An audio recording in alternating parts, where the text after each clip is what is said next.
Chen Zhen inexplicably became the ghost messenger of the six realms.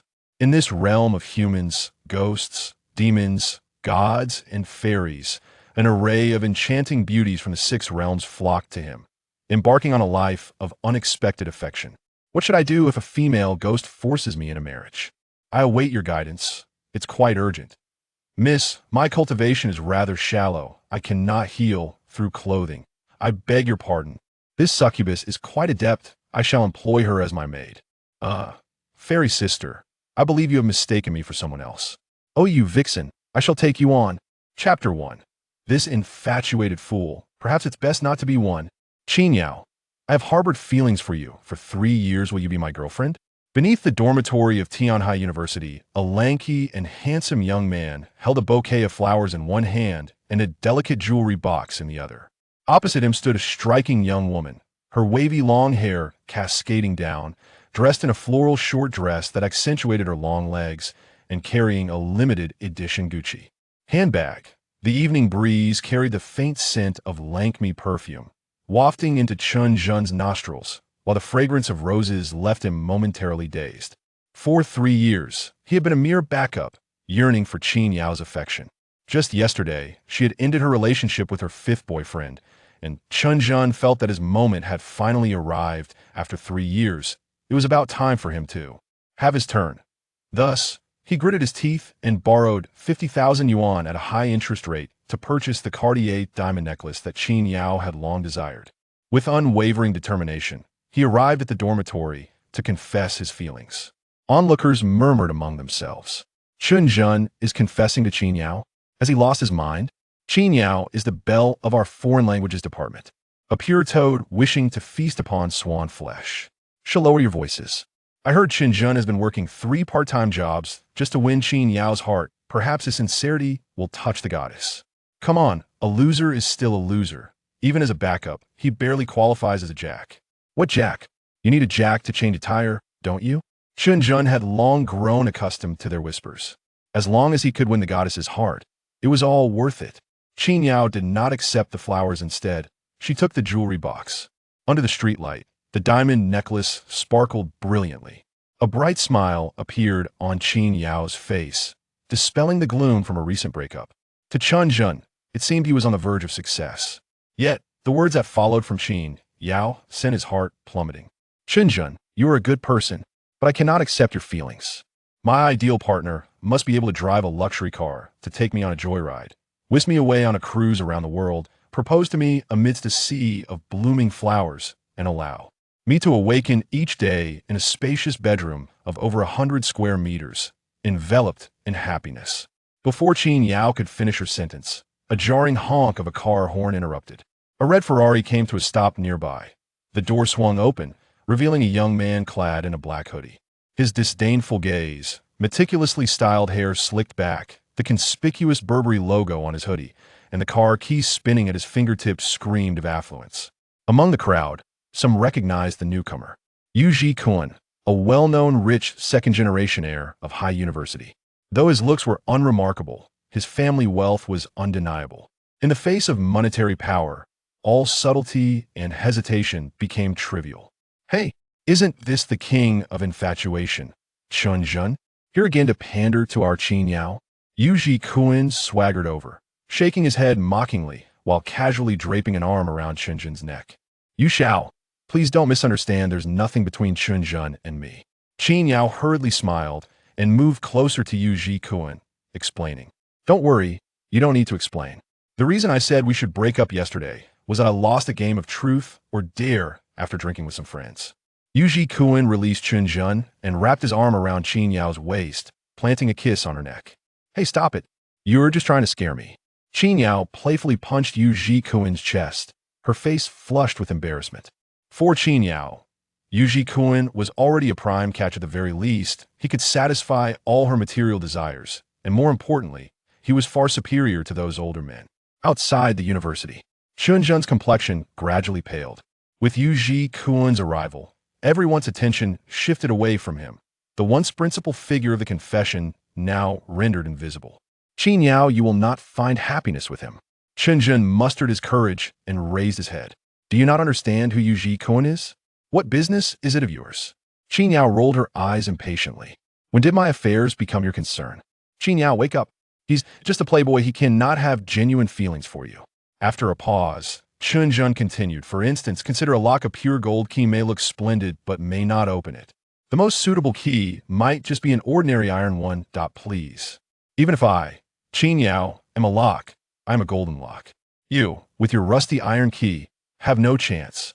After saying this, Qin Yao ignored Chen Zhen and continued walking hand in hand with Yu Jikuan towards the Ferrari.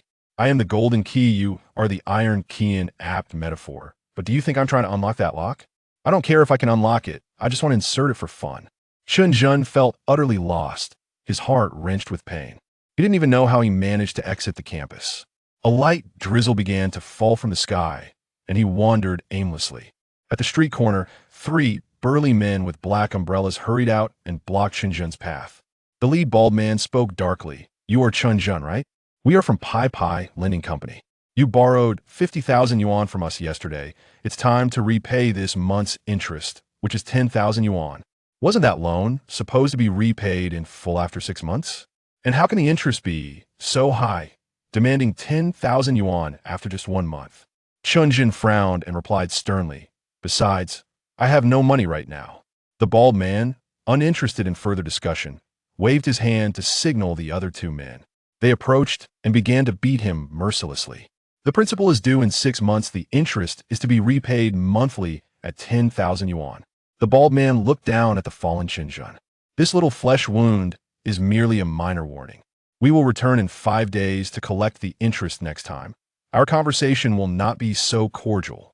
As the 3 men walked away, Chen Zhen lay helplessly on the ground, pain, regret, confusion, and worry mingling with the cold rain that washed over his face. His vision blurred, yet his heart grew clearer indeed. The fate of an infatuated fool is to end up with nothing. Often, one must arrive their own understanding of life. Until then, no amount of warning from others bears weight. What is the essence of unrequited love? It is merely lust, yearning for what cannot be attained, coupled with an inherent sense of inferiority.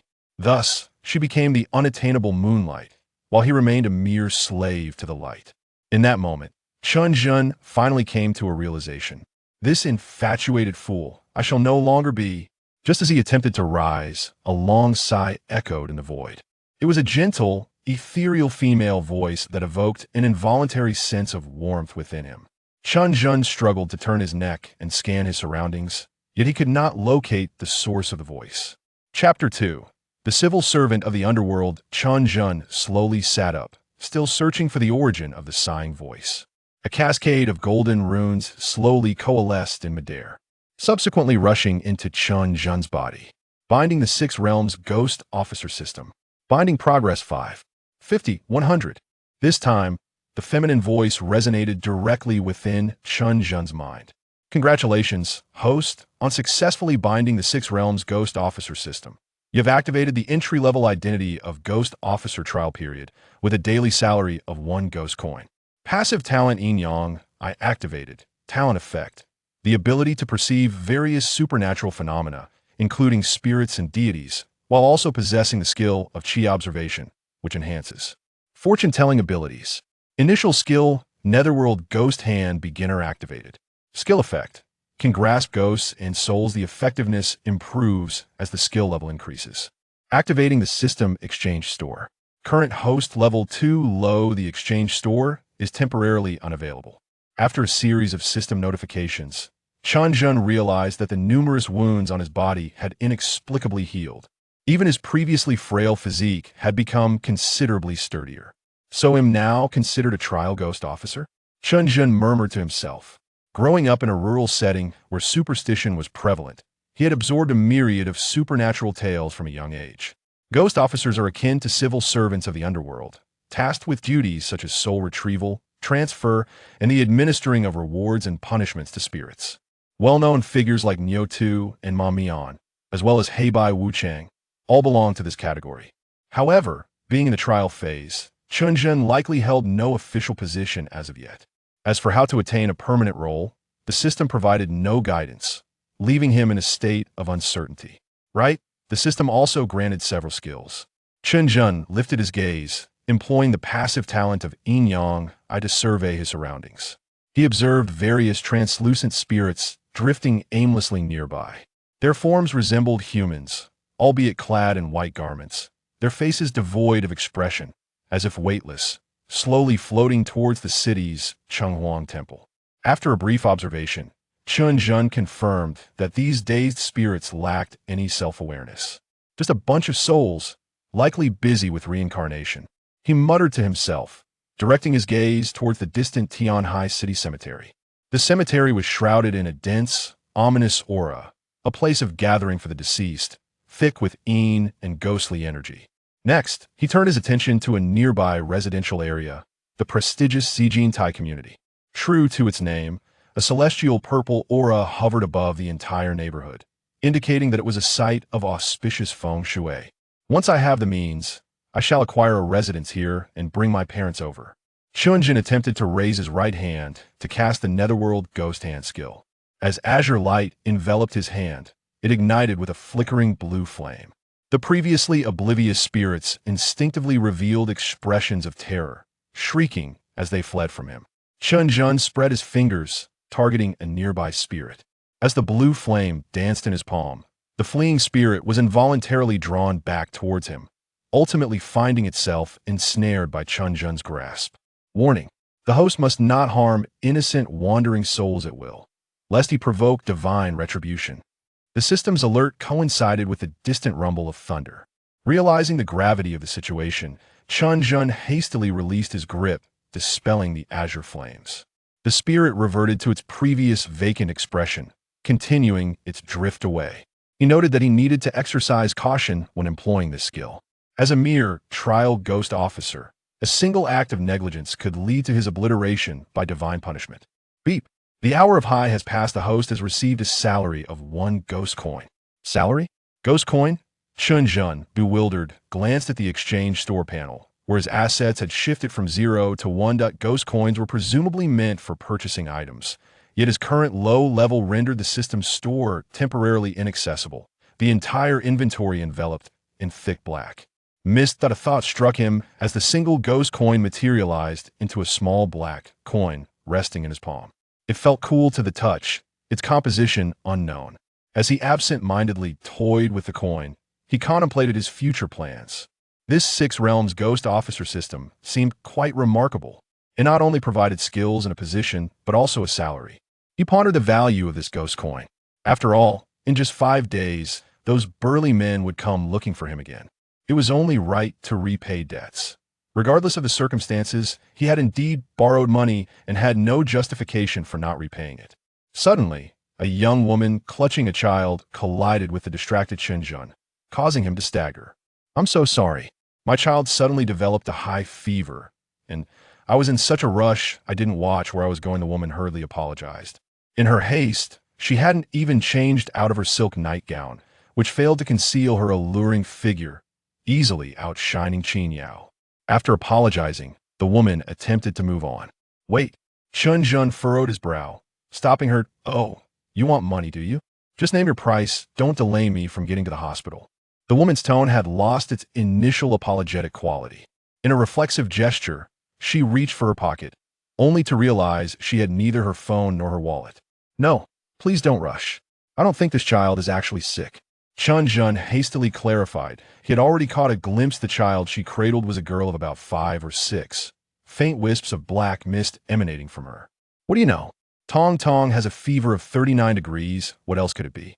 The woman's brows furrowed in annoyance. "I am a lay disciple of the Luo Fu Mountain.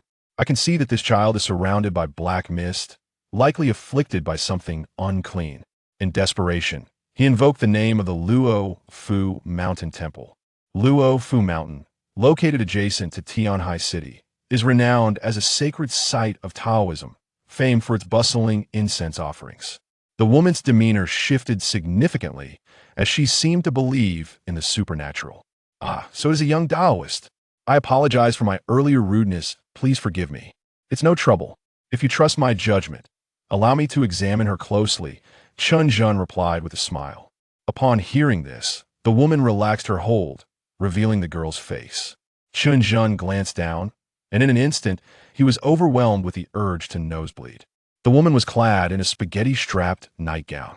Quickly averting his gaze, Chen Zhen focused on the little girl. This time, he observed more intently. As the black mist dissipated, faint ghostly figures occasionally flickered between the girl's brows. Indeed, it's the work of malevolent spirits, Chen Zhen declared, activating the netherworld ghost hand. With his right hand, wreathed in soft azure flames, he reached out towards the girl's crown. Chapter 3. Madame Bai Jie, the lady beside Bai Jie, was utterly astonished. This young Taoist was indeed not a charlatan. He possessed genuine skills. Gradually, discernible black smoke began to emanate from her daughter's head, accompanied by eerie wails in the air. Simultaneously, her daughter's complexion shifted from pallid to rosy, and her body temperature returned to normal. Bai Jie dared not even breathe loudly, fearful of disturbing Chen Zhen as he performed his incantation. Approximately 5 minutes later, Chen Zhen withdrew the ghostly hand from the netherworld. In his first attempt at exorcism, one could argue that Chen Zhen had failed. Out of concern for the little girl, he refrained from forcibly grasping the green-skinned demon that had latched onto her. "How'd it go, Taoist?" Bai Jie asked, clutching her daughter tightly and looking up. "Not exceptionally well. The little demon has been frightened into submission. While it won't cause harm for the moment, its continued possession is far from ideal," Chen Zhen replied. Wiping the sweat from his brow, his expression troubled. "Please, Taoist, have mercy and save my daughter. Her father passed away early, and Tong Tong is my only concern." Bai Jie seemed to recall something and wiped her eyes, continuing, "As for compensation, I am willing to offer anything you desire. Just speak the word. Rest assured, I will see this through to the end. Since fate has brought me here, I shall not abandon the task," Chen Zhen replied, glancing at the sky, which appeared to be pouring rain increasingly heavier. "I've been so focused on my daughter that I've kept you out in the rain for so long. If it pleases you, please come to my home to escape the downpour," Bai Jie suggested, leading Chen Zhen towards the Zijin Tai community. Through their conversation along the way, Chen Zhen learned that Bai Jie managed her own company. Her husband had tragically died in a car accident 3 years prior, which had instilled in her a profound fear of automobiles. Consequently, she had not driven since. Even when her daughter fell ill and a driver could not arrive promptly, she hesitated to take the wheel herself and instead opted to carry her daughter to hail a taxi. It was an unfortunate coincidence that they crossed paths with Chen Zhen. Bai Jie's residence was situated in the villa district of Zijin Tai, a grand 3-story house with a black Maybach parked in the garage. Chen Zhen couldn't help but steal another glance at Bai Jie. Not only was her figure striking, but her beauty was equally compelling. Coupled with her mature charm, she could effortlessly captivate both young and old. Chen Zhen began to comprehend the allure of her character. In comparison, Qin Yao seemed like mere chaff. Upon entering the living room on the first floor, Bai Jie gently placed her sleeping daughter, Tong Tong, onto the sofa before inviting Chen Zhen to sit. It was evident that Bai Jie was a diligent woman. Not only did she manage her own company, but she also maintained a tidy home without hiring a maid. A subtle fragrance wafted through the air, harmonizing with the rhythmic patter of rain outside. With a lone man and woman in the room, the atmosphere turned slightly ambiguous. I will attempt to exorcise the demon from Tong Tong once more." Chen Zhen awkwardly glanced at Tong Tong. Observing his discomfort, Bai Jie subtly smirked. "Taoist, please continue with your work. I will prepare you a cup of tea," she said, rising to pour water. Once again employing the ghostly hand from the netherworld. This time Chen Zhen directed it to rest upon Tong Tong's forehead. A pale blue flame enveloped her brow. Under Chen Zhen's careful control, the flame posed no threat to Tong Tong. However, for the little green demon, it was an entirely different story. The ghostly flames seemed to inherently suppress it. Under their scorching intensity, the green-skinned demon emitted anguished cries, with thick gray mist rising from Tong Tong's body. Tong Tong appeared to feel discomfort, furrowing her brow tightly. "Don't be afraid, Tong Tong. It will be over soon," Bai Jie said, setting her tea down and taking her daughter's small hand, offering gentle reassurances. After a prolonged moment, the gray mist finally ceased its escape, and the demon's cries faded into silence. "Ding! Congratulations, host. You have successfully purified one demon, earning 10 ghost coins." Proficiency of the ghostly hand from the netherworld has increased. Current proficiency 1010000. The system prompt confirmed for Chen Zhen that the green-skinned demon had been entirely vanquished. With a sigh of relief, Chen Zhen noticed the proximity between himself and Bai Jie. He was touching Tong Tong's forehead while she held her daughter's hand. The closeness was somewhat excessive, and he could feel the warmth radiating from Bai Jie. They both awkwardly shifted away from one another. Chen Zhen wiped the sweat from his brow again. His shirt was soaked from the rain and perspiration. Outside, the rain had intensified. "You've worked hard, Taoist," Bai Jie said, brushing a loose strand of hair from her face, her fingers grazing her flushed skin. What was happening to her? She had encountered numerous men in her life. Why did she feel bashful in the presence of this young Taoist? "Now that Tong Tong is fully recovered, I shall take my leave," Chen Zhen stated, preparing to rise. "Wait a moment." Bai Jie hurriedly interjected. "It's pouring outside, and the driver will be here soon. Allow him to take you home. If you don't mind, you could wash up here. It wouldn't be right for you to leave drenched after all your efforts." "Very well. I shall accept your kindness." Chen Zhen agreed, feeling quite uncomfortable in his drenched clothes. After all, he had saved Tong Tong, so taking a shower was not out of place. Half an hour later, Chen Zhen emerged from the bathroom, drying his hair. Having come from a rural background, he was accustomed to physical labor, and, after binding himself to the system, his physique had become considerably more robust, showcasing well-defined muscles. Bai Jie blushed as she stole glances at him. Suppressing her fluttering emotions, she retrieved her phone. "Taoist Chun, may I add you on WeChat? I would like to transfer your compensation for your efforts." "Compensation? Quite convenient." Chen Zhen feigned nonchalance as he added Bai Jie on WeChat. Her profile picture depicted her in light makeup, dressed in a dark professional outfit, a quintessential image of a strong career woman, contrasting sharply with her bashful demeanor in front of Chen Zhen. Suddenly, two small figures began to quarrel in Chen Zhen's mind. One appeared as a pure little angel, while the other bore a mischievous smirk, resembling a small devil. "Be proactive. Push forward. Don't you know about the 3 treasures of a mature woman?" the little devil urged. Yes. 3 treasures," the little angel chimed in. Chen Zhen was interrupted by a notification of money received on WeChat. A sum of 50,000 yuan appeared in his account. This effortless transaction was indeed swift. Before he could bask in a moment, Bai Jie shyly explained, "The WeChat transfer limit is only 50,000. Bai Jie's cheeks flushed deeper as she continued, "Taoist Chun, perhaps Chapter 4. Is this really the affectionate one? Perhaps you could provide me with an account number, and I can transfer the rest via online banking." Chen Zhen suggested. No need. This amount is sufficient." He quickly waved his hand. Just as his clothes had finished drying, it was time for him to depart.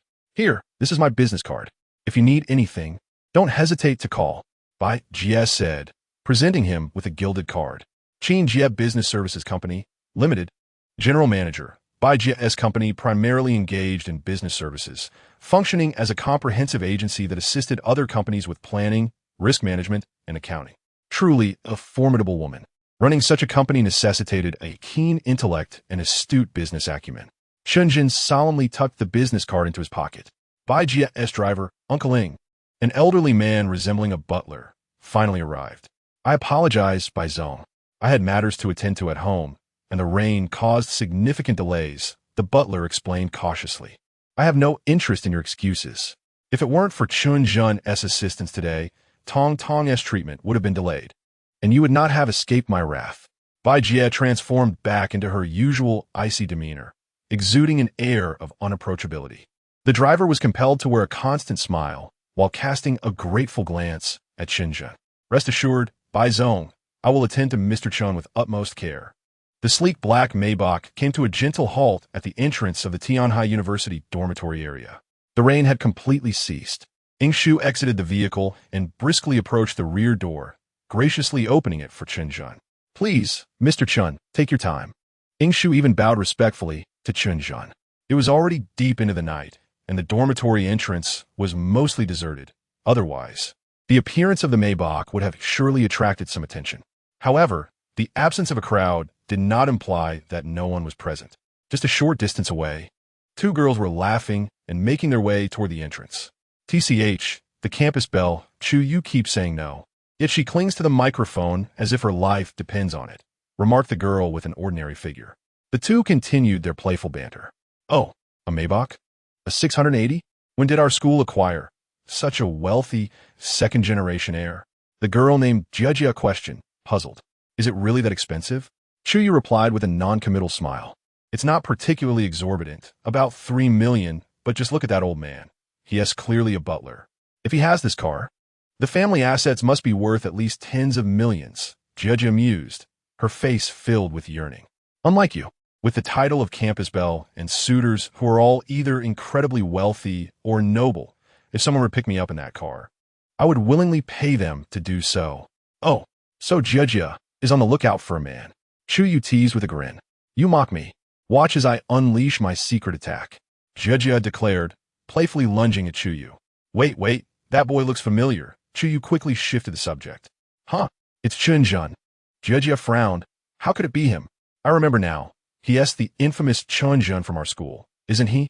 Chu Yu concurred casually, relieved to have evaded Jia's playful assault. Jia began to gossip. That's him.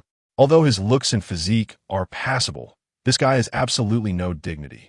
Shamelessly fawning over Qin Yao from the foreign languages department for 3 whole years.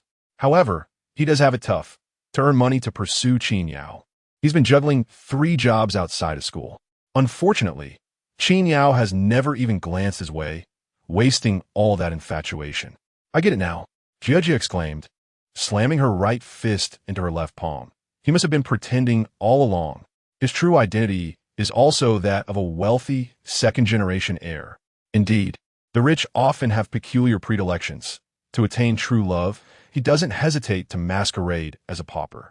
Jia continued her unrelenting gossip. Meanwhile, Chu Yu cast several glances at Chen Zhen's retreating figure. A loser? A sycophant? A wealthy heir? True love? What an intriguing individual. The next day, Chen Zhen remained unfazed by the events of the previous day. He rose early to purchase breakfast and arrived at the girls' dormitory of the foreign languages department, indifferent to the occasional whispers and pointed fingers from his classmates. Qin Yao still looked impeccably refined, yet her spirit appeared quite diminished. Upon spotting Chen Zhen below, a cold smile crept across her lips. As expected, a sycophant remains a sycophant. Even after my blunt words yesterday, he still clings on. But that's fine. It saves me from having to buy breakfast. Good morning, Chen Zhen. Qin Yao forced a smile she deemed charming as she approached him. However, before she could finish her sentence, Chen Zhen brazenly tossed his breakfast into the trash right before her eyes. Did you mistakenly buy sweet tofu pudding? What a pity to throw it away. I could actually tolerate an occasional sweetness. There is still time. You should hurry and buy another. Chen Zhen was both amused and enraged, reflecting on how foolish he had been to chase after someone like her for 3 long years. Shall I also pick up a meal for you, Jikuan, while I'm at it? Chen Zhen quipped. Sure, but make sure to add 2 more oil sticks for you, Xiao. Qin Yao ordered imperiously. I'll add 7-colored spiral sausage to that. Chen Zhen retorted, feeling liberated. It was immensely gratifying. Qin Yao was utterly taken aback. The onlooking classmates were equally astonished. Chu Yu and Jia happened to pass by and felt a similar sense of relief. It seems that Chen Zhen is somewhat handsome after all. They began to realize that Qin Yao had been blind to this fact. Chen Zhen was undeniably more attractive than Yu Jikuan, and his family background was not necessarily inferior. More importantly, Chen Zhen's devotion and loyalty were commendable. As a wealthy heir, he had actively pursued Qin Yao for 3 years. Yet, this Qin Yao failed to appreciate his efforts and instead became increasingly demanding. Picking at the small while discarding the large, they mused. Women are like this. No matter how much effort you expend to please them, they will take it all for granted. I advance when they retreat, and retreat when they advance. Qin Yao epitomized this behavior.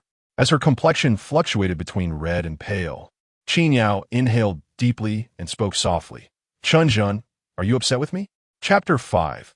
Good spirits do not block the path yesterday. I didn't mean to say those things. I simply wanted to avoid misunderstandings with Yu Jikuan. Perhaps my words were too harsh, and I apologize. Please don't be angry, okay? Qin Yao adopted a pitiful expression. Here it comes. As expected, Qin Yao initiated her reverse tactics. Throughout his 3 years of servitude, Chen Zhen had experienced countless similar situations. Whenever he was upset due to Qin Yao, she would shower him with comfort, only for him to forgive her and return to his previous state of adoration, allowing her to regain her haughty demeanor. However, today was different. Now, Chen Zhen looked at Qin Yao as if she were a monkey, oblivious to how ridiculous her behavior truly was. He waved his hand dismissively at Qin Yao and turned away with an air of nonchalance, leaving her standing there, flabbergasted. From today onward, I, Chen Zhen, shall embark on a brand new chapter in my life. The air after the rain was exceptionally fresh, imbued with a vibrant essence. After school in the evening, Chen Zhen resumed his leisurely stroll. The previous day's earnings of 50,000 had come too easily, and he yearned to test his luck once more. Yet, as night fell completely, he still had not encountered a suitable target for assistance. After a simple meal, Chen Zhen toyed with the ghostly coin while heading back to campus. Playing video games with my roommates is far more enjoyable than being a sycophant. However, Chen Zhen remained oblivious to the presence of 2 spirits, one large and one small, lurking in the shadows nearby. Their demeanor was distinctly different from that of most spirits. They not only possessed facial expressions, but could also converse. Indeed, the scent of a ghost coin is unmistakable. One such coin is enough for us to feast extravagantly at the ghost food pavilion. The tall spirit gazed greedily at Chen Zhen's retreating form. But, big brother, are you sure he is an ordinary human?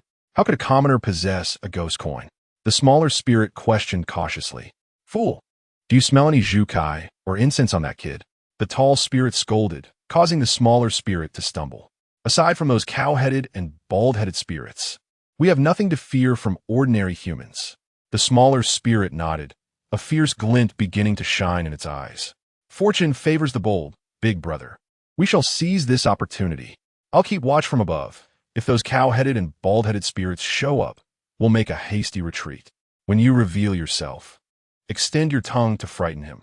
That ghost coin will be ours, the tall spirit instructed. With that, the 2 spirits exchanged knowing glances and began to part ways. The smaller spirit floated in front of Chen Zhen, but before it could manifest, it locked eyes with him. What is up? Need something? Chen Zhen furrowed his brow, interrupted from his thoughts. Good spirits do not block the path. The air suddenly fell silent, and the smaller spirit found itself awkwardly standing still. The tall spirit called out from a distance, Idiot! Who told you to manifest without extending your tongue and claws? I haven't manifested yet. The smaller spirit protested. The slender ghost suddenly experienced a moment of clarity and stammered. This fellow is a bit sinister. Let's make a quick escape. The tall ghost shouted as he fled into the distance. However, the slender ghost was evidently the more astute of the 2. As mere ordinary wild spirits, the fact that this human could see them indicated he possessed considerable cultivation. Should he wish to annihilate them, it would be a trivial matter. Master, please spare us. Realizing this, the slender ghost immediately knelt in midair, repeatedly bowing his head. Chen Zhen ignored the slender ghost and instead turned his gaze towards the tall ghost. While azure flames began to gather gradually in his right hand, the slender ghost sensed the terrifying aura emanating from the azure flames and hurriedly called out to his companion. The tall ghost, having distanced himself, finally reacted, abruptly halting in midair, causing his ethereal form to scatter slightly. Great Master, we are merely 2 passing wild spirits. We have never harmed anyone, only occasionally showing ourselves to frighten people. Great Master, please have mercy and let us go.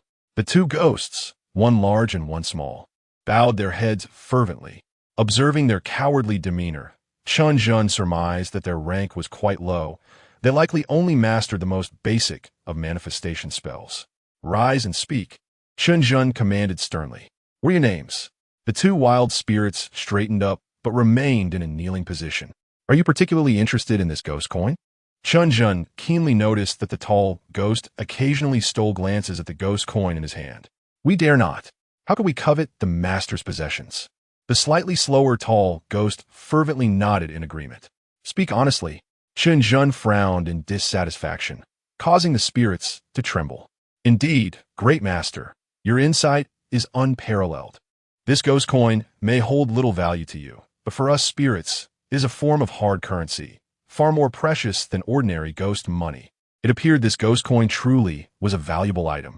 Observing the two diminutive spirits before him, Chen Zhen's thoughts whirled. Although he had managed to establish some semblance of a rank, his knowledge about ghosts and such was decidedly limited. If he could acquire 2 ghostly aids, it might prove beneficial. If you two promise not to scare people indiscriminately anymore, would you consider following me? Chen Zhen squinted slightly, speaking in a tone that was calm yet authoritative. Oh, master. Whether sincere or feigned, the slender ghost was overcome with emotion and shed tears. My brother and I have never been regarded highly, living or dead. Who would have thought the master would take notice of us and consider taking us in?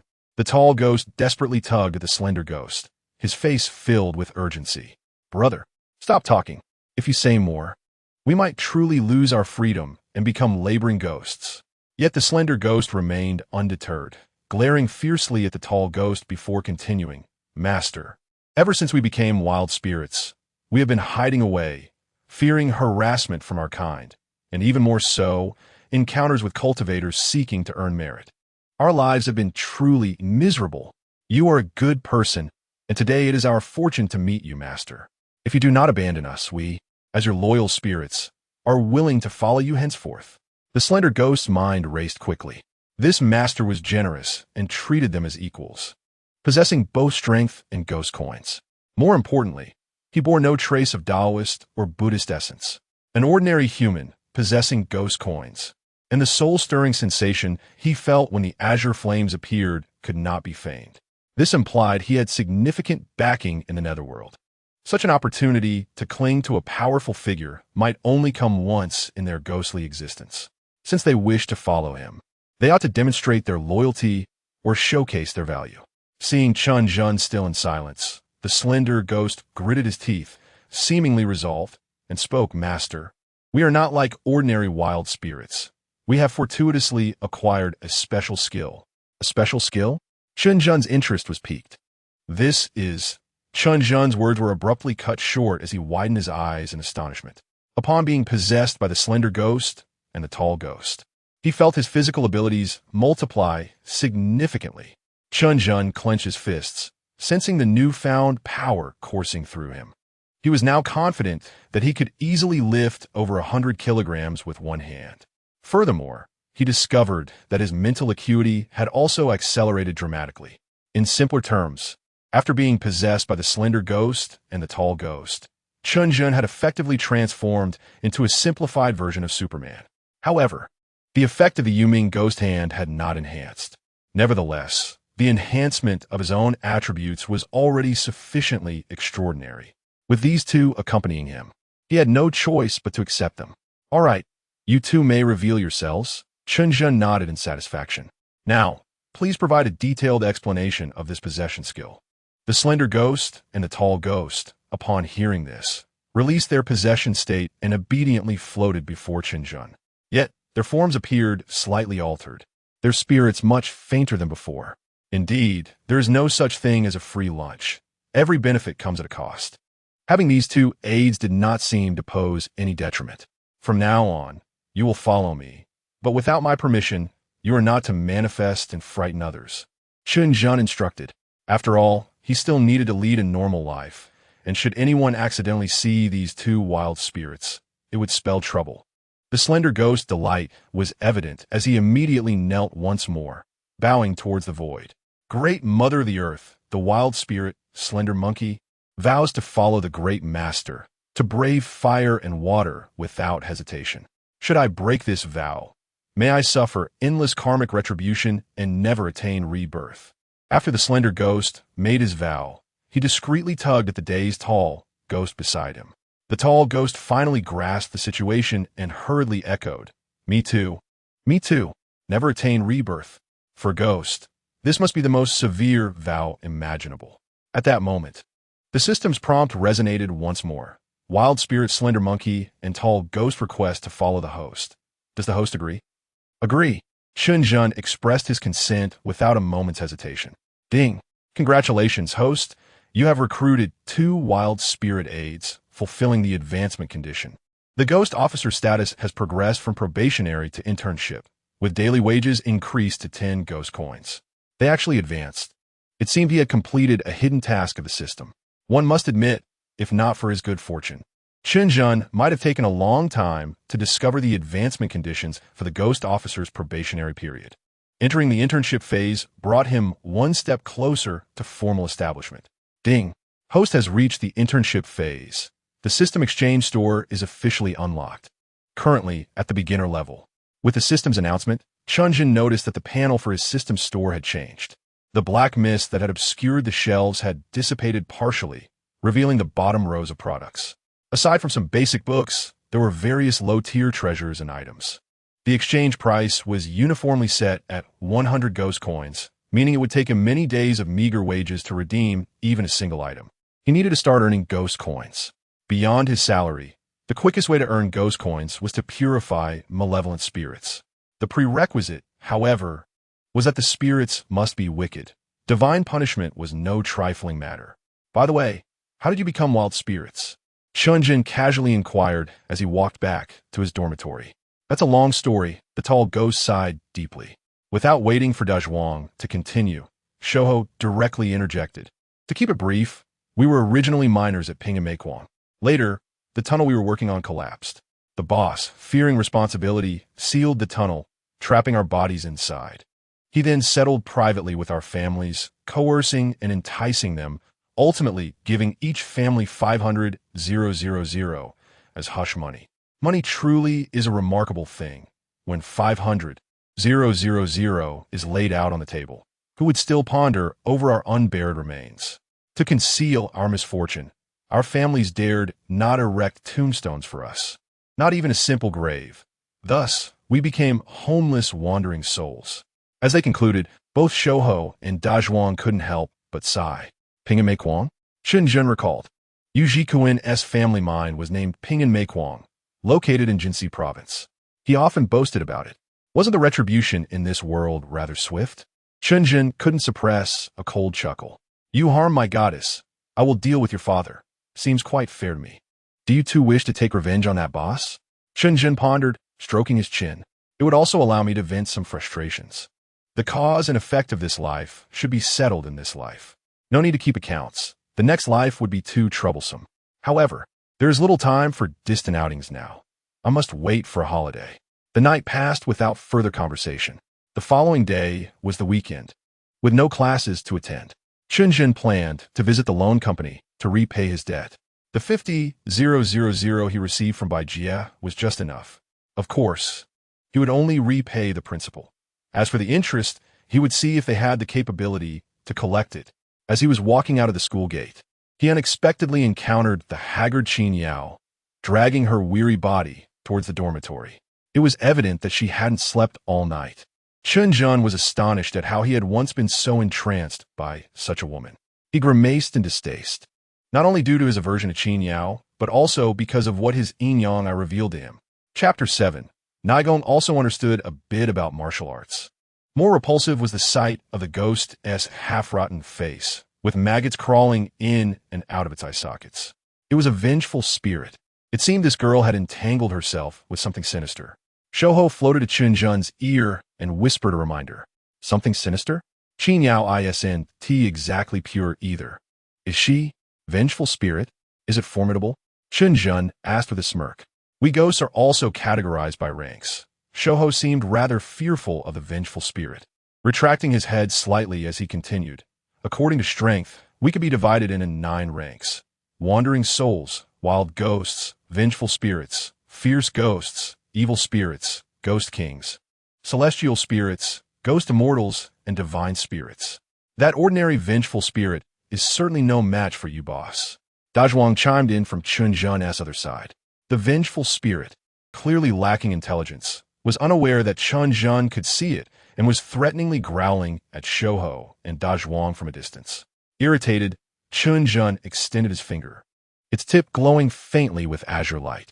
The vengeful spirit immediately ceased its ferocious posturing and obediently sat atop Qin Yao's head. Be good. Just let it relax and carry on with whatever it was doing, Chen Zhen quietly instructed Shouho and Dazhuang. given Qin Yao's previous actions towards him. Chen Zhen was unwilling to earn any ghost currency by helping her. Do you not enjoy being licked? Isn't there little difference between a devoted admirer and a ghost? Shouho and Da Zhuang floated forward to engage in ghostly banter with the vengeful spirit. Even when hunting ghosts, one must consider the master. This time, the vengeful spirit's demeanor improved significantly, nodding vigorously. It was only then that Qin Yao noticed Chen Zhen standing nearby. Chen Zhen, I hope you don't mind my loud words yesterday. I hope we can remain good friends, she said with a bright smile, patting his shoulder. The underlying message being, I hope you continue to admire me. Oh, I don't mind, he replied, seemingly repulsed by the spot she had just touched. Disgusting loser. What do you mean by that? Qin Yao glared at Chen Zhen, angry. After all, she was a goddess, often the object of desire for many. How could this loser disdain her? It's nothing much. Chen Zhen shifted the topic, by the way. Have you been feeling short of breath and tight in your chest lately? Indeed, I often feel breathless. Perhaps my bust has grown lately. And my bra feels a bit tight, Qin Yao replied, intentionally puffing out her not-so-full chest. Here, as a little surprise for you. I don't believe I can't catch your attention. Chen Zhen scoffed, just this? And you say your bust has grown? You've been haunted by that vengeful spirit. And it's a miracle you can breathe at all. Upon exiting the school gate, Chen Zhen hailed a taxi. Half an hour later, he alighted in front of an inconspicuous street. Falu Street was not even marked on the map. Along both sides of the street, small stalls offering fortune-telling services dotted the landscape, with elderly men dressed in mystical attire idly playing on their phones. Further in, shops selling funeral goods, including wreaths, joss paper, and various ceremonial items, were plentiful. Can the living really receive these items if they burn them? Chen Zhen voiced a question that had troubled him for years. Not necessarily, Shouho replied. Those mass-produced items are essentially just worthless paper, and burning them serves only to pollute the environment. Only items marked with vermilion and red seals hold some value, but they pale in comparison to ghost currency. Many ghosts have never encountered ghost currency even after passing on. As Chen Zhen listened to Shouho's explanation, he continued walking deeper into the street. Ahead lay the office of Pai Pai Jia, a dilapidated two-story building. Situated deep within the alley, it would have long been condemned if it were in a more conspicuous location. A sign made of light bulbs hung in a prominent spot, though many bulbs had long since burnt out, rendering Pai Pai Jia into Pai Pai Jia. Pushing open the grimy tempered glass door, two front desk girls, adorned with heavy makeup, greeted him with professional smiles. No more than 6. Chen Zhen surmised they were likely the only appealing aspect of Pai Pai Jia. Hello, sir. Welcome to Pai Pai Jia Loan Company. How may I assist you today? I'm looking for your manager, Dao, to settle some accounts, Chen Zhen said with a playful grin. The situation was indeed as he described. He had come to settle his debts, though how that would unfold depended on the circumstances. Certainly, please hold on. The front desk girl made a quick call, and soon a young man with dyed blonde hair swaggered out. You're looking for our Dao Ge? Follow me. Chen Zhen followed the young man into what could barely be called an office. The room was filled with smoke, and a few young ruffians were playing cards. Against the wall stood an old desk, where Dao Ge lounged with his legs crossed on the table, leisurely playing on his phone. Oh, isn't this my little brother Chen Zhen? Come, take a seat. Dao Ge exclaimed upon seeing Chen Zhen, his eyes lighting up. Such student loans were their favorites. Although the amounts were not large, they rarely encountered delinquency. Students were generally honest and wouldn't cause trouble, and if they failed to repay, they could always contact their families. Rural students, in particular, were very concerned about their reputation and would often choose to pay up quietly to avoid embarrassment. Female students were even easier to deal with. They had various other methods for collecting debts. You borrowed 50,000 previously, and I'm here to repay, Chen Zhen stated directly. Repay? Repaying the debt in advance is permissible. However, our contract stipulates a duration of 6 months, and you must first account for all interest. Otherwise, the tone of Daoj carried an unmistakable threat. The subordinates engaged in a card game stood up in unison, understanding the unspoken urgency. Only the principal will be repaid, and that shall be done immediately. Do you not comprehend? It was an opportune moment to test the possession effect, as Shouho and Da Zhuang were prepared to assist at any moment. You dare to come here and cause trouble? It appears you have never faced death. One of the subordinates seized the ashtray from the table and hurled it toward Chen Zhen's forehead. The movement was sluggish. By this time, Chen Zhen had successfully possessed and was leisurely observing as the ashtray grew larger before him. Chapter 8. If you're a ghost, you must submit to the ghostly officials. A scream erupted. Chen Zhen caught the ashtray with one hand and smashed it back onto the assailant's head. This was followed by a series of anguished cries and the sounds of broken tables and chairs. In a matter of moments, the ruffians lay groaning on the ground. Why you? Dao's forehead was slick with cold sweat. Let us proceed as you suggested. Only the principal returned now. You see, you've acted on your own again, haven't you? Chen Zhen smirked. What happened previously is irrelevant. We must recalculate now.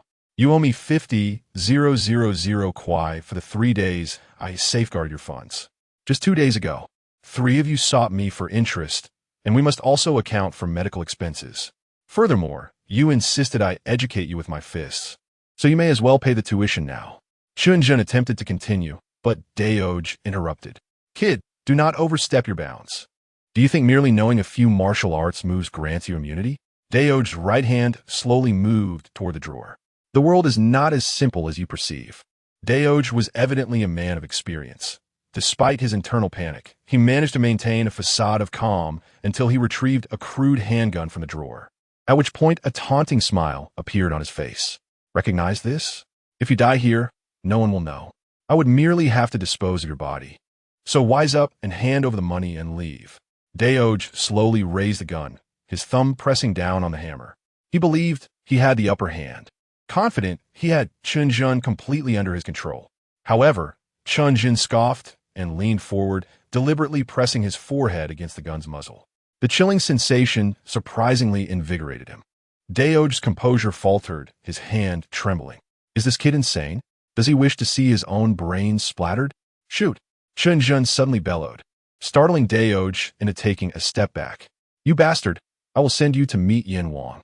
Truth be told, despite Daoj's bluster in front of his subordinates, he had never dared to kill anyone. This gun belonged to his boss. Daoj shouted hysterically, as if to bolster his courage, and then gritted his teeth, pulling the trigger. The anticipated flash and bang did not occur. Daoj was stunned to discover that his right hand had become unresponsive. He could easily have sent Chen Zhen to his demise with a twitch of his finger, yet his entire arm felt foreign, remaining rigidly suspended in the air. An even more incredulous scene unfolded before Daoj's eyes. His right hand gripped the gun, slowly bending to aim at his own temple. Dazhuang, having separated from his corporeal form, had possessed Daoj's arm, exerting complete control over it. Am I seeing ghosts? Daoj was now thoroughly panicked. Any ordinary person would be unnerved when a gun was pointed at them. Daoj's legs began to weaken, trembling uncontrollably. Now he understood the source of Chen Zhen's confidence. This was no mere practitioner of martial arts. This was a master of the supernatural. I am blind to the greatness of Master Chen, and I have offended you. Daoj uttered, dropping to his knees, tears and snot streaming down his face, and even a foul liquid trickled from his lower body. I have an aged mother and dependents. I beseech the master not to hold my transgressions against me. Chen Zhen frowned and took 2 steps back, snapping his fingers. Daoj's right hand regained its sensation. However, he no longer dared to gamble with his life. After discarding the gun, he respectfully bowed his head 3 times before Chen Zhen. The sound of each bow resonated painfully in Chen Zhen's ears. Now, could you kindly assist me in calculating the accounts? Chen Zhen dragged over a relatively intact chair and sat down once more. Master, you are far too gracious. There is no debt at all, Daoj exclaimed, as he fished out Chen Zhen's loan contract from a pile of documents and tore it to shreds before Chen Zhen's eyes. His sole desire was to hastily send away this living embodiment of death. No debt. That cannot be correct, Chen Zhen replied with a cold smirk, locking eyes with Daoj. Daoj felt a shiver down his spine as he hurriedly nodded in agreement. Ah, indeed, how could I have been so foolish? Since the master has graced us with your presence, it is only fitting to offer a token of appreciation. Daoj then retrieved all the cash from another locked drawer, a total of 6 stacks, and carefully pushed them toward Chen Zhen. A humble offering. I hope the master will graciously accept. Chen Zhen nodded in satisfaction, taking an empty file folder to store the cash. Boss, look over there. Shouho suddenly called to Chen Zhen, gesturing toward a wall on one side of the room. Chen Zhen turned to see, furrowing his brow once more. There, affixed to the upper part of the wall, was a small shrine. Yet the deity enshrined was no ordinary figure, but a bizarre statue. It appeared to be a Buddha, yet with 4 arms, draped in a black robe, its eyes wide open and a sinister grin upon its face. The moment Chen Zhen locked eyes with it, a chill crept up his spine. Guafo. Under Chen Zhen's spectral vision, the statue radiated an eerie energy. Where did that statue come from? Chen Zhen turned to Daoj and inquired. Enough with the nonsense. You think you could just float around and spit? Dazhuang spat, though the phlegm dissipated midair. They had committed countless wrongs. So much so that ordinary deities dared not heed their calls, leading them to seek out this ghostly Buddhist figure, and a Japanese one at that. What a disgrace. Dazhuang cursed as he drifted toward the statue. Unexpectedly, a tangible beam of black light shot from the statue's mouth, piercing through Dazhuang's abdomen. The blow severely injured Dazhuang, causing his form to fade significantly, the wound on his stomach oozing ghostly energy. Damn it! Seeing his brother hurt, Shouho's eyes reddened as he attempted to strike the statue. But Chen Zhen held him back. This statue had already harmed Dazhuang with ease. Shouho would surely meet a similar fate. Guafo. The name itself bears the essence of a ghost. If it is a ghost, it must submit to the ghostly officials. Chen Zhen advanced slowly toward the statue. It seemed to possess a fear of the living, as the statue did not react this time. Yiming Ghost Hand. Chen Zhen extended his right hand, fingers outstretched, and grasped towards the statue. After a simple pull, a black ghostly figure was extracted by Chen Zhen. As anticipated, the Yiming Ghost Hand did not disappoint. The ghostly figure screamed and struggled under the scorching blue flames, yet could not escape Chen Zhen's grip, just as Chen Zhen intended to purify the ghostly figure. He was halted by Shouho. Boss, wait. It still has some value. Supporting the weakened Dazhuang, Shouho approached the ghostly figure. The ghostly energy emanating from it could aid in Dazhuang's recovery, and they could also absorb the energy to enhance their own strength. Before Shouho could finish, a thunderous roar echoed through the void. Ignorant wretches, dare to covet a piece of this Buddha's essence. You seek death. Chapter 9. The end is nigh. Shouho and Dazhuang were momentarily taken aback, realizing they had inadvertently provoked something formidable. However, Chen Zhen appeared unfazed. If this ghostly Buddha truly had power, there would be no need for idle threats. Rest assured and indulge. Chen Zhen tightened his grip on the right hand of the ghostly figure. If you do not partake, I shall purify it directly. The potent ghostly essence lay before them, and the lean monkey and the robust Zhuang gritted their teeth. How could a mere wild spirit fear those who wore shoes? Consume it, regardless of the cow demons or snake spirits, should the heavens collapse. Our leader will bear the weight. Should our leader falter, there is still his formidable backing. Without hesitation, the 2 spirits prostrated themselves upon Chen Zhen's hand, feasting heartily. The ghostly figure gradually faded, while the bodies of the lean monkey and the robust Zhuang solidified, the wounds of Zhuang healing at a visibly rapid pace. How dare you? The voice from a void seethed with rage. Immediately after, another resounding tone echoed. An overwhelming pressure surged forth, and Chen Zhen felt as if he had become a solitary vessel amidst a tempest, on the verge of being shattered by monstrous waves. The lean monkey and the robust Zhuang rolled on the ground, clutching their heads, as blood slowly trickled from Chen Zhen's mouth and nose. Who dares to create chaos upon the sacred land of Huaxia? Depart. A deep voice resonated once more, and the pressure surrounding Chen Zhen vanished. The ghostly Buddha ceased its utterances, as if it had never existed.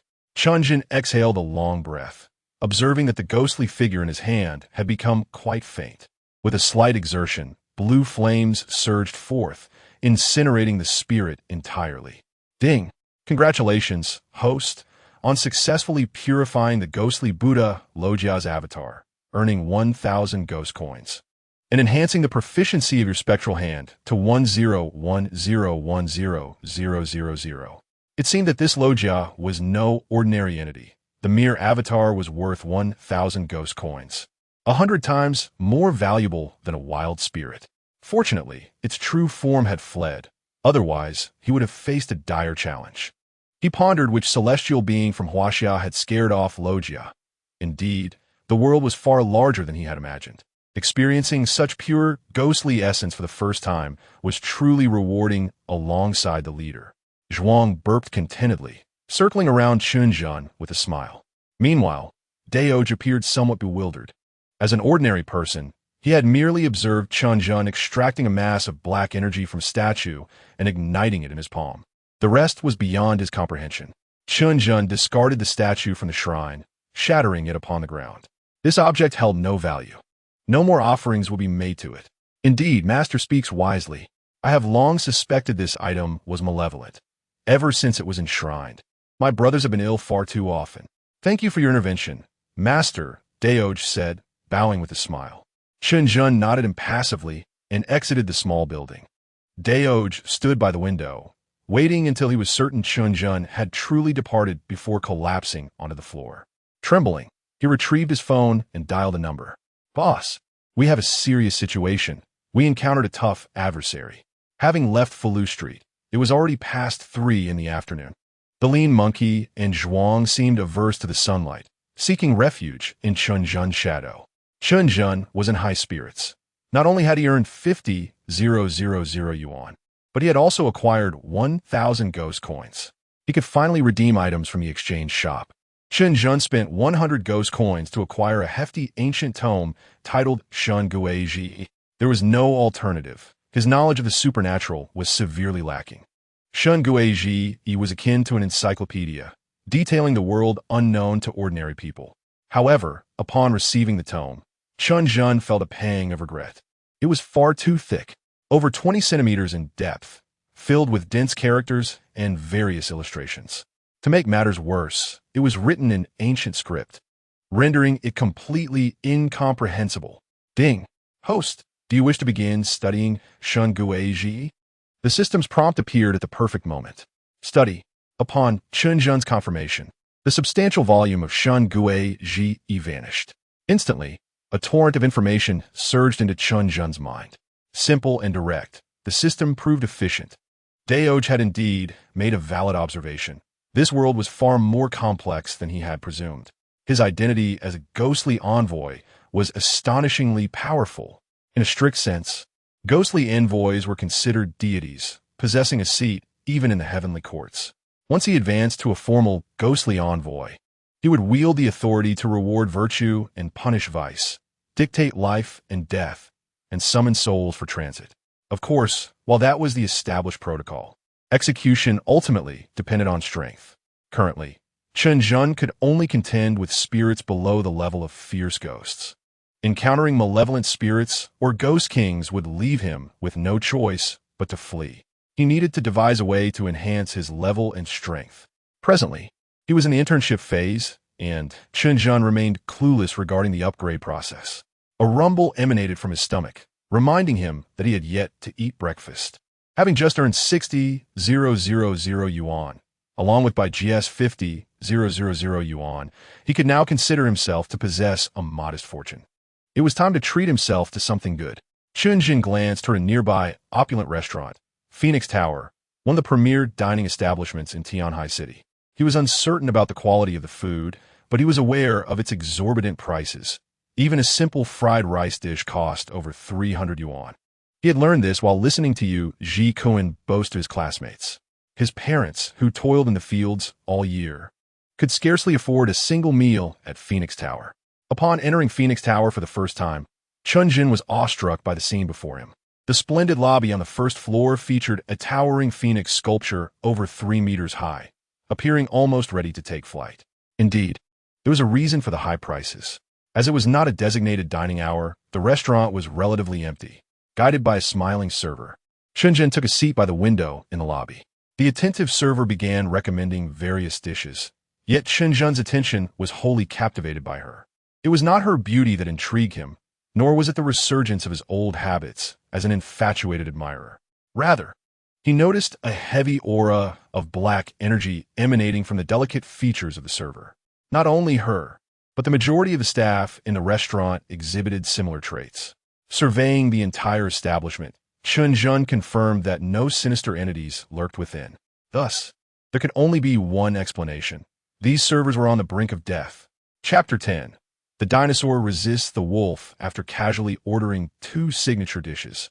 Chen Zhen signaled to the lean monkey and Zhuang to investigate the entire building. While awaiting their meal, Chen Zhen employed his ability to observe energies. The entire lobby was soon enveloped in a rich crimson hue. This color corresponded to the element of fire, indicating a severe fire hazard at Phoenix Tower. Poised to face a catastrophic fire or even an explosion. "Leader, we should not dine here," Zhuang exclaimed urgently. The lean monkey added, "There's a broken liquefied gas pipeline. Currently, due to the low number of customers, the kitchen isn't operating at full capacity, and the valve of that pipeline hasn't been opened yet. However, when more patrons arrive later, it might be utilized, leading to a potential explosion.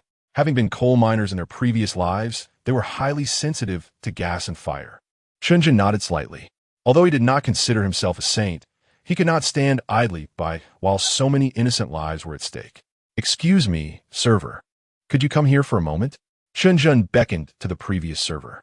"Sir, your dishes will be ready shortly. Is there anything else you need?" The server approached with a sweet smile, hastily reaching the table. "I would like to speak with your manager," Chen Zhen stated directly.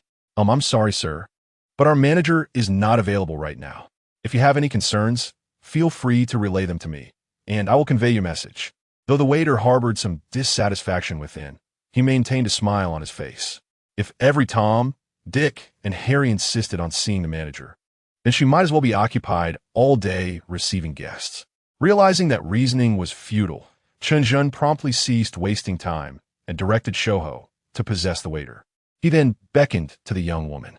The waitress's eyes instantly filled with shock and fear as she lost all control over her own body. She watched helplessly as she began to dance. Shouho's dancing talent was so unbearable that Chen Zhen could hardly watch. Although the waitress had a commendable figure, her movements, under Shouho's influence, resembled a frantic ritual rather than a graceful dance. Yet, Shouho seemed to find his rhythm, dancing and singing uncontrollably. I don't. Brew, brew, brew, brew. Dinosaur, resist the wolf." The unfortunate waitress was utterly mortified, her face turning a deep shade of crimson. This farce quickly attracted the attention of other waitstaff, but fortunately, there were not many customers present, so it did not affect the restaurant's business. Observant staff noticed something was amiss and discreetly dashed upstairs to summon the management. In the second-floor conference room, Wang Fengxian, the owner of Fengwang Lu, was addressing all the mid-level managers. If it were not for witnessing it firsthand, most would hardly believe that the behind-the-scenes owner of Fengwang Lu was a young and beautiful woman.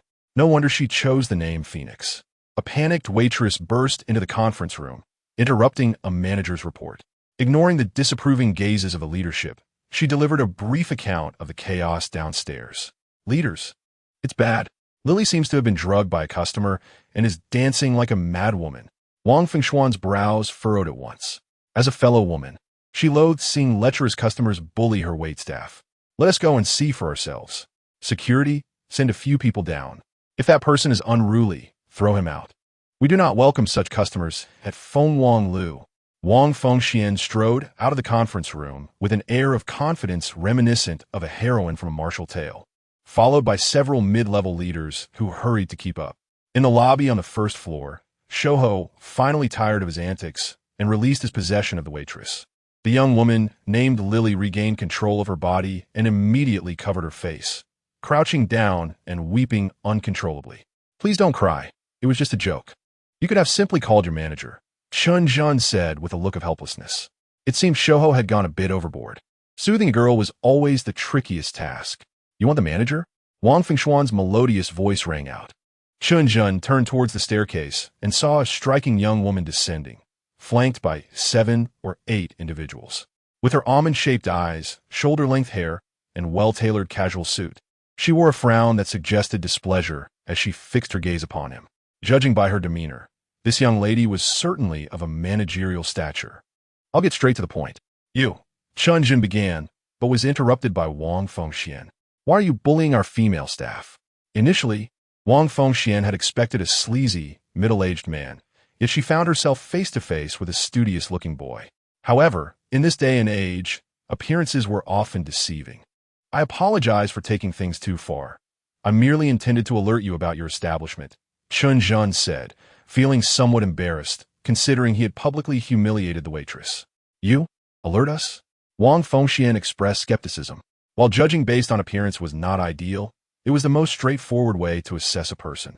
Chen Zhen struck her as a mere penniless student, leading Wang Fengxian to suspect he was attempting to dine and dash. Nearby male waitstaff began to stir restlessly, and several security guards approached menacingly from a distance. I am a lay disciple of Luofu Mountain. While waiting for my meal, I happened to divine a portent, and it does not bode well. This restaurant may soon face a calamity. Chen Zhen confidently invoked the name of Luofu Mountain. Calamity? Wang Fengxian scoffed. Fengwang Lu is a benchmark for fire safety in Tianhai City, conducting weekly safety inspections. How could we possibly face such a disaster? Furthermore, Qing Songzhenren of Luofu Mountain is my elder. Which master do you study under?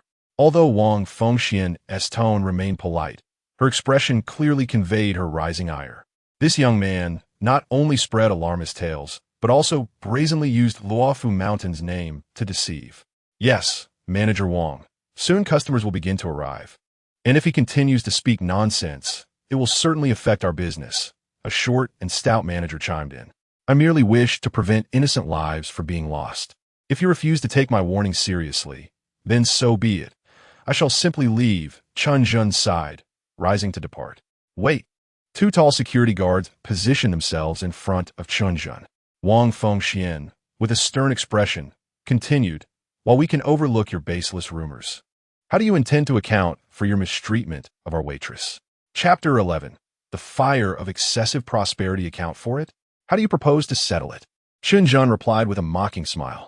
He had just settled an account with Dao Gu and now found himself in another predicament. Simple. Let the security guards give you a beating as retribution for my employee. Wang Fengxian motioned impassively to the guards.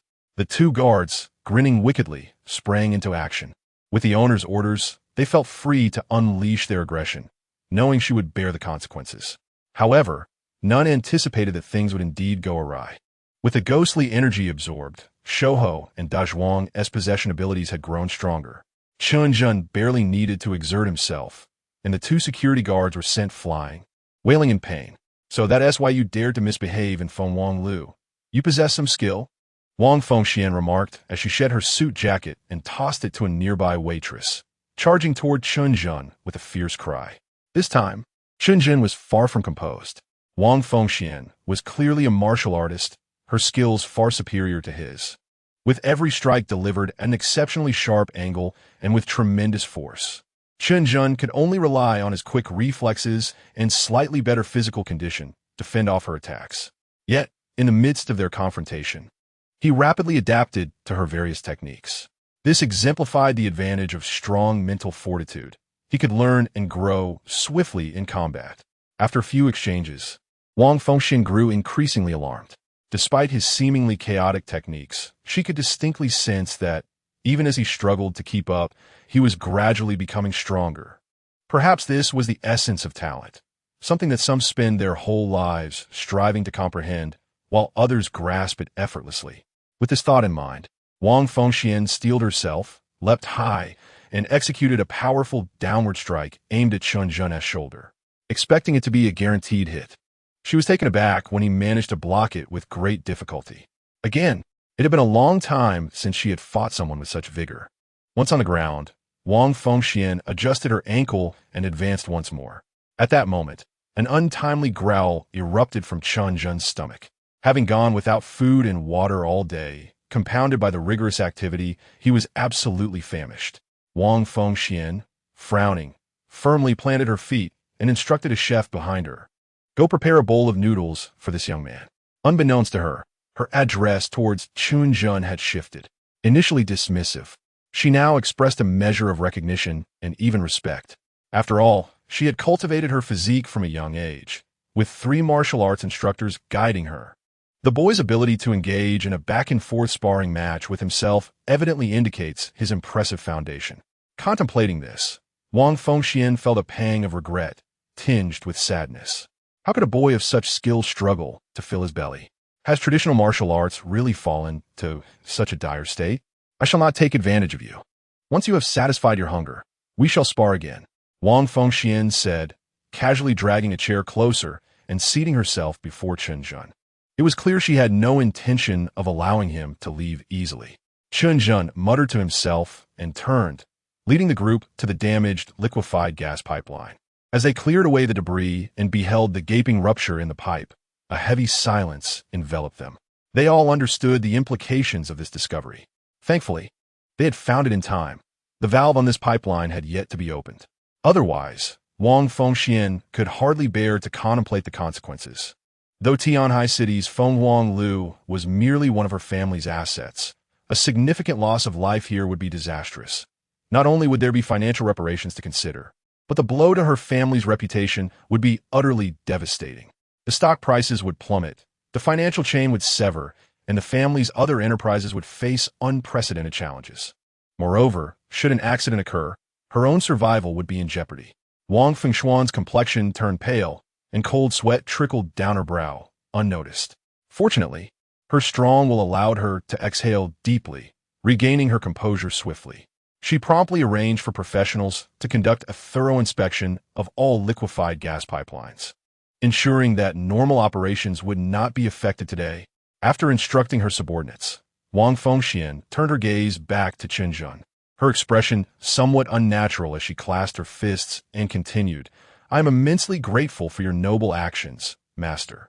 It was but a trivial matter, Chen Zhen shrugged, unimpressed. This girl sure changes her demeanor swiftly. The pipeline was situated near the kitchen, obscured by debris. Without clearing it away, no one could discern the internal situation. However, Chen Zhen was able to pinpoint the exact location with uncanny accuracy, which was rather astonishing. He refrained from explaining and instead began to comment on the feng shui of Feng Wang Lu water flows into the zero hull. The positioning of the fish tank is correct, but the water level is too high. Beware of potential disasters. The stove is situated auspiciously, yet the direction of the switch handle is incorrect, he expounded, drawing from knowledge acquired from Shun Guizhi. Wang Fengxian listened in astonishment. Indeed, Feng Wang Lu had consulted a feng shui master during its inception. The master had assured them that following his layout would ensure Feng Wang Lu's prosperity. It certainly had flourished, but it was now on the verge of disaster. Those vile swindlers in the underworld. What a significant harm they inflict. Wang Fengxian seethed inwardly, vowing to confront that charlatan if the opportunity arose. Prepare room, Tianzi no. One at once.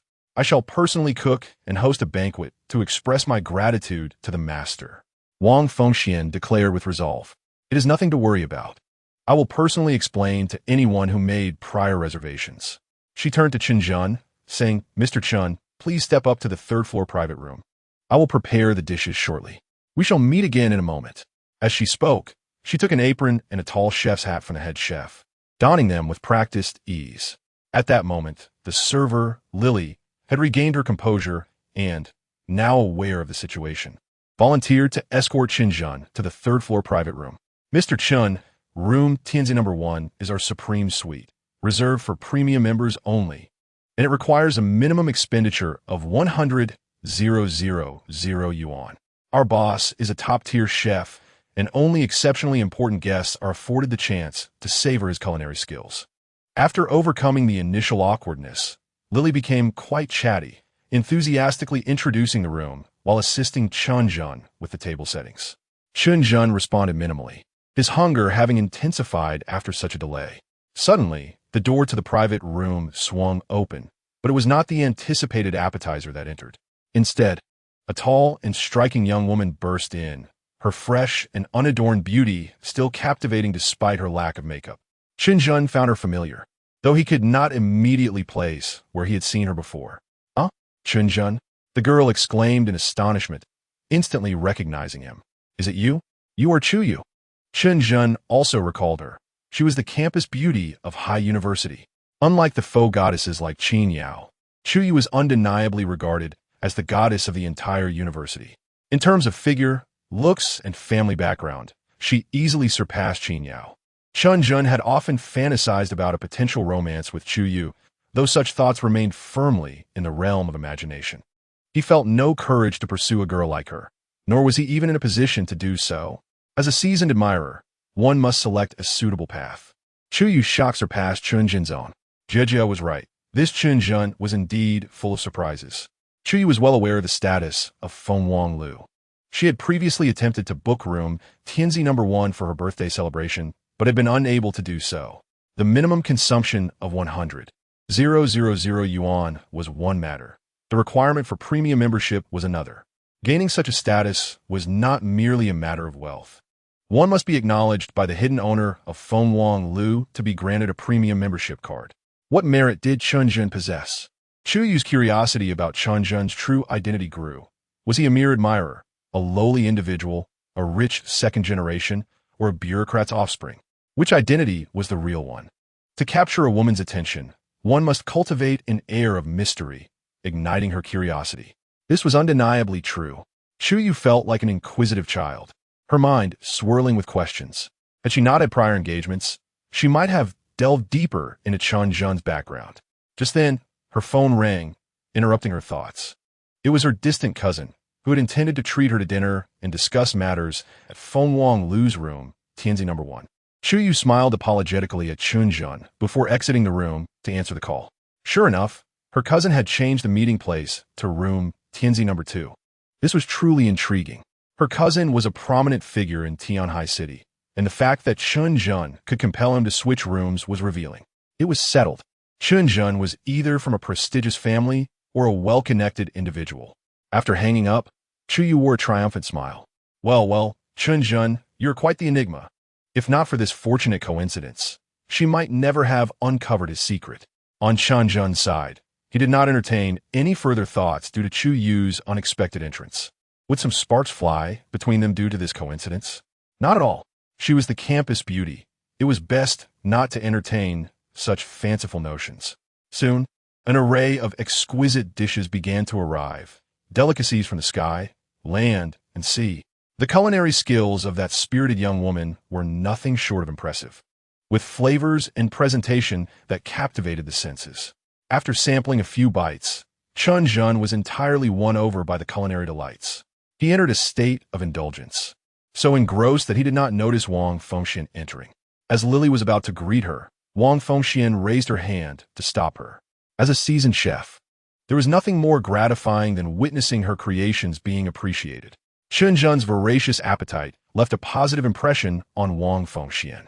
Those pretentious individuals often engaged in excessive critique, only to feign appreciation while consuming but a few morsels, resulting in waste. Each time she encountered such so-called gourmands, Wang Fengxian felt a twinge of disdain. Wang Fengxian gently took a seat beside Chen Zhen, serving him dishes and ladling soup as if she were a devoted companion. Lily was left utterly speechless. Was this really her usually frosty boss? The joy radiating from her face was accompanied by a hint of happiness. Master, please taste this dish of salt-baked crispy tripe, made with authentic Zhangxiang black pig tripe. It is delicious. Previously, he had no particular demands regarding food. Filling his stomach was sufficient. After all, in his hometown, for a farmer who has labored throughout the day, having someone waiting at home and a warm meal is the ultimate happiness. Strictly speaking, this was his first encounter with such exquisite cuisine. After indulging for over an hour like a whirlwind, Chen Zhen finally burped contentedly. At this moment, Wang Fengxian's eyes sparkled with delight. Before him, Chen Zhen was skilled and knowledgeable in feng shui and divination, possessing a candid and unpretentious demeanor. Most importantly, this gentle young man appeared quite handsome. Reflecting on this, Wang Fengxian couldn't help but pinch her slightly flushed cheeks. What was she thinking? It was their first meeting after all. Madam Boss, are you all right? Are you feeling unwell? Chen Zhen waved his hand in front of Wang Fengxian. Oh, I'm fine. Just lost in thought. She quickly stammered, shifting the topic. My name is Wang Fengxian, and I am the owner of Feng Lu. Thank you very much for today, Master. My name is Chen Zhen. Please refrain from calling me Master. It makes me feel old, Chen Zhen joked. "Then I shall dare to call you Chen Shifu," Wang Fengxian said, pouring half a cup of tea for him. "What do you think of the dishes I prepared?" Chen Zhen began to rummage through his mind for culinary adjectives, only to find himself utterly lacking in experience. His stomach was full of deliciousness, yet he had no words to express it. Delicious.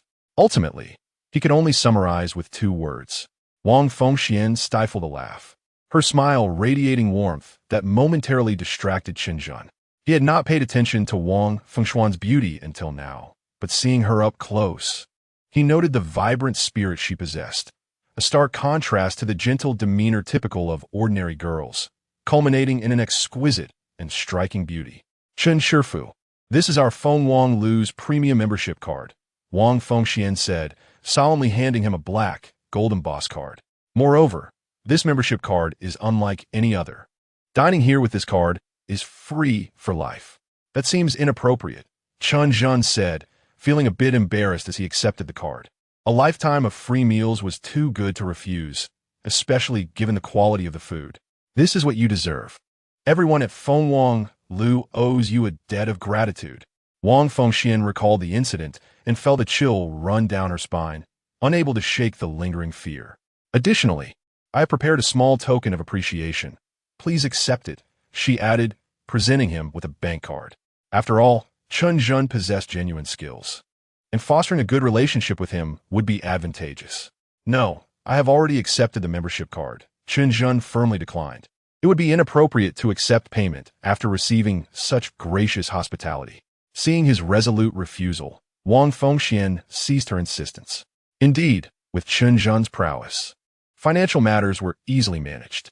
"By the way, I haven't had the chance to inquire about which master from Luofu Mountain you are an apprentice to." Wang Fengxian shifted the conversation, though this topic caused Chen Zhen to break out in a cold sweat. Previously, Wang Fengxian hinted at her connections to a certain Qing song from Luofu Mountain. Chen Zhen's mind raced, finally formulating a response. I am a secular disciple privately taken in by my master. He specifically instructed me not to disclose any related information." After saying this, Chen Zhen felt a wave of anxiety as he wondered if this explanation would suffice. That makes sense. The masters from Luofu Mountain are known for their free-spirited nature, often leaving others puzzled, Wang Fengxian remarked, choosing not to dwell on the topic further. With Chen Zhen's distinct characteristics, if she truly wanted to investigate, it wouldn't be difficult to uncover the truth. Sensing Wang Fengxian's acceptance of his explanation, Chen Zhen finally breathed a sigh of relief. "It's getting late. I shouldn't occupy your number 1 room any longer. I'll take my leave," he said, glancing at the time, which read 8 p.m. If he did not leave now, when would he? "Chen Shifu, if you have matters to attend to, please feel free to go. Feng Wang Lu always welcomes you." Wang Fengxian stood and bowed again to Chen Zhen. As he exited the restaurant, Chen Zhen casually assessed the feng shui layout with his observational skills, which left Wang Fengxian even more astonished. He navigated with such ease and grace. Her curiosity about Chen Zhen's background deepened. What kind of master could produce such an exceptional disciple? In the midst of their conversation, they arrived at the entrance of Feng Wang Lu Chen Shifu. "Take care." Wang Fengxian bowed deeply once more. Chen Zhen, disregarding gender conventions, hurriedly assisted her up. At that moment, a few individuals emerged from the restaurant's elevator, led by Chu Yu and her cousin. They recognized Wang Fengxian and were taken aback by her display of such deference towards Chen Zhen. Wang Fengxian was somewhat renowned in their circle, proud and decisive, so it was surprising to witness her in such a submissive stance. This further validated Chu Yu's earlier speculation that Chen Zhen's identity was undoubtedly extraordinary. Chen Zhen also noticed Chu Yu, nodding slightly in acknowledgement before departing. "That young man, do you know him?" Chu Yu's cousin inquired, perplexed. Given that he commands such respect from Wang Fengxian, I should have encountered him before, he thought. Yet Chen Zhen's face seemed unfamiliar. "Oh, he's a classmate," Chu Yu replied with a smile. "Quite an interesting person." After leaving Feng Wang Lu, Chen Zhen strolled leisurely, feeling somewhat stuffed from the meal. As he contemplated his future plans, his phone suddenly rang. The caller ID displayed by Jia. Wasn't she the alluring woman embroiled in a scandal? Chen Zhen smirked as he answered the call. "Chen Chen, Taoist." By Jia sounded frantic, even omitting her usual endearment. "Don't worry. Take your time to explain. Chen Zhen gently reassured her. Tong Tong, she is having another episode. Bai Jie seemed to have found her anchor, gradually calming down. Another episode? Chen Zhen frowned. I will head over immediately. Where are you? I will having Shu pick you up. No need, time is of the essence. I'll take a cab, it will be quick. After hanging up, Chen Zhen hurriedly called a taxi to the Zijin Tai community. Throughout the journey, his mind was racing. Logically, children tend to have weaker constitutions and insufficient yang energy, making them susceptible to malevolent spirits. Yet, it had only been a few days. In such a prime location as Zijin Tai, it should not harbor such sinister entities. 20 minutes later, Chen Zhen arrived at Bai Jie's villa. The door was unlocked, evidently left open for him. Upon entering, he effortlessly ascended the stairs. In a cozy children's room on the second floor, Bai Jie was tearfully applying a cool cloth to Tong Tong's forehead. Tong Tong appeared pale, completely unconscious, occasionally twitching. Upon seeing Chen Zhen, Bai Jie's tears flowed freely. It's all right, don't worry. I'm here. Chen Zhen sat beside her, gently patting her back. Bai Jie finally relaxed, resting her head on his shoulder. Despite being a few years his senior, she was ultimately just a woman. The sudden turmoil that befell TNGT Ing had already caused her to lose her composure. Big, choked with sobs, was engulfed in self-reproach. CHN focused intently on TNGT Ing, employing both his dual sight and chi observation techniques, ensuring that no malevolent forces could elude him. It was evident that a ghostly aura had infiltrated her being, slightly more severe than the previous incident, yet manageable. As CHN inhaled the faint fragrance emanating from Big and felt the warmth radiating from her shoulder, he resolutely urged himself to remain calm. Big gleefully clasped N's arm, exclaiming her faith in his capabilities. The soft sensation at his arm almost caused him to lose his composure. The matter at hand was of utmost importance. It needed to be reiterated thrice. Gradually rising, CHN pressed his hand against TNGT Ing's forehead. In a manner akin to the last time, he utilized his spectral grasp, but this time, instead of a wild ghost, he extracted a dense mass of ghostly energy. SHU and Diju Ing eagerly leapt towards CHN's hand, consuming the ghostly essence with fervor. Within a few breaths, TNGT Ing's complexion returned to normal, even hinting at the prospect of awakening. Big quickly cradled TNGT Ing in her arms, soothing her back into a deep slumber. Let's step outside to converse, Big suggested, motioning towards the exit as she led the way out of the children's room. Back in the living room on the sofa, the atmosphere turned increasingly awkward. I suspect that TNGT Ing's 2 consecutive episodes are no mere coincidence. Have you offended anyone recently? CHN broke the silence with his inquiry. After a brief contemplation, Big confirmed, indeed, there is a competitor company from which I recently secured a significant contract, and their owner has always harbored ill intentions towards me. Realization dawned upon Big as she stood up, pulling CHN upstairs. A few days prior, TNGT Ing had celebrated her birthday and received numerous gifts, all of which had been placed in the toy room. Upon entering, CHN activated his chi observation technique, scanning the room meticulously. Soon, a large Barbie doll caught his attention. Under his scrutiny, the doll emitted faint wisps of ghostly energy, so subtle that it could easily deceive his observation. In an instant, as CHN locked eyes with the doll, he perceived it squinting at him with an unmistakable warning. Had it been a few days prior, such a sight would have sent CHN fleeing in terror. However, at this moment, he feared neither demon nor evil spirit. In the astonished gaze of Big, CHN removed the doll's dress. To his astonishment, he discovered a line of blood-red characters inscribed on the doll's bare back. TNGT Ing's birthdate and time. That is a curse. The doll likely harbors silver needles, CHN explained as he scrutinized the doll. As Big leaned in to assist, the doll's eyes suddenly widened, and it spoke in a sharp, venomous voice. You, with such meager skills, would be wise to refrain from meddling. The doll's spiteful tone startled Big, causing her to instinctively retreat behind CHN. Undeterred, ch, and forcefully struck the doll's crown with his spectral grasp, causing a silver needle to protrude. You seek death, the doll shrieked, unleashing a beam of silver light from its mouth. Quick as a flash, ch and grasped the light between his fingers, revealing yet another silver needle.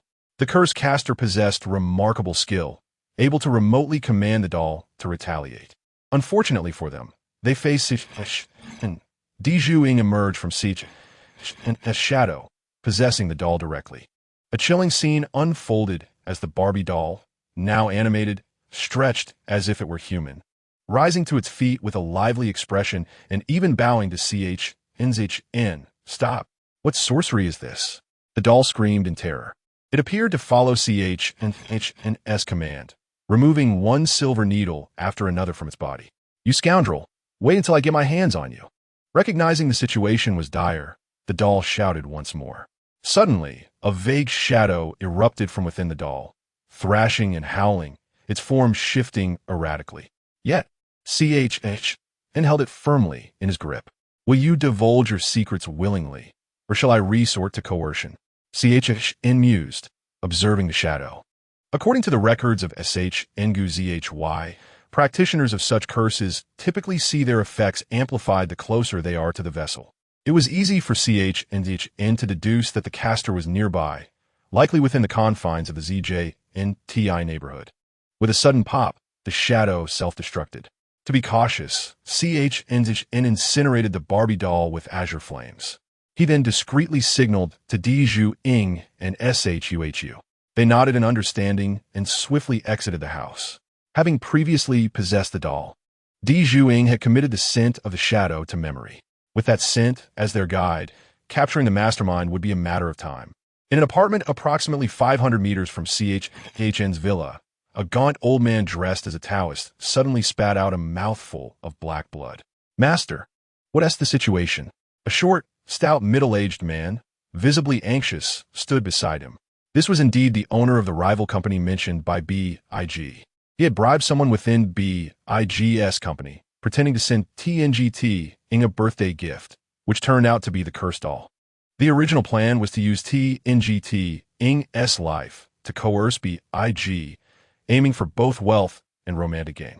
However, the old Taoist's current demeanor suggested that things were not going according to plan. This is troublesome. There are formidable individuals present, and we will not gain anything. The old Taoist coughed awkwardly. Formidable individuals? The stout man panicked. Didn't TU claim to possess unparalleled powers? Let us make haste. That fellow might be searching for us right now. If we encounter him, although I'm not afraid, I would surely suffer some losses, the stout man reasoned, realizing that the old Taoist was indeed intimidated. Damn it, that old Taoist has cost me 100,000. However, the stout man quickly recognized that now was not the time for grievances. Their lives were at stake. Just as he contemplated making a swift exit, a sudden knock on the door startled him. Is anyone there? Open the door. I'm in dire straits. A haunting male voice lamented from outside. As the saying goes, he who does no evil has no fear of ghosts knocking at the door. Yet, if one were indeed engaged in nefarious deeds and faced a ghostly visitor, the terror would be palpable, particularly in the dead of night. The stout man, already on edge, collapsed in fright as Ying's presence loomed outside. Please don't look for me. I've done nothing wrong. It was this old Taoist's instigation. He stammered, trembling uncontrollably. Why should you be afraid? It's merely a minor ghost. The old Taoist steeled himself, drawing forth his copper-coined sword and affixing a talisman to its tip. Taishang Lao Jun, with my divine spell. I fear no demons.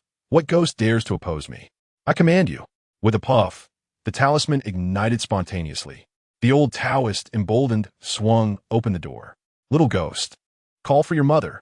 With a snap of his fingers, Shuhu promptly closed and locked the door behind them. Hold on, fellow Taoist. The old Taoist wiped the blood from his face and bowed deeply to Chen, discarding the copper-coined sword. I'm a 36th generation disciple of the Nexi sect. May I inquire about your lineage? An old saying goes, it is better to resolve enmity than to deepen it. Might you be so kind as to grant me a favor today? Favor your grandmother's colorful, swirling farts. With a powerful kick, Chen Zhen, possessed by the Zhuang, struck the old Taoist master squarely in the face. "Master, master," cried the short and stout man, pleading, "how much did Bai Jia offer you? I will pay double." The fallen Taoist's eyes sparkled at the mention of double. "If you had said you could offer double earlier, I would have risked my life to fight him." The old Taoist's gaze towards Chen Zhen had transformed, filled with a sense of deep-seated enmity. This old man was clearly one who valued money over life. Spitting blood, he grasped the Sanqing bell and began to shake it frantically. "Disciple of the Shunxiao sect, Zhao Dazhu, respectfully requests the arrival of the ghost immortal." As the old Taoist's voice faded, a chilling wind swept through the surroundings, and eerie, piercing laughter echoed from all directions. Chapter 15. What to do when confronted by a ghost bride. "Ghost immortal, perhaps we should retreat?" the Zhuang whispered, trembling as he approached Chen Zhen. If this old man truly summons a ghost immortal, it would be as easy as squashing a grasshopper to extinguish us. Even the king of hell would have to show some respect. "Fear not." Chen Zhen firmly slapped the Zhuang, countering, if this old Taoist could truly summon a ghost immortal, he wouldn't need to grovel so. Moreover, even if a ghost immortal were summoned, there would undoubtedly be various limitations. Otherwise, wouldn't this old Taoist be invincible in the mortal realm? Gradually, the chilling wind subsided, and the sharp laughter transformed into delicate, bell-like giggles. A young girl clad in a vibrant red wedding gown appeared in midair. She appeared to be around 20, with lustrous black hair and exquisite features, more captivating than any star from a historical drama. The Zhuang and the thin monkey had long hidden behind Chen Zhen in fright. Is this the ghost immortal? Chen Zhen had expected an old crone, but instead, he was met with a radiant young maiden. "How bothersome! Another from the Shunxiao sect, disturbing my slumber." The girl stretched languidly, her enchanting form on full display. "It seems your Shunxiao sect is indeed declining. The legacy of your ancestors is nearly exhausted. And now there is only you left, little one." She floated before Zhao Dazhu, scrutinizing him with unabashed disdain. Master was right. The ghost immortal truly blesses the Shunxiao sect. Zhao Dazhu felt a wave of relief wash over him. With the ghost immortal's presence, not only would his life be spared, but he would also earn double the payment. Today was indeed a fortuitous day. I humbly request the ghost immortal to deal with this young man. Zhao Dazhu pointed at Chen Zhen. At that moment, Chen Zhen felt utterly immobilized by the ghost immortal's aura, far more intense than that of the previous ghost Buddha. The girl suddenly appeared before him, her smiling eyes locking onto his. "What a handsome young man," she exclaimed, extending her finger to trace Chen Zhen's face. Suddenly, her expression shifted, and she turned to Zhao Dazhu. "I cannot assist you with this matter. Furthermore, this will be the last time your Shunxiao sect summons me. Our dealings will cease henceforth." Zhao Dazhu's eyes widened in disbelief. If he failed to overcome this challenge today, what future would he have? "Ghost immortal, you cannot turn a blind eye. After all, our Shunxiao sect has aided you in the past." Zhao Dazhu continued his futile pleas. Before he could say more, the girl's demeanor changed abruptly. Her once bright and beautiful visage morphed into a terrifying ghostly face. "Silence. Speak again, and I shall consume you. It has been centuries since I last tasted human flesh." Her voice, as clear as a flowing spring, sent chills down Zhao Dazhu's spine. He could only awkwardly refrain from further speech. "What is your name, young ghostly gentleman? And how old are you?" the girl asked, her cheerful demeanor returning as she leaned closer to Chen Zhen. "Chen Zhen, 22 years old. Perfect age. I am Shenmuqing. Just 20. Her words sent a shiver down Chen Zhen's spine. "You just mentioned not having eaten human flesh in centuries, yet you claim to be 20? Chen Zhen, our meeting is fated. We are of similar age and compatible in spirit. Why not become husband and wife, living a carefree life and frolicking through the realms? What do you say?" Shenmuqing gracefully perched on Chen Zhen's shoulder, wrapping her arm around his neck. The delicate touch sent waves of cold sweat down his back. He instinctively wanted to refuse, fearing another shift in her mood. What to do when confronted by a ghost bride? "I need help urgently," Shenmuqing pondered, biting her finger for a moment before finally nodding. "That makes sense. You are quite thoughtful. You two come out," Shenmuqing commanded, directing her gaze at Chen Zhen's shadow. The thin monkey and the Zhuang obediently emerged. I have other matters to attend to. Ensure you take good care of this young man. If anything happens to him, I will not spare you. Shen Muqing warned with a serious expression. Rest assured, we will make sure the boss is well fed and happy, waiting for your arrival. No, waiting for you to marry him. The thin monkey and a zhuang promised with sheepish grins. Excellent. I like that. Here, as a reward. Shen Muqing, satisfied with their response, casually pointed, and two refined threads of ghostly energy entered the bodies of the thin monkey and a zhuang. Receiving the ghostly energy, their faces lit up with satisfaction. Shen Muqing effortlessly elevated their status from wild ghosts to resentful spirits. Now, I must leave a mark on this young man to avoid any trouble later. Shen Muqing murmured, bending down to plant a kiss on Chen Zhen's forehead. A refreshing sensation enveloped him, accompanied by a faint fragrance reminiscent of modern perfume, distinctly pleasant. Suddenly, a character written in ancient script appeared on Chen Zhen's back, resembling a vivid red tattoo. He knew instinctively that this mark would be impossible to wash away. All right, young man, I must take my leave before those old fogies notice and bring you trouble. Shen Muqing glanced toward the horizon, preparing to depart. What about those two? Chen Zhen gestured toward the short, stout man and the despondent Zhao Dezhu. They know too much. Just kill them. Shen Muqing replied dismissively. Chen Zhen, however, ultimately intervened, preventing Shen Muqing from taking the lives of Zhao Dezhu and the stout man. After all, if a death occurred, the police investigation would inevitably lead back to him. Yet, Shen Muqing erased their memories, leaving them as fools. The stout man exclaimed, I am now the world's richest person. Wealth, beauty, fame, all belong to me. Zhao Dezhu kept repeating, this humble Taoist is about to ascend to immortality. You mere mortals should kneel and worship. Once Shen Muqing had completely departed, Chen Zhen finally exhaled in relief. Bai Jie was likely anxiously waiting for him. Reflecting on Bai Jie, he recalled Shen Muqing's last words. Young man, you possess great fortune. Many beautiful companions will surround you in the future. I do not expect your unwavering devotion, but as the first to be bound by a marriage contract. I desire to be your primary wife. Chapter 16. Perhaps you shouldn't strive so hard thus. Had he become the object of a ghost's affection? Chen Zhen sensed that Shen Muqing harbored no malice towards him. In fact, she genuinely liked him and wished to marry him. However, setting aside her identity as a ghost immortal, Shen Muqing was indeed breathtaking. Among the few women he knew, only the campus belle, Chu Yu, could rival her beauty. Holding his phone, he contemplated calling the police but hesitated, fearing they would deem him insane. ZHUsh, puppetry, ghostly beings, even if one is indeed the party involved. Would the police truly believe their account? Upon the entrance of CHN, BIG let out a soft whimper and leapt towards him. A surge of emotions, concern, fear, and joy began to wash over her. BIG, tightly embracing CHN's neck, murmured, It's all right. It's all resolved. That's short. Plump man will trouble you no more. CHN, feeling awkward, was unsure where to place his hands, ultimately resigning to rest them on BIG's waist. The sensation was indescribable. Realizing her lapse in decorum, BIG blushed and gently pushed him away. Please, do not take risks in the future. After you left, I was truly worried and frightened, she said, tears glistening on her long eyelashes. CHN felt a wave of emotion swell within him. It dawned on him that, aside from his parents, there was someone like this sister who genuinely cared for him. Do not fret, BIG. You know my abilities well. I would never undertake anything uncertain, he replied with a smile. By the way, who gifted you that Barbie doll? Have you remembered? BIG. It must have been that short, plump man who turned it against you. CHN continued. That large Barbie doll? I recall it.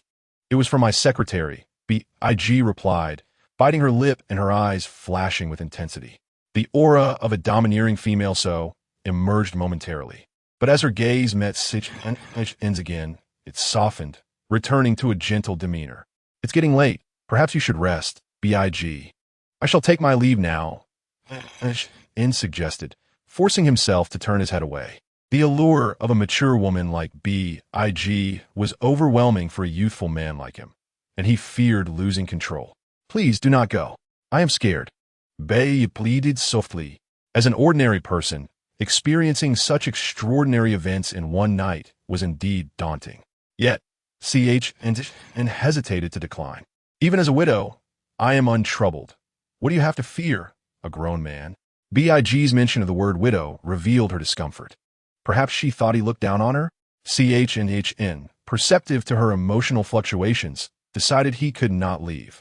To do so would surely hurt Big's feelings. Ultimately, he remained in the villa, albeit sleeping in the living room on the first floor, while Big and Ting occupied the master bedroom and the children's room on the second floor. After a wash, Chen lay on the sofa, reflecting on the events of the night, unable to fall asleep. Suddenly, his mobile phone on the coffee table vibrated. It was a message from Big. Have you fallen asleep? Not yet, almost there. Why don't you come in and sleep? I'm still a bit frightened. He replied, If I come in, where will I sleep? What are you thinking? Of course, you'll sleep on the floor.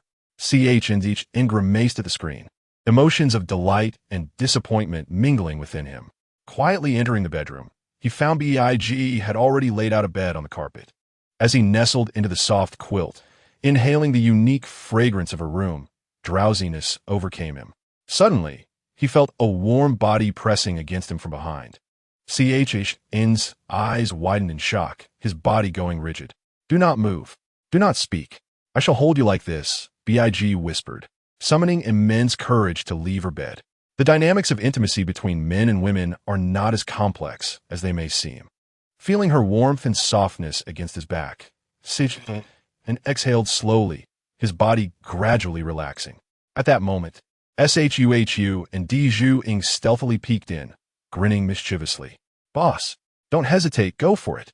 Chen narrowed his eyes at the two spirits, a chilling glint in his gaze. He then enveloped his shadow in a thin layer of azure flame, severing their connection to the outside world. Why not let me take care of you, dear brother? Big breathed softly into his ear. Isn't it said that mature women are the best? She continued, effortlessly ensnaring Chen in a whirlwind of desire. With no further hesitation, he thought, after a long drought, the rains have come. Let us proceed. The following day, Chen awoke late, the sun high in the sky. Ting had already left for kindergarten, while Big was practicing yoga in the living room. No wonder her physique and skills were so impressive. It appeared Big was well trained. Brother, you're awake. Freshen up. Breakfast is ready, Big said as she rose to retrieve the meal she had prepared. Despite their attempts at normalcy, an undercurrent of awkwardness lingered between them. Brother, what are your plans for the future? Big asked directly, resting her chin on her hands, her gaze fixed intently on him as he ate. For her, simply watching the one she cherished enjoy her cooking was a source of profound happiness. I haven't thought too deeply. I'll save some money and then open a storefront. Having a sign makes it easier to attract customers, Zhen replied, his words muffled as he chewed on a fried egg. Big understood that with Chen's abilities, earning money would be a trivial task. Her earlier remark about supporting him was merely a playful tease. Have you chosen a location for your shop? She continued, maintaining her chin on hands pose. Not yet, Big. Perhaps you could keep an eye out as well. But let it be clear, I shall cover the rent myself. I do not wish to be seen as a kept man, he said, finishing his milk in one gulp. Big leaned over, gently wiping the remnants from the corner of his mouth. Through her neckline, Chen caught sight of an alluring view that quickened his pulse.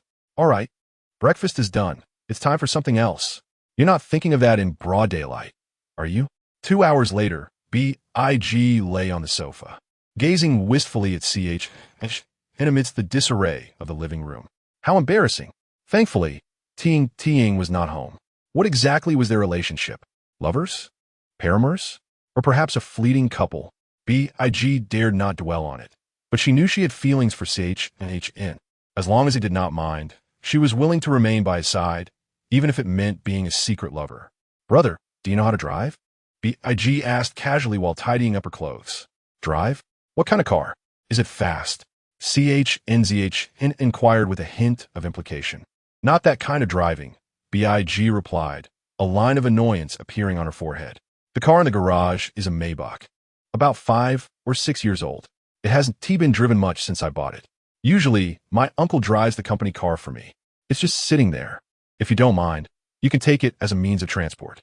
A wealthy woman offering a luxury car? Who could resist? Having a vehicle would certainly be more convenient. Given their mutual understanding, there was no need for pretense. Chen graciously accepted. He had learned to drive before, but had never had the chance to practice. Now, with his enhanced physical abilities, even without the spirit's assistance, driving was no challenge. He needed to focus on earning money, as it would be awkward if BIG found a suitable shop and he lacked the funds to rent it. After swiftly studying the HTLU-SH from the system store, CHH, and opened his phone to browse recent news, specifically targeting reports of homicides and supernatural occurrences, as they were the most likely to reveal supernatural clues. Soon, he stumbled upon a suspicious news article, Supernatural Incident at our NC Hospital's morgue. The gist was that a few days prior, the hospital received an emergency case involving a girl who jumped from a building due to emotional distress. By the time she arrived at the hospital, she was already beyond saving, and as she had no relatives in TNHI City, her body lay unclaimed in the morgue. While these details were not suspicious on their own, the key point was that the girl left behind a suicide note vowing revenge on her unfaithful lover, even if it meant becoming a vengeful spirit. And she had been dressed in a red gown with her hands and feet painted in red nail polish at the time of her death. During the period when the girl's body was stored, the morgue of Ren CI Hospital was anything but tranquil. Several staff members had already fled in fear, and there were rumors of others who had gone missing, though such information was likely suppressed by the hospital. Despite the various specialists summoned by the hospital, none could offer any assistance. Ren CI Hospital, it seems, was in dire straits. Chen Zhen started his vehicle, the Maybach darting towards Ren CI Hospital like an arrow released from a bow. After parking, he followed the guide map in the lobby and ascended directly to the administrative area of the hospital. Dean had been particularly anxious lately. Following the recent incidents at the hospital, the families of the missing employees were on the verge of uprooting the institution. The crux of the matter was that there were no bodies to recover, and thus no claims for work-related injuries could be filed. Additionally, pressure from superiors and the police loomed heavily. If the situation remained unresolved, his tenure as dean could very well come to an end. Although he had held the position for a decade, who among the ranks was not eager for promotion? The vice deans were fanning the flames, restless and ready to pounce. A series of knocks interrupted his thoughts. Dean adjusted his gold-rimmed glasses and tidied his tousled hair. Upon seeing a boy who appeared to be a student at the door, he sighed in relief, grateful that it was not a family member come to lament. "Who are you?" Dean inquired, his brow furrowed. "You? Here to help?" The skepticism was evident on his face. Previously, the experts hired by the hospital had all exuded an air of superiority, yet this boy seemed far too young and lacked the demeanor typical of such circles. Having dealt with various individuals over the years, Dean had heard whispers of the elite in the field. They often regarded ordinary people with disdain, seeing them as little more than animated corpses. The youth before him, clearly inexperienced, could not possibly possess any genuine skills. This realization soured Dean and S. mood. Was the cost of deception truly this low these days? Did this young man believe that the staff at Ren CI Hospital were fools, unworthy of even superficial courtesy? Observing the dean's furrowed brow, Chen Zhen surmised his thoughts. It appeared he needed to demonstrate some capability, initially intending to interact as an ordinary person. He had instead encountered disdain. Chen Zhen confidently approached Dean and S. desk and snapped his fingers. The spirit of De Zhuang, already a ghost, dutifully moved a chair from beside him to Chen Zhen's rear. However, to Dean and S. eyes, it was an entirely different spectacle. The young man walked straight to the desk, snapped his fingers, and the chair seemingly moved of its own accord. A true master. It was clear why he had no need for pretense. He was genuinely above such trivialities. "Master." Dean immediately rose, extending his right hand cautiously. Chen Zhen smirked, shaking it briefly before letting go. "Master, please have some tea." Dean fumbled to prepare a cup. "I only drink you Qian Mao Jian. Other teas make me cough." Chen Zhen remarked nonchalantly. It was not that this tea was particularly valuable. It was simply the first that came to his mind. Upon hearing this, Dean's hand trembled, splashing hot water onto his skin, though he stifled any sound of discomfort. We don't have Yu Qian Mao Jian here, he admitted sheepishly, but I can manage with another tea. With a sigh of relief, Dinan found this young master to be quite approachable. As the tea was poured, before Dinan could offer it, the cup floated effortlessly to Chen Zhen's lips.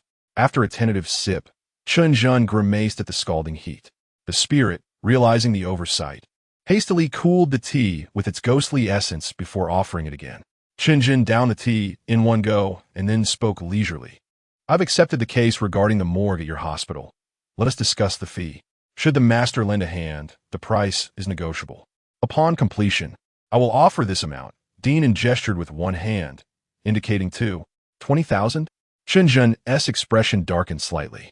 In truth, he was quite satisfied with the sum, as all he needed to do was purify the female ghost with his spectral abilities, gaining both ghost currency and proficiency in the process. Yet, being accustomed to haggling, he sought to raise the price. Master, please do not misunderstand. 2,000 is simply an undervaluation. It is 200,000. Dinan quickly clarified. 200,000. Good heavens! Chen Zhen had never encountered such a sum in his life. Nevertheless, he maintained a facade of calm, nodding slowly. I shall return tonight. Ensure no living souls remain in the morgue. Chapter 18. Let us battle fiercely tonight. Chen Zhen departed from Ren Ci Hospital, heading towards Fawning building. A complimentary dinner should not be passed up. Following the previous incident involving the shaman, Chen Zhen had become somewhat of a local celebrity at Fawning building, with nearly all the staff recognizing him. Mr. Chen, upon entering, nearly every attendant greeted him with enthusiasm, drawing the attention of other patrons. In an establishment of such caliber, one could encounter a myriad of clientele, yet the respect shown by the staff indicated that Mr. Chen was indeed a person of significance. This time, Chen Zhen chose not to return to room T1, but rather opted for a smaller private room. He ordered merely a bowl of noodles and a simple side dish. Before long, the door to the private room swung open, and Wang Fengxian entered with a smile. Today, she wore a smart casual blazer paired with a dark green skirt, her makeup subtly enhancing her natural features, presenting an air of confidence that drew Chen Zhen's attention. Master Chen, you could have given me a heads up before coming for dinner. I could have prepared something special, she chided playfully. Ms. Wang, there's no need for formality. I merely sought a simple meal before attending to other matters later, Chen Zhen replied. By the way, how is your esteemed master's health? Wang Fengxian continued to probe delicately into Chen Zhen's background. After Chen Zhen's departure the previous day, she had inquired about him with Qing Song Zhenrun. Given Chen Zhen's talents and skills, it was certain that his master must be a Taoist priest of the Qing generation from Mount Luofu. Presently, only 3 individuals of that lineage remained: Qing Song, Qing Feng, and Qing Yu. However, each had explicitly stated that they had not taken Chen Zhen as a disciple. Beyond the Qing generation, only the headmaster, Jing Yuan Zhenrun, remained. Although Jing Yuan presided over the sect, he was known for his eccentricity and had never accepted disciples. It was entirely plausible that Chen Zhen was a private apprentice of Jing Yuan, yet no one dared to confirm this with him, as Chen Zhen had mentioned that his master forbade disclosing secrets. Should this be the case, Chen Zhen would share the same status as the masters from the Qing generation, and he might even become the next sect leader. Revealing such a lineage would undoubtedly grant Chen Zhen immense leverage in the secular world. While many spoke of the 3 major sects of Taoism as the orthodox factions, the reality was rather different. Those truly in the know often chose to remain silent. Mount Luofu had produced ascended beings within the last century, while other sects had seen a decline, unable to produce any for centuries. The mere existence of an ascended being was enough to command respect from Mount Luofu. Furthermore, the current headmaster, Jing Yuan Zhenrun, had reached a cultivation level that subtly overshadowed other sects, positioning him as a potential leader of Taoism. Thus, Wang Fengxian had no choice but to regard Chen Zhen with the utmost seriousness. In fact, should Chen Zhen express the desire, she would likely offer Fawning building to him without a second thought. The opportunity to connect with the future leader of Luo Fushan is sufficient for ensuring the prosperity of his family for another century. However, Chen Zhen remains completely unaware of this. He is preoccupied with how to fabricate a lie. My master is in great health. He could devour 2 roasted chickens and 3 large bowls of wine in one meal, Chen Zhen blurted out. To his surprise, these words left Wang Fengxian agape. Indeed, how utterly true. To outsiders, the Taoists of Luo Fushan are perceived as ascetics, abstaining from meat and wine. Yet, in reality, Luo Fushan's regulations are rather lenient. They advocate for spontaneity. And there is no strict prohibition against indulgence in food and drink, as long as it is not overly ostentatious. The greatest passion of the esteemed Jingyuan Jinren is indeed drinking and savoring roasted chicken. Chen Zhen had not anticipated that his offhand remark would inadvertently solidify his status as a disciple of the Luo Fushan leader. Master Chen, Wang Fengxian shifted her chair to draw closer to him. The weather is splendid today. How about we enjoy a drink? Huh? Chen Zhen was taken aback. He had merely come for a meal, and now Wang Fengxian was suddenly so cordial. That might not be appropriate. I have matters to attend to later, he politely declined. A few cups of light wine, 1 tea hinder you. Master Chen has yet to taste the Moon Bay wine I brewed myself, Wang Fengxian declared, summoning a waiter to fetch the wine. Well, one cannot refuse such kindness. A drink 1 tea hurt, Chen Zhen conceded. Upon opening the bottle, the room quickly filled with the unique aroma of Moon Bay wine. Wang Fengxian poured generous glasses for both of them. Come, Master Chen. We have become acquaintances through this exchange. Let us toast and meet often in the future. With that, she downed her glass with gusto. Chen Zhen, possessing a decent tolerance for alcohol, was loath to be outdone in front of a woman. Without hesitation, he raised his glass and drank it all. This homemade Moon Bay wine was fragrant and smooth, yet potent. It must be around 50 degrees. Feeling the warmth spreading in his belly, Chen Zhen couldn't help but exclaim, "What a fine wine!" Indeed, Master Chen is a man of spirit. Wang Fengxian laughed, pouring more wine. As the cups were exchanged, the bottle was soon emptied. Fetch more wine. Wang Fengxian waved her delicate hand, instructing for additional bottles. Chen Zhen began to feel a bit anxious at this rate. He wondered if he would be able to walk out of the Phoenix Tower upright. He still needed to earn that 200,000 later. Thankfully, he had his own means to manage the situation. The subsequent wine was discreetly consumed by de Zhuang, while Wang Fengxian became more flushed, her charming eyes glistening. Truly, Master Chen has an impressive tolerance, she remarked, already beginning to slur her words. I really can't handle any more. Let us save it for another day, shall we? Chen Zhen smiled wryly. Then it is settled.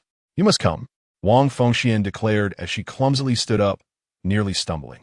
Chen Zhen quickly rose to steady her.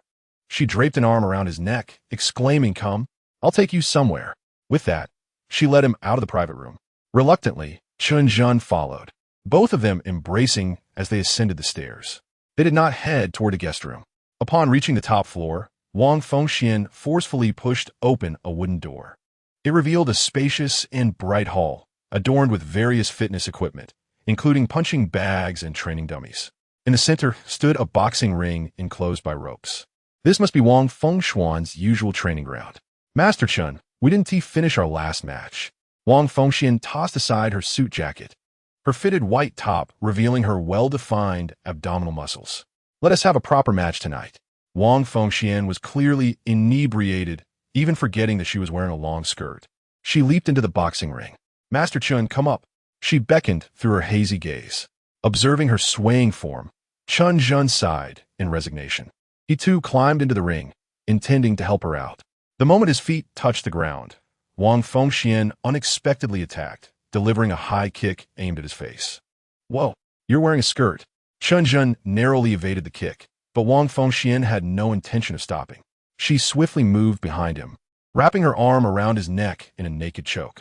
The naked choke comprises 2 triangular loops. One arm constricts the neck while the other forms a lock behind the head. However, the disparity in strength between Chen Zhen and Wang Fengxian was glaring. He even had the energy to glance down at her long legs wrapped around his waist and her arm encircling his neck. Years of rigorous training had left Wang Fengxian with no excess fat.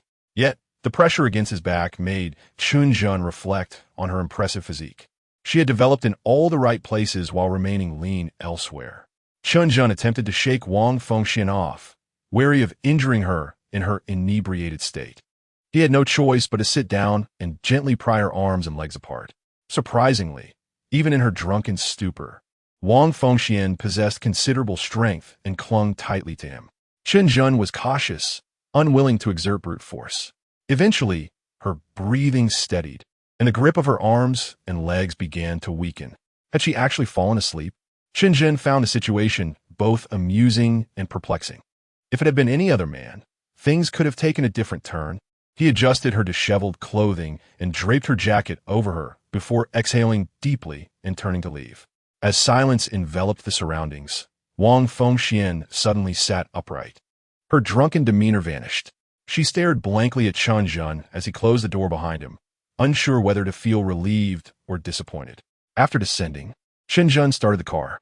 The earlier exertion had already dissipated much of his intoxication. If he encountered a sobriety checkpoint, he would have to rely on Shouhou to blow into the breathalyzer for him. Having utilized his possession skill earlier and with midnight approaching, he was poised to make the most of it. The two ghosts had elevated Shun Mooching to a vengeful spirit, significantly enhancing the effectiveness and duration of his possession abilities to 20 minutes. This bolstered Chen Zhen's confidence. Fortunately, he did not encounter any traffic police on the way. Just after midnight, Chen Zhen parked in the lot of Rinci Hospital. The building housing the morgue was brightly lit, yet devoid of any personnel. Through his yin-yang eye, he perceived the oppressive aura of malevolent spirits permeating the entire structure, tinged with a hint of crimson. It was undoubtedly a vengeful spirit.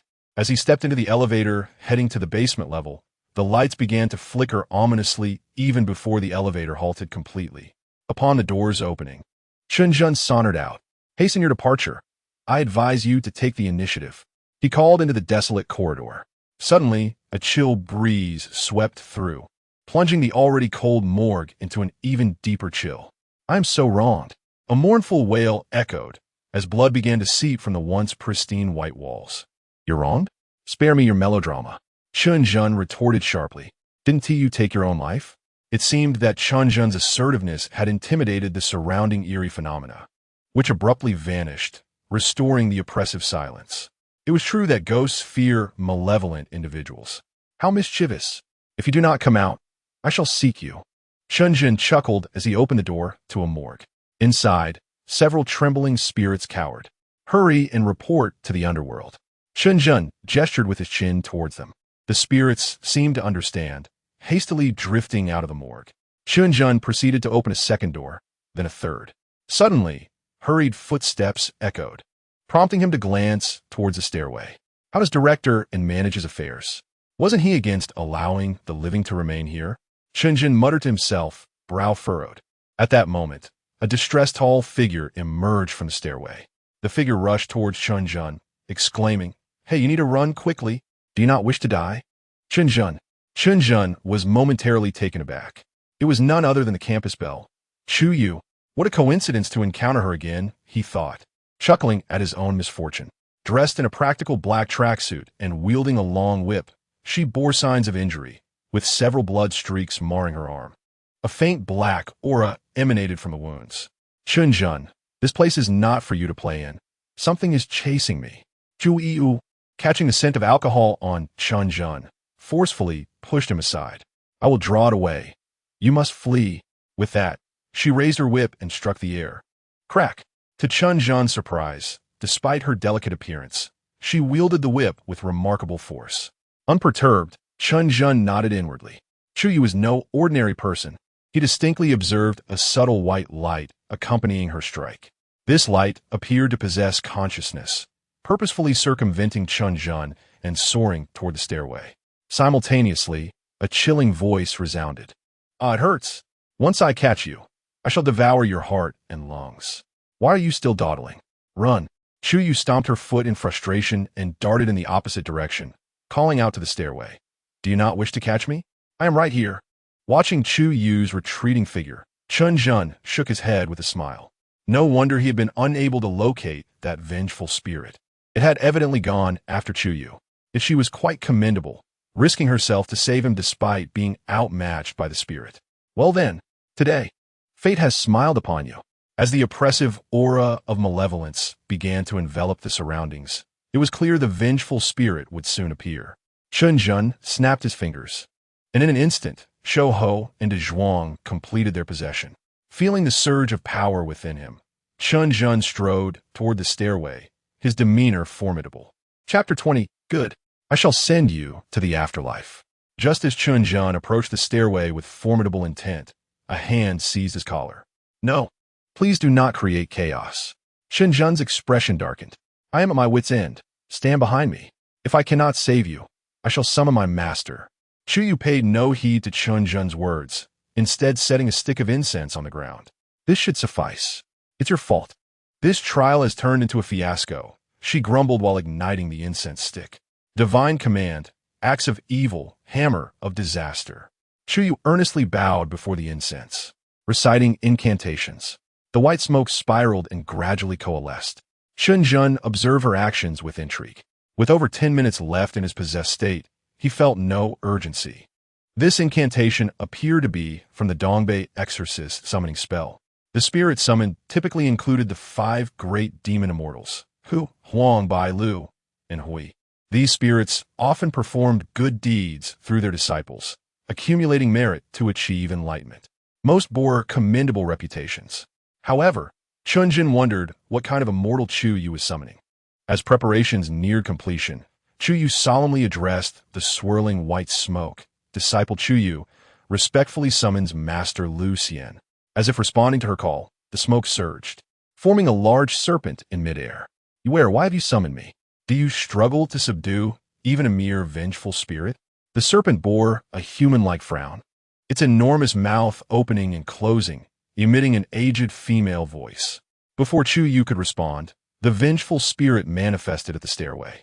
Clad in a crimson dress, with scarlet nails and disheveled hair, its blood-red eyes were partially obscured by a charred talisman affixed to its forehead. This talisman had likely been used by Chu Yu to momentarily control the spirit. Upon seeing Chu Yu and Chen Zhen, the spirit's eyes flared with a crimson glow. In an instant, it lunged at Chen Zhen. All men must die. Clearly, this female ghost bore deep-seated resentment towards men having been wronged in life. As the spirit screeched and clawed at Chen Zhen's throat, he prepared to unleash his inspector hand. However, the spirit was unexpectedly flung aside by the serpent's tail. It seems this spirit is indeed formidable. No wonder little Yu struggles against it, the serpent remarked, never once casting a glance at Chen Zhen. Yet it still fulfilled its duty of protection, as it could also accumulate merit. What manner of being are you? The spirit, now regaining its composure, appeared bewildered as it could not perceive the serpent. Hello there, vengeful sister.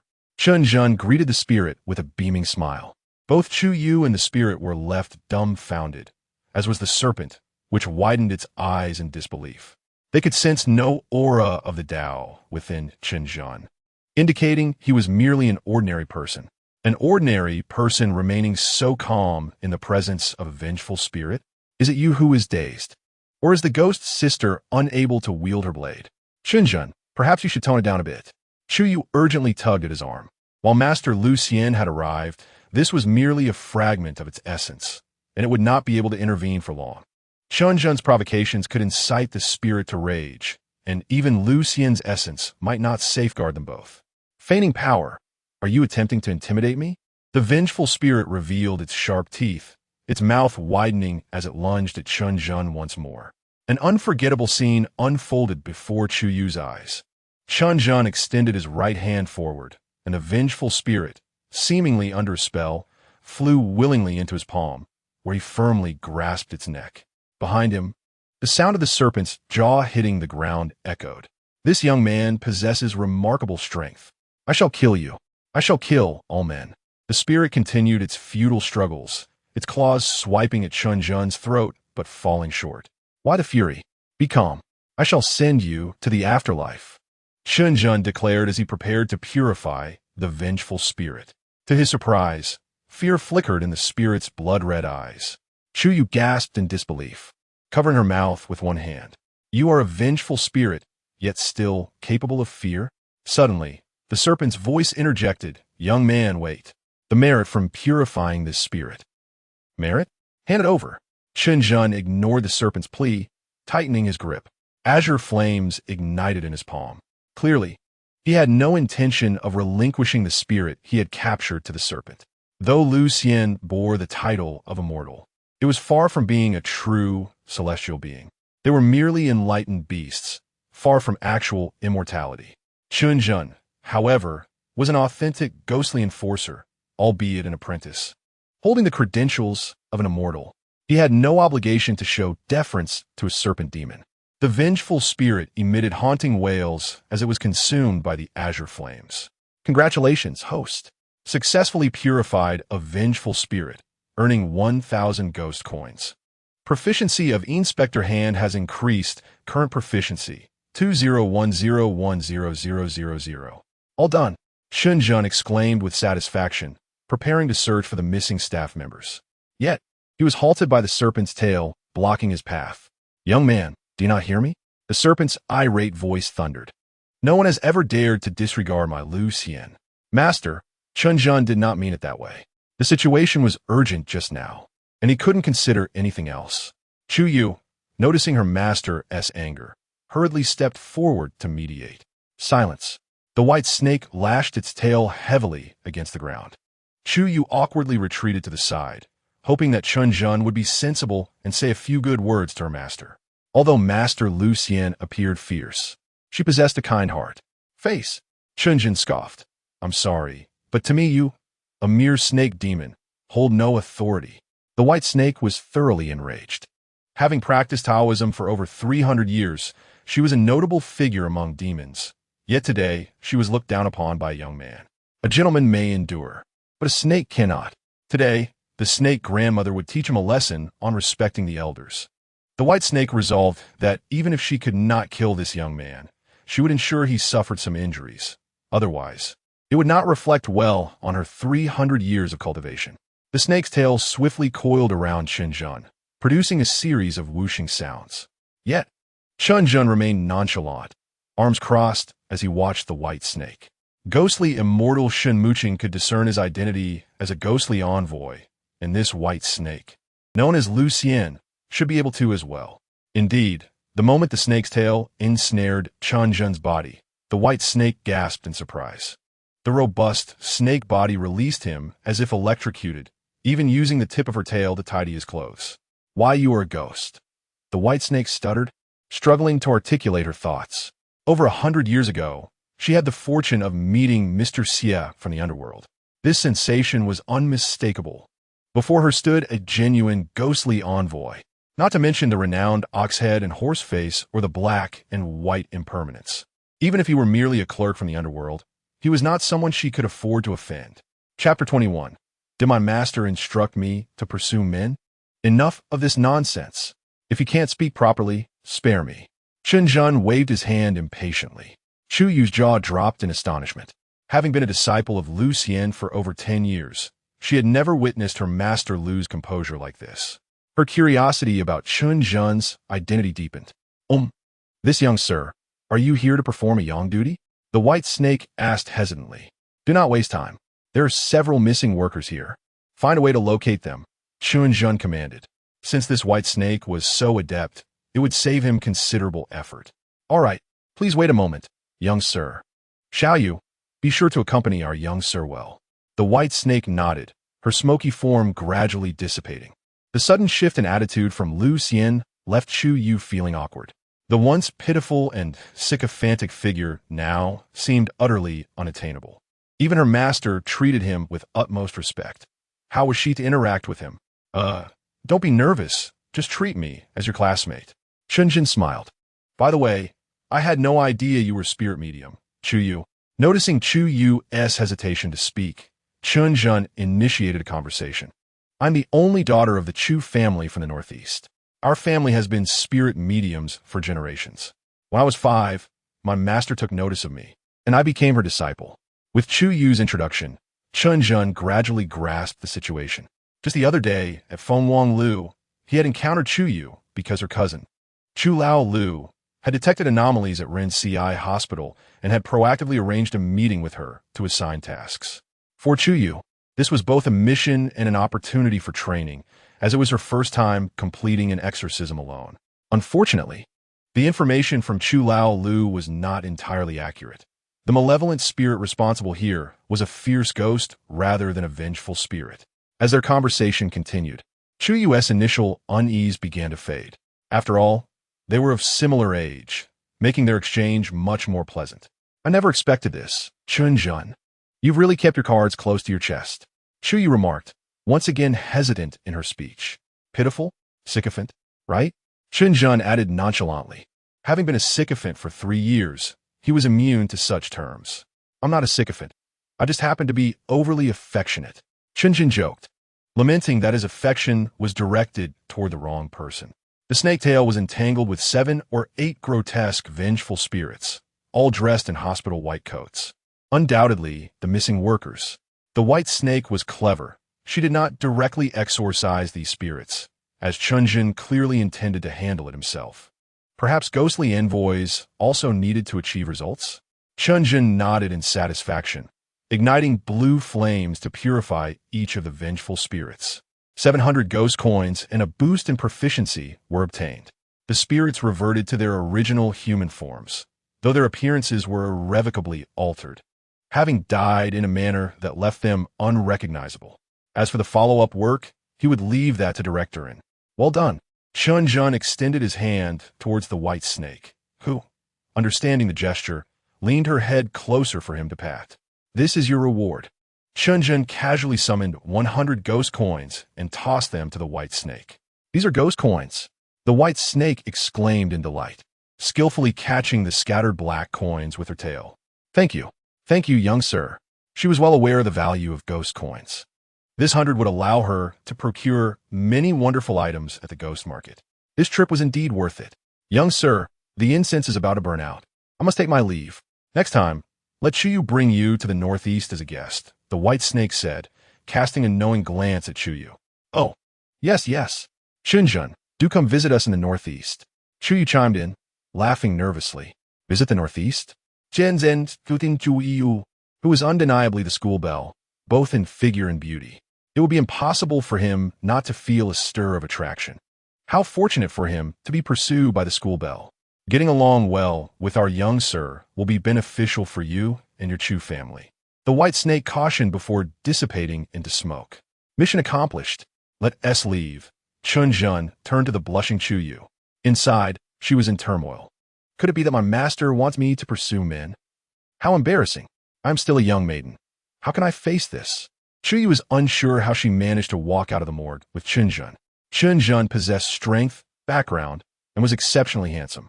The image of him gripping a fierce ghost by the neck lingered in her mind. Pursuing him might not be a disadvantage at all. Furthermore, one must obey their master's orders. Where to? I'll give you a ride. Chen Zhen asked casually as he started the car. Shangxing. Let me treat you to breakfast. Chuyu scrambled for a way to bridge the gap between them. Isn't it customary for boys to treat girls to meals? If I pursue a man, inviting him to breakfast should be perfectly acceptable, right? All right, we'll find a roadside stall near the school, Chen Zhen replied. Glancing at the time, dawn was approaching. To keep a low profile, he parked his Maybach near the school and then accompanied Chuyu to a breakfast stall.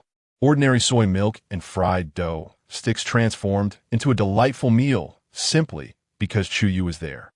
Why are you staring? Be careful not to get fried dough in your nose.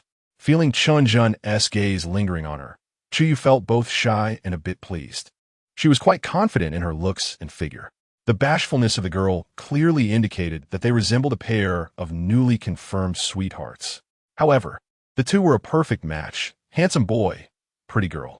Ultimately, it was Chuyu who paid the bill, though it only cost a few dozen yuan. It held monumental significance for Chen Zhen. He couldn't help but reflect. Previously, when he fawned over Qin Yao, even inviting her to a meal felt like an uphill battle. She would always ignore him. Now, however, the school belle was inviting him to breakfast. Was he being courted by the school belle? Fate and destiny had truly aligned. The two individuals, each harboring their own thoughts, were oblivious to the hushed whispers and pointed fingers of their fellow students who had risen early. They never anticipated the significance of the pairing of Tian Gao and Xiao Hua at the school gate, which stirred excitement among the onlookers. In Chapter 22, the murmurs intensified. Look, isn't that Goddess Chuyu? That boy beside her seems rather familiar. No way. Chen Zhen? When did he switch tracks? Instead of pursuing Qin Yao, he asks now after Chuyu? What audacity!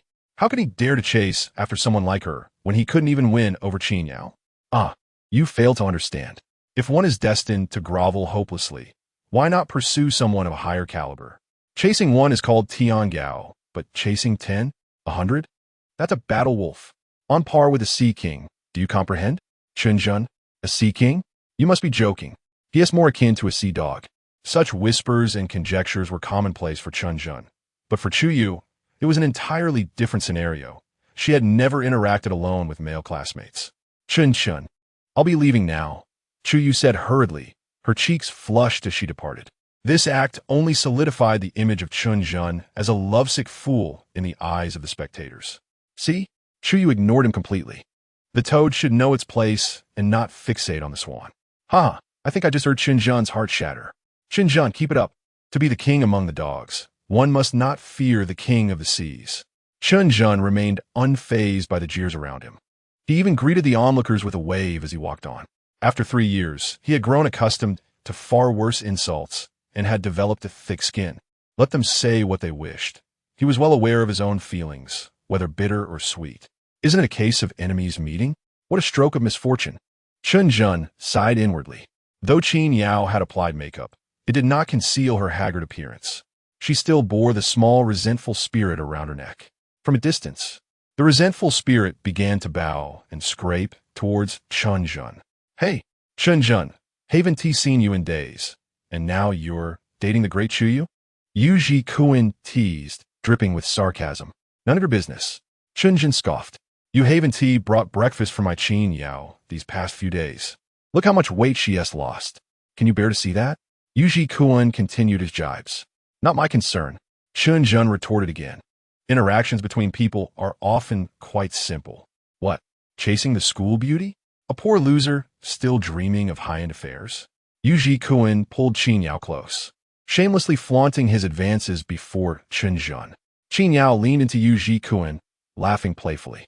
Yet, despite holding her, Yu Ji Kuan was envisioning Chuyu. As fellow students of high university, he certainly had aspirations towards Chuyu. Alas, she had never even glanced his way. It was shocking that Chen Zhen had just walked alongside Chuyu. By what right?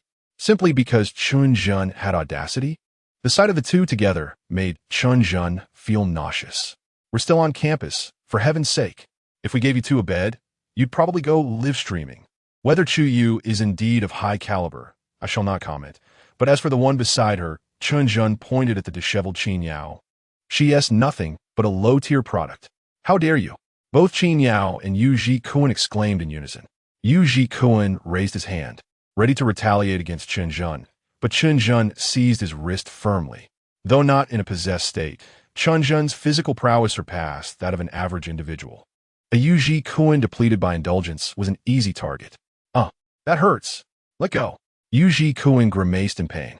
Qin Yao instinctively grasped Chen Zhen's hand, attempting to pry him off Yu Ji Kuan. Unexpectedly, the first time the goddess she had pursued for 3 years touched her hand was in such a situation. Chen Zhen couldn't help but sigh for his past self. With a swift motion, he flung Yu Ji Kuan aside and looked down imperiously at the fallen figure.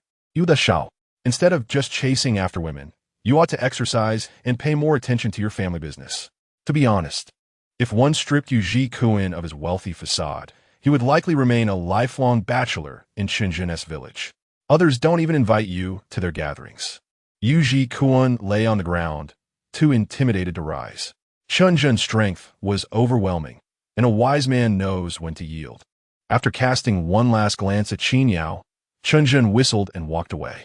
This time, the onlookers fell silent, utterly astonished. Chen Zhen had actually dared to confront the wealthy Yu Ji Kuan. It was immensely gratifying. Everyone was aware of Yu Ji Kuan's usual behavior, but out of respect for his family background, they had chosen to overlook it. Today, finally witnessing someone stand up to Yu Ji Kuan brought them immense satisfaction. Once Chen Zhen had distanced himself, Qin Yao bent down to assist Yu Ji Kuan, only to be pushed away. Get lost. Useless trash. Yu Ji Kuan vented all his frustration on Qin Yao. Qin Yao remained silent, her lips pressed tightly together. Her face flickered between hues, tears shimmering in her eyes. Whether she felt wronged, heartbroken, or regretted her choices was unclear. Finally, with gritted teeth, Qin Yao approached again and helped Yu Jikun to his feet. "You shall. Don't stoop to that filthy loser-esque level." With the departure of Qin Yao and Yu Jikun, the commotion came to an end. However, that day, the school forum and various social media exploded with activity. Headlines bombarded the students, who had nothing better to do. With the enchanting Qin Yao in the foreground and the stunning Chu Yu behind, what was the grand design of the king of Tiangao? Rumors circulated that Chen Zhen, after failing to win over the school beauty, had turned to the department beauty, leading to a brawl with her boyfriend. Why did the school beauty return late at night? Why was the department beauty shedding tears alone? Why did the dormitory matrons stay awake all night? Behind all this, was it a distortion of human nature or a decline in morality? Stay tuned for tonight's episode of Voices from the Campus, where we unveil the love-hate saga of a generation's Tiangao king. Each exaggerated rumor thrust Chen Zhen back into the limelight. His previous identity as a Tiangao was eye-catching, but this time, with the school beauty as his target, the stakes had risen dramatically. Yet at that moment, Chen Zhen was oblivious to it all, lazily sprawled on his desk, yawning and scrolling through his phone. After all, he hadn't slept a wink the night before and had been busy the entire night prior to that. "Chen Zhen, someone's looking for you." A female classmate near the door shouted towards him. Including Chen Zhen, most students turned to look at the entrance. Suddenly, jaws dropped throughout the classroom. Chu Yu, clad in a pristine white dress, stood there, radiantly smiling at Chen Zhen. A chorus of heart-shattering gasps echoed in the classroom. In Chapter 23, the situation escalated. Chen Zhen stretched lazily, turning his back to the piercing gazes of the male classmates as he exited the classroom. "What brings you here?" Chen Zhen asked, somewhat puzzled, as they had only parted ways that morning. Don't mind those forum posts, Chen Zhen. You know, Chi said, reaching out to adjust the collar of his shirt as she spoke. A fresh wave of cheers erupted behind Chen Zhen. He has done it. It's clear he has won her over. Chu Yu's virtuous gesture was tantamount to an unspoken announcement of their relationship. Now, all negative remarks about Chen Zhen circulating on campus were rendered moot. The very person involved, Chu Yu, had stepped forward to confirm their bond. Who would dare label Chen Zhen a Tiangao now? "It's nothing. I'm used to it," Chen Zhen shrugged nonchalantly. "Chen Tongxue has some free time tomorrow evening. There is a concert by Lin Shuer that I have long anticipated, and it is finally being held at Tianhai." Chu Yu handed Chen Zhen a ticket. Chen Zhen looked down in surprise. It was in the front row, a couple seating. The intensity of Chu Yu's advance was quite overwhelming. However, the sensation of being pursued by the school beauty felt rather delightful. The two agreed on a time, and with a blush, Chu Yu hurriedly ran off. The classroom erupted into excitement, particularly among the boys, who were all agitated. "Oh my, I would trade 10 years of my life for Chen Zhen to become impotent from now on. Alas, this feeling makes me believe in love once again. Chen Zhen, draw your sword. Today, only one of us can leave the classroom alive." Time in the campus always flies by, and before long, it was the following evening. Zhu Yu, dressed in a graceful long dress, stood at the school gate, poised and elegant. She had been waiting there for over 10 minutes, yet displayed no signs of impatience, still gazing into the distance. The golden rays of the setting sun enveloped her, bestowing upon her a halo of light. Though other students milled about, Chu Yu remained the most striking figure in the crowd. At that moment, a yellow Porsche 718 came to a halt before her. Although it was priced at just over $1 million, it was still quite an impressive vehicle for a student. Moreover, the driver was Zhao Xiongda, the president of the Tianhai University Student Union. Zhao Xiongda was a local official's son and possessed an attractive tall stature, making him quite popular among the girls at High University. "Xiao Yu, what a coincidence. Where are you headed? I can give you a ride." Zhao Xiongda leaned out of the window, striking a pose he deemed charming. Chu Yu frowned slightly. She despised being called Xiao Yu by anyone but those close to her, feeling it implied an unwarranted familiarity. "No need, Zhao Xiongda. I have someone meeting me. He should be arriving soon," Chu Yu replied with a forced smile. "Who are you meeting? Are you going out to eat? How could you make Xiao Yu wait for so long?" Zhao Xiongda stepped out of the car and approached her. "At one, 85 meters tall, coupled with his handsome looks, he was indeed eye-catching. Uninformed observers might even assume he and Chu Yu were a couple. Chu Yu dropped her smile, her disdain barely concealed as she took a step back, creating distance between them. Oh, Xiao Yu, why do you always keep people at arm's length? We could at least be friends. No, I'm afraid my boyfriend might misunderstand. Boyfriend? Zhao Xiongda felt his heart shatter at that moment. He was undeniably exceptional and had pursued Chu Yu with great effort. Why had she chosen someone else? Who had he lost to? Just then, a smile broke out on Chu Yu's face as she waved at someone in the distance. It was a smile Zhao Xiongda had never witnessed before. A black Maybach was racing towards them with formidable speed. Even as it approached, it showed no signs of slowing down. Zhao Xiongda, stunned, stood frozen, staring as the Maybach bore down on him. In the nick of time, Chen Zhen slammed on the brakes. The screeching of tires filled the air as the Maybach narrowly came to a stop inches from Zhao Xiongda. It was only then that he snapped back to reality, letting out a shriek and collapsing onto the ground, his face as pale as a sheet. Chu Yu ignored Zhao Xiongda, smiling as she climbed into the car. The Maybach's engine roared to life and honked at Zhao Xiongda, who scrambled away in fright. Chen Zhen pressed the accelerator and sped off. It was Chen Zhen driving. Zhao Xiongda couldn't believe his eyes. How could the driver of a Maybach be that loser who was so infatuated? Whispers from the surrounding students reached his ears. Oh my, that was Chen Zhen, right? He was driving a luxury car worth over 3 million? Brother Zhen is so low-key. You don't understand. Real wealthy people prefer to appear humble. The way Brother Zhen handled the Maybach was so cool. I think I'm falling for him. Indeed, the school beauty could never belong to a loser. I no longer believe in love. Zhao Xiongda's face turned a deep shade of anger. So Chen Zhen was the one who had won her over. Was that car rented? He must have spent a fortune. The thought of losing to Chen Zhen made Zhao Xiongda fume. How could such a fine cabbage be pushed by a pig? Damn it.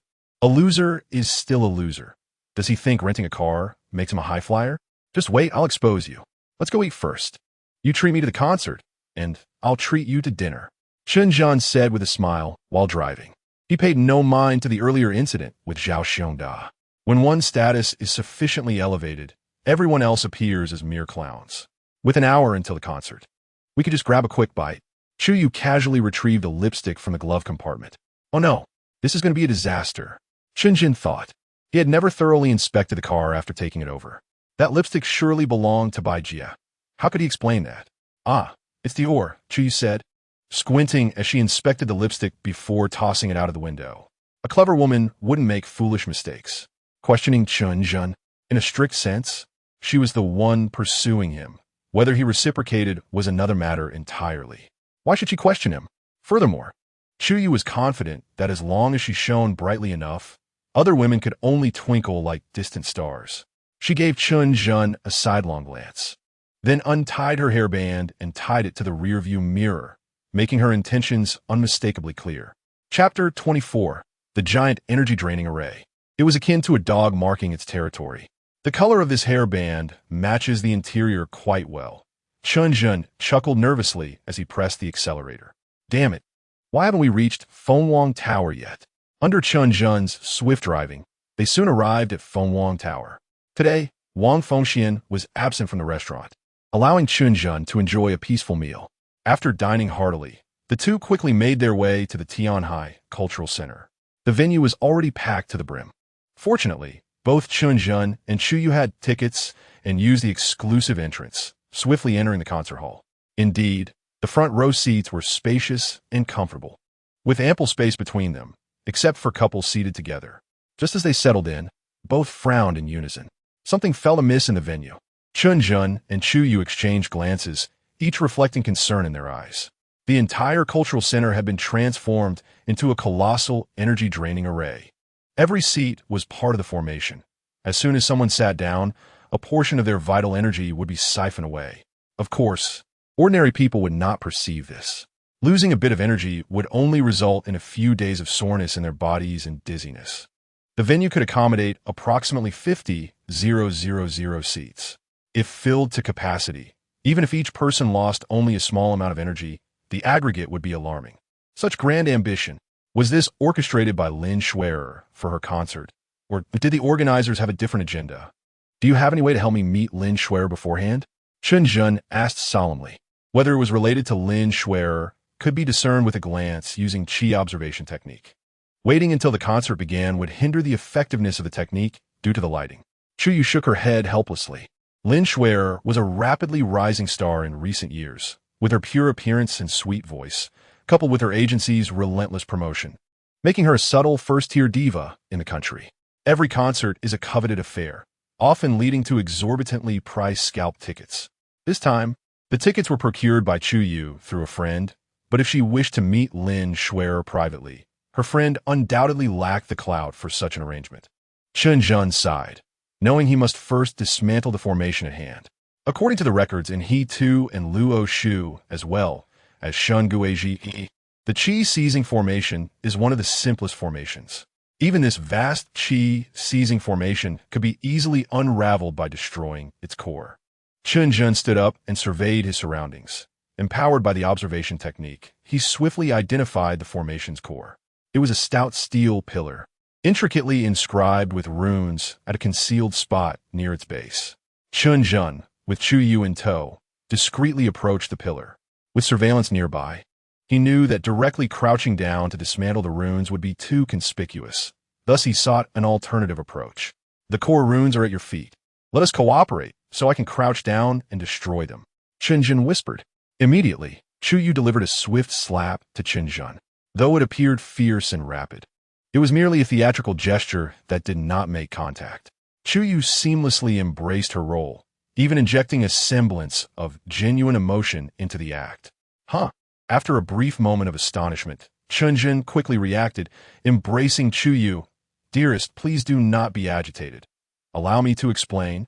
With a pained expression, Chu Yu pushed Chen Zhen to the ground and, leaning against a steel pillar, began to weep. I will not listen, I will not listen, I will not listen. Chen Zhen rose, half kneeling on the ground, clutching Chu Yu's leg, along with the steel pillar, lamenting, Please do not be so heartless, so cruel, so unreasonable. You speak nonsense. Chu Yu turned her head aside, biting her lip. How am I heartless, cruel, or unreasonable? At this moment, Chen Zhen had already rendered the runes unrecognizable. Task accomplished. Chen Zhen rose and grasped Chu Yu's shoulders, gazing deeply into her eyes. I just realized, you are neither heartless nor cruel nor unreasonable. The onlookers murmured. Is that it? I brought out my sunflower seeds and beer for this. I expected a dramatic display before the concert began, and yet it concludes so abruptly. Are modern couples so quick to quarrel and reconcile? How was my performance? Chu Yu inquired with a smile. Impressive. Chen Zhen gave a thumbs up. As they chatted and laughed, a striking figure approached. Master Chen? It truly is you. While Wang Fengxian greeted Chen Zhen, her gaze scrutinized Chu Yu. Slightly taller, possessing a beauty superior to her own and seemingly more fit. However, this young lady appeared delicate and fragile, undoubtedly no match for her. Chu Yu also kept a close watch on Wang Fengxian. She recognized her as the owner of Feng Wang Lu. Yet, a woman's intuition suggested that Wang Fengxian's relationship with Chen Zhen was not ordinary. The atmosphere crackled with electricity, as both women harbored a fondness for Chen Zhen, despite lacking any substantial ties to him. How could one allow another to covet their quarry? Here it comes. The show is about to begin. The onlookers, previously engrossed in Chen Zhen and Chu Yu, eagerly resumed their snacks and drinks. Boss Wang, are you here for the concert as well? Chen Zhen sensed the tension in the air and awkwardly greeted her. Wang Fengxian, with her wealth of social experience, quickly shifted her gaze from Chu Yu to Chen Zhen. Lin Shuer and I are close friends. I'm here to support her. Are you also fans of Shuer? After the concert, I can help you obtain a few signed albums. What a stroke of luck. Just as I was wondering how to meet Lin Shuer. Chen Zhen hastily interrupted Wang Fengxian, briefly outlining the situation. Wang Fengxian's eyes widened in surprise. Based on her assumptions regarding Chen Zhen's identity, she had no reason to doubt him. Concerning her good friend, Wang Fengxian wasted no time and led Chen Zhen and Chu Yu backstage. The staff in the back were mostly familiar with Wang Fengxian, greeting her affectionately as Sister Fengxian. The trio encountered little resistance and swiftly arrived at the dressing room. Wang Fengxian nodded toward Chu Yu, seemingly boasting. See, this is called connections. Chapter 25. Please save me. Sir. Chu Yu rolled her eyes and chose to ignore it. If it were about connections, the northeastern Ma Xian practitioners were certainly no less formidable than the Wang family. Sister Fengxian, what brings you here? The concert is about to start, and I want to have time to accompany you. Lin Shuer was seated before an oversized mirror, smiling as she greeted Wang Fengxian. 3 or 4 makeup artists were bustling around her. Although her makeup was only half done, the beauty she presented to Chen Zhen was nothing short of breathtaking. Her slightly curled long hair was tied back, paired with a cropped shirt and perfectly fitting hot pants, exuding youthful vitality. Shuer, do not rush with your makeup. I have something urgent to discuss, Wang Fengxian said while glancing around. Lin Sue a fool hiaplao. Knowing her close friend was not one to trivialize matters. If she sought her out at such a time, it must be of significant importance. Makeup artists, please attend to other matters. I will call you back shortly, Lin Shuer said apologetically. The makeup artists and other bystanders promptly exited, and Lin Shuer's assistant kindly closed the door. Wang Fengxian leaned in close to Lin Shuer and quietly introduced Chen Zhen's identity. Upon hearing that Chen Zhen was likely the direct disciple of Luo Fushan's Jing Yuan Zhenrun, Lin Shuer's expression shifted dramatically. She swiftly brushed past Wang Fengxian and approached Chen Zhen. Please, sir, save me. Remarkably, Lin Shuer knelt before him with utmost sincerity. Chen Zhen was taken aback. He could not fathom what person or entity had forced Lin Shuer into such a desperate plea. Please, do not be agitated. Tell us what is happening. Chen Zhen reached out to assist Lin Shuer, but Chu Yu was quicker, helping Lin Shuer to her feet. Aware of the urgency of the situation with the concert imminent, Lin Shuer wasted no time, getting straight to the point. Years ago, her debut had been fraught with challenges. She faced suppression from peers in the industry, lacked familial support, and often encountered harassment from various benefactors. Consequently, she summoned a minor spirit, nurturing it with her blood daily. After nurturing the spirit, her career flourished. However, the good times lasted only 2 years, as the spirit began to exhibit a tendency to harm its master. It not only required daily blood, but also demanded live offerings such as cattle and sheep. While these were manageable for Lin Shuer, recently, the spirit had become increasingly unruly, insisting that she set up a chi-seizing formation at the concert venue to siphon the life essence from living beings for its sustenance. A mere minor spirit, foolish Shuer. Would you truly heed its commands? Wang Fengxian asked, wrapping an arm around Lin Shuer's shoulder. Sister Fengxian, do not underestimate it. It is said to be a San Shi Tong Nan. I previously sought out several masters to eliminate it, but each time I was thwarted and faced dire consequences. To avoid endangering others, I ceased my search for help. Lin Shuer brushed her hair back, revealing faint bruises on her neck, and continued, if I do not fool feed. Chen Zhen nodded thoughtfully and remarked, based on your description, this little ghost was initially merely a minor specter. After being nurtured by you for over 2 years, it should have ascended to the level of either a vengeful or malevolent spirit. Only vengeful and malevolent spirits require the vitality of the living to advance. If it were just a typical vengeful spirit, it would be manageable, but if it has turned malevolent, that would pose a significant problem. Chen Zhen was aware of his limitations. After all, the Yuming ghost hand was still in its nascent stage and lacked the potency to confront a malevolent spirit. No matter if it is a malevolent spirit, I shall summon my master, Chu Yu declared confidently, puffing out her ample chest towards Wang Fengxian. The implication was clear. Look, what good is all your influence in a critical moment? It is I who can assist Chen Zhen.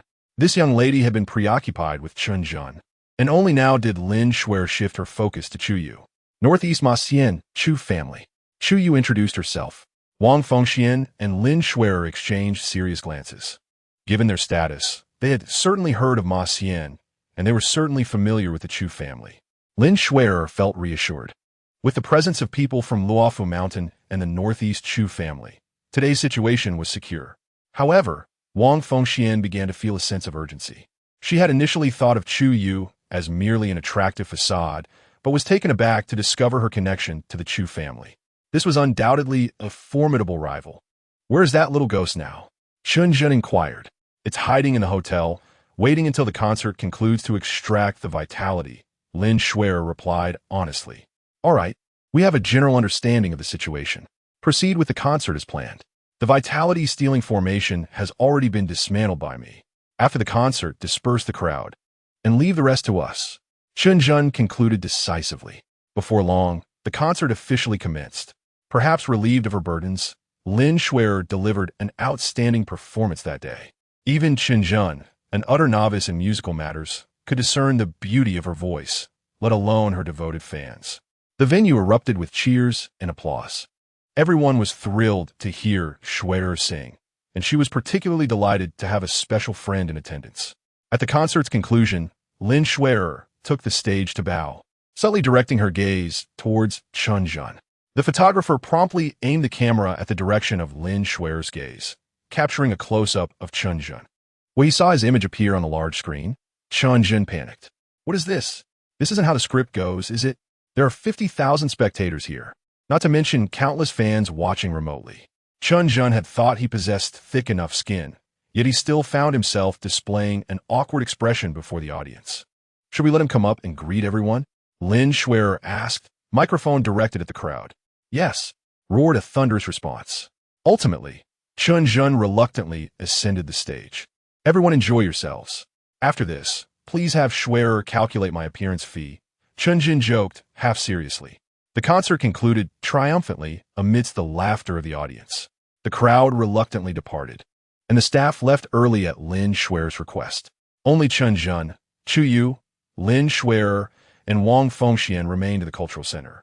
In the backstage lounge, Wang Fengxian gripped Lin Shuer's hand tightly, while Chen Zhen and Chu Yu concealed themselves in a partition. They all waited quietly for the arrival of the little ghost. Where has my vitality gone? Suddenly, the lights in the cultural center began to flicker incessantly. A chilling wind swept toward the lounge, causing the tightly shut door to creak ominously. Accompanied by the sound of heavy footsteps drawing near, the previously ominous voice echoed once more. Shuer, my dear master, where is the vitality you promised me? Chapter 26. All three are fine. Let's take them all. Lin Shuer trembled uncontrollably, her palms soaked with cold sweat as she clutched Wang Fengxian's hand. Although Wang Fengxian also felt goosebumps creeping over her skin, her martial prowess allowed her to maintain a better composure than Lin Shuer. She comforted Lin Shuer softly. Do not fear, do not fear. I refuse to believe that both Luofu Mountain and the Ma Xian cannot handle this little ghost. Bang! The lounge door was violently thrust open, and a bone-chilling gust of wind rushed in. Lin Shuer shivered even more. A creature towering over 2 meters appeared in the doorway. Though it retained human limbs, its facial features had been utterly distorted. Its skin, a ghastly shade of green, was covered in wrinkles, and its massive head was disproportionate to its body. Its mouth gaped grotesquely down to its jaw, drool trickling from its jagged teeth. Is this truly a little ghost? Chen Zhen thought to himself incredulously. What a feast it has enjoyed to grow so large. Just by appearance, it is far more fearsome than the female ghost in the morgue. Fortunately, this creature was merely a vengeful spirit and had not yet descended into malevolence. As long as it remained a vengeful spirit, it posed no significant threat. Fortunately, Wang Fengxian was adept. She rolled to the side and escaped injury. The vengeful spirit approached Lin Shuer, tenderly stroking her cheek. Instinctively, Lin Shuer recoiled, curling her trembling body as she tried to shrink away. Hey, you over there, ugly. Quit looking around. I'm talking to you. Chen Zhen and Chu Yu emerged from behind the partition. The vengeful spirit leaned forward, its head eerily twisting to face Chen Zhen. Xuya, is this the food you have prepared for me? The spirit released Lin Shuer and lunged toward Chen Zhen and Chu Yu. Thump, thump, thump. The heavy footsteps resembled a relentless drumbeat, causing the entire lounge to tremble. Chen Zhen snapped his fingers, and the thin monkey and the burly man instantly completed their possession. Chen Zhen, curious about the spirit's strength, refrained from using the Yuming ghost hand immediately. Boom! The vengeful spirit collided with Chen Zhen, an impact more powerful than he had anticipated. A mere moment of contact forced Chen Zhen to stagger back. Food. The vengeful spirit extended its long tongue, licking the torn edges of its mouth. It seemed genuinely ravenous, shamelessly insisting on consuming a human. Chu Yu moved like a phantom, silently appearing behind the vengeful spirit and applying a binding talisman to its back. The talisman's effect lasted only a few seconds before the spirit broke free from its immobilization. It was indeed stronger than the previous red-clothed, vengeful spirit. Chen Zhen leaped high, pressing the Yuming ghost hand against the spirit's forehead. Hiss! Like iron meeting ice. Wisps of white smoke rose from the spirit's brow. Ah, what is this? The vengeful spirit swatted Chen Zhen away, clutching its head in agony. This was the first time the Yuming ghost hand had faltered. Although it inflicted damage, it failed to purify the spirit. This demonstrated the formidable strength of the vengeful spirit. However, Chen Zhen remained calm. The exchange shop held various talismans, all of the highest quality, more than sufficient to deal with a vengeful spirit. The apparent difficulty of the battle was merely a ruse to negotiate a hefty price with Lin Shuer later. After all, that young lady was wealthy. Following a concert, one could easily earn several tens of millions, or even over 100 million. It would be a disservice to himself not to capitalize on this opportunity. Perhaps he should find a way to sustain a minor injury? As Chen Zhen dodged the vengeful spirit's attacks, his mind raced. Hey, ugly. I've heard you've remained a virgin for 3 lifetimes. What a pity to die without ever experiencing a woman's touch. How about I introduce you to a few ghostly sisters? Chu Yu, Wang Fengxian, and Lin Shuer all turned to Chen Zhen. Their expressions darkened. Ghostly sisters? The vengeful spirit glared at Chen Zhen, wavering for a fleeting moment. However, it quickly regained its composure. Ghostly tales abound, yet I trust you not. Here stands a living soul, capable of weaving tales more fantastical than we specters. Is it not evident that you jest with the spirits? The fierce ghost emitted a howl of indignation, charging once more at Chen Zhen. It raised its sharp claws, intent on rending Chen Zhen's throat. In evasion, Chen Zhen deftly maneuvered his arm, allowing the ghost's claws to graze his flesh. Ah, I am wounded. Such a formidable spirit. The aura of the underworld is so potent. Do you possess any spiritual elixirs? If not, I shall succumb to the ghostly energy and meet my demise. Chen Zhen's exaggerated performance left the 3 women in attendance in a state of embarrassment. It was merely a few centimeters of a superficial wound, with hardly a drop of blood. Was it truly so dire? The bewildered ghost, frozen in place, could only ponder, I am but a fierce ghost. I am far from capable of slaying a mortal with mere ghostly energy. Yet since you seek death, I shall oblige. Before the ghost could act again, a more fierce and chilling wind began to swirl around them. The intense cold conjured patches of frost upon the ground, with a cacophony of shattering glass. All the lights in the cultural center exploded. Then, a melodious laughter filled the air. I wondered who had harmed my dear brother. It turns out to be a mere little fierce ghost. The figure of ghost immortal Shun Mooching slowly materialized in the air. Adorned in a black sheer dress that contrasted beautifully with her snow-white skin, she was breathtakingly alluring. The formidable aura she exuded kept the fierce ghost rooted in place, paralyzed by fear. After all, she was a ghost immortal, 4 levels above the fierce ghost. Even a glance from her could instigate a desire to kneel. Dear brother, you must be careful. Let me see your injury. Shun Mooching disregarded the fierce ghost and teleported directly to Chen Zhen, grasping his arm. Ah, Mooching, you have finally arrived. Had you come any later, my wound would have healed. Chen Zhen chuckled awkwardly. It seemed Shun Mooching was genuinely concerned for him. After all, it was merely a scratch on his arm, yet she had come rushing to his side. Oh, and 3 lovely companions. Shun Mooching teleported to Chu Yu, circling around her, before moving to Wang Fengxian and Lin Shuer. As expected of you, dear brother, your taste is impeccable. I shall claim them all. Chen Zhen struggled to maintain a smile, forcing out a bitter grin. Mooching, please do not make it difficult for them. Chu Yu, Wang Fengxian, and Lin Shuer felt the overwhelming presence of Shun Mooching, their faces paling as they dared not breathe. She speaks with utmost sincerity. After all, we shall all be family in the future. Why should I trouble them? Shun Mooching stated earnestly. In her era, it was entirely normal for a man to have multiple wives. The nearby fierce ghost timidly raised its head to gaze at Chen Zhen, its pitiable eyes seemingly pleading. Would you consider taking me in as well? The fierce ghost's gaze sent shivers down Chen Zhen's spine. You should hasten to your next life. Chen Zhen swiftly approached the fierce ghost, pressing his yomi hand against its forehead. Ah! The fierce ghost screeched in pain, but remained still, demonstrating Shun Muqing's immense intimidation. Silence! Cease your wailing, Shun Muqing scolded, her brow furrowing. The fierce ghost promptly complied, covering its mouth with its claws. Until it was entirely purified, the fierce ghost did not utter another sound. Ding! Congratulations, host. You have successfully purified a fierce ghost and earned 1,000 ghost coins. Yomi-Han proficiency has increased. Current proficiency, 3,710 10,000. Oomph. At least it knows its place. Shun Muqing nodded in satisfaction. Why does it fear you so? Chen Zhen inquired, puzzled.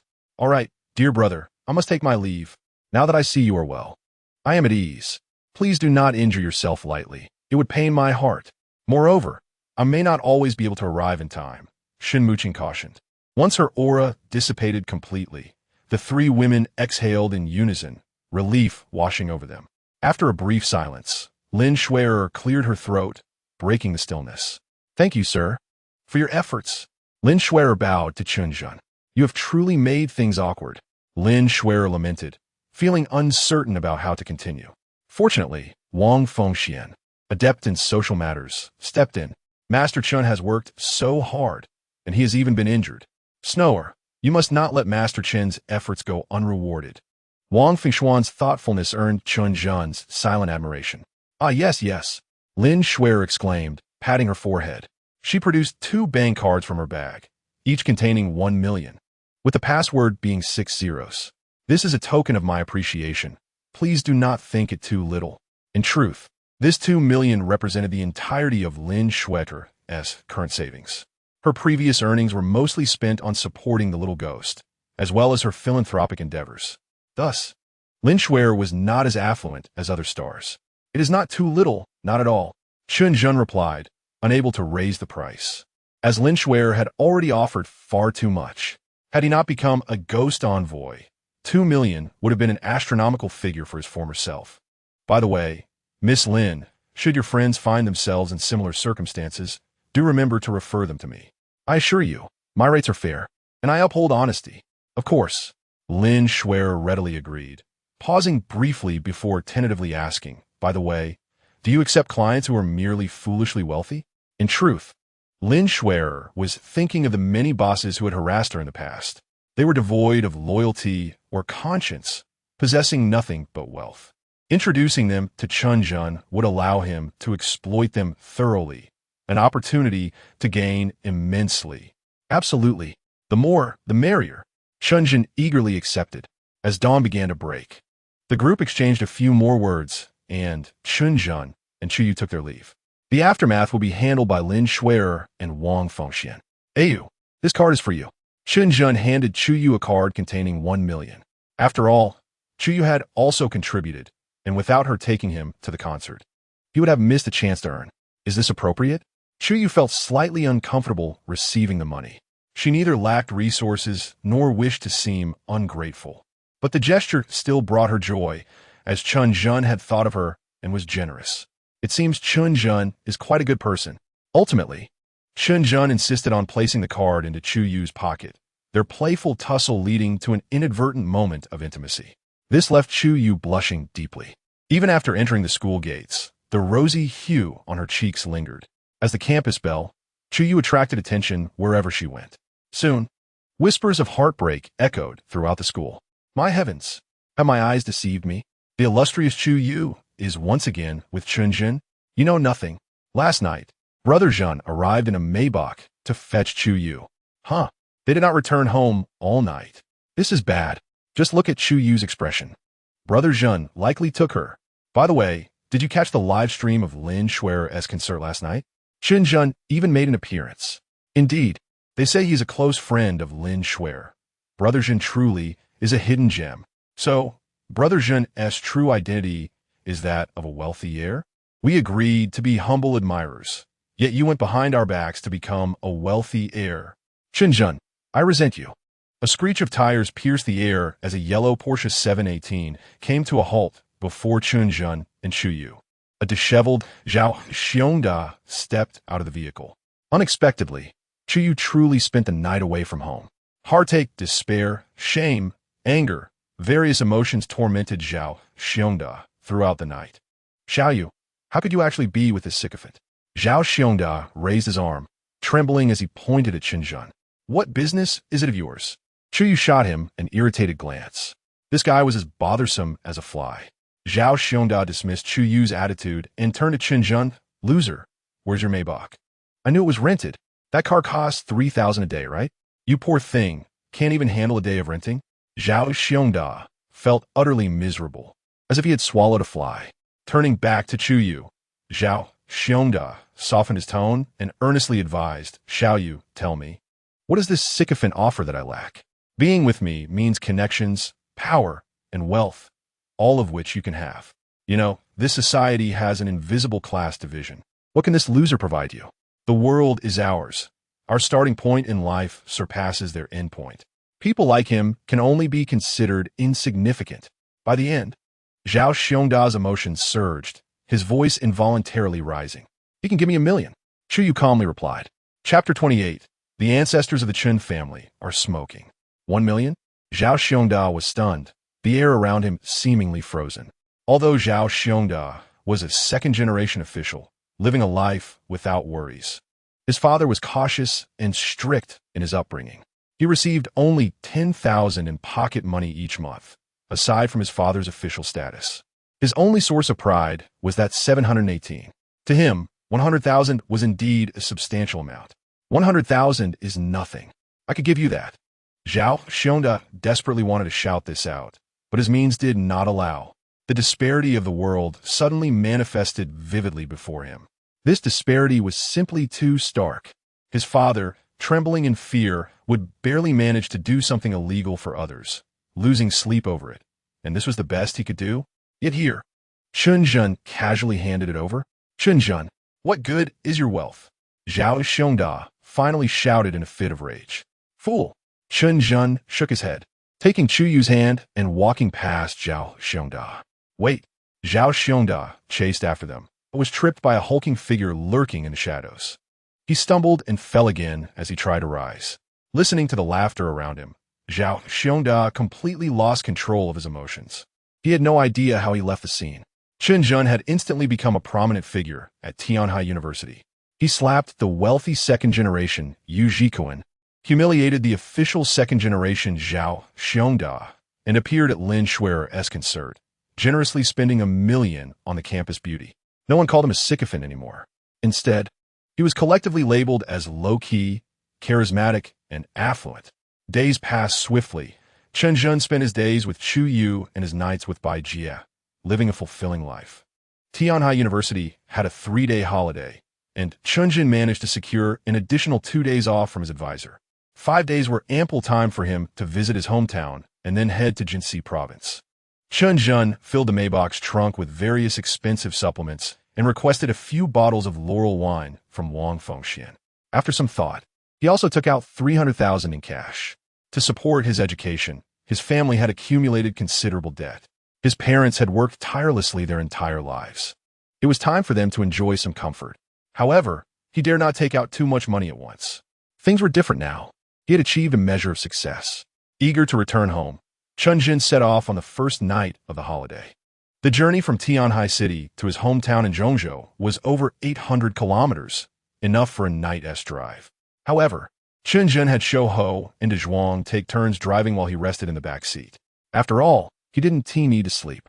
As dawn broke, Niutu village began to stir with the sounds of roosters crowing and dogs barking, with smoke wafting in the air.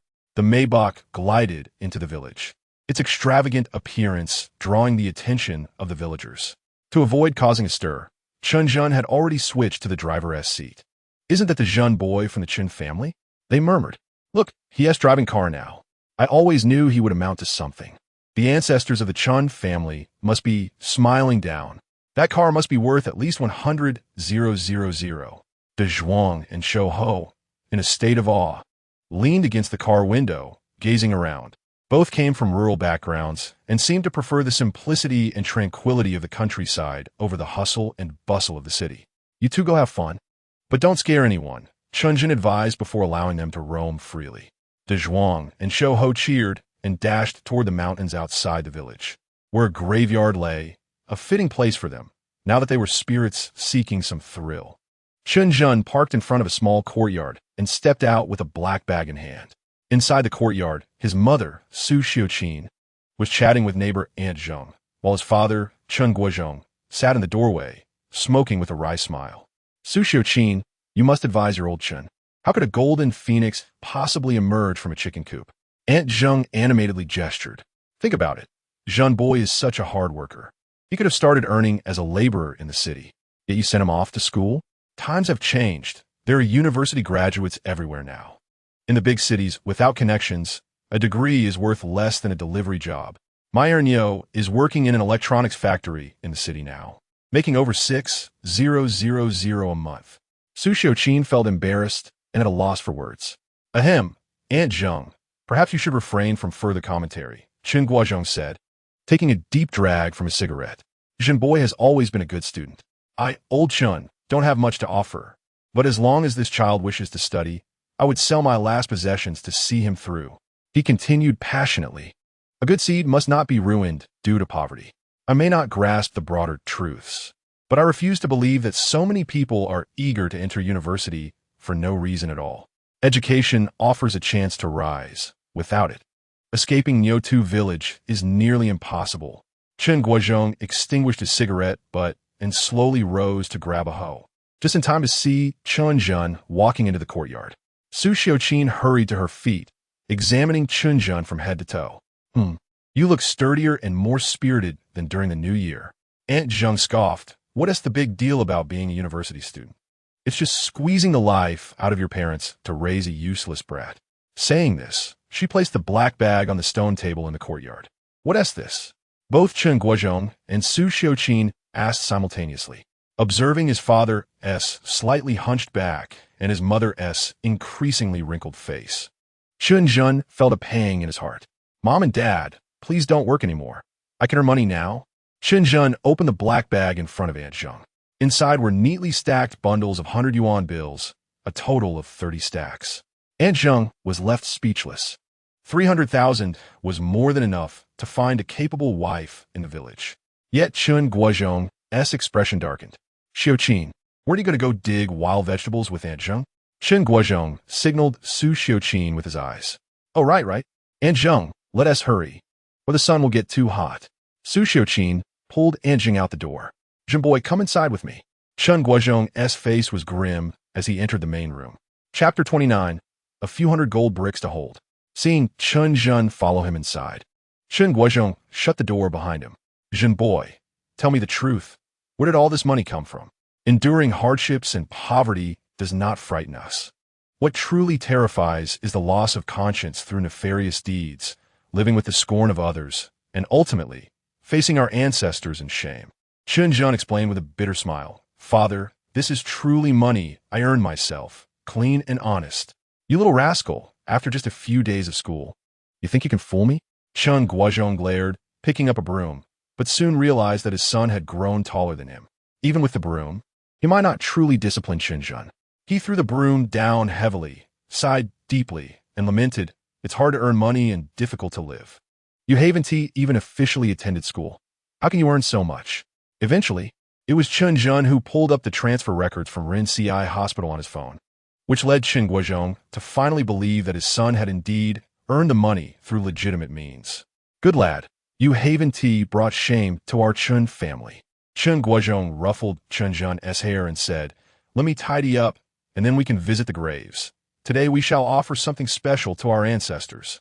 Chen Guozhong busied himself with preparing the offerings while Chen Zhen loaded the trunk with supplements.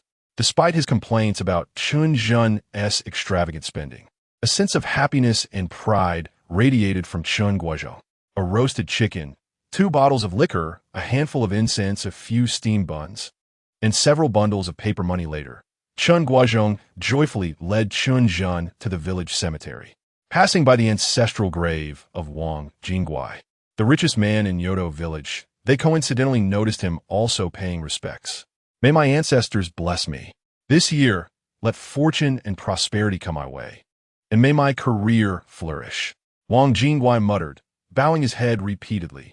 A ghostly figure, aged and spectral, was voraciously consuming the offerings, while simultaneously pointing at Wang Jingguai and muttering curses.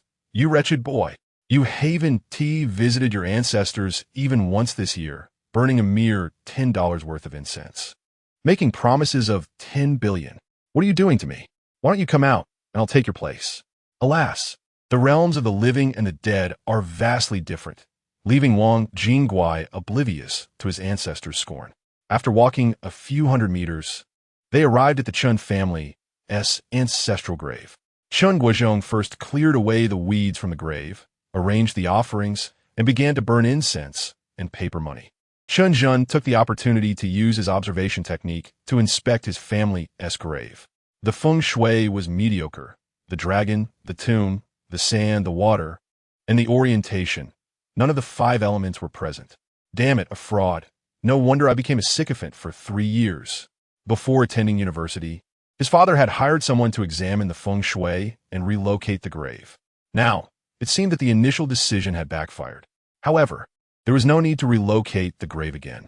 Kneeling before the grave, Chen Guozhong recited prayers for the ancestors to grant blessings.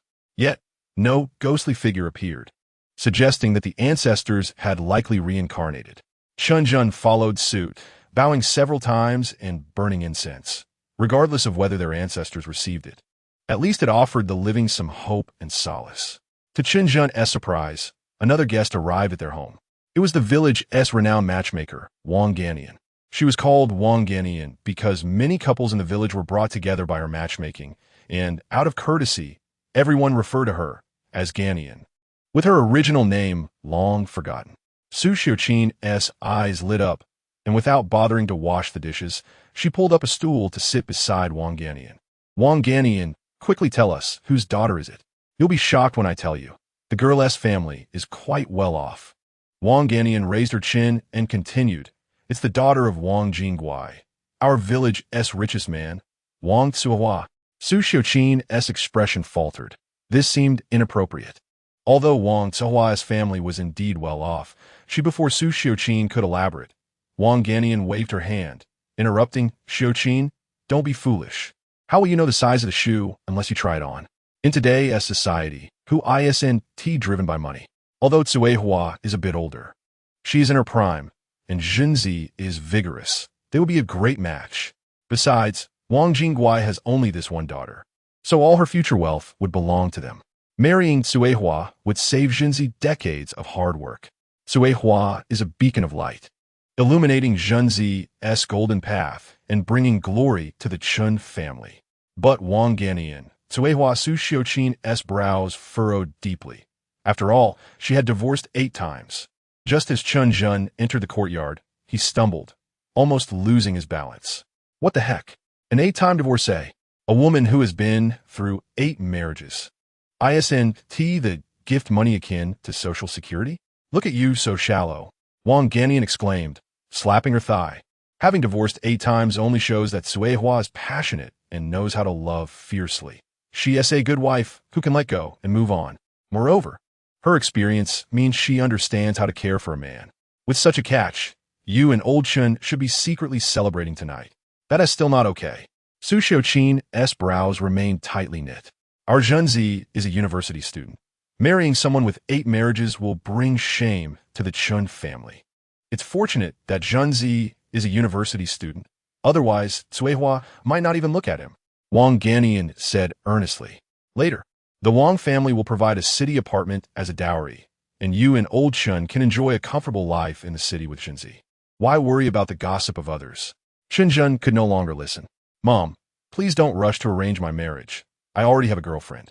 When mentioning his girlfriend, for some reason, Chen Zhen's mind immediately conjured the image of the ghostly fairy Shen Muqing. Had he unknowingly started to see her as a significant person? Quickly tell us about her. How does she look? Her character can't be too poor. Su Xiuqin beamed, her excitement palpable. She is even more beautiful than a star, well-educated, and comes from a prominent family, just a bit older than I am. What is age to worry about? As the saying goes, a woman older by 3 years brings gold. Chen Guozhong finally interjected. Chen Zhen secretly tugged at the corners of his mouth, With Shun Muqing's age, he could be holding several hundred gold bricks. Realizing that this matchmaking was not going to happen, Wang Ganian took her leave. Finally, with no outsiders present, the Chen family enjoyed a harmonious lunch together. Afterwards, Chen Zhen faced a barrage of questions from his parents, primarily focused on his girlfriend. Fortunately, Chen Zhen had prepared a script in advance, allowing him to respond with ease. The day swiftly passed. In the dead of night, while Chen Zhen was sound asleep on the Kong, Shouho and Dazhuang hurriedly floated into the room. "Boss, wake up. There's a situation. What's wrong? Have you two gotten into trouble?" Chen Zhen groggily asked, stretching. "No, but you must come with us to see," Shouho urged anxiously. Chen Zhen listened intently. His parents were already fast asleep in the next room. He quickly dressed and stealthily slipped out, following Shouho and Dazhuang. They arrived at a potter's field, where Chen Zhen saw a woman moving stiffly in the distance. Despite the heat, she was clad in a tattered cotton coat. The woman had a pronounced belly, whispering incantations while laboriously moving her stiff legs. "What the heck? You two are quite the players. It only took one day to get her pregnant?" Chen Zhen turned to Shouho and Dazhuang. Shouho, Dazhuang, as they approached. Chen Zhen realized that this was not a living person at all. The corpse's face was nearly covered in livor mortis. Strangely, while the female corpse moved stiffly, her protruding belly continuously heaved as if something inside was about to emerge. "Help me." The corpse struggled to twist her rigid neck, mumbling unintelligibly. The sound was akin to two pieces of metal scraping against each other. "I say, dear sister the living dead, you're so stiff already. There's no need for rescue, is there? Listen to me, it's best to reincarnate soon." As Chen Zhen spoke, he brushed aside the hair obscuring the corpse's forehead. Sure enough, he discovered a large copper nail deeply embedded in her skull. This is a sinister, soul-binding technique that prevents the spirit from departing the body after death. Thus, the woman has transformed into a lifeless, undead corpse. To declare her dead would be inaccurate, as her 3 souls and 7 spirits remain, still clinging to a breath of life. Conversely, to assert she is alive would also be misleading, for her bodily functions have long ceased. As Chen Zhen contemplated extracting the copper nail to allow the corpse's spirit to depart for the underworld, he was taken aback when the corpse unexpectedly knelt before him, pleading for assistance to save her child. A fetid black blood flowed from the corpse's eye sockets, and a grotesque wound marred her distended abdomen, crudely stitched with coarse thread. A vile mixture of corpse fluid, blood, and amniotic fluid surged forth with the rise and fall of her belly. The term YFSHNGT came to Chen Zhen's mind, causing him to draw in a sharp breath. According to the records of SHNGUZHY, this is an exceedingly nefarious practice. It begins with locating a woman born during an inauspicious time, forcing her to conceive and become ASNYNSH, before implanting a living infant of the same malevolent nature into her womb. The resulting three mother corpse is imbued with a dreadful aura, malignant and utterly obedient to the commands of its creator. Perhaps due to the insufficiency of the practitioner's skills, the mother corpse retained a glimmer of memory, driven by maternal instinct to seek help for her child. It was mere fortune that this mother encountered him. Any ordinary person might have been paralyzed with terror. Chen Zhen ignited azure flames at his fingertips and slowly approached the mother corpse's abdomen. Sensing the threat, the ghostly infant ceased its movements, and the mother corpse's belly stilled. "Where do you come from? Who transformed you into this state?" Chen Zhen inquired in a grave tone. "Where are the others?" His eyes glinted with cold intensity. The name Moa Mountain was unfamiliar, but he resolved to investigate it further when the opportunity arose. As for that malevolent practitioner, in this era of peace and prosperity, how could he dare to utilize such vile sorcery without fear of retribution? The mother corpse's hazel-brown eyes unexpectedly reflected a glimmer of vengeful delight. Consumed? Chen Zhen felt a wave of relief. At least the malevolent sorcerer received his just deserts, sparing him the trouble of enacting divine justice. "Have you devoured others?" Chen Zhen continued his inquiry. "No more. Human flesh lacks flavor," the corpse replied, its fingertips still stained with the feathers and blood of some unknown bird, indicating it had previously feasted on such fare. "Very well. I shall assist you in delivering your child." Chen Zhen picked up a rusted iron shard from the ground and meticulously began to cut the coarse threads binding the mother corpse's wound. A piercing scream erupted from within, and soon a dark, ghastly head emerged from the gash. Chen Zhen used his spectral hand to grasp the ghostly infant's head and pulled it free. "My child!" The mother corpse snatched the ghostly infant from Chen Zhen's grasp, disregarding the searing azure flames scorching her hands. Freed from Chen Zhen's restraint, the ghostly infant let out a shriek, revealing a mouth full of sharp teeth, and sank its fangs into the mother corpse's neck. "No, do not harm my child," she cried, tightening her embrace around the infant. Allowing the infant to feed directly from her, severing its lingering attachment, would expedite its passage into reincarnation. "Hurry, eat. Do not keep your benefactor waiting." A look of tenderness and indulgence unexpectedly graced the mother corpse's once stiff visage. In no time, her body shrank significantly, resembling a desiccated corpse, while the ghostly infant visibly grew. Recognizing the moment was ripe, Chen Zhen swiftly removed the copper nail from the top of the mother corpse's head.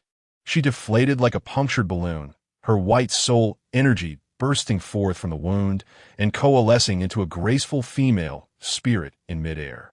"Go now, reincarnate, and choose a more auspicious time for your next birth." Chen Zhen gestured to the spirit. As the spirit completely departed, the mother corpse's memories returned in full. She recalled that her true child had been slain by the malevolent sorcerer. The spirit cast a lingering gaze at the ghostly infant still gnawing at her remains, then bowed to Chen Zhen, yet remained rooted in place. "Are you waiting for it?" Chen Zhen nodded toward the infant. The spirit silently affirmed with a nod. With a sigh, Chen Zhen abandoned his intention to purify the ghostly infant with his spectral hand. The minimal ghostly currency and proficiency were hardly worth the effort. While purification would facilitate its swift passage to the underworld, the process would be excruciating for the infant, which bore no guilt in this scenario. Once the ghostly infant had consumed the mother corpse entirely, it had grown to the size of a 3 to 4-year-old child. Yet, it seemed still unsatisfied, baring its teeth at Chen Zhen. Chapter 31. Once again, this sensation, though the ghostly infant yearned to consume him, Chen Zhen remained unperturbed. It acted purely out of instinct, and the true culprit was that sinister sorcerer. Such individuals, even in death, have no hope for reincarnation and must atone in the hells of boiling oil and blood. Should the opportunity arise, he would be inclined to witness the tumult in the underworld. Without utilizing the spectral hand, his only recourse was to exchange items from the shop. Chen Zhen spent 100 ghostly coins to acquire a first-tier soul-attracting talisman. Most talismans drawn by ordinary Taoists are the 3rd or 4th tier, while those of profound mastery may produce 2nd-tier talismans.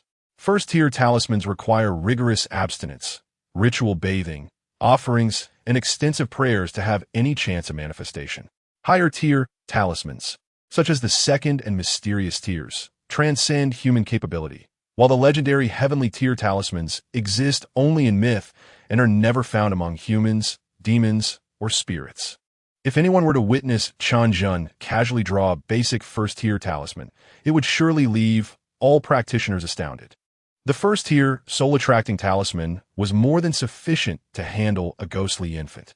The moment Chen Zhen affixed the talisman to the infant's forehead, its spirit separated from its body. The diminutive spirit ascended, grasping the mother corpse's spirit by the hand. The two spirits bowed to Chen Zhen before drifting away into the distance. Just as Chen Zhen intended to incinerate the infant corpse with azure flames, he noticed the peculiar behavior of Shouho and Dazhuang, both of whom stared blankly at the infant corpse. Alarm surged within him as he realized that, with the infant's spirit now drawn out, the corpse presented an irresistible temptation to various malevolent beings, akin to a luxurious, unguarded mansion. The transition from yin to yang enabled any malevolent spirit inhabiting the infant corpse to potentially reclaim life, thus enticing countless entities. No spirit could resist the allure of rebirth, including Shouho and Dazhuang, though their previous oaths suppressed their instincts and prevented missteps. The situation, however, was precarious for other demons and spirits. This was troubling.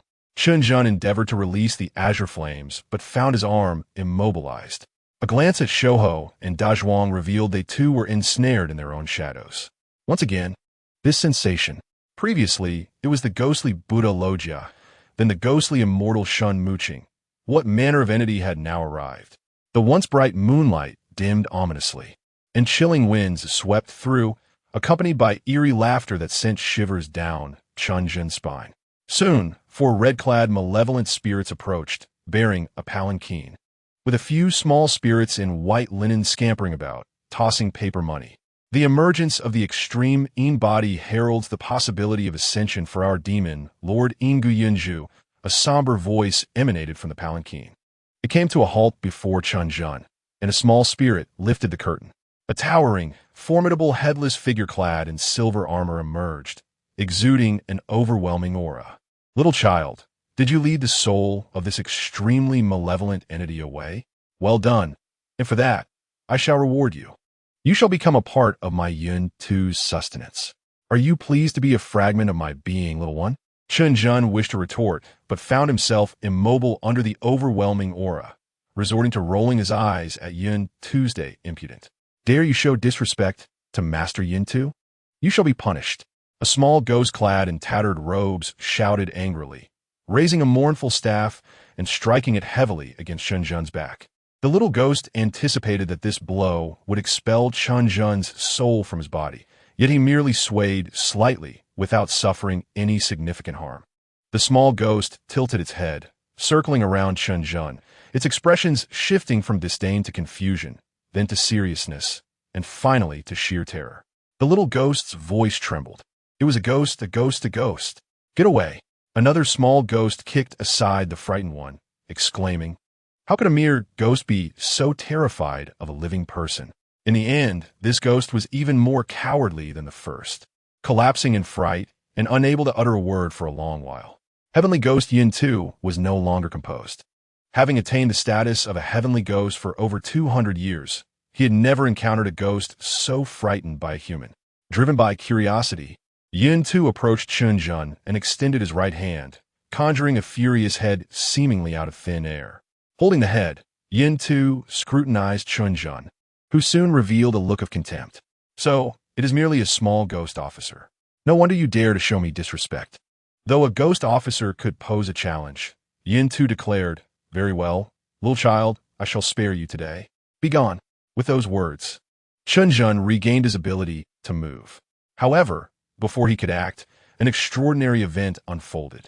A beam of golden light descended from the heavens and struck the ground with tremendous force, creating a deep pit and dispersing the ominous, ghostly energy that had obscured the moon.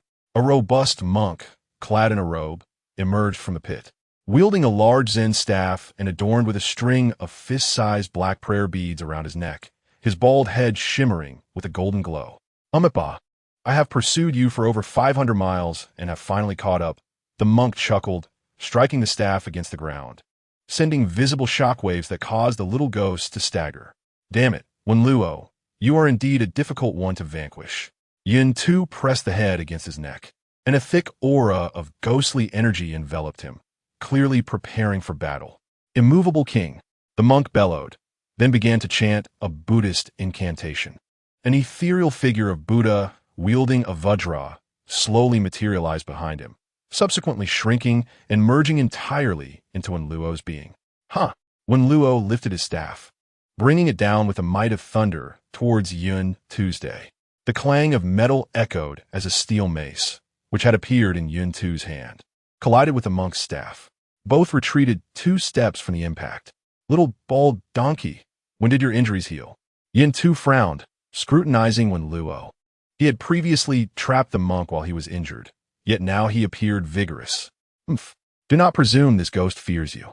Once I endure the 5 declines, I will ensure that not a chicken or dog remains on Wutuo Mountain. Yin Tu hurled the steel mace at Wenluo, leaving behind a menacing remark before vanishing entirely. The surrounding ghostly energy dissipated, and Yin Tu was nowhere to be found. Boom! Suddenly, Wenluo spewed a mouthful of blood and collapsed to the ground, his robust form stirring up a cloud of dust. Chapter 32. I trust you like a ghost, goodness. This monk cannot have perished, can he? Chen Zhen checked for a pulse at Wenluo's nostrils, relieved to find he was still breathing. It seemed the monk had merely been enduring until he scared Yun Tu away, and once that pressure subsided, he fell unconscious. It was evident that Wenluo's cultivation was quite high, capable of contending with a heavenly ghost, and it appeared he had been pursuing Yun Tu here. "Hey, great monk, wake up!" Wenluo remained unresponsive, instead beginning to snore. This monk has quite the confidence to fall asleep like that, Chen Zhen mused. Upon closer inspection, he realized that Wenluo was not very old, likely just a few years older than himself. After a few more attempts to rouse him, Wenluo finally stirred awake. Seeing Chen Zhen, he managed to smile. "Little benefactor, I greet you." He then noticed the thin monkey and the sturdy figure beside Chen Zhen. After a moment of astonishment, Wenluo sprang to his feet. "You bold, vengeful spirits. I can see at a glance that you are not human. Wait, don't be rash. We are your own ghosts." The thin monkey and the sturdy figure hastily waved their hands. Wenluo's eyes widened like copper bells, tightening his grip on the staff as he shouted, "Do you dare to spread falsehoods here? I trust you like a ghost. Little benefactor, stand behind me and witness my great might."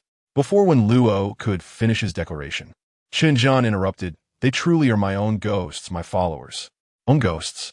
Followers? A ghost can be a follower to a living person?" Wenluo questioned incredulously. "Little benefactor, do not be deceived by their ghostly words." "Uft, you know nothing, monk." The thin monkey scoffed, "Our boss even has a ghost wife."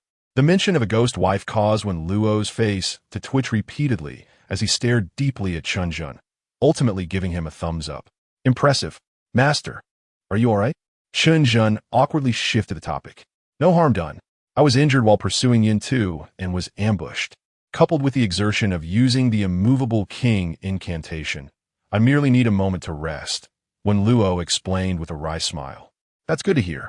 Thank you for your assistance earlier." Chen Zhen clasped his hands in gratitude. "Exorcising evil and upholding justice is our duty. There is no need for thanks, little benefactor. Besides, your fortune is abundant, and your blessings are profound.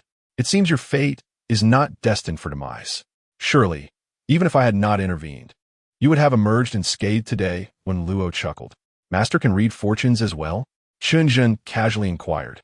"One must possess some skill to make a living in this world, or else one would go hungry," Wenluo replied, producing a piece of red cloth to hang on his staff.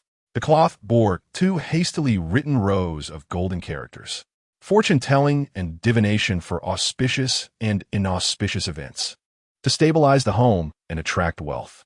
"So it's just a scam," the thin monkey remarked indignantly. Earlier, this monk even intended to exorcise himself. "Even if I cannot defeat him, I must gain some verbal advantage. It is not entirely a scam. There is depth to it. The essence of destiny is not to teach despair, but to offer hope, guiding individuals to face life positively," Wenluo chuckled, stroking his bald head. The thin monkey wished to continue teasing Wenluo, but Chen Zhen interjected, "Master, as you travel the world, have you heard of Emohi Mountain?" "Emohi Mountain?" Wenluo's expression turned serious as he pondered. "There's indeed a Emohi Mountain near Changbai Mountain in the northeast. There used to be a sect called the Emohi sect that specialized in dark arts, but they were eradicated by Longhu Mountain and other righteous sections." "Why do you inquire about Emohi Mountain?" Chen Zhen then recounted the events regarding the 3 corpse mother. 3 corpses, indeed. That is the handiwork of the Mohi sect. Wenluo exclaimed angrily, striking his staff against the ground with force, sending up another cloud of dust that caused the thin monkey and the sturdy figure to retreat into the shadows once more. Chen Zhen urged, "Master Wenluo, you are still injured. My home is nearby in Yotu village. Why not rest there for the night before departing? A mere scratch. It's nothing. The matter of Emohi Mountain is pressing and cannot be delayed. Little benefactor, I must take my leave. If fate allows, we shall meet again in the martial world." Wenluo strode away swiftly, disappearing from sight within moments. Wenluo truly harbored a strong sense of justice, showing no hesitation. Chen Zhen exhaled deeply, having exited the graveyard. In the following 2 days, Chen Zhen drove his parents around the city, purchasing several outfits for them. On the afternoon of the 3rd day, he set off again, heading straight for Jinxi province. In the dead of night, Shouhou and Dazhuang skillfully maneuvered their vehicle to the vicinity of Ping'an coal mine. The mention of mine director Yu Ping'an made Shouhou and Dazhuang seethe with resentment. A sleek black Lexus slowly exited the mine's gate, and Shouhou's eyes sparkled. That was indeed Yu Ping'an's car. Chen Zhen started his Maybach and stealthily followed. The Lexus eventually came to a halt in front of an opulent villa. As the electric gate opened, a rotund man with a receding hairline stepped out, yawning. "You two go in and give him a scare, consider it collecting interest," Chen Zhen said, chuckling. Shouhou and Dazhuang nodded, transforming into ethereal forms as they floated into the villa. Once inside, Yu Ping'an hurried to the bathroom. Stripping down, he stood under the shower and turned on the faucet, only to be met with cold water. "Damn it, is the water heater broken again?" Yu Ping'an cursed. Suddenly, the bathroom light flickered a few times before plunging the room into darkness. A faint moonlight filtered through the vent, casting a shadow on the floor. The sound of dripping water echoed as Yu Ping'an reached for the shower head.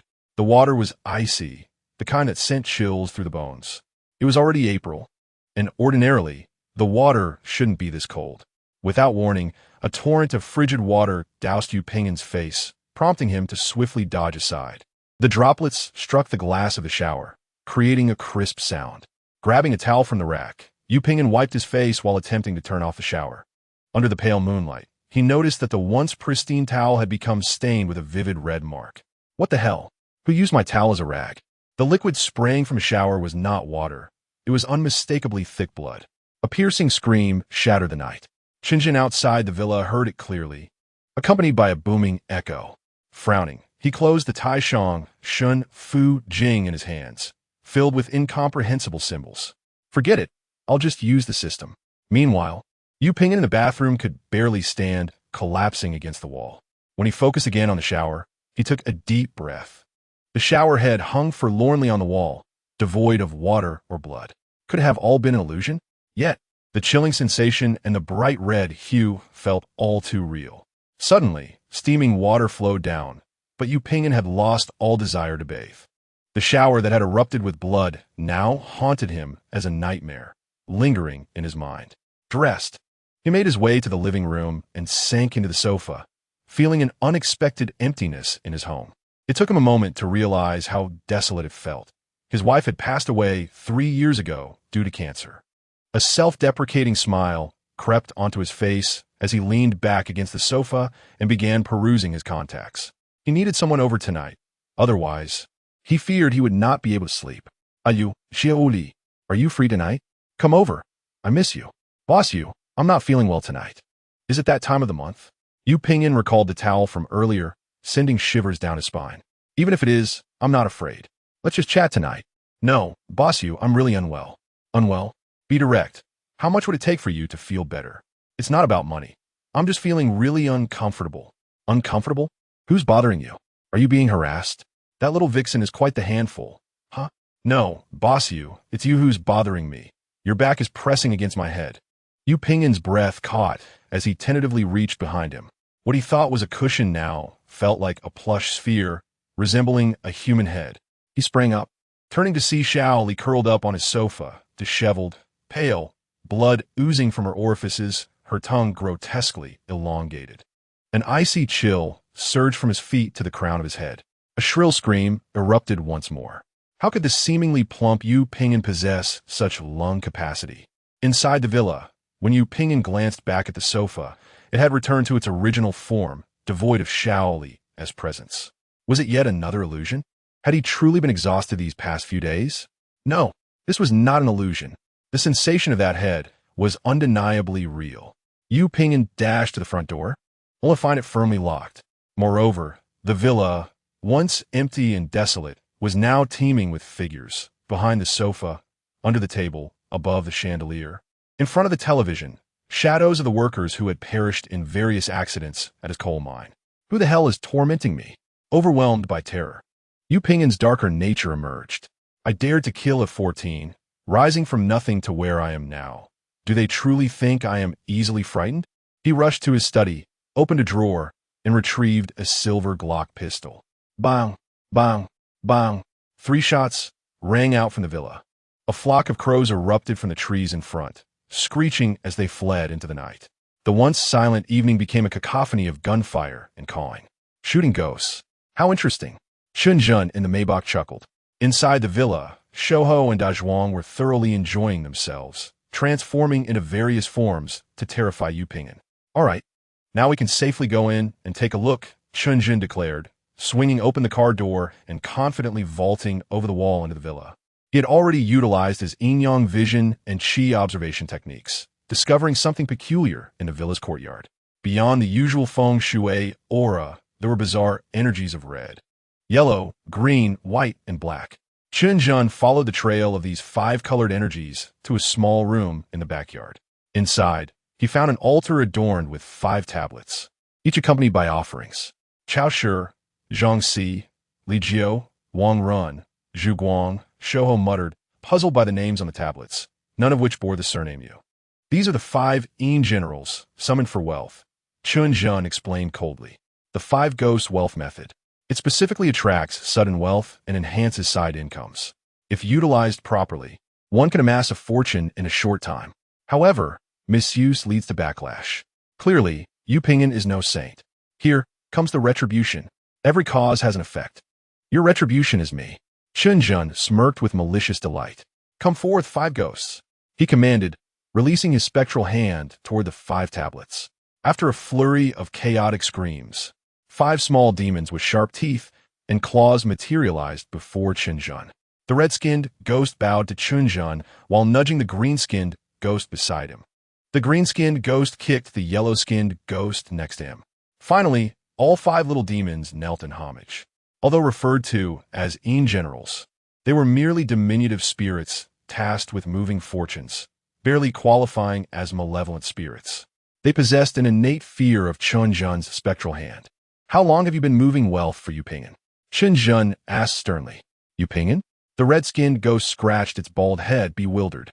The little demons began to jostle each other, chattering until they concluded they had no knowledge of anyone named Yu Ping'an. Don't play dumb with me. The person who set up this altar is him. Chen Zhen frowned in displeasure, causing the 5 little demons to scream in fright. Please, great ghost officer, spare us. The yellow-skinned little ghost squeezed its wrinkled face, producing a smile that was more sorrowful than a cry. Adults, wait for us to investigate, it said. Several little ghosts were in a flurry, knocking over the offering table and discovering a yellow note beneath the incense burner. Look here, adults. It says, CUAI, born in the Yimao year. I remember now. Dazhuang pondered aloud. Previously, Yu Ping'an hired a few workers from the mine to help repair the grave of his deceased wife. I heard them mention that Yu Ping'an's wife's name is CUAI. This makes sense. Yu Ping'an used his late wife's name and birth details to set up a platform, with the 5 ghosts benefiting his wife. Since she had long passed away, he could freely utilize her assets. Ghost officer, this old scoundrel is truly despicable. He is deceiving ghosts, and we have been tricked as well, becoming direct victims. The 5 little ghosts chattered away. Be quiet. Chen Zhen, overwhelmed by their noise, ordered them to reset the offering table. The little ghosts hurriedly restored it to its original state. Now, discuss how we should proceed, Chen Zhen inquired. We should take back the assets we previously moved for his wife, the red-skinned little ghost declared, gritting its teeth. That is unacceptable. We cannot let this old scoundrel off so easily. The white-skinned little ghost interjected. We must also take his assets. That still won't be enough. We need to take everything from his son, his father, his second uncle, third aunt, and fourth uncle. Everything from all his relatives. The black-skinned little ghost added with a sly grin. Seeing Chen Zhen nod in agreement, the 5 ghosts finally felt relieved. They had been worried that if Chen Zhen were displeased, he might send them straight to the underworld, rendering their years of effort futile. All right, as long as you know what to do, I will be watching your performance, Chen Zhen remarked with an impassive expression. Rest assured, we shall begin immediately, the 5 ghosts said in unison, transforming into colorful smoke and flying into the villa. Let's depart as well. We shall find a place to rest and return tomorrow morning to collect what is owed. Chen Zhen climbed over the wall and drove his Maybach to a nearby hotel for rest. The next morning, Yu Ping'an awoke languidly from the living room floor, feeling as though the previous night's events had been a nightmare.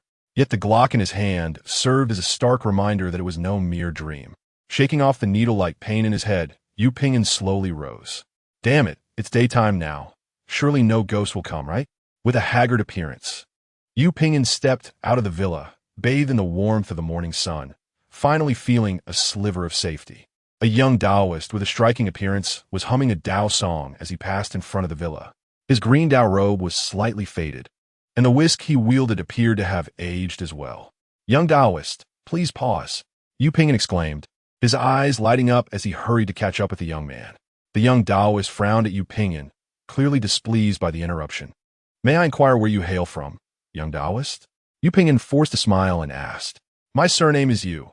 Indeed, you possess remarkable insight, young Taoist. Yu Pingyan rejoiced internally, feeling that he had encountered a true master. He promptly recounted the events of the previous night to the young Taoist. This young Taoist was none other than Chen Zhen in disguise. Are you offering me talismans? For free.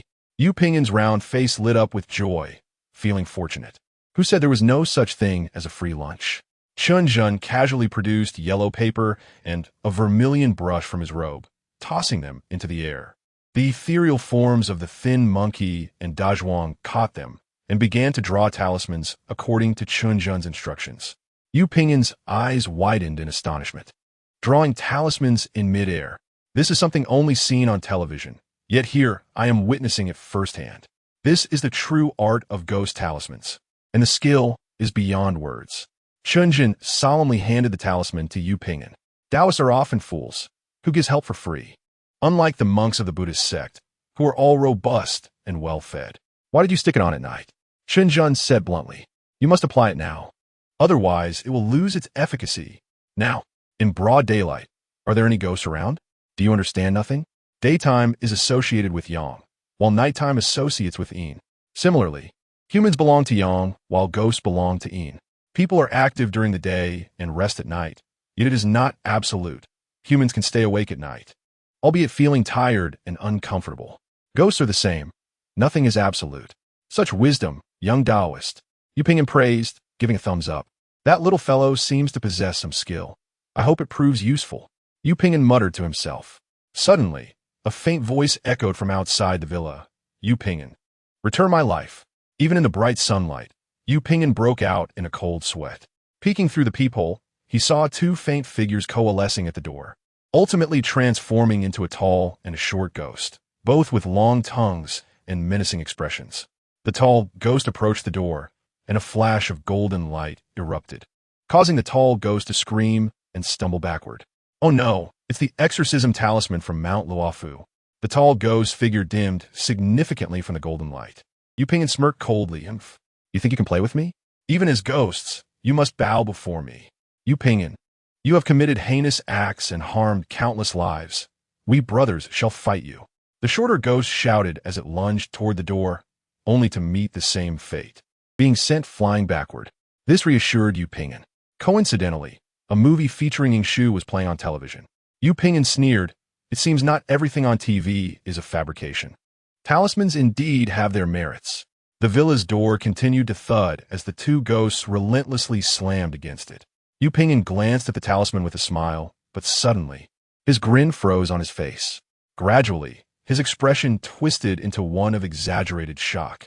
The once brilliant golden talisman had dulled significantly and now trembled precariously, on the verge of losing its power.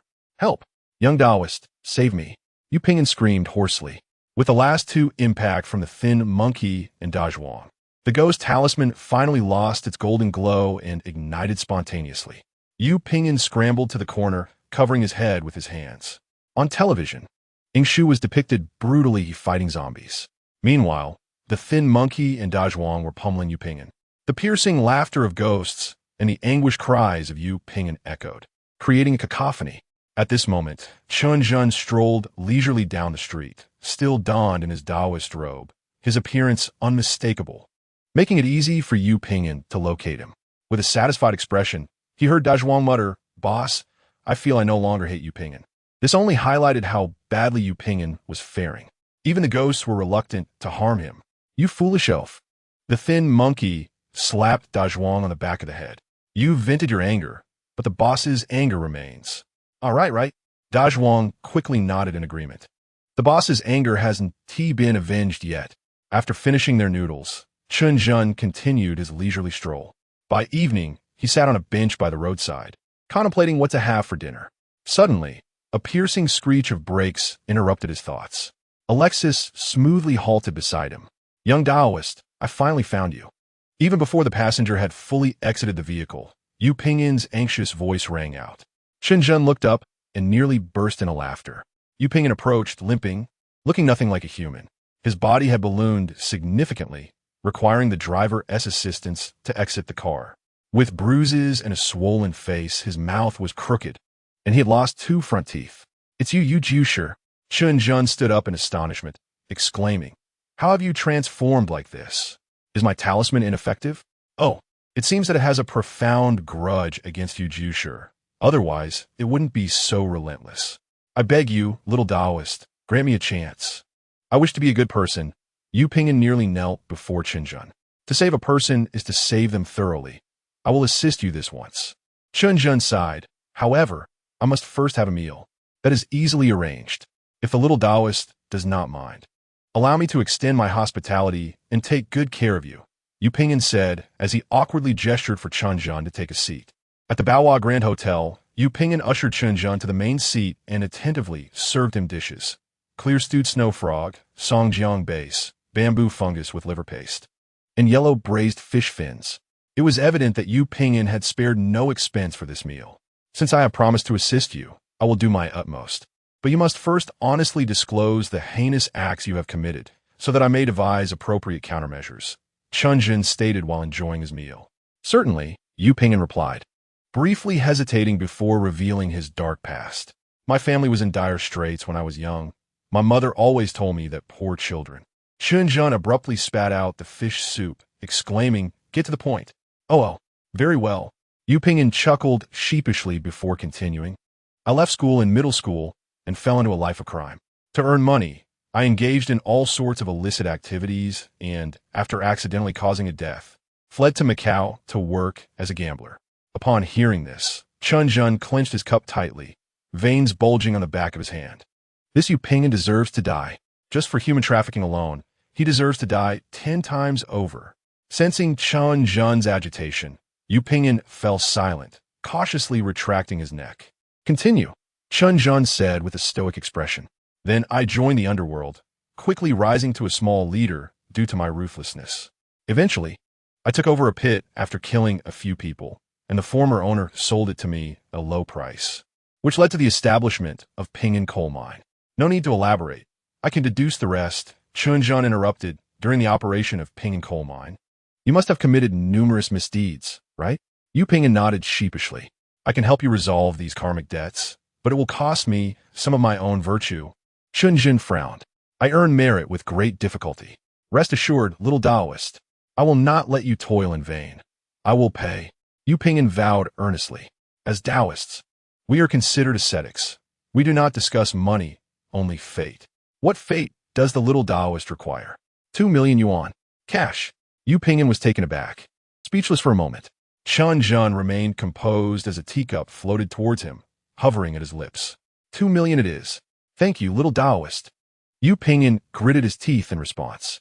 After all, this little bull's nose was indeed formidable. If he could truly absolve his sins, then the 2 million would be well worth it. After a hearty meal, Yu Pingyin arranged for 2 million yuan in cash to be delivered. He set up the previously prepared ritual items in the hall. Talismans, swords, tokens, incense burners, and more.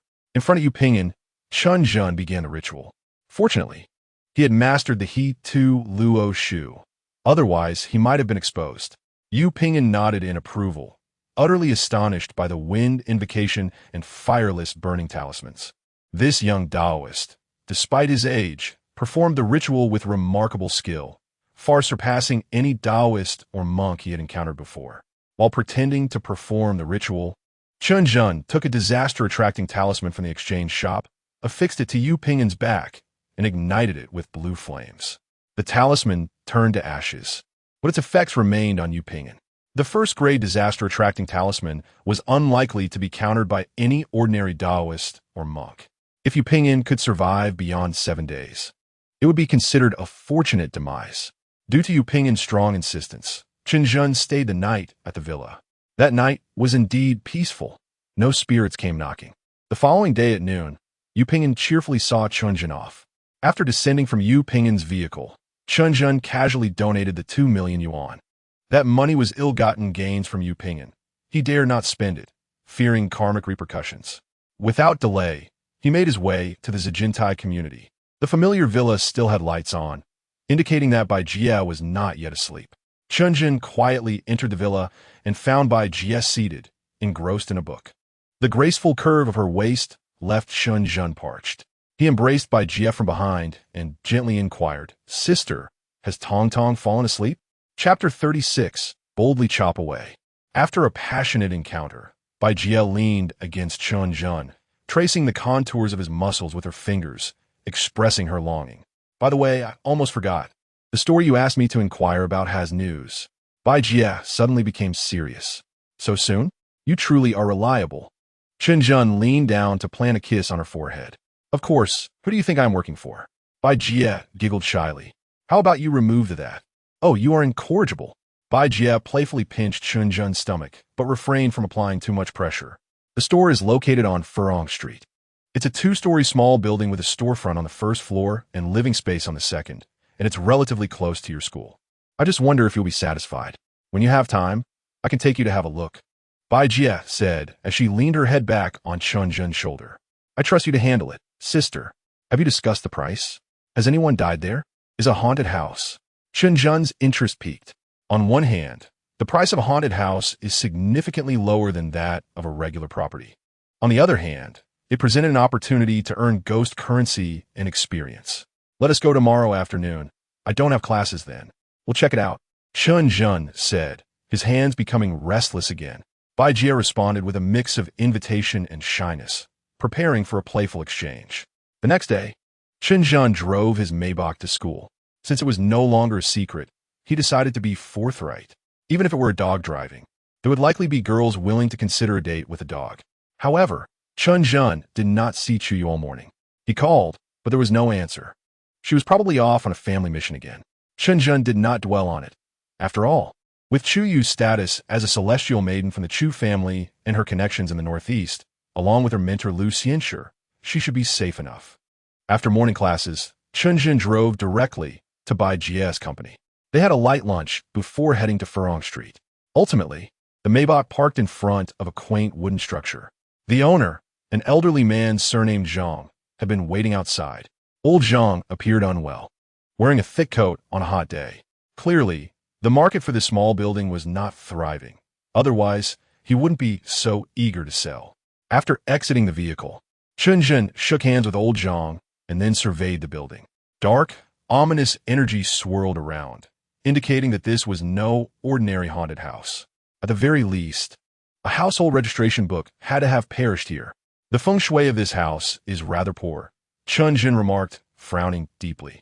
"Mr. Chen, please don't rush to conclusions. Let us take a look at the house first," Old Zhang replied with a smile as he opened the door. "Sister, wait for me in the car.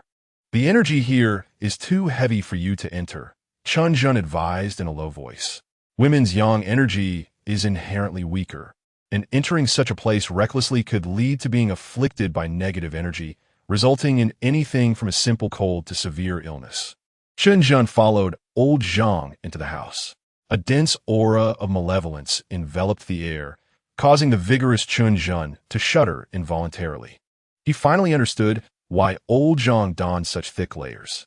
The slender monkey and the burly man also sensed something amiss, swiftly emerging from the shadows. "This house had once been home to my family of 5. However, after my son and daughter-in-law moved abroad with their granddaughter, and my spouse passed away recently, I could not bear to remain here, surrounded by memories, so I decided to relocate," old Zhang explained while showing Chen Zhen around. Chen Zhen maintained a calm facade. Yet internally, he couldn't help but scoff. Abroad? Died from illness? This old man is far from sincere. Without delving into his son's family, the claim of his spouse's death could not possibly account for such an overwhelming aura of malevolence. Nevertheless, aside from the oppressive aura, the house had no other glaring flaws. Its decor was unique, imbued with an ancient charm that Chen Zhen found quite satisfactory. "Well, we've seen enough. Let us step outside to discuss the price," Chen Zhen declared, leading the way. Simultaneously, he discreetly signaled for the slender monkey and the burly man to remain behind and investigate the true nature of the house. Just before exiting, Chen Zhen cast a lingering glance at the courtyard in the center of the wooden building, where a massive Taishan stone lay upon a platform of blue stone. "Mr. Chen, Miss Bai, leaving this house vacant would be a waste. If you are genuinely interested in purchasing it, I can offer it for this amount."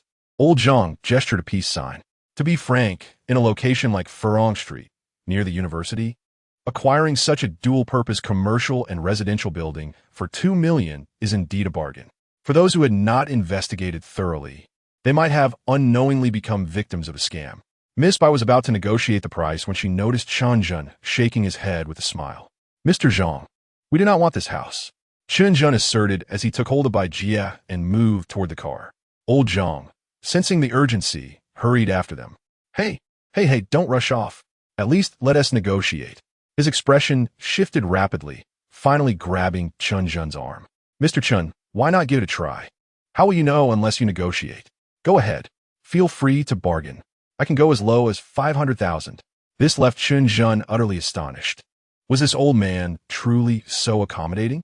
He had slashed the price by 3/4, and it seemed he might have even undersold himself. Old Zhang promptly retrieved a pre-prepared contract from his pocket, and the signing process was seamless. Even when handing over 500,000, Chen Zhen remained somewhat dazed. The wooden building must exceed 300 square meters. Could it truly be worth so little? Old Zhang appeared to perceive Chen Zhen's skepticism and chuckled. "I am nearly 70 this year, and I have perhaps a decade left. To me, 2,500,000 hold little distinction. If I had asked others for 50,000, they would have likely jumped at the opportunity." Bai Jia interjected, "Indeed. Huh. Those who viewed the house only listened to the price and departed. You are the first to bargain with me." After agreeing to meet with Bai Jia the following day to handle the transfer procedures, Old Zhang hesitated before revealing part of the truth. "Seeing that you young couple have it tough, I shall be honest with you. This house is, in fact, a haunted dwelling." Old Zhang's expression darkened as he continued, "My spouse, son, daughter-in-law, and granddaughter all perished within these walls." Chapter 37. By my righteous aura. At this point, Old Zhang was already in tears. Had I not ventured out, perhaps I would have joined them. Why has fate treated me so cruelly? I have led a life of integrity, never engaging in anything heinous. How did I end up with such a fate, turning white hair into black? I suspect a woman named Xie instigated this, as she approached me multiple times, eager to purchase this house. At the time, I had no intention of selling, and later, she even threatened my family with violence. In broad daylight, I had no fear of her. However, the police could not gather any solid evidence afterward. She sought me out several more times, expecting me to relent, but even in death, I would not yield to her demands. "Mr. Chen, I perceive that you possess an extraordinary demeanor, but I must caution you. That woman named Xie may come seeking you as well." "Thank you for your warning, Old Zhang, but I truly am not afraid of them." Chen Zhen shrugged nonchalantly. "Regardless of whether they wield light or shadow, I can handle it." Old Zhang's expression grew more sorrowful. "The 4 souls of my family met untimely ends, their grievances unresolved, lingering within this house, refusing to reincarnate. I once sought the assistance of 2 masters for rituals. One was left petrified, while the other took one look and promptly left. Mr. Chen, your demeanor upon entering was distinctly different. Others claimed the interior was too eerie and unsettling, yet you seemed unaffected. The reason I offered you 50,000 was to harbor a glimmer of hope that you might possess some means to help guide the spirits of my family." Chen Zhen nodded. This was a trivial matter for him. "Rest assured, I am adept at this. Come tonight, and I will allow you to bid them farewell." He then made his way to Fengwang Lu, not for revelry, but to inquire about the woman named Xie that Old Zhang had mentioned. Wang Fengxian, steeped in the ways of the world and connected to various individuals, was the perfect person to seek information from. A woman named Xie? A family massacre? Wang Fengxian pondered before her eyes lit up with recognition. "If I am not mistaken, you must be referring to Xie Yingying." This woman is no ordinary character. Wang Fengshuan's expression turned serious. Those in the underworld refer to her as vying. She is more ruthless than any man. Although you possess great skill and depth of knowledge, tread carefully when dealing with her, for she adheres to no code of conduct. I have met Xie Yingying on several occasions. Would you like me to intervene on your behalf? That won't be necessary, Chen Zhen replied with a smile. As long as I ascertain her background, I will know how to proceed. I fear no ghost, let alone a female ruffian. Old Zhang had been anxiously awaiting Chen Zhen's return at the entrance of the wooden building. Perhaps anticipating a reunion with his family, he was dressed unusually formally. Upon seeing Chen Zhen alone and devoid of any talismans, Old Zhang grew increasingly agitated. Mr. Chen, did I fail to clarify something this afternoon? This place is haunted. I'm aware. Your family has transformed into spirits. Chen Zhen cheerfully responded. Old Zhang's initial excitement and anticipation evaporated, his countenance sagging. What a fool I am. He had not expected this young man to be so unreliable. Do you even understand? You cannot exorcise spirits or guide souls without the proper tools and talismans. How else would the spirits heed your call? Old Zhang hesitated momentarily, then abruptly turned to leave. Chen Zhen quickly grasped Old Zhang's arm, chuckling, Old Zhang, do not be hasty. Those rituals are mere child's play. A true master does not require external tools. With that, Chen Zhen snapped his fingers. The slender monkey and the burly man materialized, floating out from the wooden building. Old Zhang, startled, plopped onto the ground. This old man is amusing. The slender monkey circled Old Zhang playfully, nearly causing him to faint. Do not be alarmed, Old Zhang. They are my companions and mean no harm. Chen Zhen reassured him as the slender monkey and the burly man helped Old Zhang to his feet. The icy touch of the two spirits sent goosebumps racing across Old Zhang's wrinkled hands. Steadying himself, he managed to give Chen Zhen a thumbs up. Young man, you are truly impressive. Having witnessed Chen Zhen's confidence, Old Zhang too felt emboldened. He guided Chen Zhen back into the house. The chill inside the wooden building deepened as night fell, and Chen Zhen furrowed his brow, casting another glance toward the courtyard. Several spirits could not possibly generate such a heavy aura of malevolence. The source of the issue undoubtedly lies in the courtyard. The hour is still early, and after 11 o'clock, the household will become quite lively. Liao Zhang beckoned Chen Zhen to take a seat in the living room, skillfully preparing water for tea. Chen Zhen remained composed, attentively listening to Shouho's report. The two had spent the afternoon in this place without encountering the family of spirits. Yet they had uncovered other telltale signs. Indeed, there was something amiss in the courtyard. The base of the Taishan stone was inscribed with a yin-yang formation, presumably intended to suppress something. However, due to the prolonged absence of residents and the haunting, the balance of yin and yang had been disrupted, leading to the formation's deterioration. Most of the chill emanating from the wooden structure was seeping forth from beneath the Taishan stone. Chen Zhen nodded subtly. Once the four spirits had been pacified and Liao Zhang departed, he would delve deeper into his research. Chapter 38. Choose a suitable match for her. The antique wall clock in the living room suddenly chimed, striking 11 times. Liao Zhang could not help but shiver. Glancing at Chen Zhen, seeing him engrossed in his writing, Liao Zhang felt a sense of reassurance. Indeed, in critical moments, one must rely on talismans. However, upon observing the content of Chen Zhen's drawings, Liao Zhang's composure faltered. It was a challenge to convince himself to remain. Chen Zhen was sketching a renovation design for a house. What audacity! Ghosts were about to emerge, yet he was preoccupied with designing his new home. Before Liao Zhang could voice his discontent, the wooden door swung shut with a loud bang, seemingly on its own. Immediately, the sound of chains and bolts followed. Liao Zhang hurried to the door, only to find it securely locked from the outside with iron chains. A bloodshot eye suddenly appeared in the crack of the door, staring intently at Liao Zhang. Liao Zhang felt as though a bucket of ice water had been poured over his head, his body stiffening as he stumbled back 2 steps. The eye remained expressionless, fixated on him. Is it you, old wife? Liao Zhang gasped, his voice trembling. Puffed. Chen Zhen behind him spat out his tea, exclaiming, Lao Zhang, don't shout. That's a living person, not your deceased wife. Indeed, upon hearing Chen Zhen's words, The eye flickered with panic before vanishing. Is there still a living person here? Liu Zhang patted his chest. It must be that woman surnamed Xia. Knowing you intend to sell the house to me, she deliberately sent someone to trouble me, hoping to thwart my purchase, Chen Zhen casually remarked, lifting his gaze towards the second floor.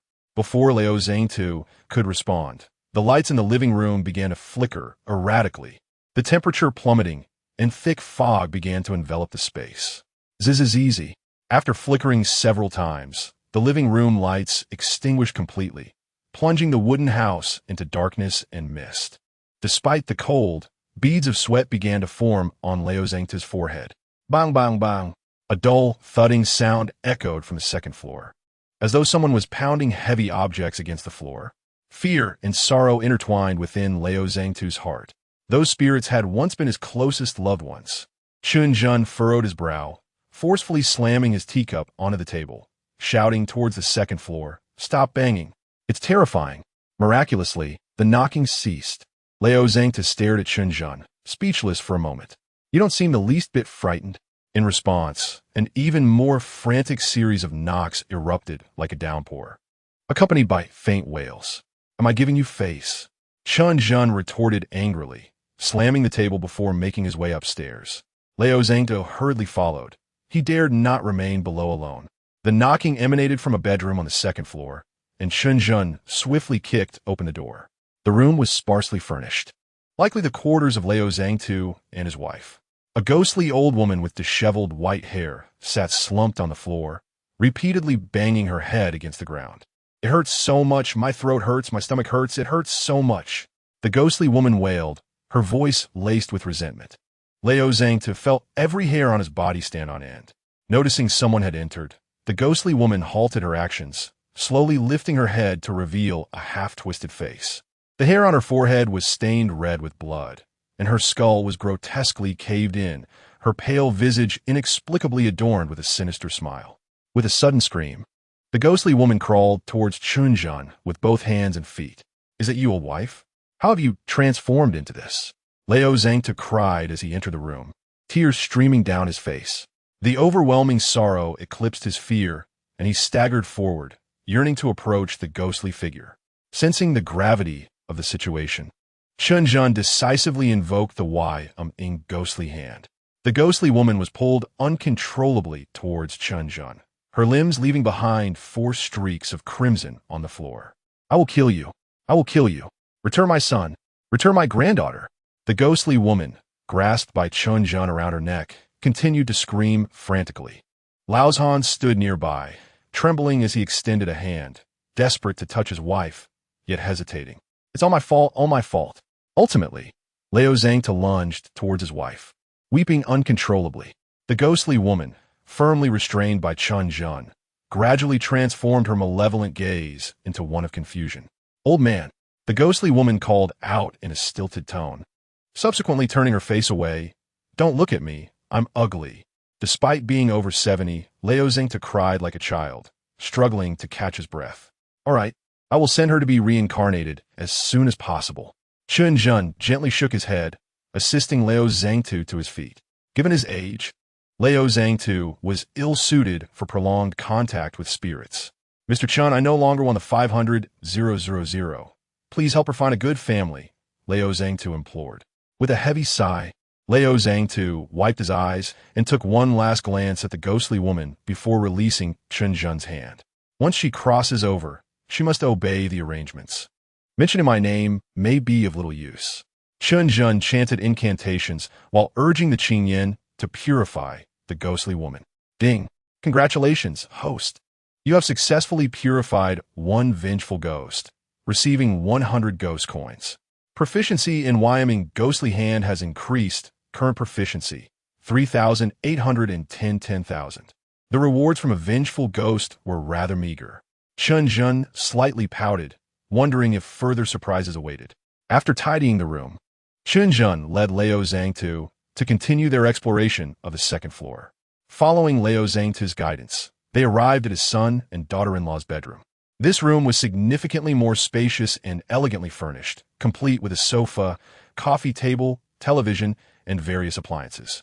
The bedroom was serene, the furnishings neatly arranged, devoid of any anomalies. It appears your son and daughter-in-law have not become spirits. They must have gone directly to the underworld, Chen Zhen remarked blandly. Before departing from the room, Chen Zhen discreetly glanced at the ground beside the bed, where congealed black blood splattered the floor, alongside a mangled hand that had been gnawed beyond recognition. Naturally, these were not the remnants of the living. Liao Zhengtu was oblivious to such details. Chapter 39. Starting with a grand gesture? Next, they approached Liao Zhengtu's granddaughter's bedroom. Before he could open the door, a cacophony of high-pitched laughter erupted from within. The sound was indescribably a blend of sorrow and joy. It was a clear childish voice, yet it carried a hoarse and ominous undertone. Accompanying it were the unsettling sounds of gnawing. Inin, Liao Zhengtu boldly pushed the door open. The sight within the bedroom sent chills down his spine. The walls were riddled with countless scratch marks and blood handprints, while the floor was scattered with droplets of blood and the fur of an unidentified animal.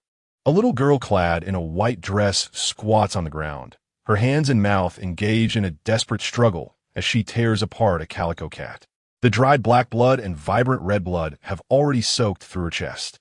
Upon spotting Lao Zhang, the little girl casually discards the half-eaten calico cat and stands up to gaze at the doorway. Lao Zhang now witnesses the full scene. Aside from her ghostly pale complexion and pitch-black eyes, the girl's mouth is gruesomely torn apart, extending to her ears, with only a few thin strips of flesh tenuously connecting them. The lower part of her neck is utterly mangled, revealing the damaged trachea and esophagus beneath the flayed skin. Half of the calico cat's flesh has found its way into the girl's stomach, while the other half has spilled on her white dress through the ruptured esophagus. Lao Zhang's lips tremble, and despite his willpower, he succumbs to his instincts and bends over to vomit.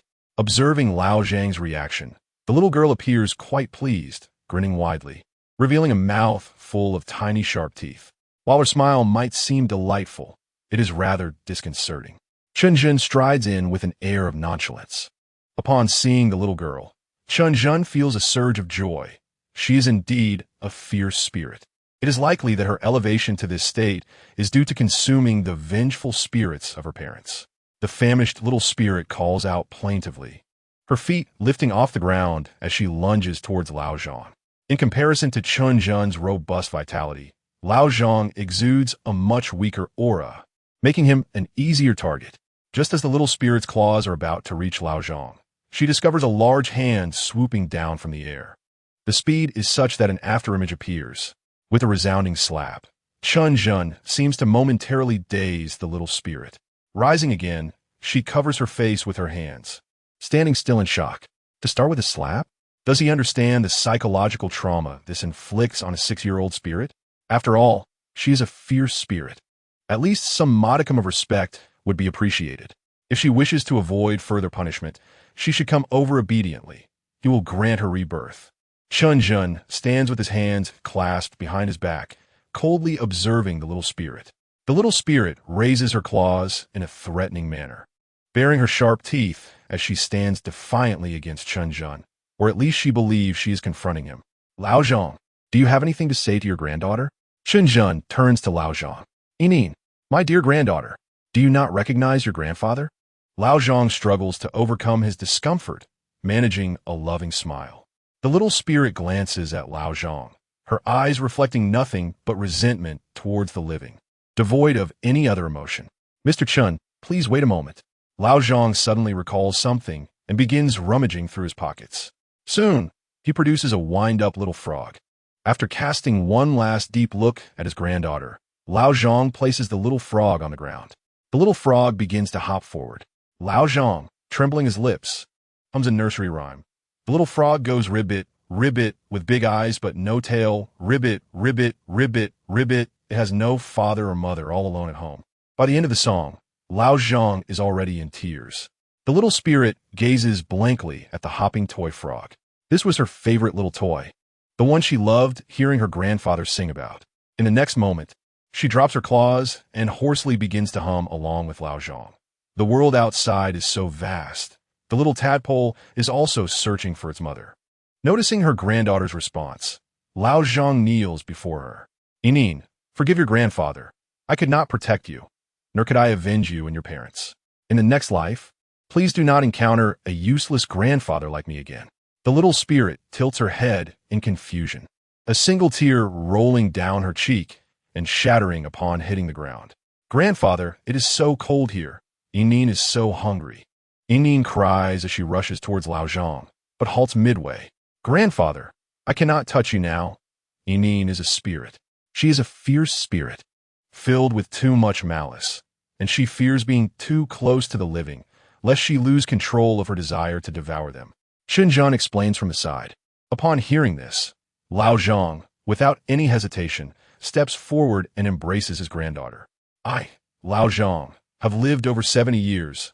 I am not afraid of death. What is there to fear?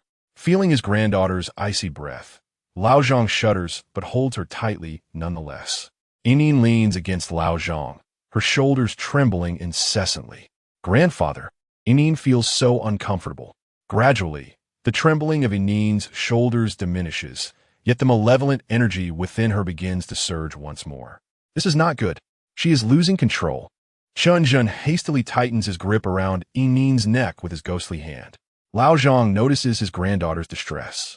He looks down at her and, with a sorrowful expression, nods at Chen Zhen. Mr. Chen, I beg of you. No problem, but she may experience considerable pain. I will try to be quick. Chen Zhen exerts all his strength, summoning the ghostly flames that envelop Yinyin entirely, yet causing no harm to Lao Zhang. Grandfather, Yinyin is in so much pain. Yinyin cries out in agony, struggling relentlessly. Under the control of the ghostly hand, her sharp teeth and claws lose their efficacy. Lao Zhang feels both heartbroken and helpless, holding his granddaughter tighter, continuously whispering words of comfort. Yinyin, be good. Listen to your grandfather. It will be over soon. With a chime, congratulations to the host for successfully purifying a fierce spirit, earning 1,000 ghost coins and increasing proficiency in the ghostly hand. Current proficiency, 481010000. With the system's notification, the fierce spirit Yinyin transforms into nothingness.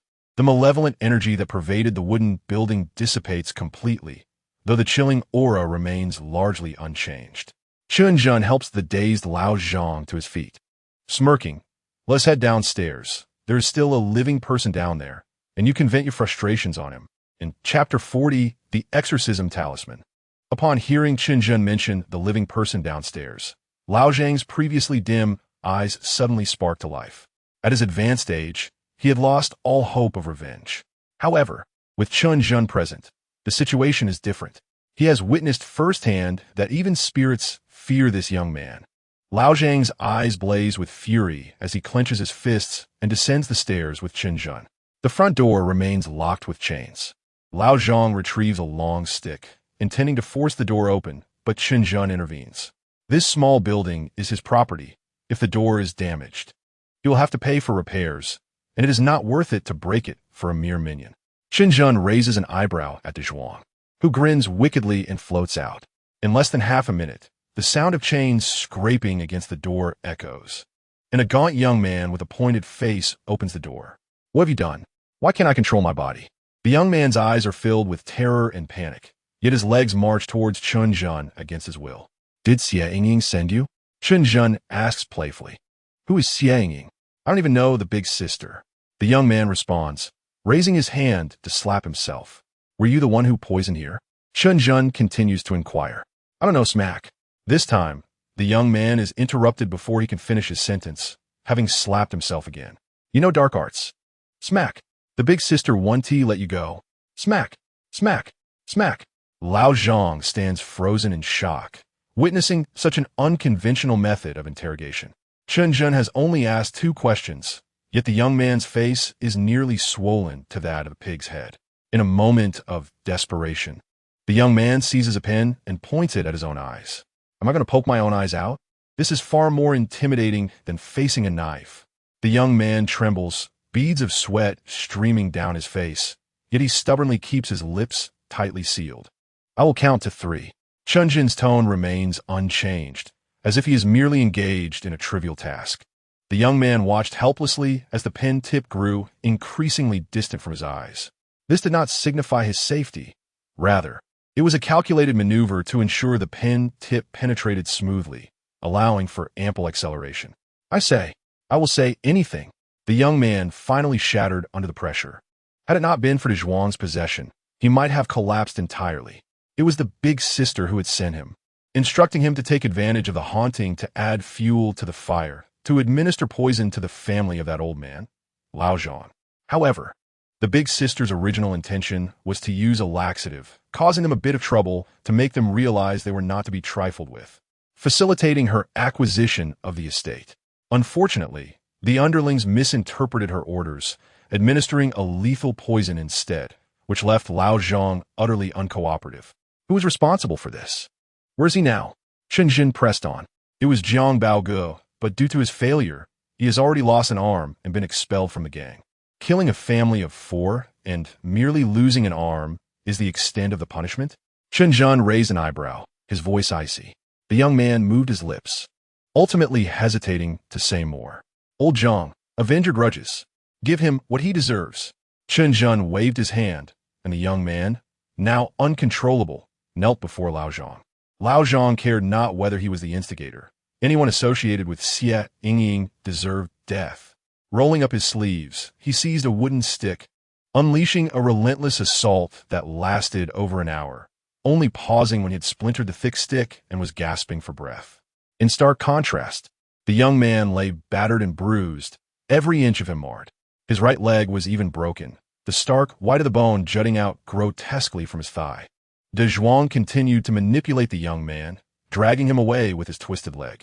Mr. Chen, you've endured much tonight.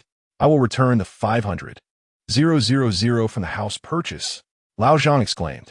No need for such formality. I didn't assist you for monetary gain, Chen Zhen replied.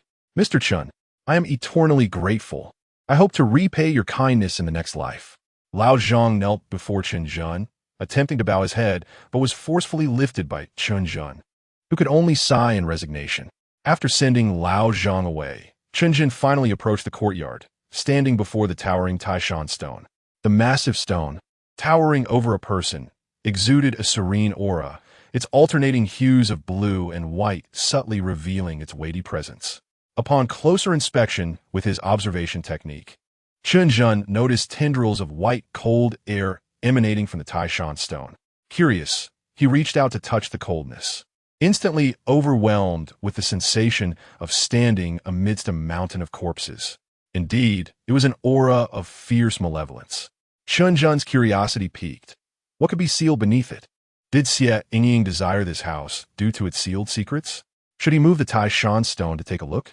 With determination, he embraced the stone and exerted force. To his surprise, even with over 500 kilograms of strength, the Taishan stone remained immovable. Must you compel me to reveal my hidden capabilities? Chen Zhen released his possession state and exhaled softly. He then exchanged a talisman from a shop, a first-grade spirit-binding talisman. Generally, 3rd or 4th grade talismans suffice to summon local spirits, while 2nd grade can call forth nearby land deities, and 1st grade has a high chance of summoning celestial beings. The quality of product from the exchange shop is undoubtedly reliable. Chen Zhen ignited the talisman with azure flames. Instantly, the world transformed, winds swirling ominously. Such a grand spectacle indicated the arrival of a celestial being. Yet, Chen Zhen wondered which deity had come forth. Who summons me? What is your purpose? A languid voice echoed as a robust figure clad in golden armor and boots, wielding a decorative axe, yawned before Chen Zhen. Is this the giant spirit god?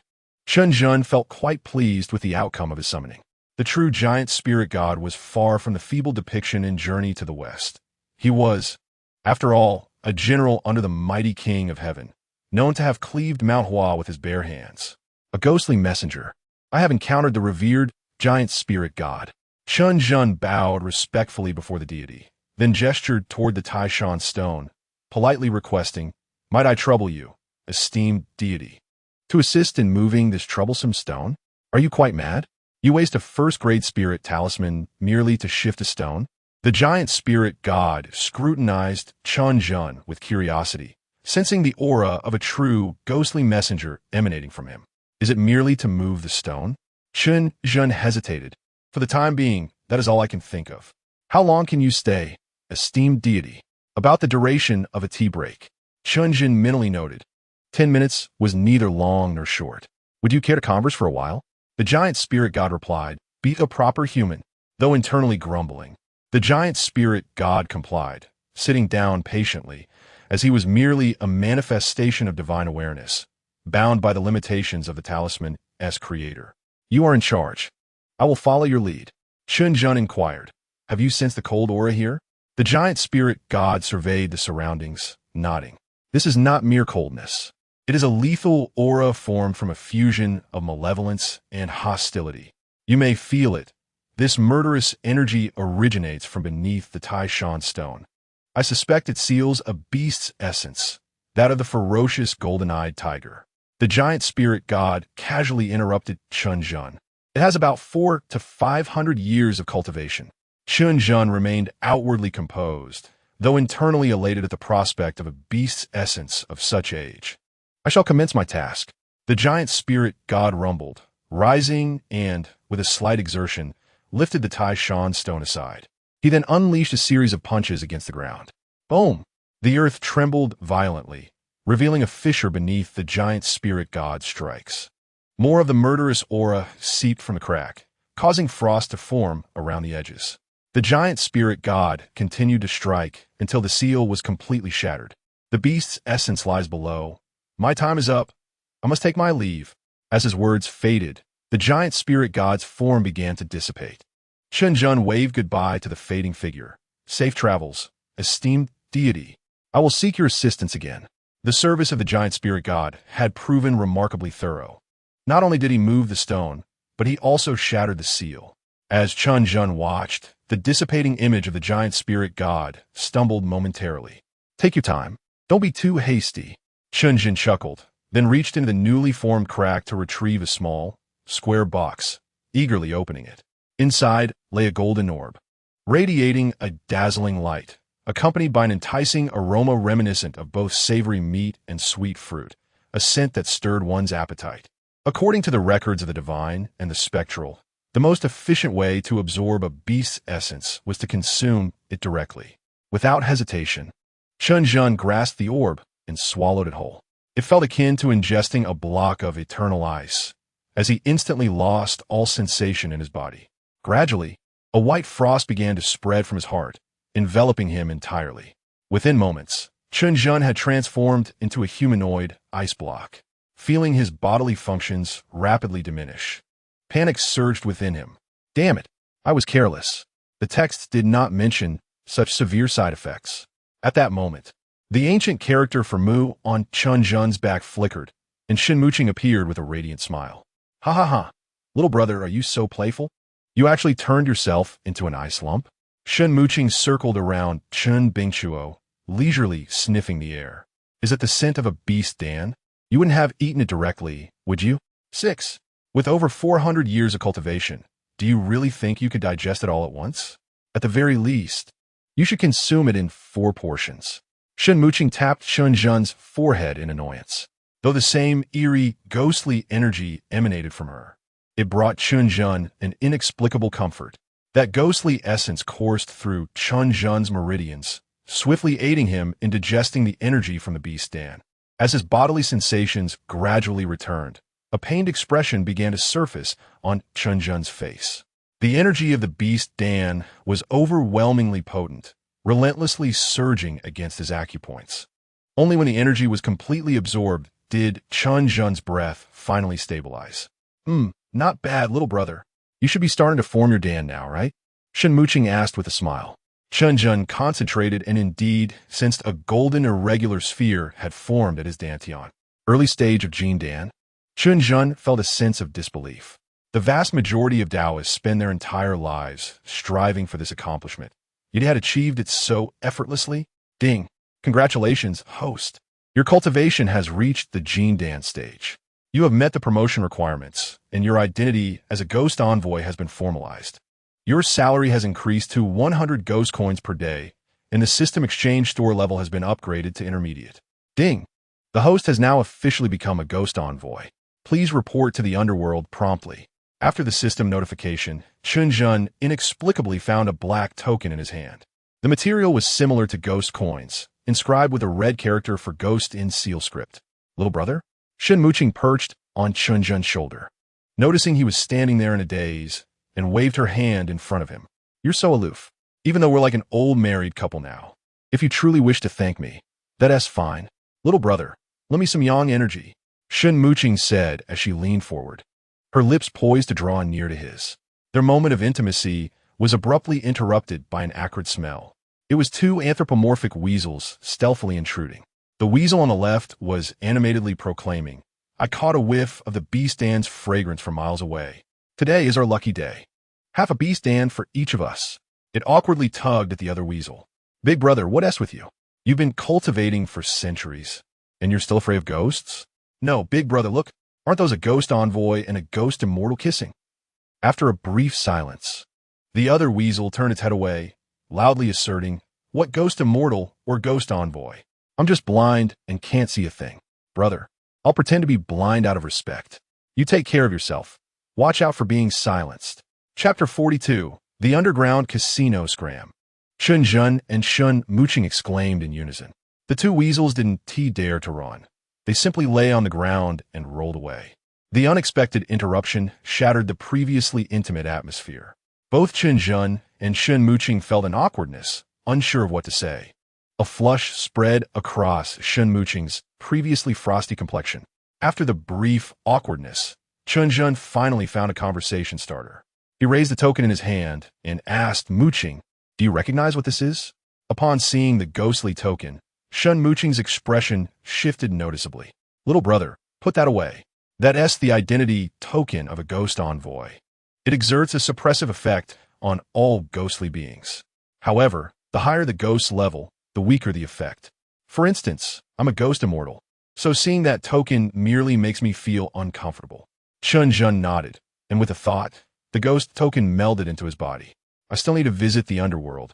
Chen Zhen scratched his head and chuckled, but I'm not sure how to get there. The underworld? Chen Zhen furrowed her brows. Little brother, even though you're a ghost envoy, you're still a living person. It's best not to enter the underworld lightly. If you truly have business, you could visit Fengdu Ghost City. That counts as part of the underworld. As she spoke, Chen Zhen drew a map in midair with her finger. Chen Zhen silently memorized it. The system merely instructed him to report to the underworld, and if Fengdu was considered part of it, reporting there should suffice. Little brother, now that you've reached the Jin Dan stage, you've attained a certain level of cultivation. However, do you possess corresponding techniques? Having great cultivation without the proper methods is of little practical use. I have the techniques. Chen Zhen nodded. The exchange store had been upgraded to intermediate level, and the assortment of items and tools had significantly expanded, especially in terms of books. Numerous different cultivation methods were now available, but the prices were steep. The cheapest was still 1,000 ghost coins, while the most expensive technique, titled Tai Chu Fenju, demanded a staggering 10,000 ghost coins. Little brother, I observed your technique before. That azure flame of yours is likely the azure level nether ghost fire. Therefore, I suggest you choose a fire attribute technique. Moreover, the fire element is yang, which will bring unexpected surprises in the future, Chen Zhen said mysteriously.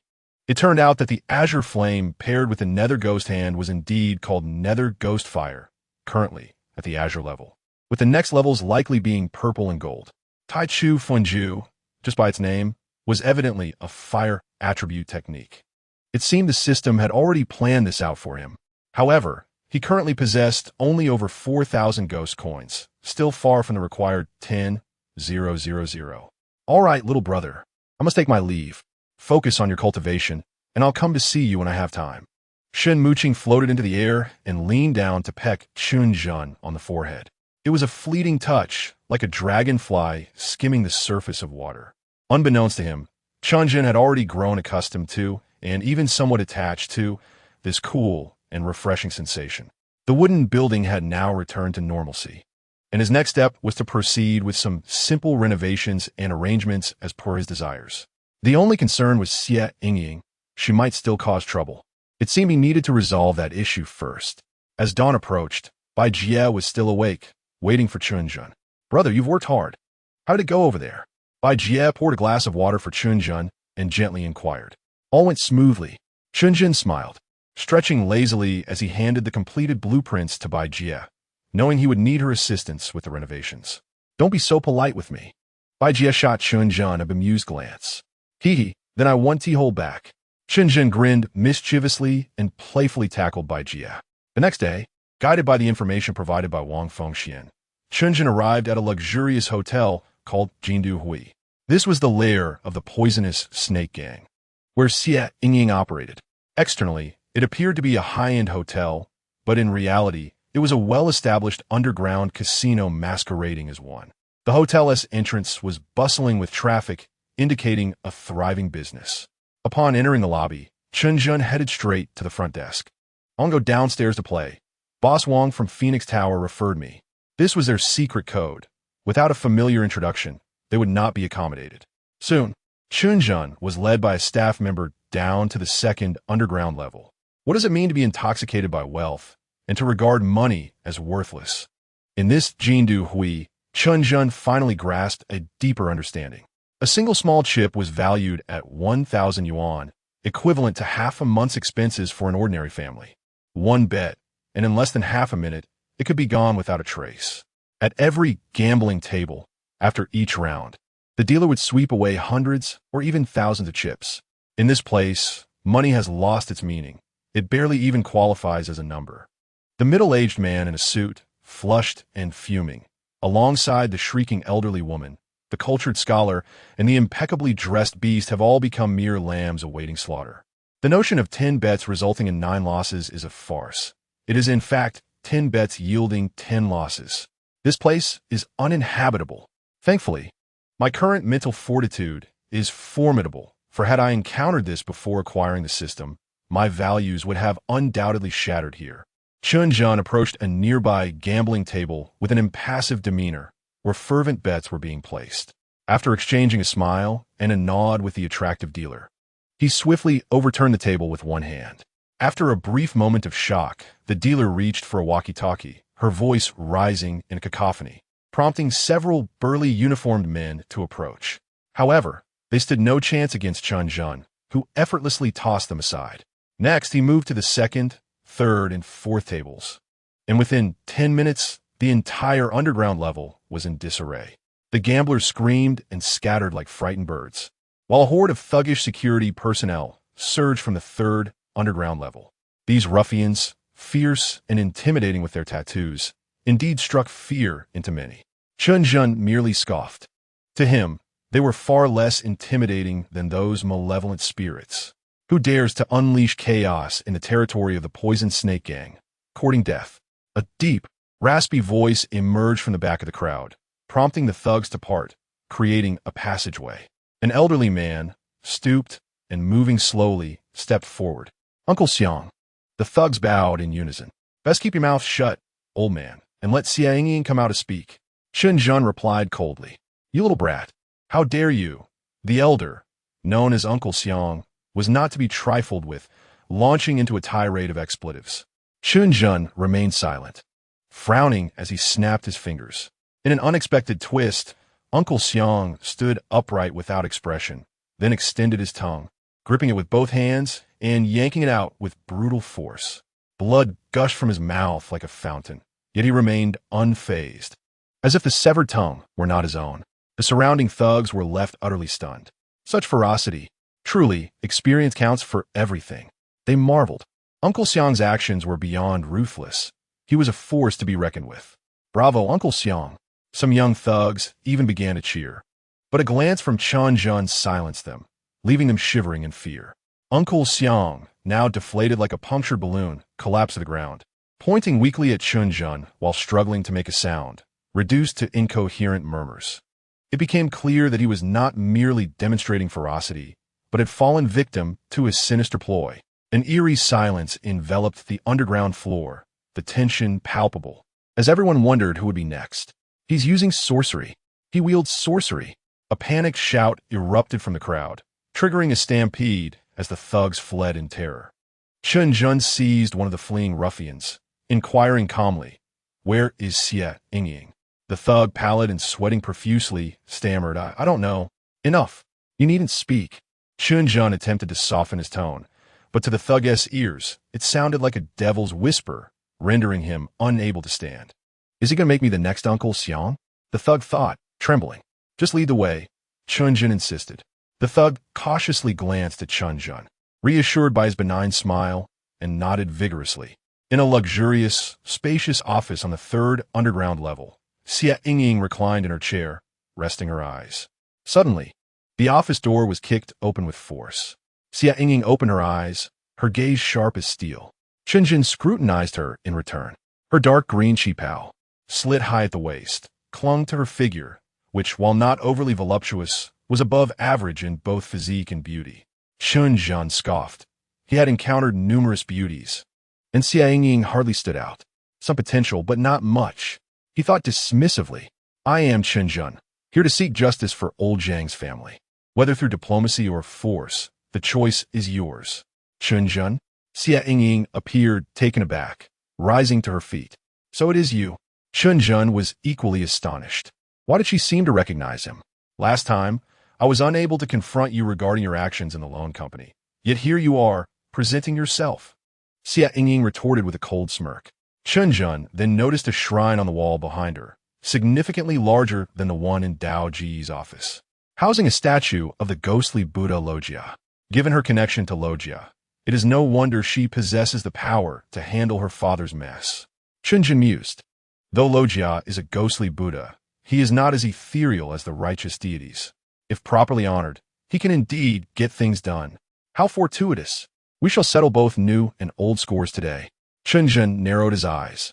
Xia Yingying, aware of Chen Zhen's capabilities, wasted no time. She produced a string of crimson prayer beads and began muttering incantations in a low voice, seemingly in Japanese. As a chilling wind wafted through the air, the dark statue on the shrine began to stir. Little ant, we meet again. The Lojia statue leaped from the shrine, expanding to human size. Curse you and your seven-colored spiral. Chen Zhen roared, directing his ghostly hand toward Lojia. This was likely a mere avatar of Lojia, as he could not physically cross into Huaxia, which was protected by divine guardians, as long as it was not the true form. Chen Zhen was confident in his ability to contend. Now, at the Golden Core stage, he ranked as a high-level cultivator in the realm of cultivation. Though he had yet to master any techniques, his ghostly hand was sufficient to overcome myriad arts. Flames ignited in his palm, and Lojia's avatar hesitated momentarily before bursting into mocking laughter. You fool! Do you think this avatar is the same as before? Easily subdued? Lojia approached Chen Zhen with an air of arrogance, his four arms morphing into 4 different weapons. With Lojia's intervention, there was no chance Chen Zhen would leave alive today. Chen Zhen's expression turned grave as he cautiously retreated, waiting until Lojia was within striking distance when the ghostly command order suddenly appeared in his left palm. With a flash of dark light, the ghostly command order and Chen Zhen's left hand pressed against Lojia's forehead simultaneously. The suppression effect of the ghostly command order far surpassed that of the ghostly flames. Lojia's earlier confidence morphed into dread. Kid, what trickery are you employing now? Luo Jia, in a state of panic, attempted to struggle, but soon realized that he lacked even the slightest bit of strength. The response to Luo Jia came from Chen Zhen's right hand. With a resounding slap, infused with the essence of ghostly flames, it struck Luo Jia's face. Accompanied by a wailing scream reminiscent of a ghostly lament, a mist rose from Luo Jia's visage, as Chen Zhen's blow stripped away both skin and flesh from his left cheek. The system chimed, indicating that Chen Zhen had inflicted damage upon Luo Jia's advanced doppelganger, rewarding him with 100 ghost coins and enhancing his proficiency in the spectral hand technique. The prospect of rewards for inflicting harm ignited a gleam in Chen Zhen's eyes, gazing at Luo Jia's doppelganger as if it were a treasure trove of gold. Wait, what kind of gaze is that? What are you planning to do? Just a moment. Young man, let us adhere to the principles of martial ethics, shall we? If you have the ability, let me go, and we can engage in a fair battle. Luo Jia pleaded, tears nearly spilling as he beheld Chen Zhen's raised hand once more. After millennia of cultivation, he had never experienced such humiliation. Martial ethics? Chen Zhen scoffed. Martial ethics are meant for humans. Can you even be considered one? With that, Chen Zhen swung his arm again, delivering another resounding slap to Luo Jia's right cheek. Do not go too far. Today I, Luo Jia, concede. Otherwise, let's each take a step back. Slap. I take a step back. Young man, don't push your luck. Slap. How dare you? Luo Jia nearly begged, his voice trembling. Please, you mustn't. Chen Zhen hastily followed with another slap to Luo Jia's abdomen. Instantly, Luo Jia felt as though his insides were being torn apart, and a torrent of ghostly energy erupted from his wound. The thin monkey and the burly man, eyes ablaze, pounced upon the opportunity to feast. You've withdrawn your doppelganger. What am I supposed to do now? Chen Zhen said with a grin, delivering yet another slap to Luo Jia. In resignation, Luo Jia fell silent, fully aware that his doppelganger was destined for demise today. He severed the connection between the doppelganger and his true self. Chen Zhen delivered a total of 30 slaps before finally reducing Luo Jia's doppelganger to nothingness, with the system reflecting an increase of 3,000 ghost coins and proficiency. The pain in Chen Zhen's swollen hand seemed to dissipate. The thin monkey and the burly man, with their bellies round and full, even advanced to the rank of fierce ghosts. Having dealt with Luo Jia, Chen Zhen rubbed his hands together and looked up, only to realize he was left alone with the small thug who had led him here. Xie Yingying had vanished without a trace. The small thug had been rendered unconscious by Luo Jia's aura upon his appearance, only regaining consciousness after Chen Zhen had kicked him twice. Are you certain you wish to continue feigning unconsciousness? Chen Zhen inquired coldly. Master, you misunderstand. I have a peculiar habit of fainting at the sight of handsome men. You are so handsome, I just couldn't help but swoon. The small thug hurriedly rose, wearing a sheepish grin as he explained. Do you know that fellow Jiangbao? Of course. He is currently working as a security guard at the meat processing plant. I even have his photo. The small thug eagerly opened his phone album. Does your snake gang have any other hideouts? Where might I find Xie Yingying? Chen Zhen continued his questioning. And no, we don't. The small thug replied cautiously. In the past, we certainly had several hideouts, but times have changed. Under the scrutiny of big data, even if you had 100 hideouts, if the authorities decide to catch you, you cannot escape. Thus, having so many hideouts has become a burden. However, I suspect that the lady, Xie Yingying, will likely flee abroad to Japan. Chen Zhen raised an eyebrow, awaiting further elaboration from the small thug. Japan. Chen Zhen mused, stroking his chin thoughtfully. Given that Luo Jia's true self was also in Japan, it would be prudent not to rush into danger just yet. Nonetheless, this matter could not simply be dismissed. He resolved to make a trip there when the opportunity arose. Chen Zhen gestured with his chin to the small thug, who blinked in confusion, his mind racing to decipher Chen Zhen's intent, when suddenly terror engulfed him and his mouth fell agape. Two grotesque lumps began to swell on Chen Zhen's shoulders, gradually morphing into two ghastly heads. The heads twisted unnaturally, for pale eyes fixated on the small thug. Ghosts! The small thug's spirit nearly fled as he shrieked, his eyes rolling back before he collapsed in a faint. Chen Zhen retrieved his phone and dialed Wang Fengxian. Hello, Boss Wang. There is an opportunity for a significant act of justice. I wonder if you would be interested? As evening descended over the outskirts of Tianhai City in an ordinary residence, Xie Yingying devoured instant noodles voraciously while watching television. After escaping from the hotel, she had dared not linger in the city. Who knew whether that Chen Zhen was searching for her? Moreover, her underlings had relayed word that Chen Zhen was behaving unpredictably. Latest news. The case involving the private gambling operation at the Yinghuang Hotel has seen new developments. Following reports from concerned citizens, our city's police force established a special task force to conduct a surprise raid on the Yinghuang Hotel. They seized gambling funds and equipment valued at approximately 1.5 billion Huaxia coins, apprehending 134 related suspects. According to the task force, the organization controlling the Yinghuang Hotel is the largest criminal gang in our city, known as the Snake Gang. The police are currently making every effort to capture the main members of this organization. The television then displayed a series of wanted posters, with Xie Yingying's face prominently featured. Chen Zhen. Xie Yingying hissed through clenched teeth, vowing, I will not rest until I avenge this grievance. In a fit of rage, she hurled nearly an entire bowl of noodles at the television. The steaming broth splattered across the screen, causing it to flicker before going dark entirely. Xiang Ying removed a jade pendant shaped like a Buddha from around her neck, clutching it tightly as she murmured incantations. Moments later, Luo Jia's ghostly visage emerged from the pendant. Ying, how are you? Are you safe? Master, everything is ruined. Our painstakingly built snake gang has been thoroughly dismantled by Chen Zhen. Xia Ying nodded with a bitter smile. Now, with the police after her, she can no longer remain in Huaxia. However, she wasn't the only disciple of Luo Jia. If she returned empty-handed, her fellow disciples would mock her mercilessly. She needed to devise a way to secure one last profit to maintain her dignity. Meanwhile, sitting in front of the television was old Zhang. Throughout the day, he had assisted by Jia in completing the various formalities for the transfer of the property. Upon seeing the news of the dismantling of the snake gang, Xia Ying wanted. He grinned widely, tears mingling with his laughter. Wonderful. Splendid. Old Zhang trembled as he retrieved a cherished bottle of fine liquor and a full bottle of phenobarbital. Life is too harsh. I shall not return in the next life. Having uttered these words, old Zhang tilted back his head, downing the liquor and swallowing a handful of pills.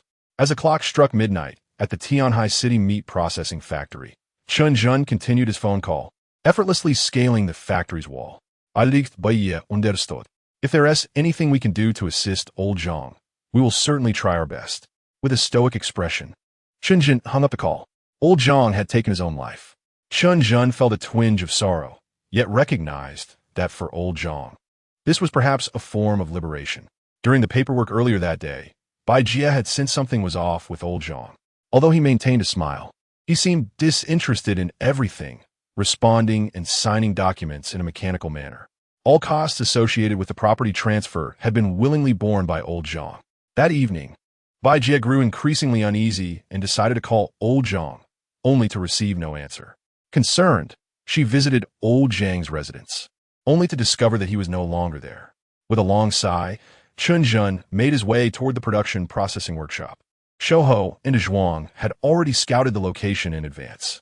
Tonight, Jiang Bao was on duty at the production processing workshop. What a miserable night shift. With not a single person to share a drink with. In the duty room, Jiang Bao heavily set down the beer bottle on the table. After leaving the Poison Snake Gang, he relied on the connections he had built over time to secure a job at the meat processing factory. Although one of his arms was crippled, thanks to the support of numerous acquaintances, his life here was tolerable. Jiang Bao raised the beer bottle again and took a long swig. When he lowered his gaze, he found a smiling young man standing before him. Who are you? How did you get in here? After a brief moment of astonishment, Jiang Bao shouted and stood up, filled with vigilance.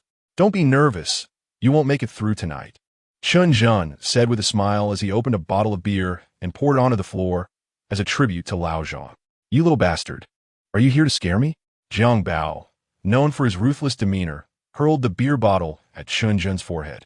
I told you, you won't survive tonight. Just watch how you die. As Chen Zhen's indifferent words fell, Jiang Bao felt his body freeze in place.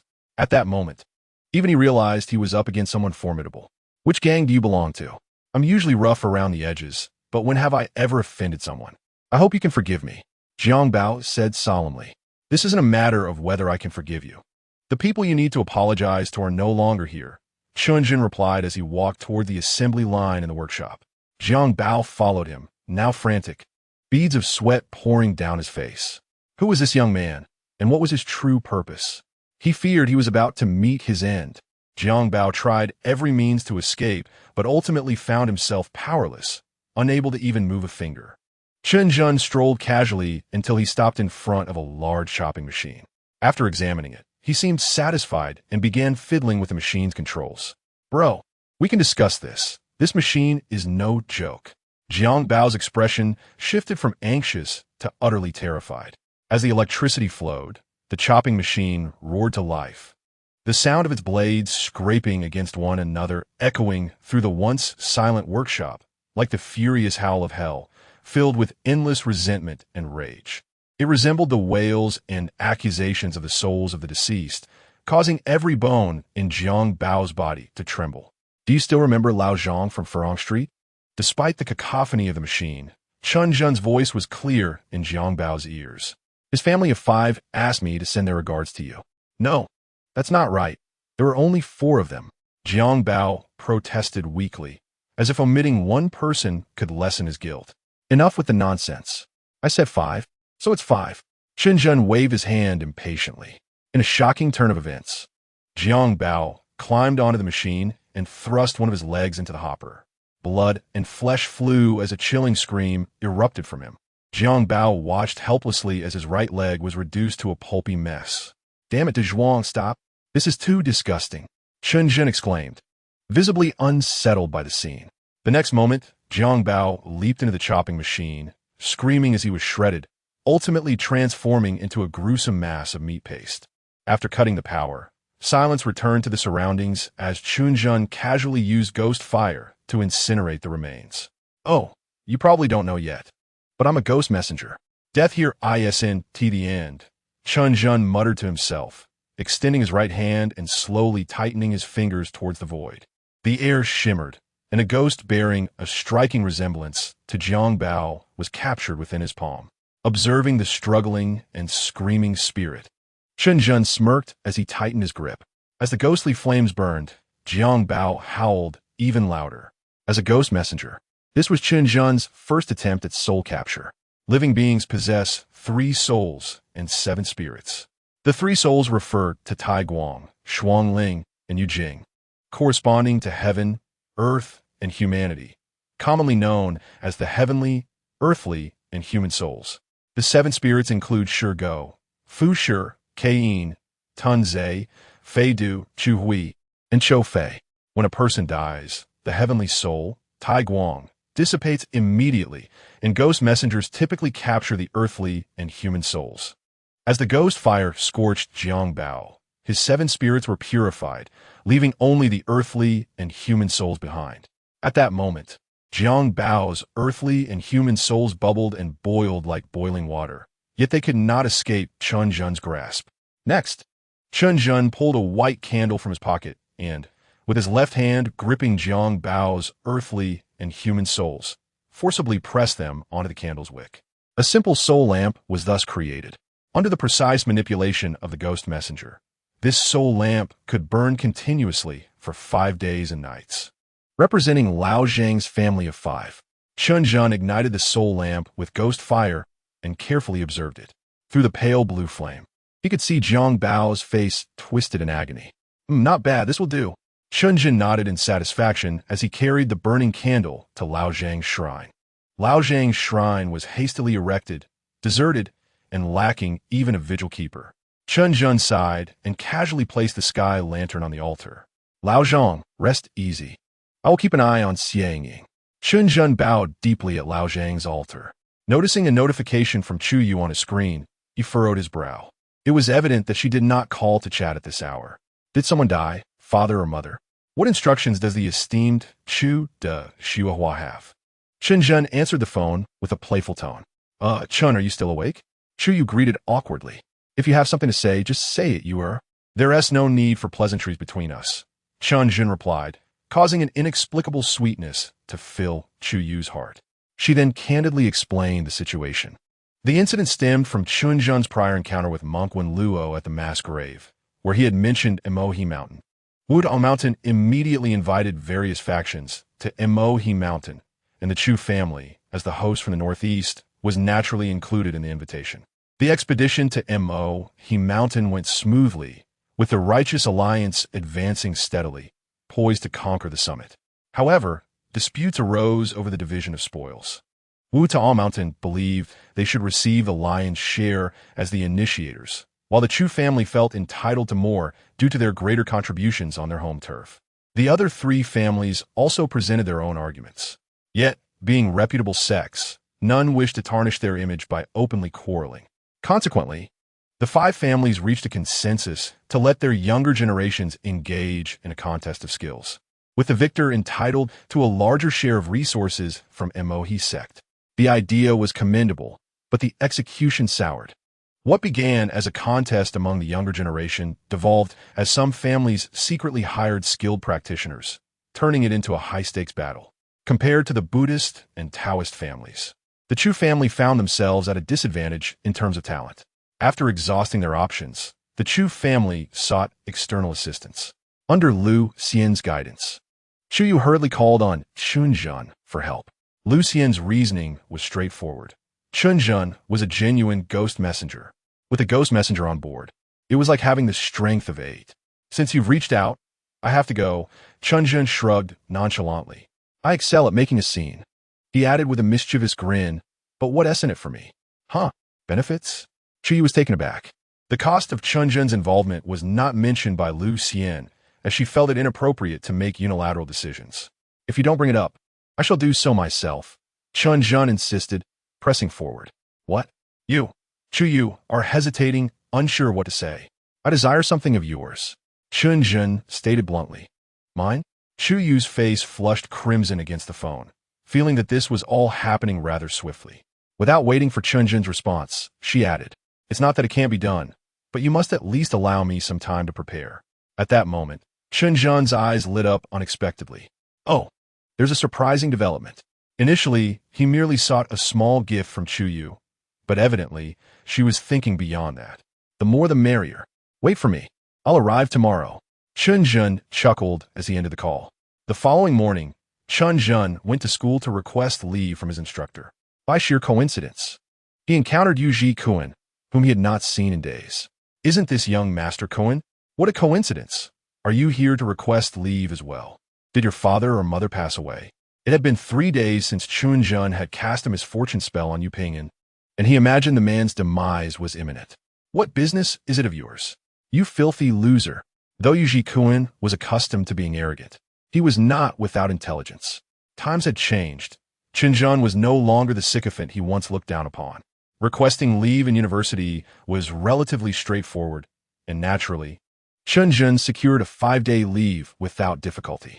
At Changjiao International Airport in Chuncheon, Chen Zhen emerged from the exclusive passage. Despite being called Chuncheon, the place bore no semblance of spring.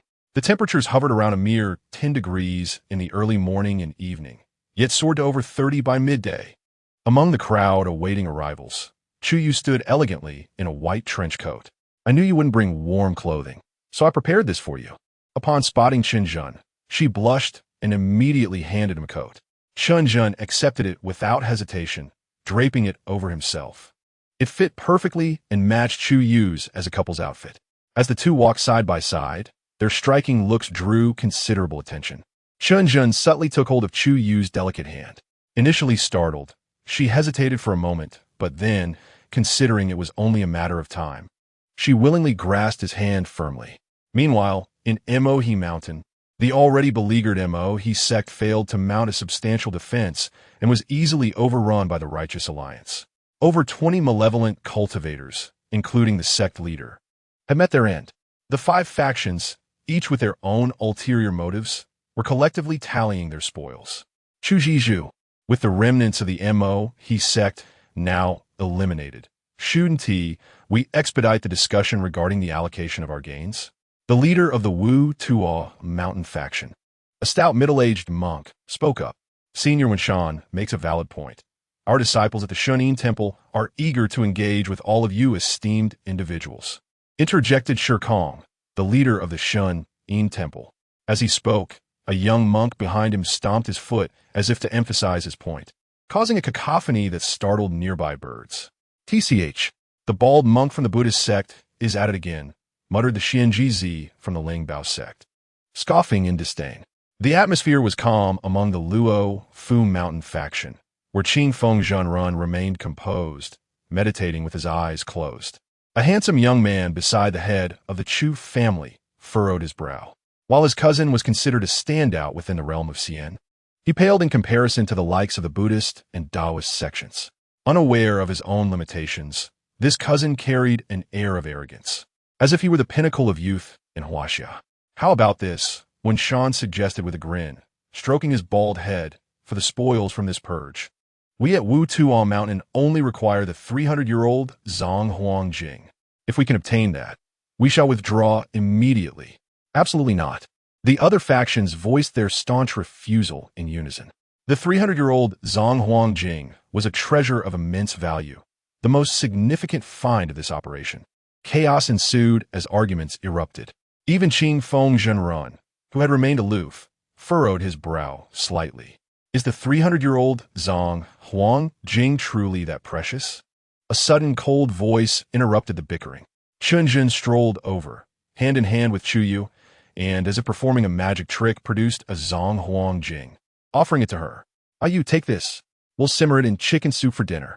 Merely 100 ghost coins, equivalent to a day's wage. Everyone's eyes widened in astonishment. The Zhang Huang Jing that Chen Zhen presented was notably larger than the previous 300-year-old specimen, boasting at least 500 years of age. Chapter 47. Has the Luo Fu Mountain Treasury been relocated? A profound silence enveloped the scene. Amipa, Chen Zhen, benefactor. Wen Luo, the monk, clasped his hands in prayer, breaking the stillness with a smile.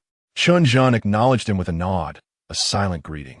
The mention of his name caused Qing Feng Zhenrun to pause momentarily, then scrutinized Chen Zhen with a discerning gaze. The primordial essence has begun to coalesce. Remarkable, truly deserving of being the secret disciple of our sect leader.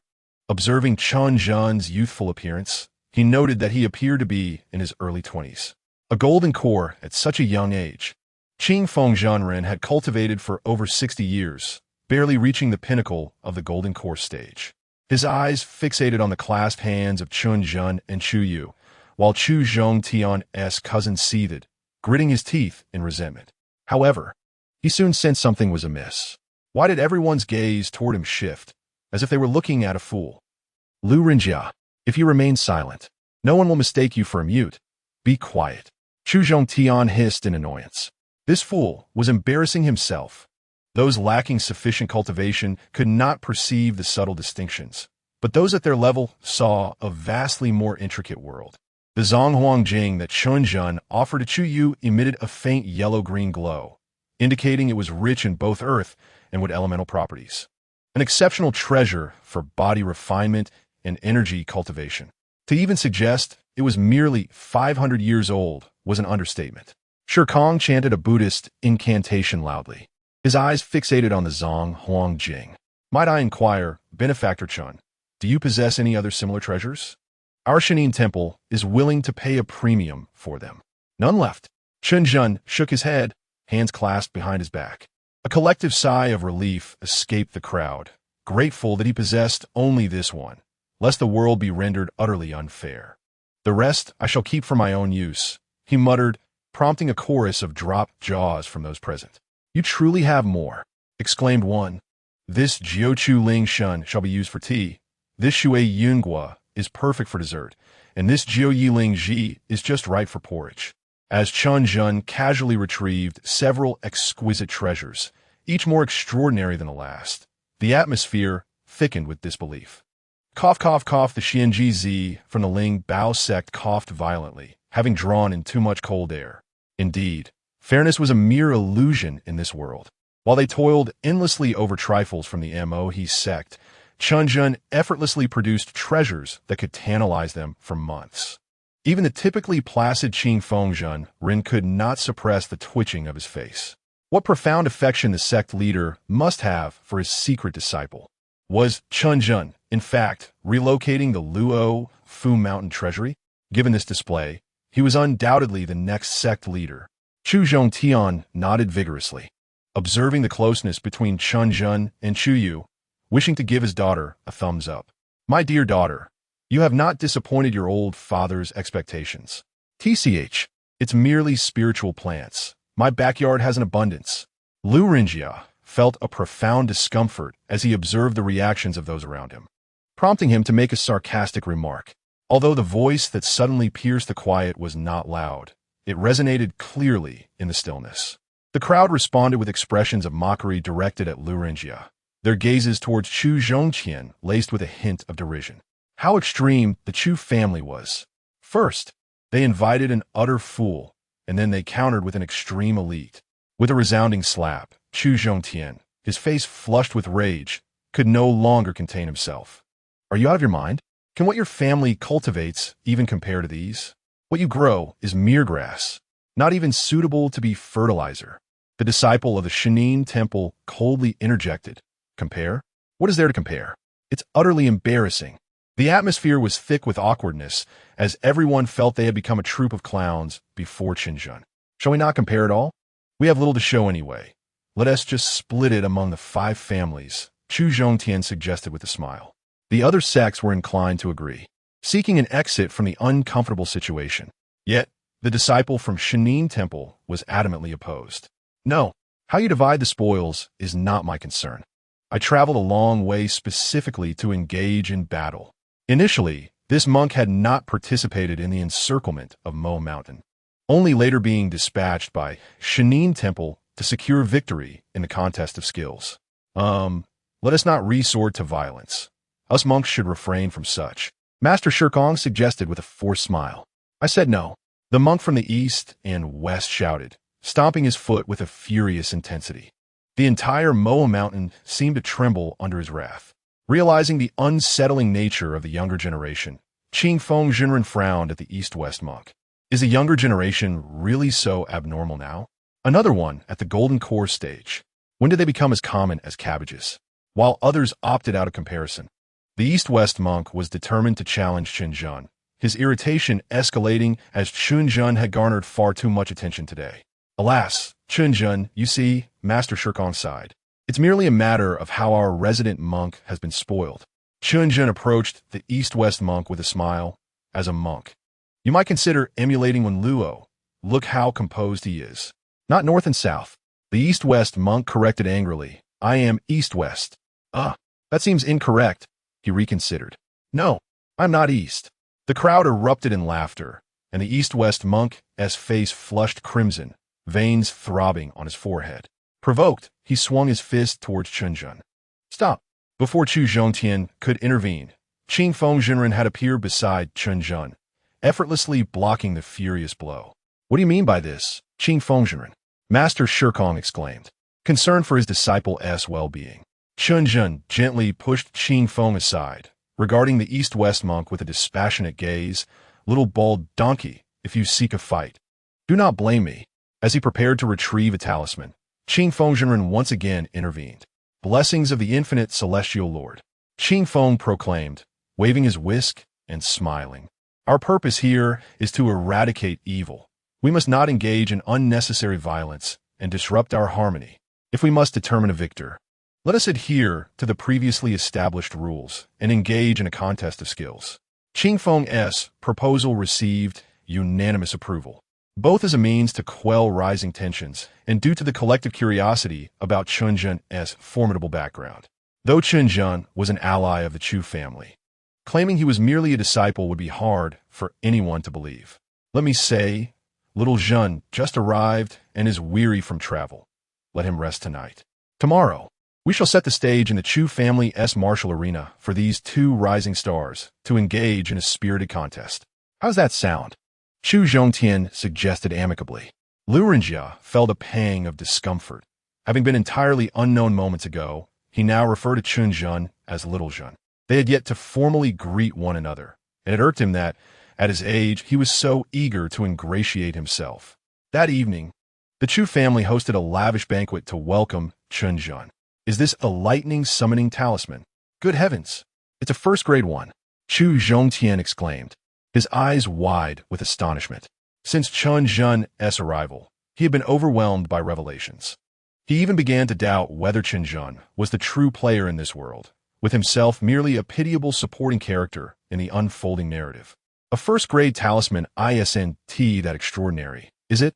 While rare, they're not entirely absent, Lu Renjia thought, though he still felt envious. Chu Zhongtian's gaze remained fixated on the talisman, visibly swallowing hard. Since the decline of the Shenshao sect, the mastery of thunder techniques had largely been lost. Though this lightning summoning talisman could only summon the most basic thunder methods, its scarcity made it invaluable, and this was a first-grade talisman. I even suspect this talisman was personally crafted by our esteemed ancestor, Chong Hezi, he said gravely as he returned the talisman to Chen Zhen. Little Zhen, this talisman is far too precious for the Chu family. We cannot accept it. Chen Zhen had intended to assist, but now he found himself in a position of receiving such a valuable gift, which felt rather unbecoming.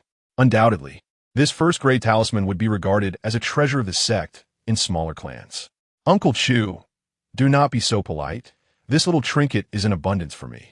Chen Zhen insisted, forcing the talisman back into Chu Zhongtian's hands. He certainly would not reveal that Zhao Dizhu's, the last disciple of the Shinshao sect, had been sent to a mental institution by his ghostly wife for his misconduct. Must you always show off? Lu Rinjia muttered under his breath, only to receive a glare from Chu Yu that silenced him. Chu Zhongtian's satisfaction with Chen Zhen grew. Were it not for propriety, he would almost wish to see Chen Zhen wed his daughter, Chu Yu. Little Zhen, I have only one daughter, and she has been spoiled since childhood. When you two interact, if she throws a fit, do not indulge her. During the lively banquet, as glasses clinked, Chu Zhongtian embraced Chen Zhen's shoulders. Beside them, Chu Yu was both embarrassed and furious. What sort of nonsense is this? You are supposed to be a father, not favoring one side so blatantly. Lu Rinjia wore a pained expression, feeling utterly helpless as he watched Chen Zhen, who was about to steal away the precious girl he had cared for over the past 20 years. Though they addressed each other as cousins, the familial bond had long since faded, and they were now 5 degrees removed. Lu Rinjia had once believed he could easily win over his cousin, but he never anticipated the emergence of Chen Zhen. The crux of the matter is that Chen is particularly pleased with this Chen. It is not guaranteed that he will prevail. Perhaps he is merely a fade, and after all, the Eastern monk is reputed to be a child of the Buddha, indicating his cultivation is certainly formidable. I wager that tomorrow you will be pummeled into a state resembling that of a pig's head on the Do-F stage. Although LRNJI harbored such thoughts, he dared not voice them, recalling vividly the sting of N's earlier slap. As for you, young brother Chen, I wish you a triumphant debut tomorrow, dazzling all and leaving the Eastern monk searching for his teeth. LRNJI managed a strained smile as he raised his cup towards Chen, while inwardly he fervently added, not a chance. Not a chance. Not a chance at all. By the way, regarding tomorrow's duel, I must caution you. Young Chen, and finally remember the matter at hand, his expression turning serious. The monk from SHNYNS holds a considerable reputation in the realm of cultivation. It is said he is a reincarnation of a powerful figure from the Buddhist sect, having reached the initial stage of JNDN by the age of 26. Tomorrow, your duel will consist of 3 rounds: formations, spells, and martial combat. Although everyone has agreed to refrain from lethal force, you must exercise caution and act within your capabilities. Safety should be your utmost priority, and losing the duel is of no consequence. Chen nodded solemnly. This would be his true first encounter with a living opponent, stirring a mix of anxiety and anticipation within him. RNJI, what troubles you? Your complexion seems rather pallid. Chen inquired, patting RNJI with a furrowed brow. Chen awkwardly scratched the back of his head. Did I say anything? You must have misremembered. RNJI muttered indignantly. Damn hypocrite. The CH family hastily constructed a stage within their martial arts arena overnight.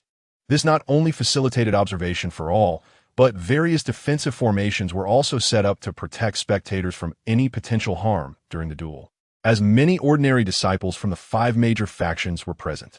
After much deliberation, it was unanimously decided that the highest-ranked cultivator present, QNGF English NRN, would serve as the judge. Without further ado, we shall commence the first round of formation combat, with the offensive and defensive sides determined by drawing lots. The rules of formation combat are quite straightforward. The defending side sets up the formation, while the attacking side attempts to dismantle it. This gives a significant advantage to the defenders. As QNGF Ing our N concluded his announcement, Chen laughed heartily, saying, "There's no need for lots. Since it's our first encounter, I'll take a slight disadvantage and assume the role of the attacker." Yesterday, Chen left everyone with the impression of being affluent and deeply rooted. Yet today, he could only be described in 2 words: arrogant. Chen, have you truly considered this? It's fine. I'll let him have this little advantage. Rest assured, it's not a problem, Chen asserted, though internally he felt a wave of panic. Dismantling formations was one thing. As he possessed the ability to perceive qi, but constructing a formation would surely expose him. Although he had mastered the HT-Lu-SH, his knowledge remained merely theoretical. He had never practiced it in reality. Seeing CH and ZH irresolute in his decision, Chen Zhen ceased his counsel and turned to the Eastern monk. "What say you, Eastern monk?" "I have no objections. As long as this brat makes a fool of himself, I'm satisfied," the Eastern monk replied with a derisive smirk. Chen stepped back a few paces and announced loudly, "The formation duel begins. The Eastern monk will set the formation, while CH and ZH will attempt to dismantle it." The audience erupted in cheers. The disciples of the 5 major factions, numbering around 100, engaged in fervent discussions, analyzing and speculating. "Do the monks of W2SH understand formations?" one asked. "Of course, we possess methods of formation, though they primarily pertain to lethal arrays, which we seldom employ," another responded. "What sort of skill does this CH and ZH possess to voluntarily assume the role of the attacker? He is blissfully ignorant of the dangers." "Nonsense. That is called audacity born of skill. Those truly capable remain humble. Only an empty vessel makes the loudest noise." "CH and Itchen, you are indeed bold and brazen, and quite handsome too. I find myself quite enamored," remarked a female disciple. "My dear lady, is that truly admiration, or merely an interest in his background? Your intentions are all too apparent. Even we at SHNYNS can hear your thoughts. And let us be honest, with that appearance, I doubt he pay you any mind. Moreover, I heard that last night, CH gifted the CH family a first-grade spirit talisman, seemingly to propose to the young lady of the CH family. Is that so? I heard it differently, that the CH family offered a spirit talisman to beseech CH to accept their young lady." On the stage, the Eastern monk began to move, and the entire venue fell silent. He assumed a lotus position, raising his left arm in front of his chest while allowing his right arm to hang naturally, with his middle finger touching the ground. This left hand formed the WWI seal, while the right hand executed the GM seal. Indeed, this monk was no ordinary figure. He was capable of simultaneously performing 2 hand seals. Observing from the platform, the stout WNSH wore a grave expression as he turned to WN Lu, asking, "What do you think of this Eastern monk?" WN Lu stroked his bald head and chuckled. "In terms of hand seals, I cannot compare to him." Hearing this, SHK CHNSH of SHNYNS did not beam with pride. Instead, he cast a profound glance at WN Lu. Among the new generation of Buddhist practitioners, WN Lu's readiness to admit inferiority was commendable. Truly, none of the younger generation should be underestimated. On the stage, the Eastern monk began to chant loudly. "If the Bodhisattva resides as a liberator, with the height of Mount Sumeru within a single seed, there is neither increase nor decrease." The entire stage began to shimmer with golden light, and the strands of Buddhist beads around the Eastern monk's neck disassembled, soaring in all directions. The Eastern monk roared as he maintained his seated position and soared into the formation. A resounding chime echoed through the air, enveloping the entire stage with an ethereal golden bell silhouette, while intricate golden patterns emerged on the ground. The Sumeru seed formation. QNGFNZHN eyes widened in astonishment. For CHNZHN, this battle would be arduous. What is the Sumeru seed formation? Why does QNGFing say CH and ZHN is at a disadvantage?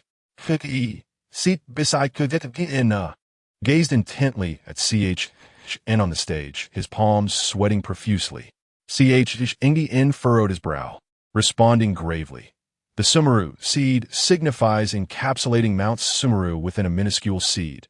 Once ensnared in this formation, the very fabric of reality is inverted, and the seed expands into the Sumeru. This formation is renowned in the Buddhist sect for its unpredictable nature. I never imagined the Eastern monk would master it at such a young age, and he is capable of setting the formation in midair, handling it with such ease. Concern deepened on CHY's face as he murmured words of encouragement for Sach and ZHN. The Eastern monk, seated within the formation, casually produced a handful of finely crushed obsidian and tossed it into the air. The obsidian coalesced into a swastika shape before dispersing to the corners of the formation. Summa receive formation. Pray grant me your wisdom.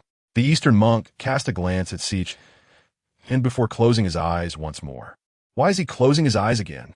A young disciple from the LNGBO sect whispered to his companion. Is he that confident? What do you know? The Eastern monk has become part of the formation itself. Whether his eyes are open or closed is inconsequential. Then why must he close them? Because it makes him look more impressive. Little monk, are you ready? I shall begin. CHNZH maintained an air of indifference on the stage. As his words fell, he stepped confidently into the formation. In an instant, the world before him transformed. The once clear sky darkened ominously, thunder rolled, and an overwhelming cacophony ensued. With another casual step, the landscape shifted once more, revealing an endless desert where the scorching sun blazed mercilessly upon the ground, and a searing wind swept through, laden with blistering sand. Chen Zhen attempted to grasp a handful of sand, feeling a scorching sensation in his palm. The Sumi Jiezi formation was not an ordinary illusion. It had genuinely ensnared this expanse of desert. To outsiders, however, Chen Zhen appeared to be surrounded solely by intricate golden patterns, still standing upon the arena. Intrigued, Chen Zhen smiled faintly and gazed into the distance. Enhanced by the observation technique, the scenery before him became ethereal and indistinct. The vibrant golden light representing the formation's core lay merely 10 meters ahead. With a cold smirk, Chen Zhen clasped his hands behind his back and strolled leisurely toward the formation center. The majority of the audience looked on in confusion.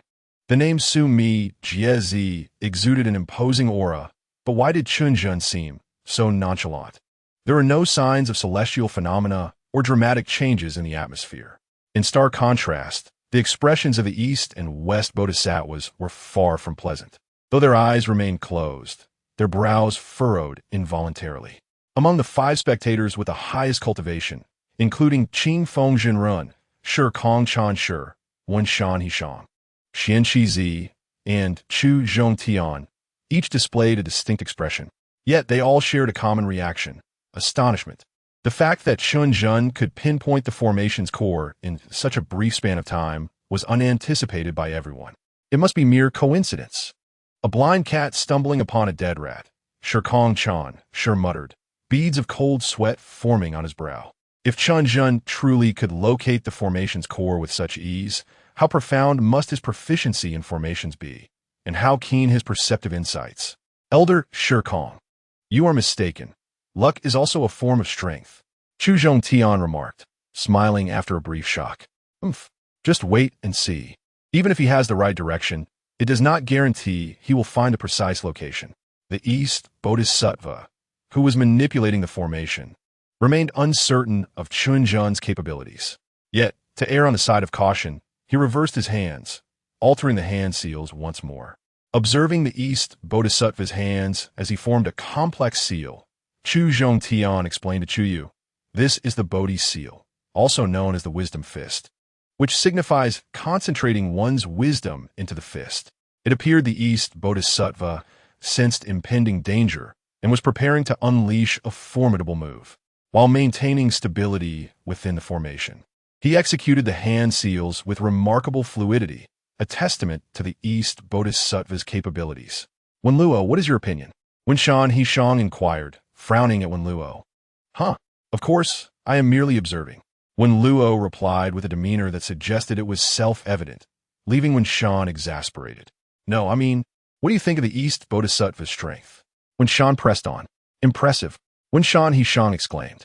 As the East Bodhisattva completed the hand seals, he commenced reciting, the karmic retributions of all beings are bound to the 6 realms.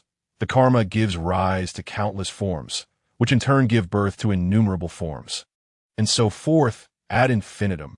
Before anyone could react, the robe draped over the East Bodhisattva began to flutter without wind, rising into the air, spinning, and ultimately enveloping the entire formation. The East Bodhisattva soared onto the robe that now shrouded the formation, radiating golden light and exuding an air of solemnity. Qing Feng Jinrun was about to intervene personally to dismantle the lethal formation when Shi Kong Chan stopped him with a smile. This concern leads to chaos. Qing Feng Zhen Run realized, acknowledging his own lapse in composure. As a referee, he was obligated to ensure the safety of both combatants. And this was something we must understand. Chu Zhongtian hastily stood to mediate, casting an indignant glance at Shirkong. This monk is truly insufferable. If it weren't for the fear of losing, I would have liked to teach him a lesson. Although the enlarged robe covered the entire arena, the audience outside could still glimpse the inner events through the fabric. Chen Zhen had been nearing the formation's core, but unexpectedly, the formation shifted. The original core had changed its position, and now Chen Zhen found himself enveloped in an endless crimson hue. Utilizing the observation technique once more, he scanned his surroundings. The technique remained unaffected by the surrounding blood-red ambience, allowing him to discern a glimmer of golden light amidst the vast crimson expanse. The system always delivered exceptional results. This Six Realms Ghost Messenger system had never disappointed him. The formation's core was now approximately 15 or 16 meters to his right. Chen Zhen altered his course, intending to approach the new core. Suddenly, a gust of wind swept through, carrying a pungent scent of blood. The blood energy coalesced, ultimately forming a figure resembling Chen Zhen with striking similarity. This indicated that to break the formation, one needed to locate the core while simultaneously confronting endless mirror distractions. Chu Yu finally grasped why it was said that the offensive party inherently occupied a disadvantage. This was indeed profoundly unfavorable. Though designated as the offensive side, once inside the formation, they became the passive party. At that moment, Chen Zhen curiously scrutinized his mirrored self. The mirrored figure mimicked Chen Zhen's movements, nodding in unison. Chen Zhen advanced, and it followed suit. Chen Zhen halted, and it ceased. As he drew near, Chen Zhen reached out to touch the mirrored figure. Though composed of condensed blood energy, its texture was akin to that of a normal human. The mirrored figure reciprocated the gesture, sending a shiver down Chen Zhen's spine. It seemed that this mirrored self would not initiate an attack, but would continuously stand before him. Should he make a move, the mirrored figure would replicate his actions in kind. "You fool!" Chen Zhen suddenly exclaimed. The mirrored figure's mouth opened and closed in response, yet no sound emerged. The audience watching from outside stared in disbelief. "Is this a game? Brother, are you playing around?" Chen Zhen, with his kind disposition, drew a chuckle from Qing Feng Zhenrun as he stroked his beard. As long as Chen Zhen refrained from attacking the mirrored self, even if he ultimately lost this round, he would at least remain unharmed. However, in the next moment, to everyone's astonishment, Chen Zhen moved. A blazing azure flame ignited in his palm, and even through the formation, the audience sensed the terrifying aura of that flame. The mirrored figure across from Chen Zhen also raised its palm, but remained empty. The mirrored figure could not replicate the flame.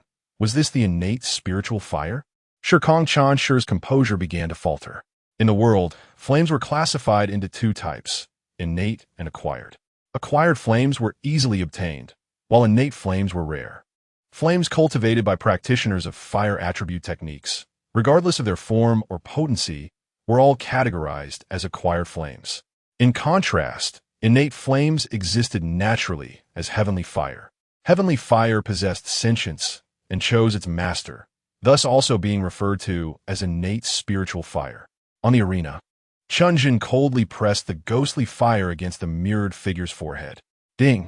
Host purifies the mirrored self. Rewards: 100 ghost coins. Proficiency in ghostly hand increases.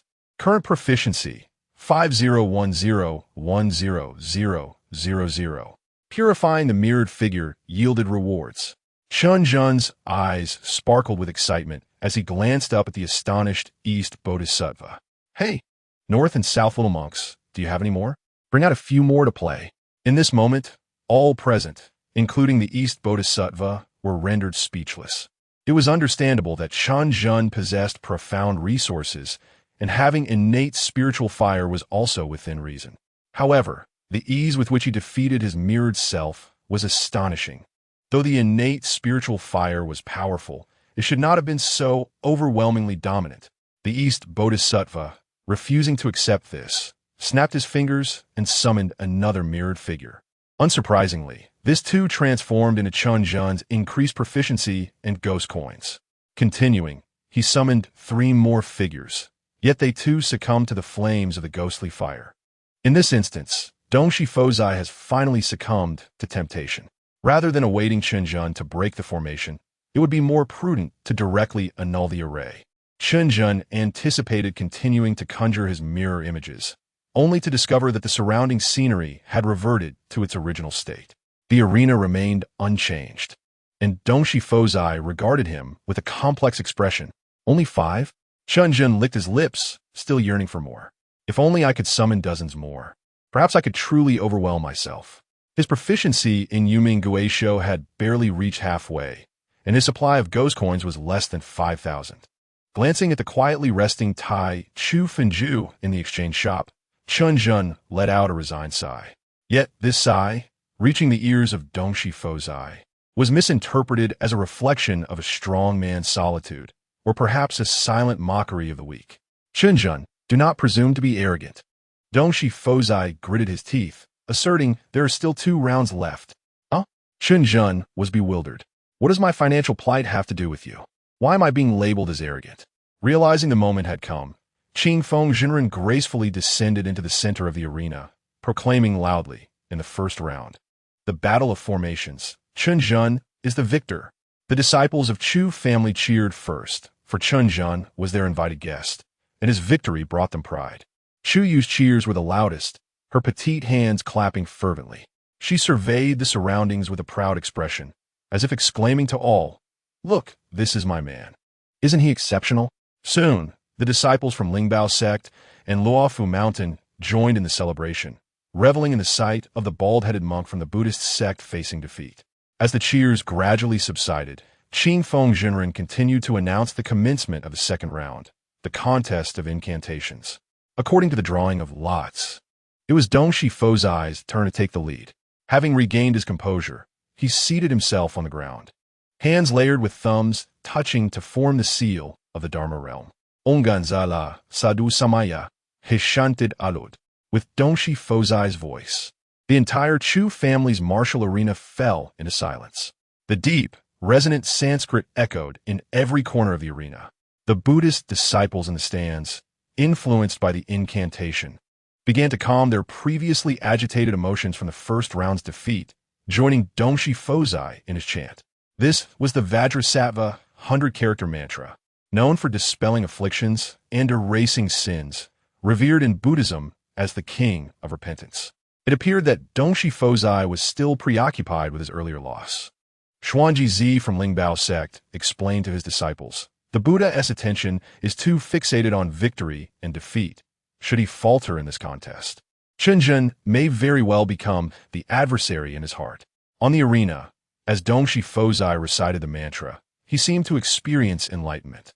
His voice suddenly rose in pitch, and the surrounding Buddhist disciples instinctively followed suit. An extraordinary phenomenon emerged in the sky, as golden clouds began to swirl, filling the air with the fragrance of sandalwood. From the clouds emerged an ethereal golden hand. Before anyone could exclaim in astonishment, the golden hand descended directly upon Dongshi Fozai's bald head. Shirkong Chanshi stood up in excitement, and even when Shan and when Luo could not remain seated, their eyes wide with astonishment. A blessing of the top of the head. Indeed, it is a blessing of the top of the head. Dongshi disciple truly possesses the potential to attain Buddhahood. Shirkong Chanshi shouted joyfully, laughing towards the heavens. The blessing of the top of the head, as per Buddhist legend, signifies that the Buddha marks a promising disciple on the head, indicating their potential to achieve Buddhahood in the future. Chu Zhongqian took it upon himself to explain to Chu Yu, to summon the Buddha's attention merely through chanting and receive a foretelling of the future. How could Chen Zhen possibly win this round? Chu Yu's initial excitement plummeted, her face clouded with worry as she observed Chen Zhen from a distance. At that moment, Dongshi Fozai had completed the recitation, and the heavenly phenomenon dissipated, revealing the sun. Now it's your turn, he scoffed, his previous frustration from the last battle vanishing with the blessing. Chen Zhen replied, you may chant as you wish. Why was he suddenly acting so proud? Chen Zhen stepped forward, contemplating which incantation to recite. The Taishang Shinfu Jing contained numerous spells. Although he had memorized them, he had never attempted to use them. This felt rather abrupt. Would he inadvertently suffer damage by hastily chanting these spells? Additionally, hand seals were a necessity in Taoist incantations, were they not? Chen Zhen attempted to form the Fan Tian Yin, but nearly dislocated his fingers without success. Now Chen Zhen understood why masters often sought disciples with extraordinary flexibility. Whispers circulated among the spectators. What is he doing? Playing with his fingers? No, it seems somewhat familiar. He appears to be attempting to form a seal. Isn't forming seals a fundamental skill? How would he struggle so? Given my understanding of Chen Zhen, the seal he aims to form is undoubtedly something we have never witnessed before, awe-inspiring and earth-shattering. Indeed, Chen Zhen was a unique case and should not be judged by conventional standards. After achieving the golden elixir stage, Chen Zhen's senses far surpassed those of ordinary individuals. Thus, he could hear the murmurs around him. However, he remained unfazed, having endured far worse comments for 3 years, rendering him accustomed to such opinions. Seeing his inability to form the seal, Chen Zhen abandoned the attempt altogether and clasped his hands behind his back. I apologize for the spectacle. The audience's jaws dropped in disbelief. Before they could react, Chen Zhen began to recite aloud. Heaven and earth, mysterious ancestor, all energies unified, enduring countless tribulations. I certify my divine power. Many Taoist disciples in attendance grimaced as dark lines appeared on their foreheads. Is this the golden light mantra? It seems different from what we learned. Did he perhaps misremember the words? Shouldn't he just concede? This is rather awkward. Both Qing Feng Jinren and Xuanji Zi frowned deeply. However, halfway through Chen Zhen's recitation, the two seemed to have a revelation, exchanging incredulous glances and simultaneously widening their mouths in disbelief. This is definitely the golden light mantra, and it appears to be the ancient version. Back then, it was not called the golden light mantra, but rather the golden light divine mantra. This had long been lost to the annals of history. The golden light divine mantra, as the name suggests, summons golden light for protection, rendering the spellcaster impervious to blades and flames. However, the incantation was overly complex, requiring a lengthy preparation time. By the time the golden light manifested, the spellcaster might very well be deceased. This led to the evolution of a simplified version of the golden light mantra, which, while easier to perform, significantly reduced its effectiveness. The true golden light divine mantra gradually faded into obscurity. Noticing their leader's unusual behavior, the Taoist disciples finally grasped the gravity of the situation and patiently continued to observe Chen Zhen's demonstration. At this point, Chen Zhen was nearing the conclusion of his incantation. With enlightenment achieved, 9 energies arise. Golden light swiftly appears, enveloping and protecting my body. As Chen Zhen uttered the final line, a beam of golden light descended from the heavens, striking him directly. The sound that resonated was akin to the clash of metal. The audience was left utterly astonished. It truly is the golden light mantra. Their eyes widened in disbelief. When did the golden light mantra manifest such a brilliant radiance? The most effective way to validate the efficacy of the golden light mantra was through a test of strength. At Qing Feng Jinren's signal, 2 disciples from the Buddhist sect ascended the stage, one wielding an exaggerated crescent-shaped spade and the other brandishing a glinting sword. After a series of strikes, Chen Zhen stood resolute, his garments untouched, while the 2 disciples were left exhausted, their weapons dulled. Are there any more formidable weapons? I am currently terrifyingly powerful. Chen Zhen turned his back again, gazing askance at the sky, embodying the demeanor of a solitary master. A more potent weapon?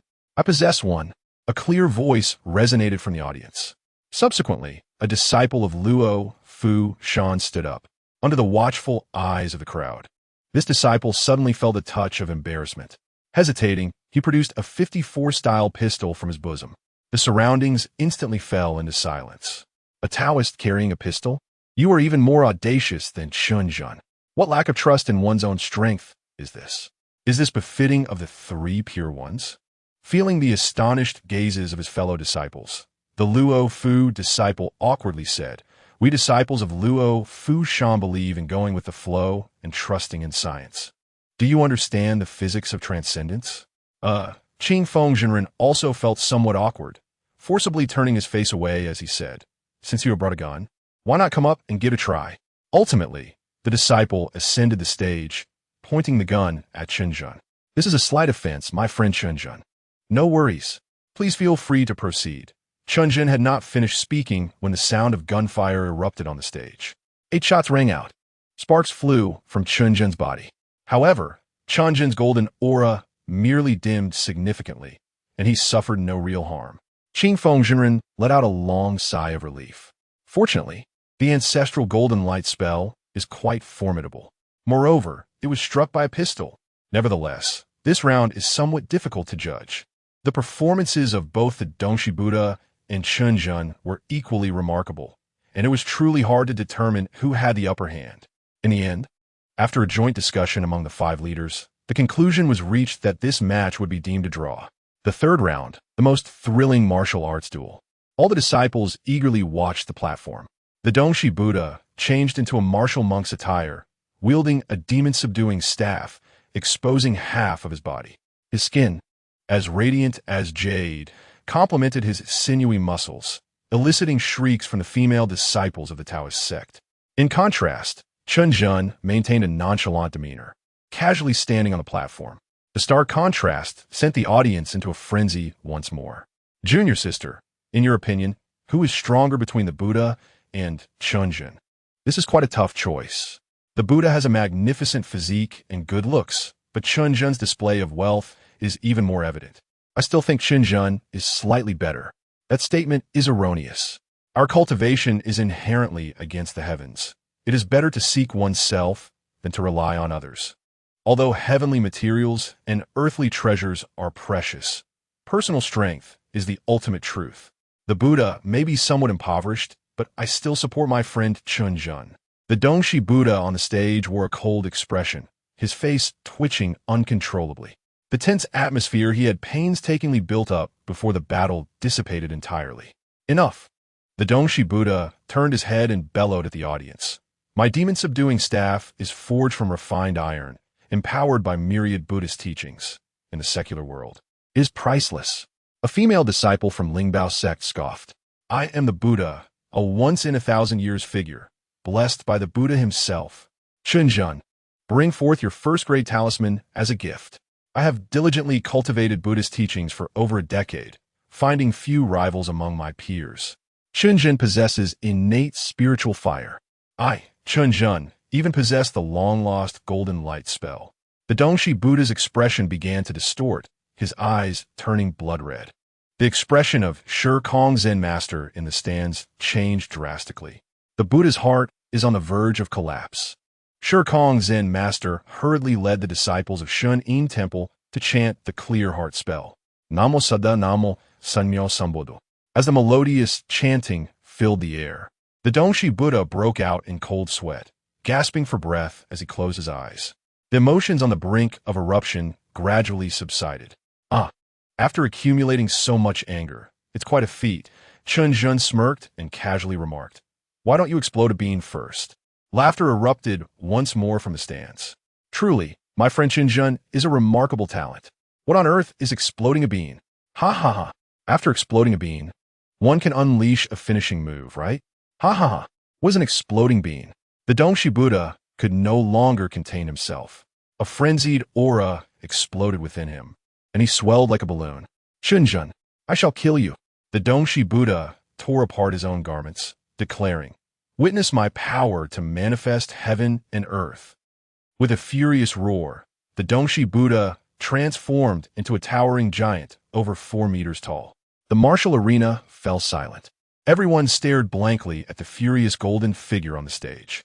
Oh, not bad. Chen Zhen chuckled as he scrutinized the Dongshi Buddha. He then ignited a talisman to summon spirits.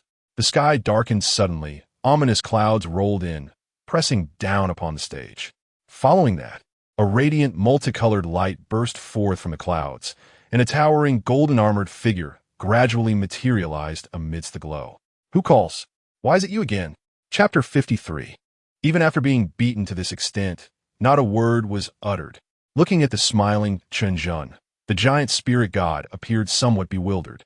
Just a few days have passed, and it's this fellow again.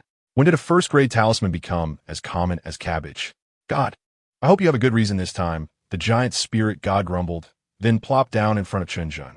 I am a celestial being. You are a ghostly messenger. We are all part of the same system, relying on the same employer. Why make things difficult for one another? At this moment, the audience had erupted into chaos. Good heavens! Is that the giant spirit god? Finally, seeing him alive, I knew Chen Zhen would not disappoint. The giant spirit god is a veritable celestial being, not some mountain spirit or wild creature. To summon a celestial being, one must at least possess a first-grade talisman, right?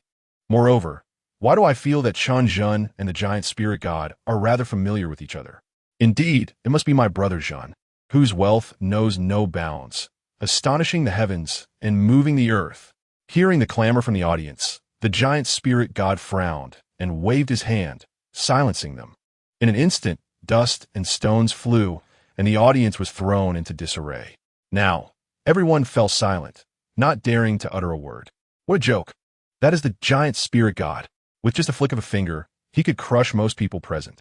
Speak, what do you need me to move? The giant spirit god asked indifferently. Chen Zhen remained silent, merely gesturing subtly towards the Dongshi Buddha's direction. A monk, the giant spirit god squinted. The monks of Buddhism are not part of the same system as him. Since time immemorial, Buddhism and Taoism have been vying for supremacy in Huaxia, openly competing while secretly scheming against each other. More than 80 years ago, when the Japanese invaded, Taoists descended from the mountains to aid the world. With swords in hand, they vanquished evil spirits and burned incense to guide lost souls. Ultimately, Taoism suffered significant losses, and the heritage of Huaxia Taoism faced a clear fracture. In contrast, Buddhism shut its doors and preserved itself during chaos, only to open its gates wide during prosperity to amass wealth.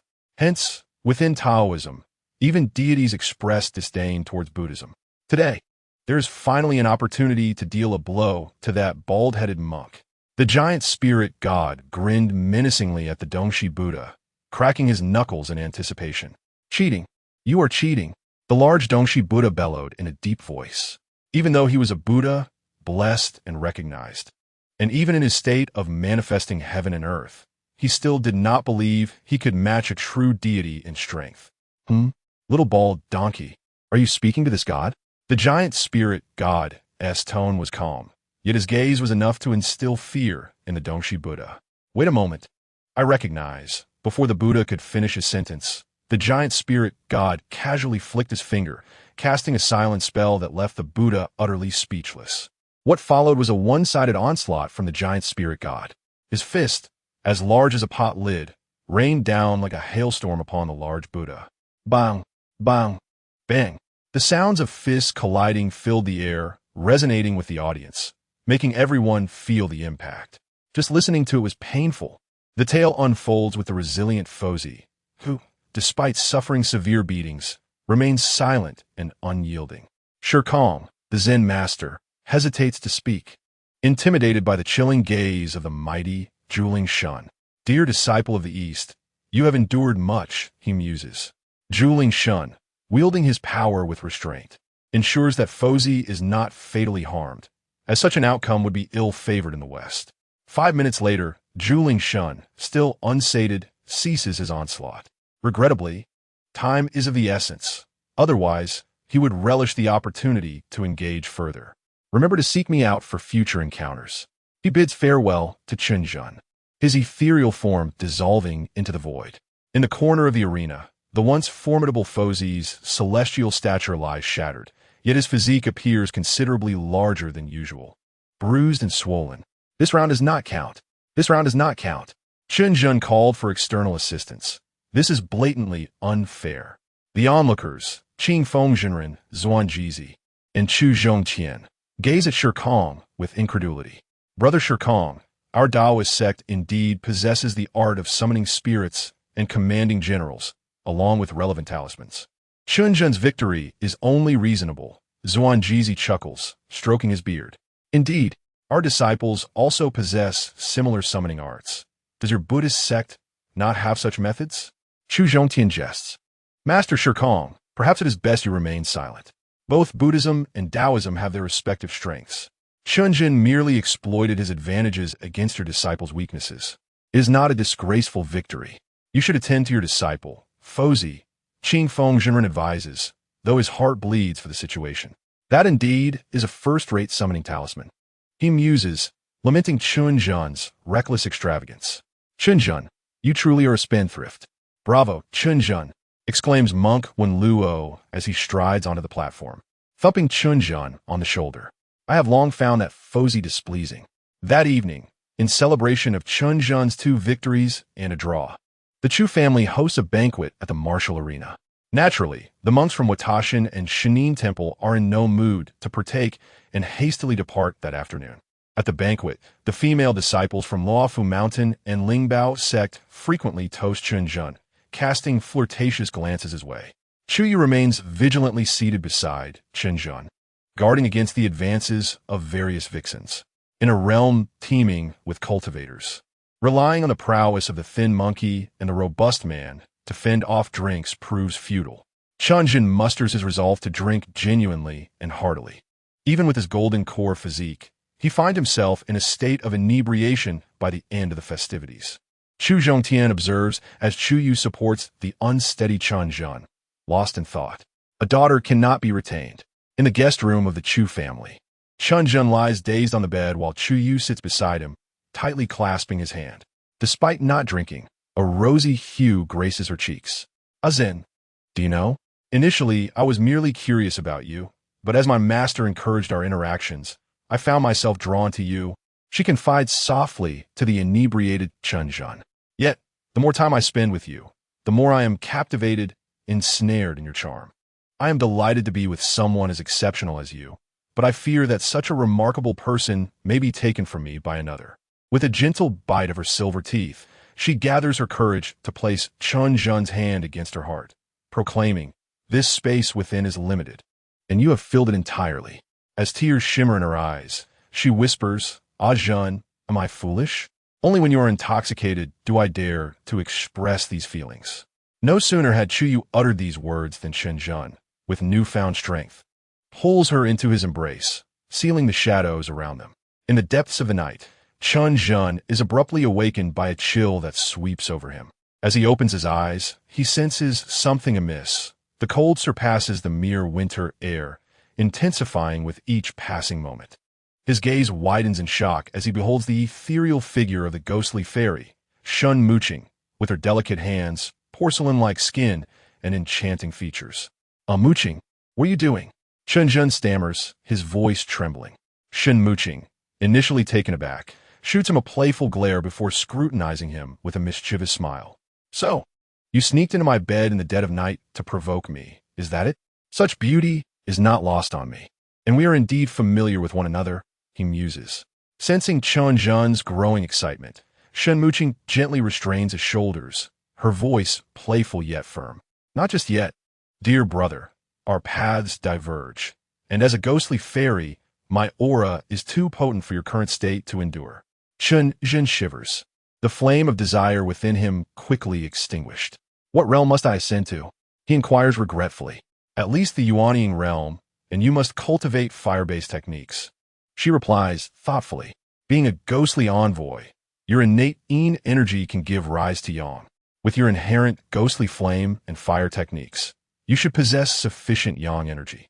Chen Zhen nods in understanding, recalling Shun Muqing's prior words regarding unexpected surprises upon mastering fire cultivation. The Taichu burning technique requires over 5,000 ghost coins. Time is of the essence. Clearing his throat awkwardly, he shifts the topic. "When did you arrive? What have you?"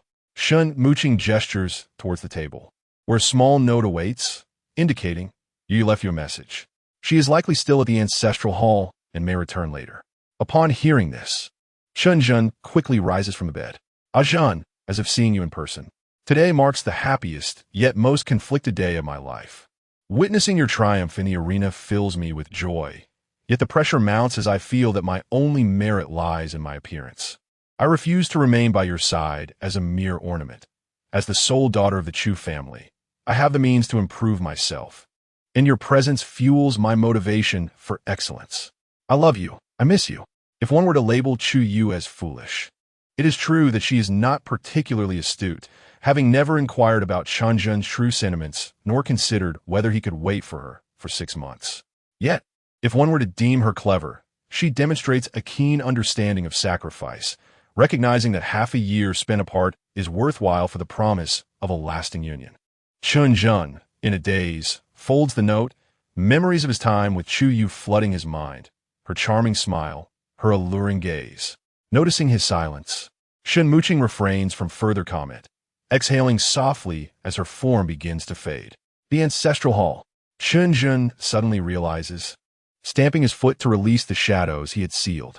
As he rushes outside, he instructs the thin monkey and the robust man, "Hurry, seek out the ancestral hall." Though the duo is unaware of the urgency, they grasp the gravity of the situation from Chen Zhen's anxious demeanor and swiftly take flight. Shen Muqing had mentioned that Chu Yu should still be at the ancestral hall, but time is of the essence. At the Chu family ancestral hall, Chu Yu kneels before the numerous tablets, honoring not only her ancestors, but also the revered figures of the Chu lineage. Chu Zhongtian and the half-human, half-serpent Lu Xian observe her with solemn expressions. Xiao Yu, are you truly resolved? Your 2 uncles are enough to safeguard the heavenly palace. Your current realm is too low. Venturing there recklessly could be perilous, Chu Zhongtian cautions. Do not rush her, Xiao Tian. Xiao Yu is no longer a child. Her decision is based on her own reasoning. Moreover, jade must be polished to become exquisite. A journey to the heavenly palace for training may serve her well. Although Lu Xian acquiesced to Chu Yu's thoughts, her brown vertical pupils still revealed concern and reluctance. Alas, the descendants of the Chu family have guarded the heavenly palace for over 1,000 years, and it is imperative that the traditions remain unbroken in my generation. With a long sigh, Chu Zhongtian lit 3 incense sticks. Xiao Yu, please offer incense to our ancestors and the celestial beings. Tomorrow morning, I will arrange for your departure. Chu Yu took the incense with solemnity and bowed 3 times before the ancestral tablet. Subsequently, she bid farewell to both Chu Zhongtian and Lu Xian. When she raised her head again, tears streamed down her face. I want to set off tonight, Chu Yu choked out. Is it because of Chen Zhen? Chu Zhongtian sighed once more. He could somewhat guess the reason behind Chu Yu's determination to guard the heavenly palace, having been in similar circumstances himself. Chu Yu wiped her tears and nodded silently. Suddenly, hurried footsteps echoed from outside the ancestral hall, followed by Chen Zhen bursting in. You where? Chen Zhen tightly embraced Chu Yu, as if fearing she might escape. Zhen, don't speak. Don't try to persuade me. Just hold me for a little while longer, Chu Yu murmured, leaning against Chen Zhen's embrace. Chu Zhongtian and Lu Xian exchanged glances and quietly left the ancestral hall with bittersweet smiles. You where? Where are you planning to go? After a long pause, Chen Zhen asked softly. Our Chu family has been a renowned shaman family in the northeast for a millennium. Chu Yu recounted as if telling a story. The predecessor to shaman was called the shaman sect, and our Chu family is its most authentic branch. Thus, we have inherited the mission of the shaman sect, which requires generations to guard a great door at the summit of Changbai Mountain. I only heard my grandfather mention that the other side of the door is an endless abyss of darkness and evil. While guarding the door, the descendants of the Chu family can also receive immense merits, thus enhancing their own strength. At this point, Chen Zhen understood most of it. Indeed, there were records of this in Shanguiji, the northeast Changbai Mountain, the cloud-top heavenly palace, the bronze door. Where? Are you truly determined to go to the cloud-top heavenly palace? I want to stop you, but I must accompany you there personally, Chen Zhen said tenderly, holding Chu Yu close. Feeling the warmth in Chen Zhen's arms, she nodded like a little bird. The Chu family was indeed a prestigious lineage in the northeast. Under Chu Zhongtian's arrangements, a helicopter soon descended into the backyard. A helicopter to Changbai Mountain? Chen Zhen thought to himself, astonished. In the helicopter, Chen Zhen wrapped his arm around Chu Yu's shoulder, looking down as they soared. The majestic, snow-capped peaks of Changbai loomed, each uniquely shaped, encircling the azure Tianqi Lake with protective grace. Indeed, it is the pinnacle of Huaxia's dragon veins, Chen Zhen couldn't help but exclaim. He sighed again, reflecting on how it was not only the government and military that silently protected Huaxia. Numerous families and sects like the Chu family existed across the land. Loyal bones lie buried in the Green Mountains. What need is there for a horse's hide to wrap the corpse? As the helicopter glided past an unassuming peak, a snow-white palace came into view. Even though much of it was buried beneath the snow, its grandeur and magnificence remained undeniable. The entire palace was crafted from pure white marble and combined with the snow covering and the surrounding white expanse. It created an ethereal feeling as if floating in the clouds. Upon disembarking, Chuyu retrieved a map and followed its markings to find the entrance to the heavenly palace. To her surprise, the heavy marble door was rigged with mechanisms. Without a Chu family member to guide them, outsiders would find it exceedingly difficult to enter. Ajun, stay close to me. There are many traps and mechanisms inside. Chuyu warned, her tone serious. Chen Zhen held her hand, scanning the interior of the heavenly palace while utilizing his observation skills to detect various traps. Almost every trap was adorned with ghost-repelling talismans. Chen Zhen understood. These traps were evidently not designed to deter the living. The nature of what lay beyond the bronze door was becoming increasingly apparent. Navigating through a labyrinthine corridor, Chuyu led Chen Zhen downwards until they reached a vast chamber at the bottom of the heavenly palace. From a distance, they could see an exaggeratedly large bronze door, its surface marked with patches of rust and a multitude of intricate runes. The chamber was not only comfortable in temperature, but also suffused with a faint spiritual energy. This is the burial site, dragon slashing array, Chen Zhen exclaimed, astonished. To defend the heavenly palace with the energy of the dragon veins. What a grand design. The burial site dragon slashing array was typically employed in colossal ancient tombs, summoning the spirits of the mountains and rivers to safeguard the burial site. The array before them was even more ingenious, having merged with the dragon vein itself. As long as Huaxia's dragon energy persisted, the array would remain intact. One of the platforms even directly utilized the massive bronze door. "Ha, this little one has a keen eye and great insight." A raspy voice suddenly emerged from the shadows, followed by a crisp sound of applause from another direction. Chen Zhen's heart raced, and he instinctively shielded Chuyu behind him. Two figures emerged from the shadows, one tall and the other short, both clad in tattered black robes. The taller figure walked with a limp, while the shorter one was missing an arm. "You're Uncle Xian and Uncle Li," Chuyu gasped. The two men before her, though spirited, appeared disheveled and ragged, bearing different degrees of disabilities. Chuyu recognized them as her Uncle Zhongxian and Uncle Zhongyi, based on memories from over a decade ago. "Xiao Yue, is that you? What are you doing here?" The one-armed Uncle Zhongxian exclaimed, his eyes widening. Beside him, the limping Uncle Zhongyi looked equally astonished, but struggled to articulate a response. Chen Zhen then noticed that Uncle Zhongyi's tongue had been partially severed for some unknown reason. Seeing her uncles in such a dismal state brought tears to Chuyu's eyes. She could hardly fathom how fierce the battle must have been to leave them in this condition. 15 years have flown by. Xiao Yue has grown into such a graceful young lady. Uncle Zhongxian chuckled, using his one arm to wipe away her tears. Uncle Zhongyi pointed at Chen Zhen, his expression inquiring. "Uncle, this is my boyfriend, Chen Zhen. He came specifically to see me off." Chuyu replied, her cheeks flushed. Uncle Zhongxian and Zhongyi scrutinized Chen Zhen up and down, nodding subtly. This young lad is of similar age to Xiao Yue, yet he has already reached the golden core stage. Truly a young talent. "Xiao Yue, you have good taste." Uncle Zhongxian's teasing made Chuyu blush deeper. "Uncle, I wish to quickly enhance my strength, so I asked my father to send me to help guard the bronze door." Chuyu quickly redirected the conversation. "Nonsense," Uncle Zhongxian scolded. "You little girl have no idea of the depths of this matter. Does Chu Lao San indulge your reckless behavior?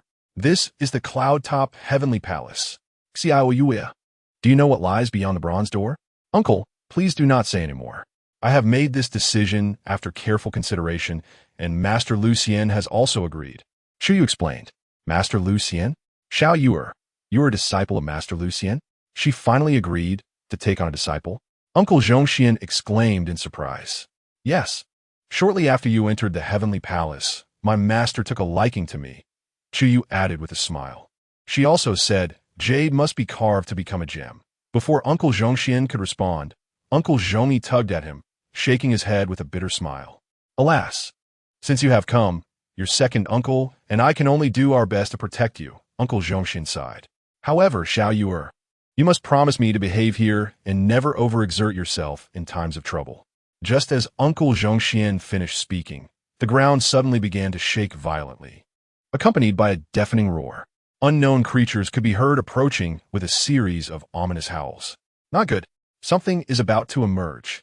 CHHNCO and CHHNE exchanged a grave glance, each discerning the seriousness reflected in the other's eyes. The overwhelming presence heralded that whatever was about to emerge would undoubtedly be extraordinary. Without hesitation, they dashed towards the bronze door, holding their breaths in anticipation. "You two, retreat behind us," CHNCO commanded in a low voice, swiftly forming a seal in the air and inscribing a symbol. Above the YDN, the spirits descended, devouring demons and monsters, pacifying the chaos, and commanding the heavens to part. The dragon-slaying array enveloping the entirety of the subterranean chamber began to shimmer with golden light, the surrounding space fracturing like glass until a vast rift appeared. A phantom of a white tiger leapt forth from the fissure, landing gracefully behind CHNCO, crouching low and baring its fangs menacingly at the bronze door. In this moment, CHZHNE summoned his weapon, a massive sword the size of a door panel. Clearly, CHZHNE was a formidable shield, resilient and robust. Just as he raised the heavy sword to shield everyone, the bronze door began to tremble. Accompanied by the disconcerting sound of metal grinding, it gradually swung open. A chill swept over, causing CHN to furrow his brow deeply. According to his knowledge, behind the bronze door lay an isolated realm, a remnant tracing back to the ancient primordial era. The W clan had conducted various attempts to explore this world, and the realm beyond the bronze door was one such endeavor.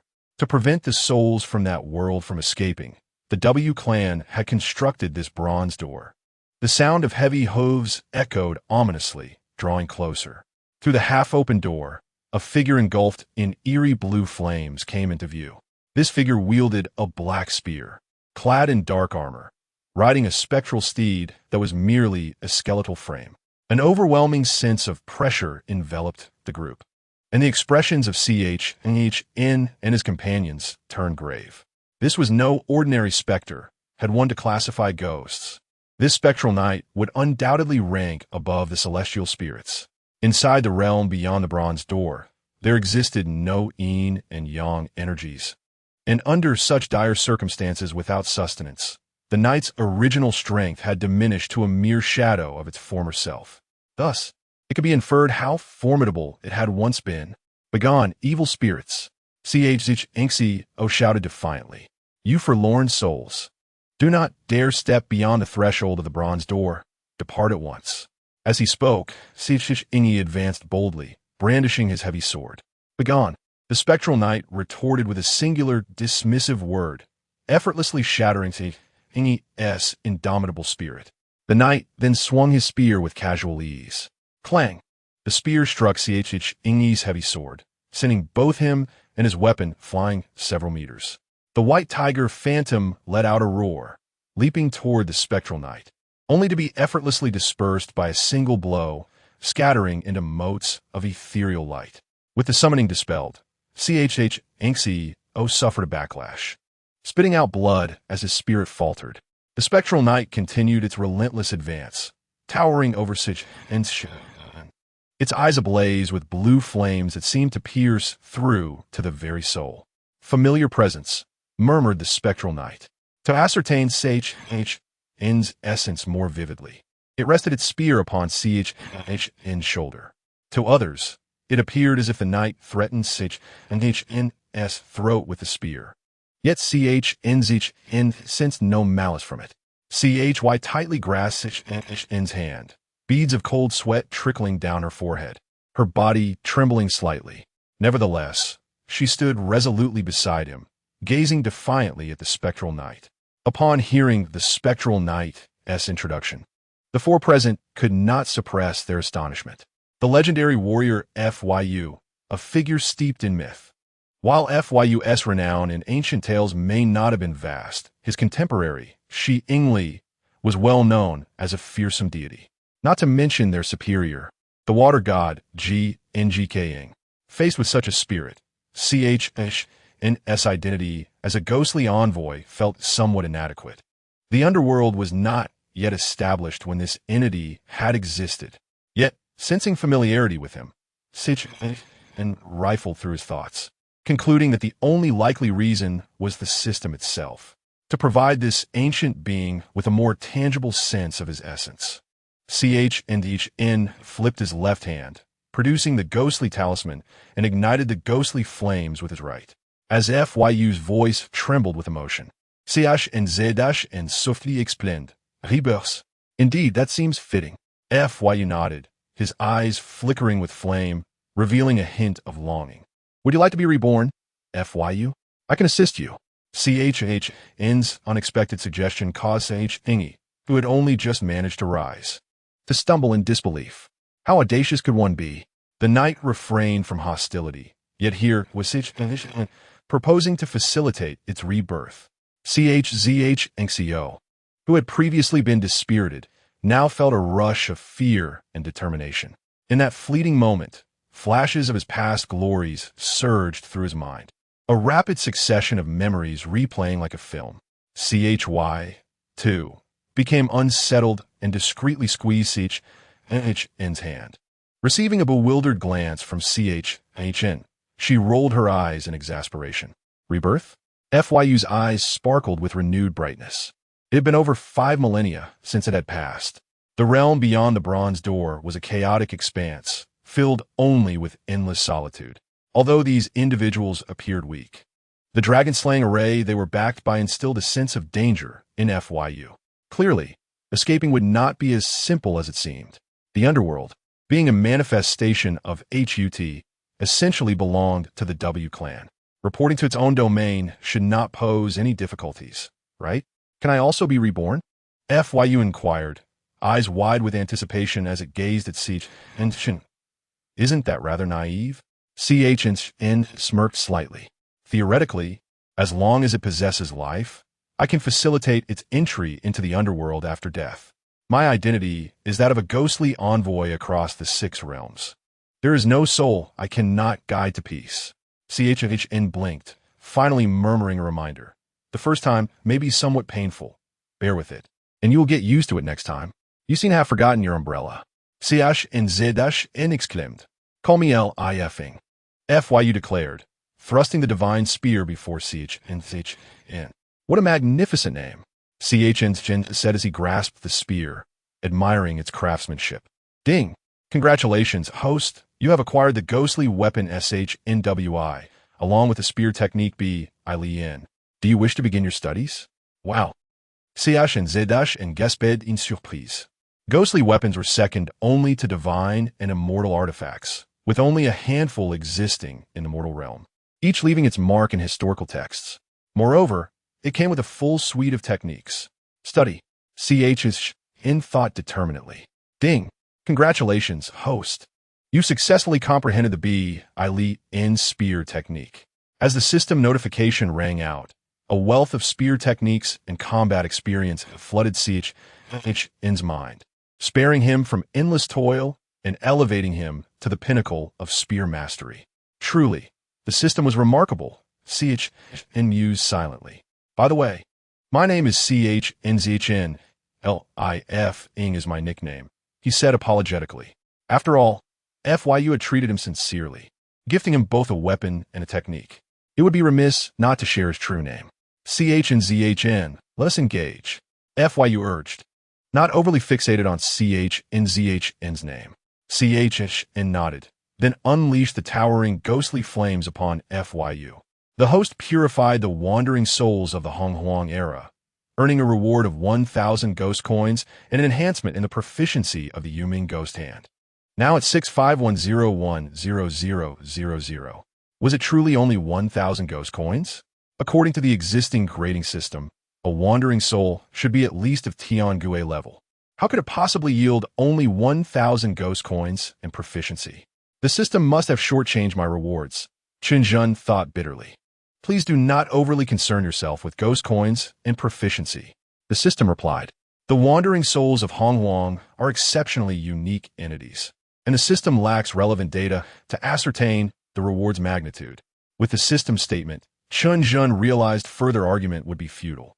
With a long sigh, he turned his attention to the divine weapon, the Shunwei gun, its body enveloped in tendrils of black mist, the tip glowing with a ghostly blue light. With the system's authentication, he could deposit the Shunwei gun freely in the exchange shop, although he resolved to avoid doing so in front of others. For transforming a gun into a living entity was indeed an astonishing spectacle. As he gripped the gun, Chen Zhen felt a resolute spirit emanating from the Shunwei, prompting him to practice a few maneuvers. The gun moved as if it were a dragon, exuding an overwhelming aura. Chu Zhongxiao and Chu Zhongyi were utterly transfixed. As the saying goes, it takes 3 years to master the knife, 10 years to master the sword, and a lifetime to master the spear. This illustrates the formidable challenge of wielding the spear, the king of all weapons. Chen Zhen's marksmanship clearly indicated that he must have trained for decades. It was as if he had been practicing since birth. Chu Yu watched with wide eyes, feeling an unprecedented urgency to grow stronger.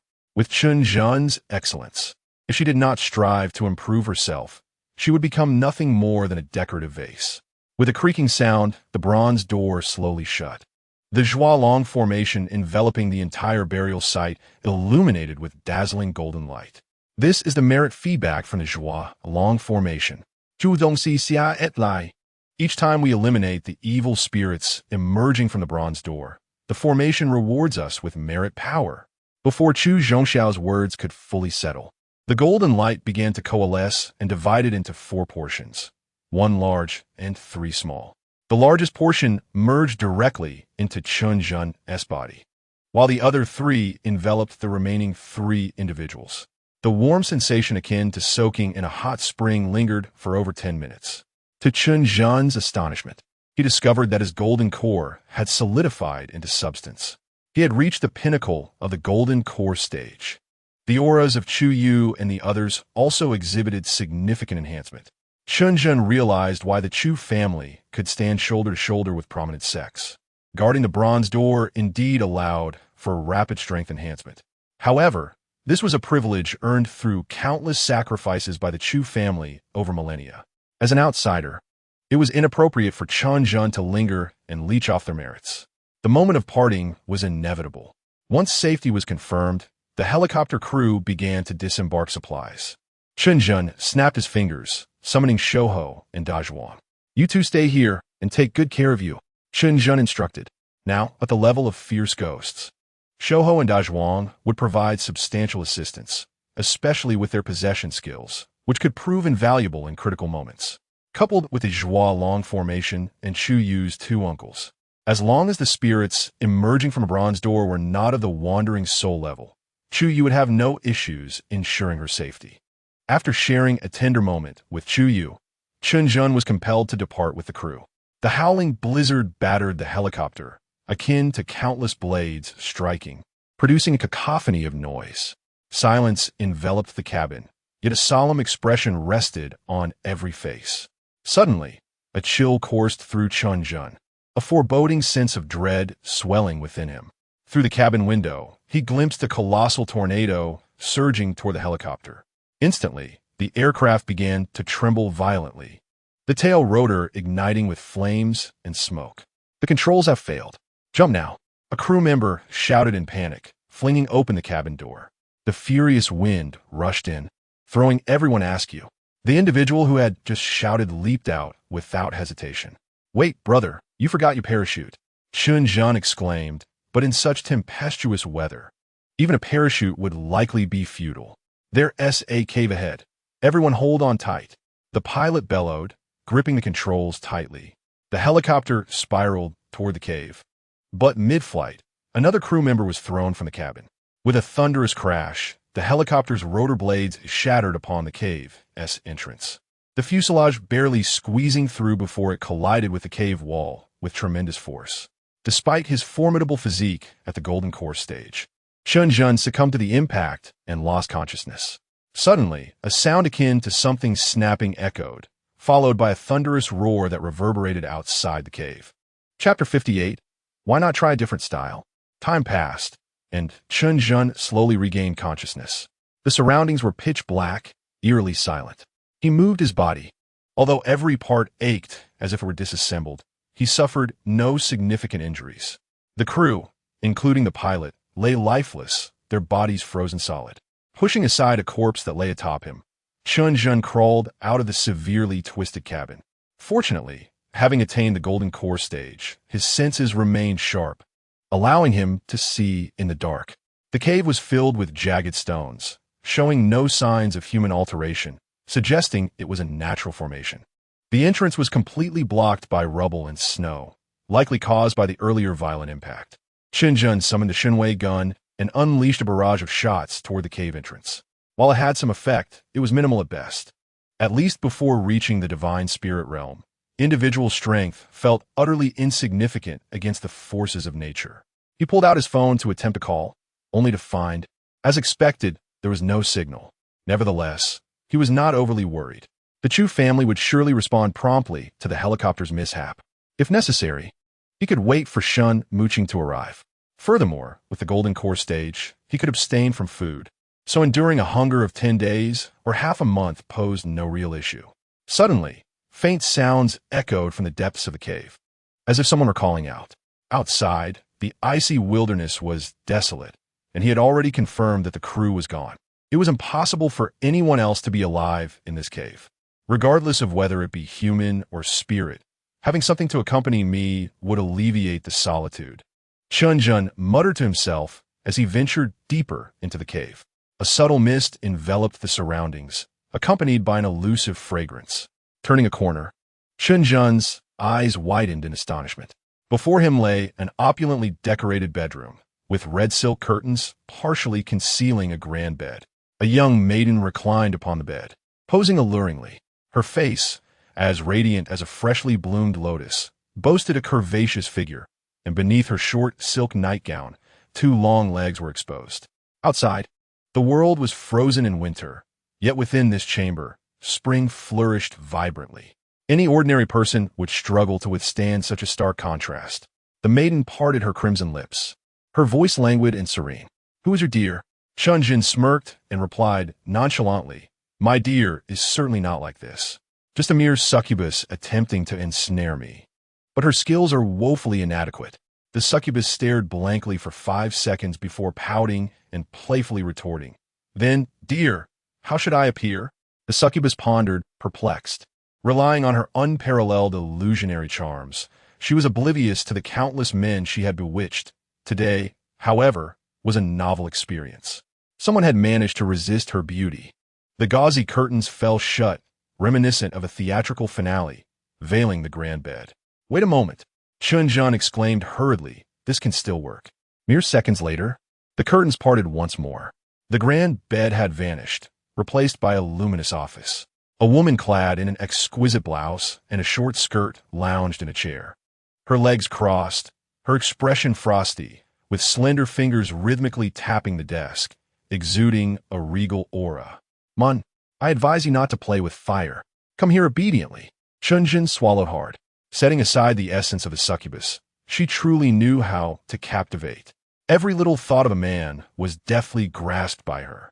No wonder among all supernatural beings, succubi had the highest success rate, ensnaring even the most accomplished practitioners who ultimately became mere husks. "You wish to resist me?" The succubus scoffed, leaning slightly forward. "What will you use to resist? Perhaps you'd like to try a different style?" Chen Zhen, filled with anticipation, suggested. The succubus suddenly vanished, only to reappear behind him. Her icy, indifferent voice echoed again. "Little brother, do you wish to defy your sister's command? Then you must accept my severe punishment." Taking a deep breath, Chen Zhen turned to face the succubus once more. This time, her appearance resonated more closely with her name. Clad in tight leather attire, her porcelain skin bore a hint of rosy hue, complemented by a pair of diminutive horns atop her head. "Wow!" Even with ample mental preparation, Chen Zhen could not help but exclaim, "You are quite skilled. How about another change?" Chen Zhen smirked, his heart brimming with renewed expectations. The cold expression on the succubus's face flickered momentarily before she disappeared behind the curtains again. Please feel free to command me, my master. This time, she donned a black and white maid outfit, complete with a pair of white fox ear hairpins. Observing Chen Zhen's dazed demeanor, the succubus couldn't help but sneer inwardly. Indeed, all men exhibited such foolish dispositions. I can transform in countless ways. Surely one will ensnare you. Wait. Chen Zhen's eyes regained clarity, feeling that something was still amiss. Pondering aloud, he scrutinized the maid succubus while stroking his chin. The succubus thought to herself, "Are you even capable of playing?" Had it not been for her lack of offensive power, she would have bitten him to oblivion. Let us add some black stockings, Chen Zhen declared, his right fist thumping into his left palm. The succubus's form shimmered momentarily. How about this? Almost there, maybe white instead. Like this? Still not quite right. Let us try fishnet stockings. Perhaps some oil as well? No, let's stick with white. It'll do for now. Oh, and let us add a tail for decoration. Observing the maid before him, Chen Zhen nodded in satisfaction. Finally exhaling a long breath, the succubus felt a sense of relief. As long as my master is satisfied, let me massage your shoulders. As she spoke, she smiled and moved closer to Chen Zhen, her hands gently kneading his shoulders with just the right amount of pressure. Chen Zhen squinted his eyes, embodying the essence of enjoyment. However, the succubus behind him revealed a bloodthirsty, malevolent grin as her eyes transformed into a fierce red. Her sharp fangs poised to bite into Chen Zhen's neck. Clang! Sparks flew as two of her fangs shattered upon impact. The succubus was momentarily stunned, staring blankly at the divine weapon in Chen Zhen's hand. Chapter 59. Are you prepared to leave with me? Or shall I escort you? The ornate patterns on the gun, entwined with dark energy, emanated a sense of dread. She had clearly struck a hard surface. Realizing the precarious situation, the succubus attempted to retreat. Chen Zhen casually swung the divine weapon, wielding it like a staff as he struck her shoulder. "Ah!" she cried out, clutching her shoulder as she collided with the stone wall. "I just remembered, you need to wear 2 more bells, the jingling kind," Chen Zhen remarked nonchalantly. "I would wear that," the succubus screeched, her face twisting into a snarl as she lunged at him with sharp claws. "I'll fight you." Chen Zhen merely smirked, leaning against his long weapon, observing the succubus with unimpressed leisure. The succubus was all illusion and little power. She lunged at Chen Zhen, but halfway through, she abruptly changed direction, her form gradually fading until she vanished entirely. "Trying to escape?" Chen Zhen scoffed, extending his fingers towards the direction she had disappeared. "I warn you, I have many supernatural friends. You'd best not provoke me." The succubus struggled while issuing a pale threat. "If you provoke me." Chen Zhen lifted her with one hand, the tip of the divine weapon aimed at her neck. "You've really gotten yourself into a soft spot," the succubus muttered weakly. "Now you're being obedient. Let us get those bells on." The succubus lamented, "I can't bite you, nor can I escape. This is utterly despondent for a demon. What do you truly want?" She cried out, "Just kill me. Destroy me. Hurry." Chen Zhen shook his head seriously. "No way. That would waste precious yang energy. Are you some kind of devil? I refuse to be a demon anymore. You take my place. Put on the bells. I want you to assist me in my cultivation." Chen Zhen fixed a stern gaze upon her. "How can you assist in cultivation?" The succubus saw a glimmer of hope. If this man was truly as she suspected, she might still have a chance. "What do you take me for?" Chen Zhen shot her a glare. "Cultivating the mind is part of the process. Just moments ago, I felt my steely resolve waver. Thus, I need you to help me fortify my spirit. Hurry and put on the bells. You really care about those bells, don't you?"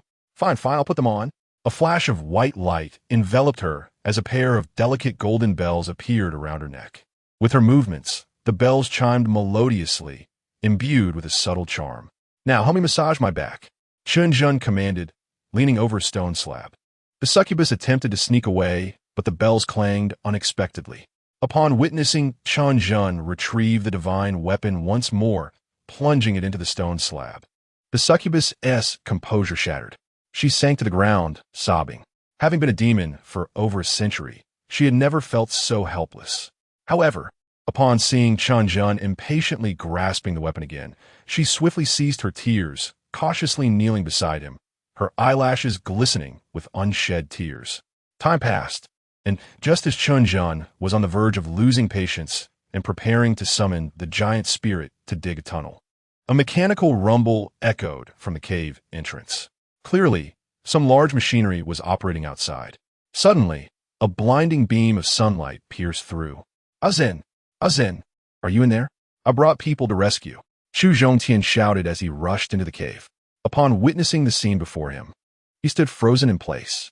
There sat Chen Zhen cross-legged on a large stone, his right hand conjuring innate spiritual fire to boil snow water, while his left hand held a steaming, crudely crafted stone cup. That nine-curve spiritual ginseng was indeed being steeped as tea. However, it was not just this that rendered Chu Zhongtian speechless. What truly captivated him was the exquisite succubus behind Chen Zhen, diligently massaging his shoulders, her delicate face glistening with beads of sweat. The workers who followed Chu Zhongtian into the cave were immediately mesmerized, their eyes glazed over as they drooled and chuckled foolishly. Even Chu Zhongtian's old face reddened slightly for a moment. It seems I ought not to have rushed here. What should I do? This is incredibly awkward. Should I leave?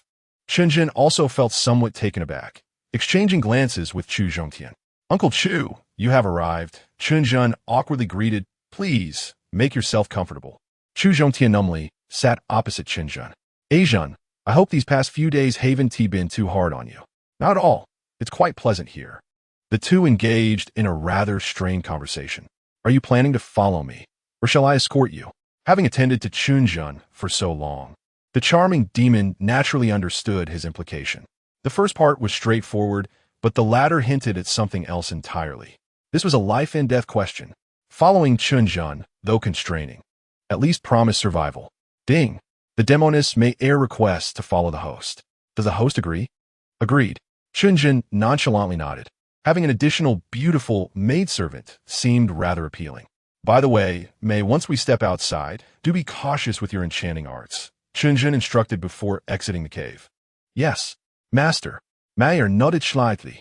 On the way back, through conversation with Chu Zhongtian, Chen Zhen learned that he had been in the cave for a full 3 days. Luckily, he encountered Mayer. Otherwise, he would have been utterly bored counting his hair for 3 days. Chen Zhen did not linger long at the Chu residence, merely taking a brief respite before bidding farewell to Chu Zhongtian. With Chu Yu absent, Chu Zhongtian did not insist on keeping him longer. Chen Zhen directly took Mayer to Zijin Tai. Upon seeing Mayer, Bai Jia momentarily paused, then warmly welcomed her. Mayer, I am Chen Zhen's sister.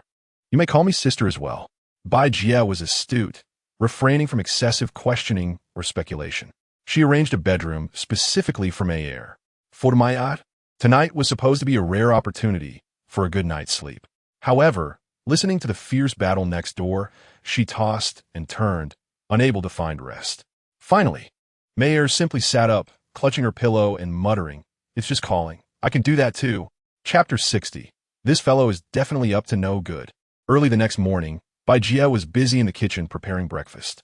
Mayer continued to play the role of maid, albeit now with an additional charge, Tong, to attend to alongside Chen Zhen. Thus, Mayer had to temporarily reside in Bai Jia's home. In return, she was responsible for escorting Tong to and from kindergarten. Mayer was indifferent. Serving anyone was preferable to serving Chen Zhen. However, Tong was less than pleased, crying and fussing all morning. The older sister with dark circles under her eyes glared at Uncle Chen Zhen ominously. How frightening. Sister Tong, let me perform a magic trick for you. Mayer monet da shui schmoil. When it comes to the study and understanding of human nature, the demon race excels greatly, with Mayer being a particularly adept representative. Charming a kindergarten child was an effortless task for her. With a flick of her left hand, she produced a chubby teddy bear from her palm. Hee, sister is amazing. Tong finally broke into a smile. Chen Zhen watched the warm scene before him, his gaze filled with tenderness. This life didn't seem so bad after all. However, it would be even better with Chu Yu and Shun mooching added to the mix. I should find a larger house, as there are many people in the family. Chen Zhen pondered while nodding to himself. In truth, at Chen Zhen's current level, attending school was becoming increasingly irrelevant. Sitting nearby, Wang Yujin nudged Chen Zhen with her elbow. Jingo, have you heard? Yu Jikuan is planning to take our classmates on a trip. Yu Jikuan? A trip? Chen Zhen was somewhat perplexed. Since when had the aloof Yu Jikuan decided to splurge? Moreover, it had been over 7 days since he had placed a curse on Yu Ping'an, so logically, Yu Ping'an should have met his demise by now. The 5 little spirits responsible for wealth should have already emptied the Yu family as well. Did Yu Jikuan still have the leisure to organize a trip for everyone? Indeed, it's said to be to an island in the south, with all expenses paid. Wang Yujia exclaimed with longing. Only the wealthy can afford such extravagance. A mere wave of their hand is enough to cover a lifetime of toil for us ordinary folks. However, I hear there are only 100 spots available. I wonder if they're filled yet. I would love to go, but alas, they overlook me, Wang Yujia muttered dejectedly. Damn it, being rich is so capricious. Even their charity comes with conditions. Chen Zhen's eyes narrowed, unconsciously. Yu Jikuan was certainly not foolish enough to generously distribute his wealth. There was an unmistakable scent of conspiracy in the air. After class, Chen Zhen took the initiative to approach Yu Jikuan's class and called him out. Compared to a few days prior, Yu Jikuan appeared largely unchanged, still donning attire that screamed wealth. Yet, Chen Zhen keenly sensed the darkness and anxiety lurking in his eyes. Young Master Kuan, I hear you are planning to splurge, inviting classmates for some fun? Chen Zhen directly teased. What if I join as well? Chen Zhen smiled broadly, embracing Yu Jikuan in a manner that suggested a close friendship. Yu Jikuan's expression of aversion and distaste flickered momentarily before he forced a smile and replied, Of course. Having Chen Xiao join to support me is something I could only wish for. Though he spoke amiably, Yu Jikuan's inner thoughts were filled with cold laughter. Times had changed. Now, Chen Zhen was a prime target. Adding to their previous conflict, Chen Zhen had now willingly stepped into his trap. Truly, fortune smiled upon him. On the morning of the 3rd day, students who signed up for the trip gathered early at the school gate. As everyone awaited the special bus arranged by Yu Jikuan, a graceful figure appeared in the distance, sprinting towards the crowd while dragging a light blue suitcase. The students began to whisper among themselves. Isn't that Teacher Xiako? What's she doing here? No way. Has young Master Yu even managed to invite Teacher Xia? Having Teacher Xia join would be delightful. Just imagine spending a holiday with your dream girl. You really don't understand. The unattainable is always the most alluring. You may not know, but I have inside information that this trip organized by young Master Yu involved 100 students, and the school is taking it seriously. Hence a teacher was assigned to accompany us. Who would have guessed it would be Teacher Xia? The boys are in for a treat. While the crowd buzzed, Xiako had already reached the front of the line, hands on her knees, panting slightly. Hello, everyone. I'm not late, am I? It was then she noticed that all the boys and girls present were staring at her, many of the boys gulping visibly. Xiako, realizing this, flushed and awkwardly covered her chest. Today, she had specifically worn athletic attire for convenience, but evidently, even loose clothing could not conceal her alluring figure. Chen Zhen in the crowd couldn't help but steal several glances, thinking to himself that it wouldn't hurt to look. Beep beep. Accompanied by the sound of 2 long car horns, 2 luxurious tour buses slowly came to a stop at the university entrance. As the doors opened, Yu Jikuan stepped out, accompanied by Qin Yao. Teacher Xia, have all the students arrived? Yu Jikuan asked with careful restraint, a smile on his face as he scanned the crowd. Nodding slightly at everyone, this approachable demeanor elicited yet another round of whispers and praises from the students.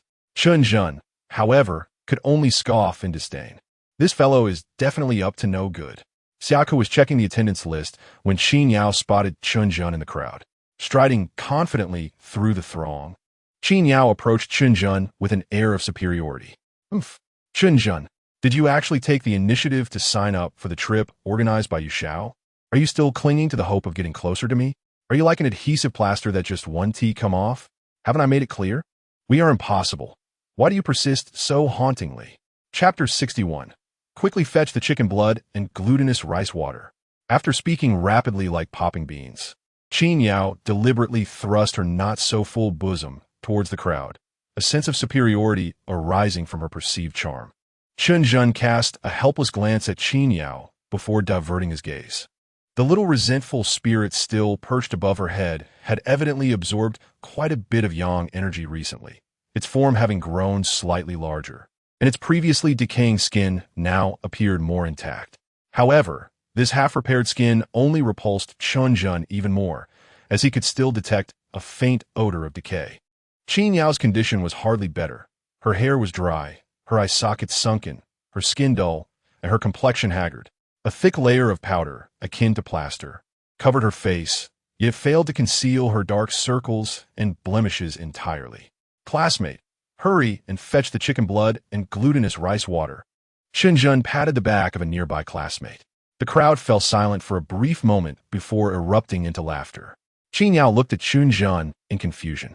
Although she did not grasp his meaning, the reaction of her classmates led her to infer that his words were certainly not flattering, while Qin Yao remained oblivious. The resentful spirit above her head understood all too well. Was this fellow preparing to release it? Terrified, it repeatedly bowed and begged for mercy. Nevertheless, Chen Zhen had no intention of extinguishing it. Everything in this world is bound by cause and effect.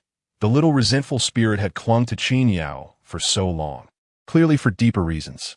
However, Chen Zhen was too apathetic to investigate further, mirroring the disdain Qin Yao had previously shown him. The commotion soon captured Yu Ji-Kuen's attention. With a cold glare, he approached with an unfriendly expression. To everyone's surprise, Yu Ji-Kuen did not reprimand Chen Zhen, but directed his ire towards Qin Yao. "Qin Yao, can you not behave yourself for once?" he said, shoving her away. "Get in the car and stay put." Following this, Yu Ji-Kuen flashed an apologetic smile at Chen Zhen and pulled Qin Yao into the vehicle. Yu Ji-Kuen's attitude left Chen Zhen perplexed. It was as if he feared a sudden change of heart regarding participation. Intriguing.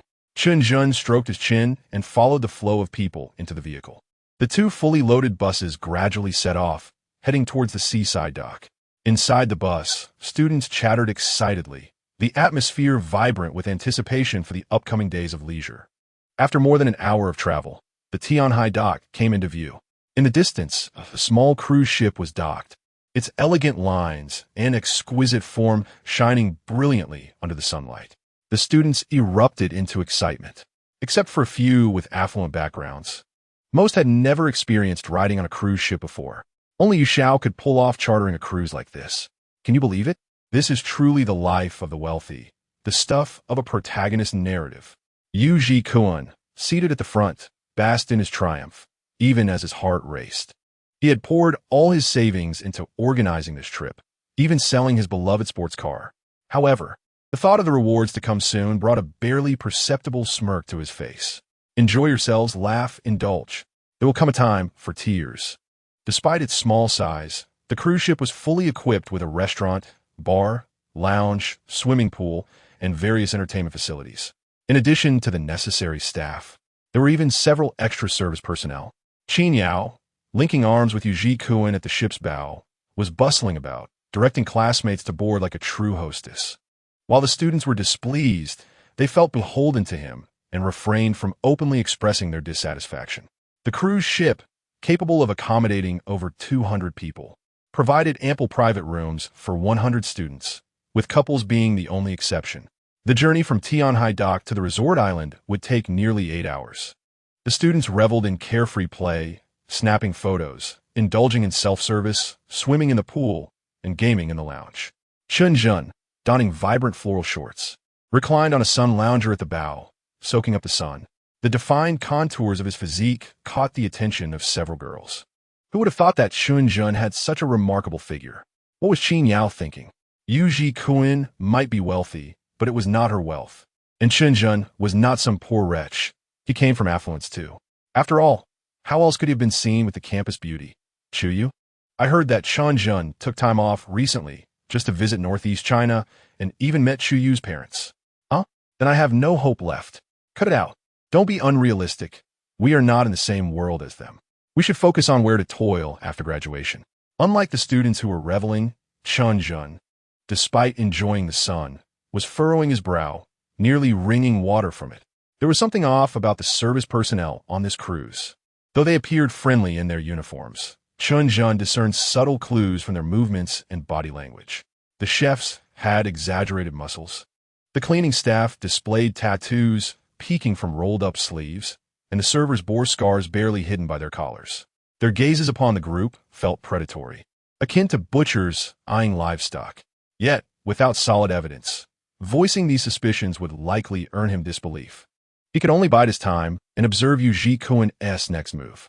As dusk fell, the cruise ship slowly docked at the resort island. The students cheered and dashed off the ship, running joyfully on the beach under the setting sun. The beach was already lined with high piles of firewood, and the service staff descended from the ship, preparing for the evening bonfire party. Once the students tired themselves out, they were led by the staff to a lodge in the center of the island. The compound was walled and spacious, featuring traditional Chinese architecture with green bricks and red tiles. Night had fully descended, and the bonfire party was about to commence. Meanwhile, on the other side of the island, an old transport ship was docking. Young people in service uniforms shouted commands as they skillfully pulled ropes. At the bow of the transport ship stood a slender figure, coldly observing the busy workers, clad in black with snake-shaped earrings glinting under the spotlight. Chapter 62. Shall we engage in some adult games? On the beach, the bonfire party was in full swing, filled with laughter and merriment. Chen Zhen leaned against a palm tree, sitting slightly away from the crowd. He casually took out his phone, only to find, once again, no signal. Chen Zhen, is it? A soft, melodious voice chimed from beside him. Chen Zhen turned to see the unexpected presence of the beautiful teacher, Xia Ke. At this moment, Xia Ke had donned a floral dress, her long hair flowing freely in the night breeze. The moonlight bathed her face, imparting a luminous glow that radiated a saintly aura around her. I have heard a little about your story, Xia Ke said as she settled beside Chen Zhen, revealing a glimmering part of her leg. Pursuing love is commendable, yet excessive stubbornness may yield contrary results. Xia Ke carefully chose her words, striving to avoid any pejorative expressions. You are still young. There is ample time ahead to forget someone completely and then find new love. One must always look forward. Do not dwell too much on the opinions of your classmates. Once you graduate and step into society, you will discover that the bonds among classmates are often more genuine.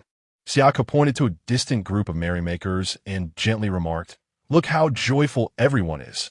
Do not feel inferior. Come and embrace this big family." Chen Zhen retorted, "Are you treating me like a primary school student? Why don't you join them, Teacher Xia?" He casually reclined on the beach, gazing up at the myriad stars. Me? Xia Ke was taken aback by Chen Zhen's response, stammering for a moment before replying, "They're just children playing. It lacks significance." I share a similar sentiment with Teacher Xia. Their play seems rather juvenile, Chen Zhen remarked nonchalantly. How about we engage in some activities suited for adults? Adult activities? Xia Ke's cheeks flushed as she awkwardly glanced at Chen Zhen. Are today's students this bold? Though you have a good physique and are rather handsome, it seems our ages aren't too far apart. Oh dear, what am I thinking? After all, we are still teacher and student. Indeed, adult games. Let's build a sandcastle. Chen Zhen suggested earnestly. A sandcastle is too childish for university students, yet it suits adults perfectly. Thus, beneath the palm trees, Chen Zhen and Xia Ke began to play with sand. Xia Ke suddenly stood, her body twisting slightly as she awkwardly glanced around. Teacher Xia needs to use the restroom, right? Chen Zhen casually remarked. Wait a moment, I will build you a toilet. Xia Ke responded, You better not be serious. But I am afraid alone. Xia Ke's voice was faint. Speaking of which, Chen Zhen, your emotional intelligence is indeed a cause for concern. After 3 years of that, it is no wonder. The staff were busy on the beach, leaving the villa eerily empty, with even the power turned off. At Xia Ke's request, Chen Zhen stood just outside the restroom, separated by a single door. Mainly, it was too dark inside the villa. You cover your ears, Xia Ke whispered from within. Oh, Chen Zhen acknowledged, but did not take action. If I cover my ears just because you say so, wouldn't that be quite embarrassing for me? Besides, you cannot see me. Are you covered? Yes, covered. Oh, not you. It seemed Xia Ke truly needed to relieve herself, as the sound of rushing water soon followed her flustered words. Finally done, Xia Ke blushed as she stood, only for Chen Zhen to forcefully open the restroom door and barge in. Before Xia Ke could scream, Chen Zhen swiftly covered her mouth. After a moment of silent struggle, Xia Ke found herself pinned against the wall. Do not make a sound. Someone is coming. Chen Zhen whispered close to her ear. Xia Ke nodded vigorously. Chen Zhen then released his grip. However, their positions were undeniably intimate. Xiaka suddenly realized the absurdity of the situation. What does it matter if someone comes? We are not doing anything wrong, so why such a strong reaction? Or is this fellow just using it as an excuse to take advantage? Xiaka was about to speak when she noticed Chen Zhen's serious expression and piercing gaze. Is this the expression and gaze befitting a student? Xiaka instinctively trusted Chen Zhen, covering her mouth with her hand. Indeed, 2 steady footsteps approached, accompanied by casual chatter. This indeed is a significant catch. There are fully 100 piglets. Yes, it was worth our long journey to Huaxia. The quality of these piglets is remarkable, all university students. And every female is stunning, especially the one leading them. Her figure and face are truly captivating. I heard she is a teacher as well. Regardless of whether she is young or old, once in the hands of my brothers, they will certainly enjoy themselves thoroughly before sending her off. Ha! Over 50 female university students, plus 1 exceptional female teacher. Just thinking about it is exhilarating.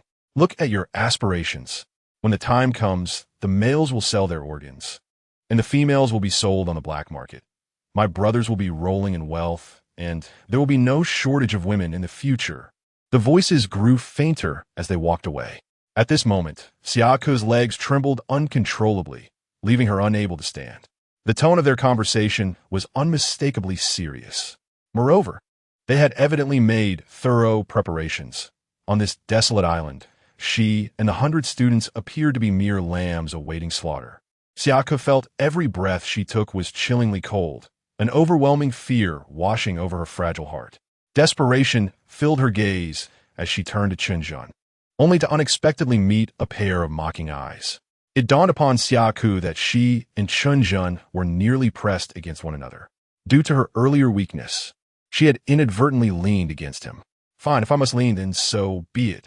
A drowning person instinctively clutches anything that floats. In her despair, Xiaka found herself clutching Chen Zhen tightly. Suddenly, a flurry of gunfire erupted from the direction of the beach. Startled, Xiaka's body trembled with each shot, and 2 streams of tears cascaded down her cheeks, soaking Chen Zhen's shoulder. Hiding here will eventually lead to our discovery. What should we do? Xiaka murmured, her voice quaking. Do not worry, teacher Xia. Stay close to me, and I will ensure your safety. Chen Zhen said with a reassuring smile. This is futile. This is a deserted island. No matter where we hide, they will eventually find us. Xiaka reminded him with a dazed expression. Who says we need to hide? Chen Zhen grasped Xiaka's hand and prepared to descend. I will take teacher Xia to witness a splendid show, featuring one-time actors, of course. On the beach, nearly all the students huddled around the bonfire, trembling with fear. The organizer of the vacation activity, Yu Zhikuan, was nowhere to be found. Everyone was perplexed as to how the previously smiling staff had transformed into terrifying demons in an instant. A tall staff member was laughing maniacally while firing several shots into the sky. Ha ha, piglets, why aren't you laughing? I have served you all the way. It has been utterly suffocating. The staff member vented his frustrations by kicking a nearby male student. The kicked student cried out in pain, collapsing to the ground and convulsing. Several timid female students had already begun to scream and cry. Qin Yao was completely bewildered, frantically scanning the surroundings for any sign of Yu Zhikuan. In the midst of the crowd, Zhao Xiongda cautiously glanced around. Upon noticing many eyes turned to him for help, Zhao Xiongda suddenly felt emboldened. I am the president of the student council. In a critical moment, they must rely on me. Keep your eyes on me. I will be brave just this once. Zhao Xiongda swallowed hard and slowly stood up. Hey, you over there, the pretty boy, squat down. The sudden harsh voice startled Zhao Xiongda, but he quickly adjusted his demeanor. Standing tall. Oh, I thought all these students were cowards. I did not expect one to be so bold, the gruff voice jeered. Zhao Xiongda smirked inwardly, raising his chin even higher. Behold, I told you so. One must not falter at the critical moment. Someone must rise to negotiate with the adversary. As long as there is still something to discuss, hope remains. Today, I shall declare myself a hero. I am Zhao Xiongda from the Student Council. Just as he cleared his throat, preparing to introduce himself, a wooden gunstock swiftly loomed before his eyes. Bam!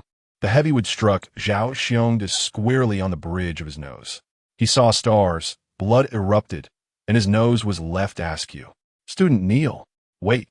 I am Bam. This time, the gunstock knocked out two of Zhao Xiongda's front teeth. At last, he discerned the figure who had spoken to him, a robust man, resembling a minotaur, clad in a chef's uniform, his white apron splattered with droplets of blood. Faced with the imposing figure and the menacing expression, Zhao Xiongda finally succumbed. The trembling students widened their eyes, filled with regret and hatred. They resented the fact that their most trusted Yu Xiao was indeed the mastermind behind it all. They regretted their pursuit of petty gains, which resulted in a significant loss. Inside the villa, Chen Zhen led Xiaoke slowly towards the entrance. Xiaoke's lips trembled with anxiety, her palms slick with sweat, feeling clammy to the touch. The entire villa had been plunged into darkness, the green emergency exit signs casting a ghostly glow in the corridor. Silence enveloped the surroundings, save for the sound of their footsteps echoing. The villa itself seemed troubled. Besides the oppressive chill, a faint aura of ghostly energy lingered in the air. Chen Zhen could distinctly sense that a magnified, ghost-restraining formation enveloped the entire villa. The two individuals they had encountered earlier were likely the ones who activated the formation. It was quite possible that these students were not the first victims. Suddenly, a bone-chilling breeze swept through, and Xiaoke instinctively wrapped her arms around herself, shivering involuntarily. This villa is tainted. Chen Zhen furrowed his brow and halted his steps. Xiaoke, unable to halt in time, collided with Chen Zhen's back. Could it be because I didn't visit the restroom earlier? Chen Zhen retorted. What nonsense about not going to the restroom? The tense atmosphere has dissipated. A sudden, crisp tapping sound echoed around the corner of the corridor, reminiscent of high heels striking the floor, albeit more chaotic than usual. Xiao Laoshi, find a room to hide. If I don't look for you, do not emerge. Chen Zhen patted Xiaoke's hand, signaling her to release her grip. Perhaps we should not part ways. Two are certainly better than one. Xiaoke trembled. Fear not, as I have promised to keep you safe. Chen Zhen's words trailed off as his expression turned icy. The tapping had ceased, and from the darkened corner of the corridor, a grotesque, bloodied head peeked out, its features indistinguishable, contorting grotesquely into a chilling grin. I have found you. Return my kidneys. The voice, hoarse and guttural, sent shivers down Chen Zhen's spine. He even questioned whether this entity had had its vocal cords removed before its demise. Be obedient, quickly hide. Chen Zhen turned to Xiaoke, offering a reassuring smile. Before Xiaoke could react, Chen Zhen gently extricated his hand from hers and strolled toward the corner of the corridor. Witnessing this, Xiaoke clenched her teeth and, with great effort, dragged her stiff body into a nearby room. Do not think you can escape. None of you shall flee. Upon seeing Xiaoke leave, the figure shouted hoarsely and pursued her. At this moment, Chen Zhen could see its full form. It was a ghost wielding a gleaming knife, its upper body exposed and bruised, showcasing an alluring waist. However, its abdomen was completely slit open, trailing entrails and disordered organs behind. The high-heeled shoes hindered its speed, forcing it to stumble forward. Chen Zhen swiftly appeared beside the ghost, crouching slightly and extending his right leg. Thud! I shall end you. The ghost screeched, once more unsteadily charging toward Chen Zhen. Thud! Though I am not human, you are certainly a cur. The ghost struggled to rise again, but noticed a flaming palm hovering above its head. The eerie azure flame emanated an aura that made it too afraid to meet Chen Zhen's gaze. Chen Zhen crouched beside the ghost, observing it with amusement. The ghost nodded vigorously. In Chapter 64, Chen Zhen, have you brought a weapon? After entering the room, Xiaoke hesitated to lock the door, fearing that Chen Zhen might not find her. Bathed in the faint moonlight, she frantically opened a wardrobe and squeezed inside. Hugging her knees, she buried her face in her arms, as if this position could grant her a semblance of safety. The earlier scene had utterly shattered her worldview developed over the past 2 decades. It turned out that the world truly harbored supernatural beings. Surely, Chen Zhen would be safe. Given his calm demeanor, he must not fear such entities. Inside the villa lurked ravenous specters, while outside roamed human demons. Xiaoke had now placed all her hopes of survival upon Chen Zhen. Suddenly, the door creaked open. Xiaoke raised her head, eyes wide, desperately holding her breath to avoid making a sound. Could it be Chen Zhen? Why was he silent? The steady footsteps drew nearer, circling the room. Gathering her courage, Siaka peered through the slats of the wardrobe. The moonlight was too faint, allowing her only to discern the outline of the figure. Tall and slender, clad in beach shorts, with an exposed upper body, the physique bore a striking resemblance to Chen Zhen's attire. Phew! Siaka let out a soft sigh of relief, preparing to speak, but instantly clamped her mouth shut. She realized that when the figure reached the window, the moonlight illuminated him, yet he cast no shadow upon the floor. After hesitating for a few seconds, Siaka mustered her courage to look up again. This time, she was utterly certain. The person who entered could not be Chen Zhen, for he truly bore no shadow.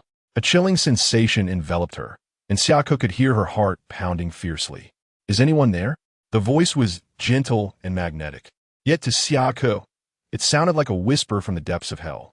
Is no one here? The voice inquired again. Suddenly the man, who had been facing away from Siaka, twisted his head around, fixing his gaze directly upon the wardrobe. I have found you. Siaka recoiled in terror, despair engulfing her entirely. All she could do was pray fervently. Please do not approach. The man turned to face Siaka, yet remained partially turned away, slowly backing toward the wardrobe. As he drew nearer, Siaka finally discerned his features. Although his physique resembled that of a normal person, his skin exhibited an eerie, purplish-black hue. One was a murky brown orb, while the other was a gory black void. Siaka's vision blurred, and she fainted cleanly. Just before losing consciousness, she seemed to see another man rush in like the wind, soaring high as if descending from the heavens, wielding a dark, elongated object aimed at the man before the wardrobe. Chen Zhen looked at Siaka, unconscious within the wardrobe, feeling somewhat at a loss. Should he apply pressure on a pressure point or perform mouth-to-mouth resuscitation? Or perhaps chest compressions? Would the clothing interfere with the effectiveness? Teacher, Xia bears such a heavy burden. The strain on her body must be considerable. Never mind, let's first get her out. Chen Zhen swiftly scooped up Siaka in a princess carry, intending to place her gently on the bed. However, midway through, Siaka awakened. Upon realizing it was Chen Zhen holding her, she instinctively wrapped her arms around him and shifted her position, clinging to him like an octopus. I thought you wouldn't come looking for me, Siaka sobbed, her eyes glistening with tears, before suddenly ceasing her weeping and gazing blankly at Chen Zhen. Chen Zhen, did you bring a weapon? What is this? The air grew tense with an unsettling silence. The villa is now secure. Let us head towards the beach. The classmates must be waiting anxiously. Chen Zhen's face flushed with embarrassment. Siaka nodded gently, naturally taking hold of Chen Zhen's hand. However, the absence of Chen Zhen and Siaka left Yu Jikuan quite irate. You lot, go over there and search carefully.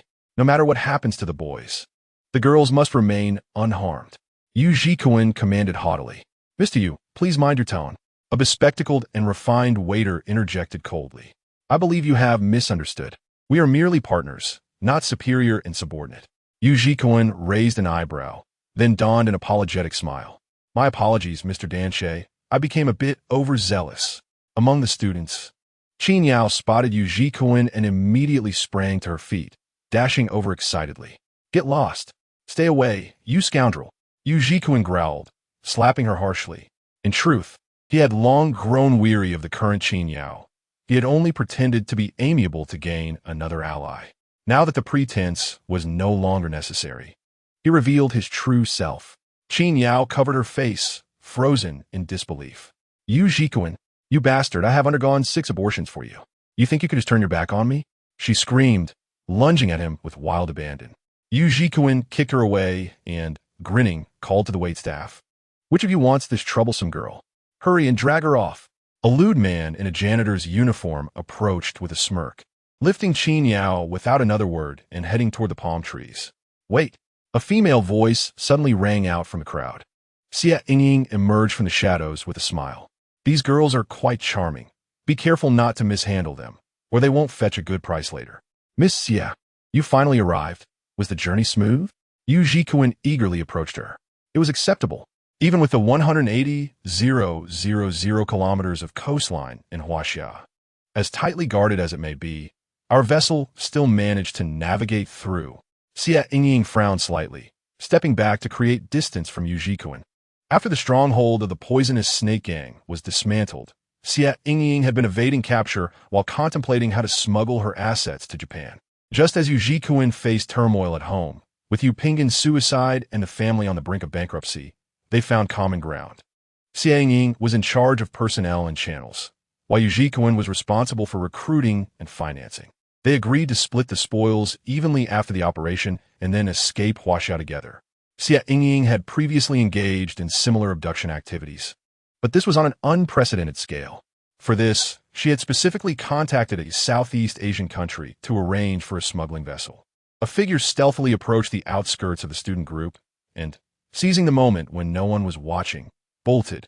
Danche adjusted his glasses, raised his rifle, chamber round, and aimed to shoot in one fluid motion. The gunfire rang out, and the student was shot in the head without mercy. Xia Yingying frowned, hurrying to command, "Quick! Move swiftly, while the body is still warm." Chapter 65. It is time to make a dramatic entrance. While the body is still warm. Not only were all present bewildered, but even Chen Zhen and Xia Ku, who were secretly hiding in the trees, were equally astonished. Was Xia Yingying's taste truly this peculiar? Seeing the waitstaff in a stupor, Xia Yingying grew furious, shouting, "Hurry up! If the body cools, the organs will become worthless." Everyone finally grasped the situation. Upon hearing Xia Yingying mention organs, a distinct commotion erupted among the students. Danche raised his gun and fired into the crowd, the bullets striking the ground near their feet. After a brief gasp of shock, the crowd fell silent once more, tension and despair etched on every face, especially Qin Yao's. Throughout the day, her emotions had fluctuated the most. Xia Yingying casually pulled out a satellite phone, confirming the handover time with a contact on the high seas, then turned to Yu Jikuan with a furrowed brow. "Young master Yu, are all the people gathered? We must act quickly. Once dawn breaks, the ship will be unable to depart." Xia Yingying nodded. "We shall wait another half hour. If they're still unaccounted for, we will not wait any longer." "Chen Zhen," Xiaoke said softly, her cheeks flushed. "You must save the classmates. Though they may look down on you, we are still connected through our studies." As they hid in the trees, Xiaoke leaned against Chen Zhen to maintain balance, speaking so softly that her lips almost brushed against his ear. "I won't save them." Chen Zhen, torn between his feelings, replied indifferently, "Did we not discuss this earlier? We are merely here to observe. Trying to manipulate me with moral obligations? As long as I possess no morals, you cannot bind me." In truth, Chen Zhen intended to intervene. After all, the 20 or so armed kidnappers posed no threat to him. Moreover, the mastermind was none other than Xia Yingying. Yet, Xiaoke's words made him feel that taking action would diminish his stature. Akin to a devoted admirer who exhausts himself only to be rewarded with a mere "you are a good person." Everyone's despair is not sufficiently heightened. Chen Zhen thought wickedly. The greatest shock and surprise could only come when the students were utterly broken. The later he appeared, the more impressive his entrance would be. As long as the classmates did not engage in self-destructive behavior, the kidnappers would not excessively harm them. After all, the students' bodies were valuable to them. In the midst of the students, one boy gazed at the bruised Zhao Xiongda and murmured, "Isn't the student council here to serve us? Aren't you the student council president? At a critical moment, you must step up." "I'll be damned." Zhao Xiongda rolled his eyes. "This is clearly a suicide mission. Whoever wants to step up can do so." Qin Yao sat expressionless, her eyes vacant, her body curled into a ball, enveloped in helplessness and regret. Besides the girls who continued to sob, several boys joined in their tears. The atmosphere of despair intensified among the crowd. On this deserted island, they could see no glimmer of hope, and their impending fate seemed inevitable. Pleading for mercy from these demons among men was futile. All they could do was pray. "If there truly are deities, please come to our rescue." A girl murmured through her tears, "Whoever you are, please help us." More individuals began to join in the prayers, some even kneeling in earnest supplication. "This is sufficient," Chen Zhen thought to himself, nodding inwardly. It was time for a spectacular entrance. "Teacher Xia, hold on tight. We're going down." Chen Zhen smiled at Xiaoke. "Oh, okay." Xiaoke nodded, wrapping her arms around Chen Zhen's neck and securing her legs around his waist. Actually, you don't need to hold on that tightly," Chen Zhen said, though his movements did not cease as he leapt from the tree, simultaneously drawing out the dark and formidable Shunwei gun. Heavenly soldiers descend. The students, who had been kneeling in prayer, froze in shock. Eyes widened, jaws dropped. "This is Chen Zhen, no doubt," one student exclaimed, still in a kneeling position, rubbing his eyes in disbelief. "Is that the octopus pendant belonging to teacher Xia? When did they get together? Wait, it seems now is not the time to dwell on that. Does Chen Zhen truly believe he can confront over 20 of them with just that black and sturdy weapon in hand? How foolish. Shouldn't he be laying low and waiting for the right moment to call the police? Who granted him such audacity? Is it Liang Jingru? Or perhaps the enigmatic teacher Xia?" After a brief moment of shock, a cold smile spread across Xia Yingying's face. "Who would have thought you would show up and dare to reveal yourself?" Chen Zhen patted Xia Ku, signaling her to step down first. Once Xia Ku had rushed over, flushed, to comfort their classmates. Only then did Chen Zhen dare to straighten his back slightly. With a flourish of his black and sturdy weapon, he remarked, "I'm quite surprised as well. Today we shall resolve both old grievances and new ones." Xia Yingying burst into laughter. "Chen Zhen, I admit you have some prowess. But do you truly believe you can save over 100 people with just that long gun?" Unlike before, Xia Yingying now exuded confidence. With over 20 trained mercenaries and their numerous weapons, even facing a platoon, they stood a chance. "How will we know unless we try?" Chen Zhen shrugged, then took the initiative, his weapon striking with the grace of a dragon. Steady and composed, he fired 5 shots in a straight line, each bullet whistling through the air. After reaching the peak of his training, Chen Zhen's senses and physique had enhanced once more. He could even perceive the trajectory of the bullets. With a series of crisp sounds, Chen Zhen emerged unscathed. The bullets flattened and fell to the ground. He surged forward, plunging directly into the crowd. With the support of the Bai Lian gun technique, his weapon moved like a swimming dragon, swift and precise. One man, one shot, advancing and retreating with ease.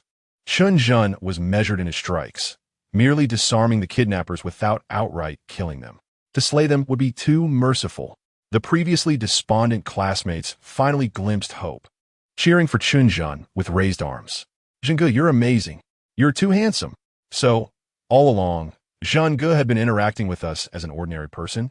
His true identity is that of a martial arts master. Stop calling him Zhengge. That title is no longer fitting.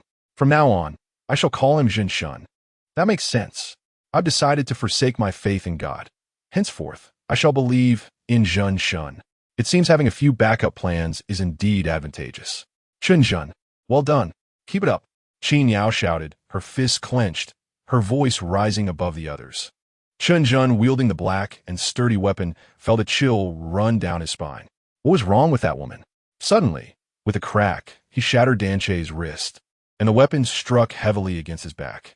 Dan Che barely had time to scream before he fainted. Now, only the trembling Yu Jikuan and the panicked Xia Yingying remained before Chen Zhen. Chen Zhen. Yu Jikuan had yet to utter more than a few words when he was struck in the leg by the long gun, letting out a scream akin to that of a slaughtered pig. Xia Yingying turned to flee, gritting her teeth as she tore off 2 snake-shaped earrings. Blood from her earlobes stained the earrings, which quickly expanded into 2 silver serpents, flicking their tongues. Chen Zhen merely scoffed, noting her lack of skill and the meager amount of ghost coin she possessed. Seeing the disappointment on Chen Zhen's face, Xia Yingying hastened her steps, cold sweat trickling down her forehead. The tip of the black and sturdy weapon sliced through the air like a bolt of lightning, knocking the satellite phone from Xia Yingying's pocket. Chen Zhen had calculated the trajectory perfectly. The phone landed at Xia Ku's feet. "Teacher Xia, call the police," Chen Zhen shouted. Seizing the moment, Xia Yingying yanked the jade pendant from her neck, crushing it in a fit of desperation. Dense black smoke billowed forth, coalescing into the shadow of the ghostly deity Lu Jia. "Master, save me," Xia Yingying wailed at Lu Jia. "What on earth are you doing? Why invoke this living nightmare? Are you addicted to suffering?" Lu Jia seemed to grimace in pain. "Master, we are on an isolated island," Xia Yingying hastily reminded him. Lu Jia surveyed the surroundings, a cold smile forming on his lips. "You fool, you have chosen the path to ruin. If you had stayed on the mainland, I would have had no means to reach you. Yet here, Your ancient elders from Huaxia likely cannot intervene. After proclaiming this, Lu Jia erupted into laughter. Fool! Chen Zhen unleashed his ghostly fire, instantly absorbing Lu Jia's projection. A cacophony of anguished cries echoed as Lu Jia's manifestation was completely purified. Congratulations, host. You have earned 1,000 ghost coins, and your proficiency in ghostly hands has increased to 771 out of 10,000. Just as the system's announcement concluded, Chen Zhen prepared to strike Xie Yingying down with his black and sturdy weapon, when the atmosphere above the island shifted dramatically. A colossal face resembling Lu Jia's descended from the heavens, causing the surrounding waters to churn violently. Chen Zhen coldly observed the impending threat of Lu Jia. Casually igniting a talisman, the giant spirit appeared, cheerfully greeting, "Good to see you again. Will there be a monk to deal with this time?" Chen Zhen subtly pointed to the sky. The giant spirit looked up, nearly stumbling back. What a high-level encounter! A ghostly Buddha? How on earth did you get involved with such a being? As the giant spirit spoke, he seized an axe, advancing towards Lu Jia, while quietly communicating with Chen Zhen. "I am merely a fragment of divine thought. I cannot contend with this false monk. I can only hold him off for a short while. You must devise another plan." Hesitating, Chen Zhen considered whether to part with 1,000 ghost coins for a high-tier binding talisman. Meanwhile, Xie Yingying stealthily attempted to slip into the coconut grove. This woman was a calamity. She could not be allowed to escape. Chen Zhen's gaze hardened as he hurled his weapon, pinning her to the ground. "Hee, my master will avenge me. If you kill me, you won't survive either." Xie Yingying continued to grin maliciously until her breath finally ceased. In the air, the true form of Lu Jia, enveloped in dark, ghostly energy, had fully materialized. With 4 arms manipulating various artifacts, he hurled them towards the giant spirit. "Move mountains!" With a booming voice, the giant spirit conjured an immense mountain shadow behind him, and Chen Zhen could distinctly sense the giant spirit's aura intensifying. "Divert the waters." This time, a flowing illusion appeared, likely enhancing agility. Boom! The giant spirit collided with Lu Jia. The titanic duel unfolded simply and brutally, devoid of complex techniques. Merely a clash of brute force. Yet the giant spirit, being merely a fragment of divine thought, was clearly no match for Lu Jia's true form, gradually retreating as the golden light surrounding him dimmed. Just as Chen Zhen was about to retrieve a high-tier talisman, a series of thunderous roars echoed from the horizon. "Who dares disturb the peace of Huaxia?" An elder in a purple robe descended upon a sword. The purple-robed Taoist cast a penetrating glance at Chen Zhen before forming a sword seal, pointing towards Lu Jia. "Boundless heaven and earth, I summon the law, dispel the evil." The purple-robed Taoist soared into the air, directing the great sword beneath him towards Lu Jia with tremendous force. Clang! Clang! Clang! Lu Jia swung his arms, barely deflecting the sword after 3 fierce impacts. "What in the world? Where do all these monsters in Huaxia come from?" Lu Jia lamented, feeling the urge to retreat. Recognizing the overwhelming power of the new purple-robed elder, this was beyond the realm of mere mortals.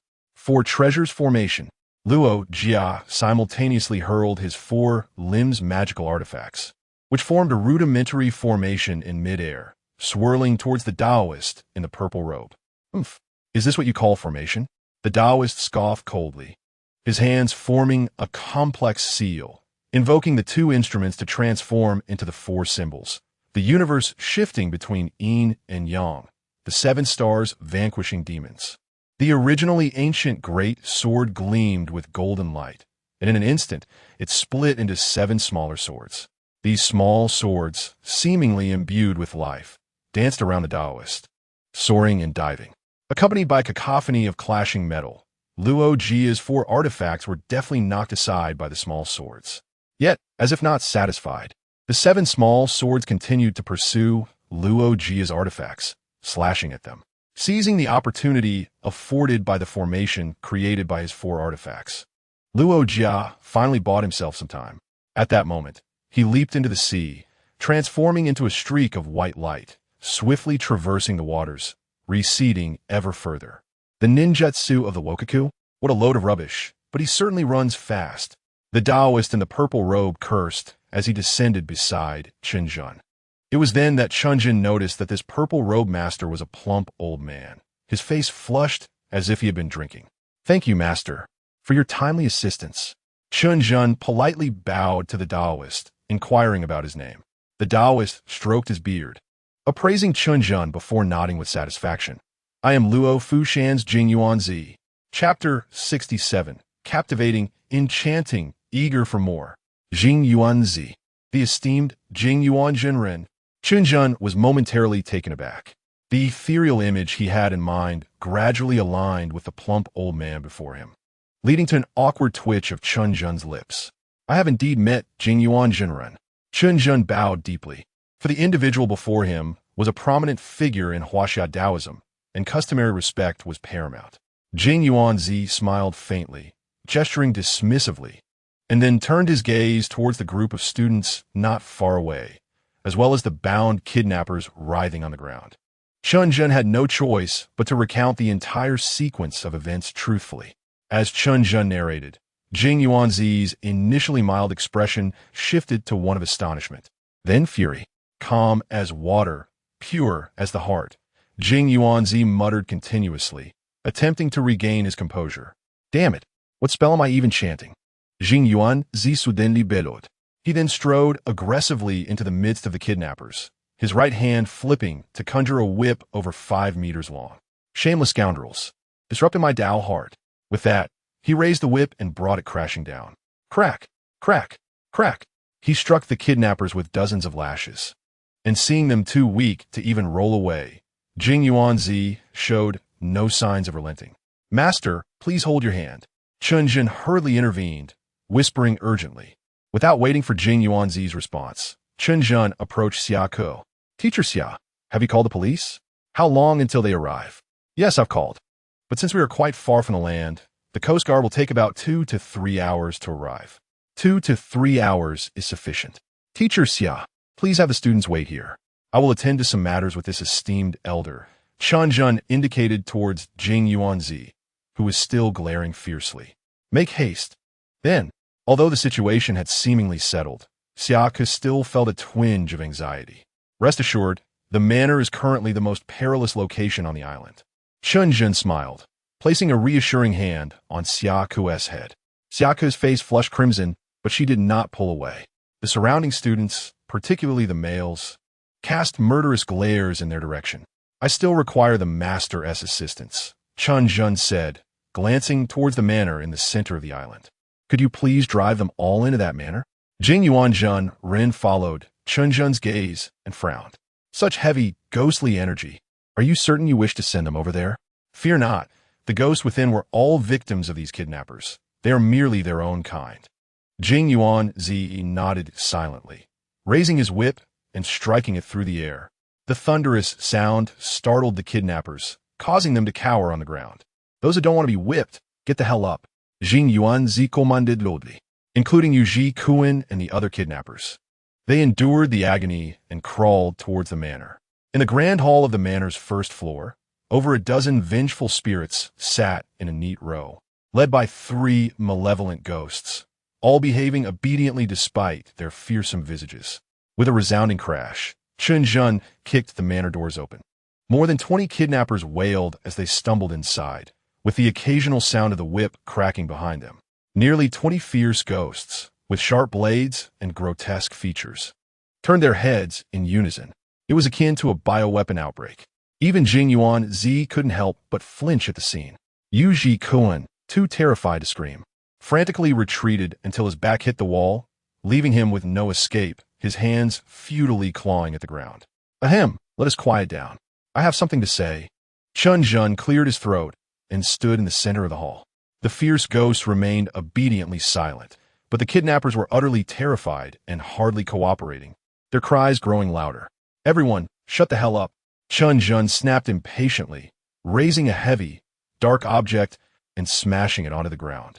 Clang, accompanied by a deafening crash. A shockwave rippled through the area, creating a hole the size of a basin in the marble floor. An immediate silence enveloped the hall.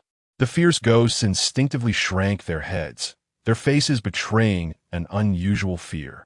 Jing Yuanzi blinked, astonished.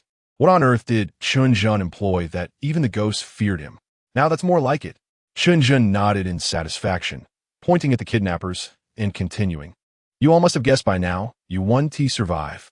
However, you can choose how to meet your demise. Shall you be devoured by them? Or shall you face legal retribution and swiftly meet your end? Human nature is such, even in the face of inevitable death. Everyone instinctively desires to prolong their lives just a little longer.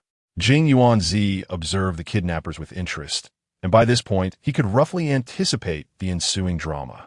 Indeed, Chen Zhen disregarded the kidnappers' nearly hopeless gazes and continued, Thus, I have decided to play a game of hide and seek with you.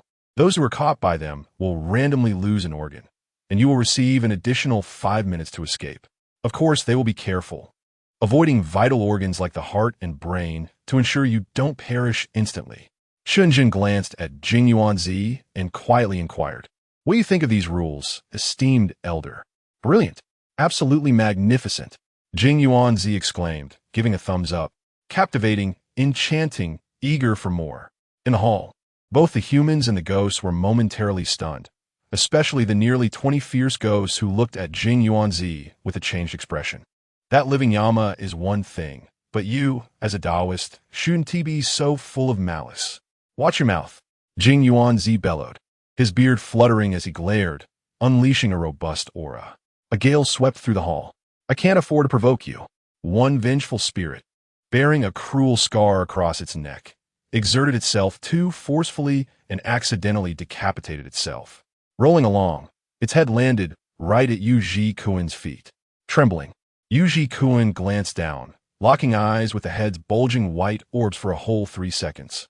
The vengeful spirit forced a grotesque smile, at least in its own mind. Chen Zhen, I curse you. The scream of terror and desperation shattered the night, even reaching Xia Ke far away on the beach, clear as day. Chen Zhen remained unfazed, even disinterested in casting another glance at Yu Ji-Kuan. Suddenly, a voice rang out, announcing, Now, you have 10 minutes to hide. The game will officially commence in 10 minutes. Chapter 68. What is your mother's surname? The entire hall erupted into chaos. The captors scrambled and fled in panic, some rushing upstairs while others dove into the basement. Yu Ji-Kuan, balancing on one leg, leaned against the wall, struggling to rise, and swiftly grabbed hold of a burly man beside him. Brother, take me with you. I'll pay you. All of it. The stout man, displaying considerable agility and a relatively good condition, aside from the crisscrossing whip marks on his body, had one hand hanging limply. Get lost, you idiot. Without hesitation, the man kicked Yu Ji-Kuan away and dashed upstairs. Unlike the bewildered captors, the vengeful spirits remained obediently in place. The leading 3 ghosts cautiously approached Chen Zhen. The female ghost, whose stomach had been ripped open and whose features were obscured, surprisingly exhibited a shy demeanor. Thank you for taking charge, sir. Chen Zhen waved his hand dismissively. All right, in a moment, you can repay grievances with grievances, but be mindful of the severity. Don't actually kill them, or it will be hard to explain to the police later. Certainly, Jing Yuanzi couldn't help but express his astonishment. In my years of subduing spirits and demons, this is the first time I've encountered such understanding ghosts. Chen Zhen, my young friend, has truly opened my eyes. You flatter me. Chen Zhen replied with a smile and a shrug. Human obsessions or grievances run deep. Those who refuse to reincarnate after death or cannot reincarnate for other reasons become ghosts.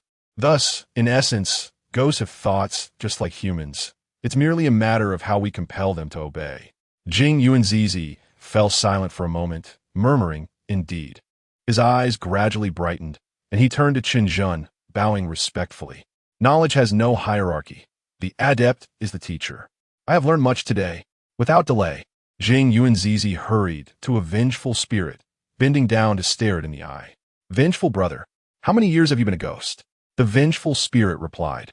Where is your home? What is your mother's surname? Ultimately, the spirit twitched its skin, turning its head away.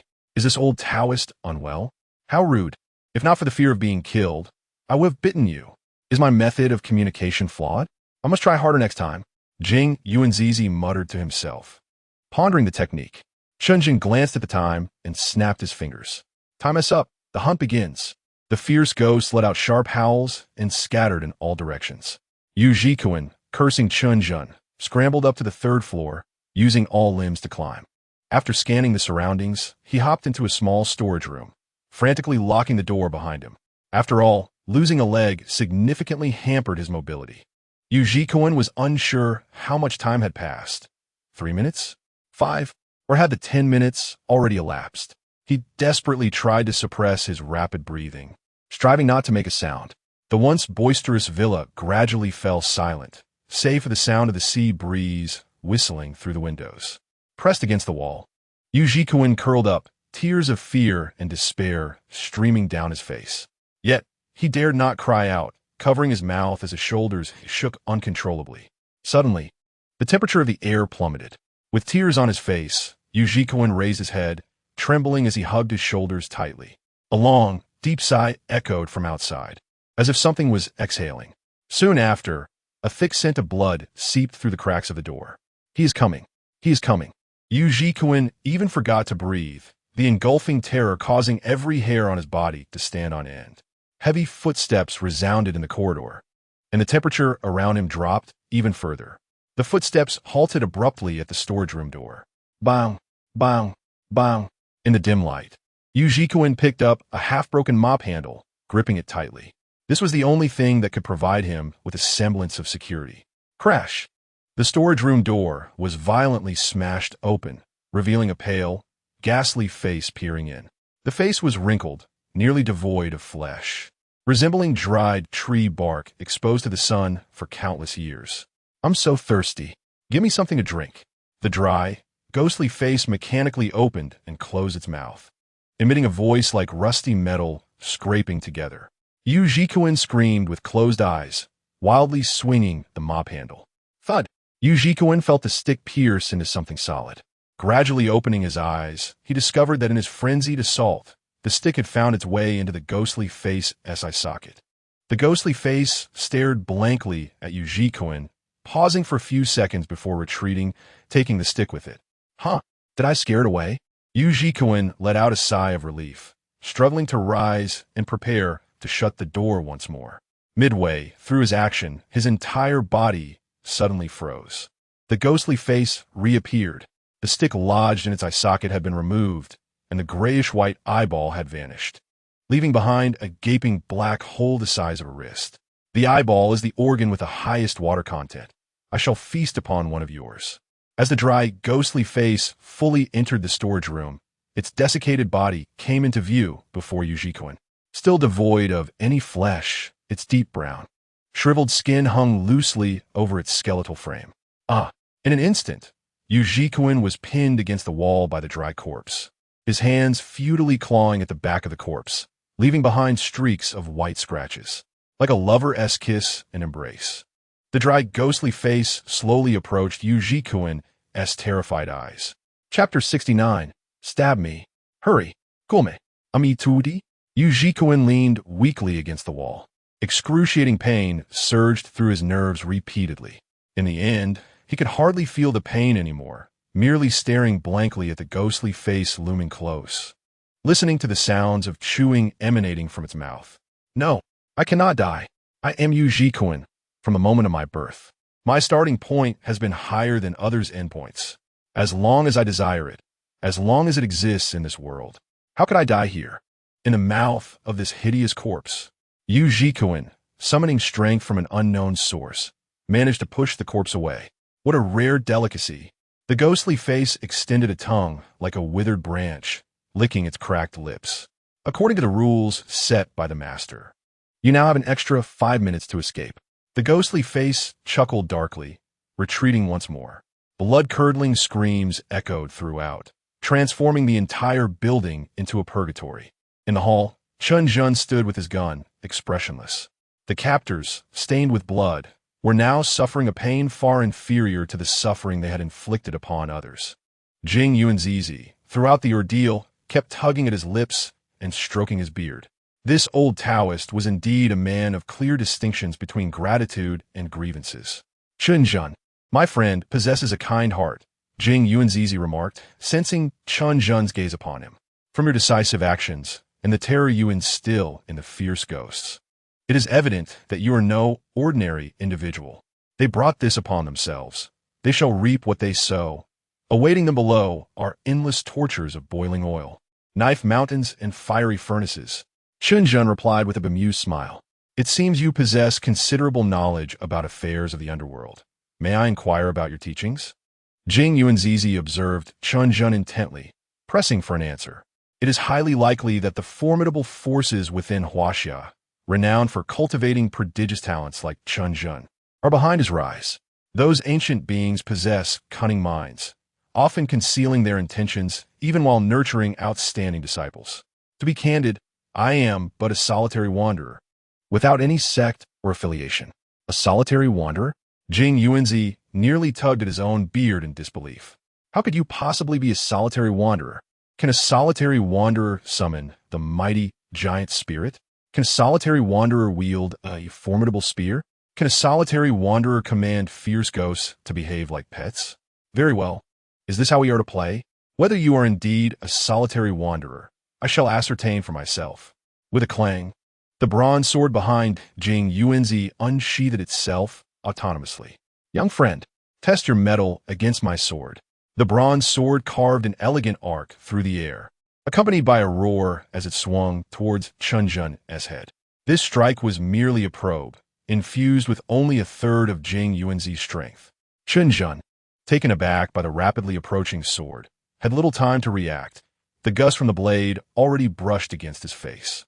Fortunately, bolstered by the 100 refinements spear technique, Chen Zhen's instinctive reactions surpassed his cognitive responses. The solid and dark spear tip quivered slightly, producing a low, resonant sound. The divine might spear awakened like a dragon, transforming into a shadow that relentlessly thrust against the edge of the bronze sword.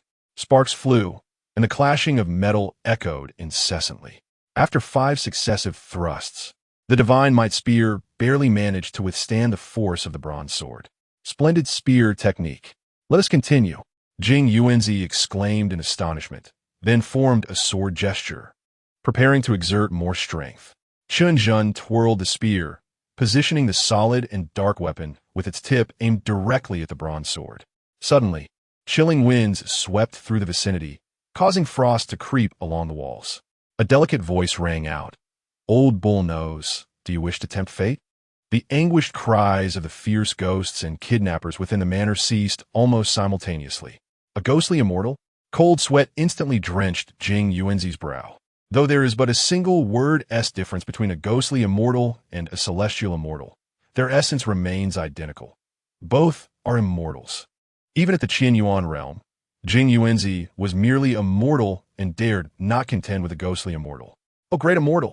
I momentarily grew excited at the prospect of sparring with young friend Chen Zhen and inadvertently disturbed your presence. I humbly seek your forgiveness. Jing Yuanzi withdrew the bronze sword and clasped his fists, bowing respectfully towards the void. Humph!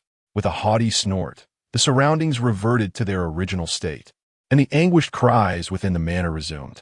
Is that immortal not coming back? Chen Zhen scratched the back of his head, tentatively inquiring. Coming. Jing Yuanzi retorted with irritation. Hurry up, Gulme. After speaking, Jing Yuanzi shot a resentful glare at Chen Zhen. You truly are playing the fool to deceive the tiger. With a ghostly immortal as your backing, you should have revealed it sooner. On the 3rd floor, Yu Jikuan stumbled into a bedroom in a panic. The instinct for survival overshadowed his physical pain. He swiftly locked the door behind him and began to breathe heavily. However, he remained oblivious to the pale corpse hanging above him, slowly descending like a spider. Sensing the eerie atmosphere, Yu Jikuan looked up in confusion, locking eyes with the ghostly figure. The hanging female ghost let out a chilling laugh, finally encountering a tender morsel. Yu Jikuan's nerves seemed to be dulled. The ghost's bloated, purplish face failed to evoke much fear within him. Without a second thought, Yu Jikuan turned, unlocked the door, and twisted the handle. The door would not budge. Don't waste your energy, little darling. The hanging ghost cackled again, extending its long tongue to lick the blood on Yu Jikuan's face. Yu Jikuan felt something slither around his neck, tightening its grip. Looking down with his remaining eye, He was horrified to see a dark red intestine constricting his throat. Thick blood and mucus dripped from the intestine onto the floor, exuding a nauseating stench. The other end of the intestine was connected to the ghost's abdomen, which was how it hung from the ceiling. Such a tender prey. Where should I begin? Alas, my master has instructed me to consume only one organ. The hanging ghost lamented as it stared at Yujikoin, its tongue probing into his dark eye socket. Which brutish fellow devoured your eyeballs? Such an uncouth act. Is it not a waste? The ghost mused to itself while meticulously licking the blood and ocular fluid from Yujikoin's face. Well, the appetizer has been devoured. Thank you for the treat. Now, it's time for the main course. As a reward for your hospitality, I shall allow you to choose one organ for me to consume. You best make your choice swiftly, for if you delay, I shall choose at my whim. Little darling, see how benevolent I am? Chapter 70. Child of the Dimension, Super Scion. Good? Good, damn you. Yujikoin summoned courage from an unknown source and began to curse. Ah, you wretched man. I treated you well, yet you repay me by bringing me here to harvest my kidney. The hanging ghost shrieked, swinging its arms and mercilessly slapping Yujikoin's face. Is it good? Is it good? Speak, is it not good? As the ghost screamed hysterically, it tightened the intestine around Yujikoin's neck. His face swelled to a deep purple hue, his head ringing from the blows. Ultimately, he succumbed to the hanging ghost's tyranny. Fine, fine. You truly are too good to me. Good. That's my little darling. The hanging ghost instantly donned a chilling smile, reaching out to caress Yujikoin's cheek. Now, begin your selection. Where would you like me to eat? Yujikoin's solitary, I suddenly sparked with inspiration. Why not let me part with my appendix? Without it, I would feel no significant loss. I am truly a genius.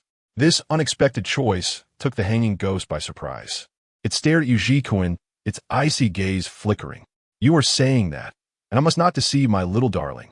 Yujikoin mustered his courage and reminded the ghost in an overly sweet tone. In a desperate bid to prolong his life and lessen his suffering, he abandoned all principles. Very well. Then the appendix it shall be.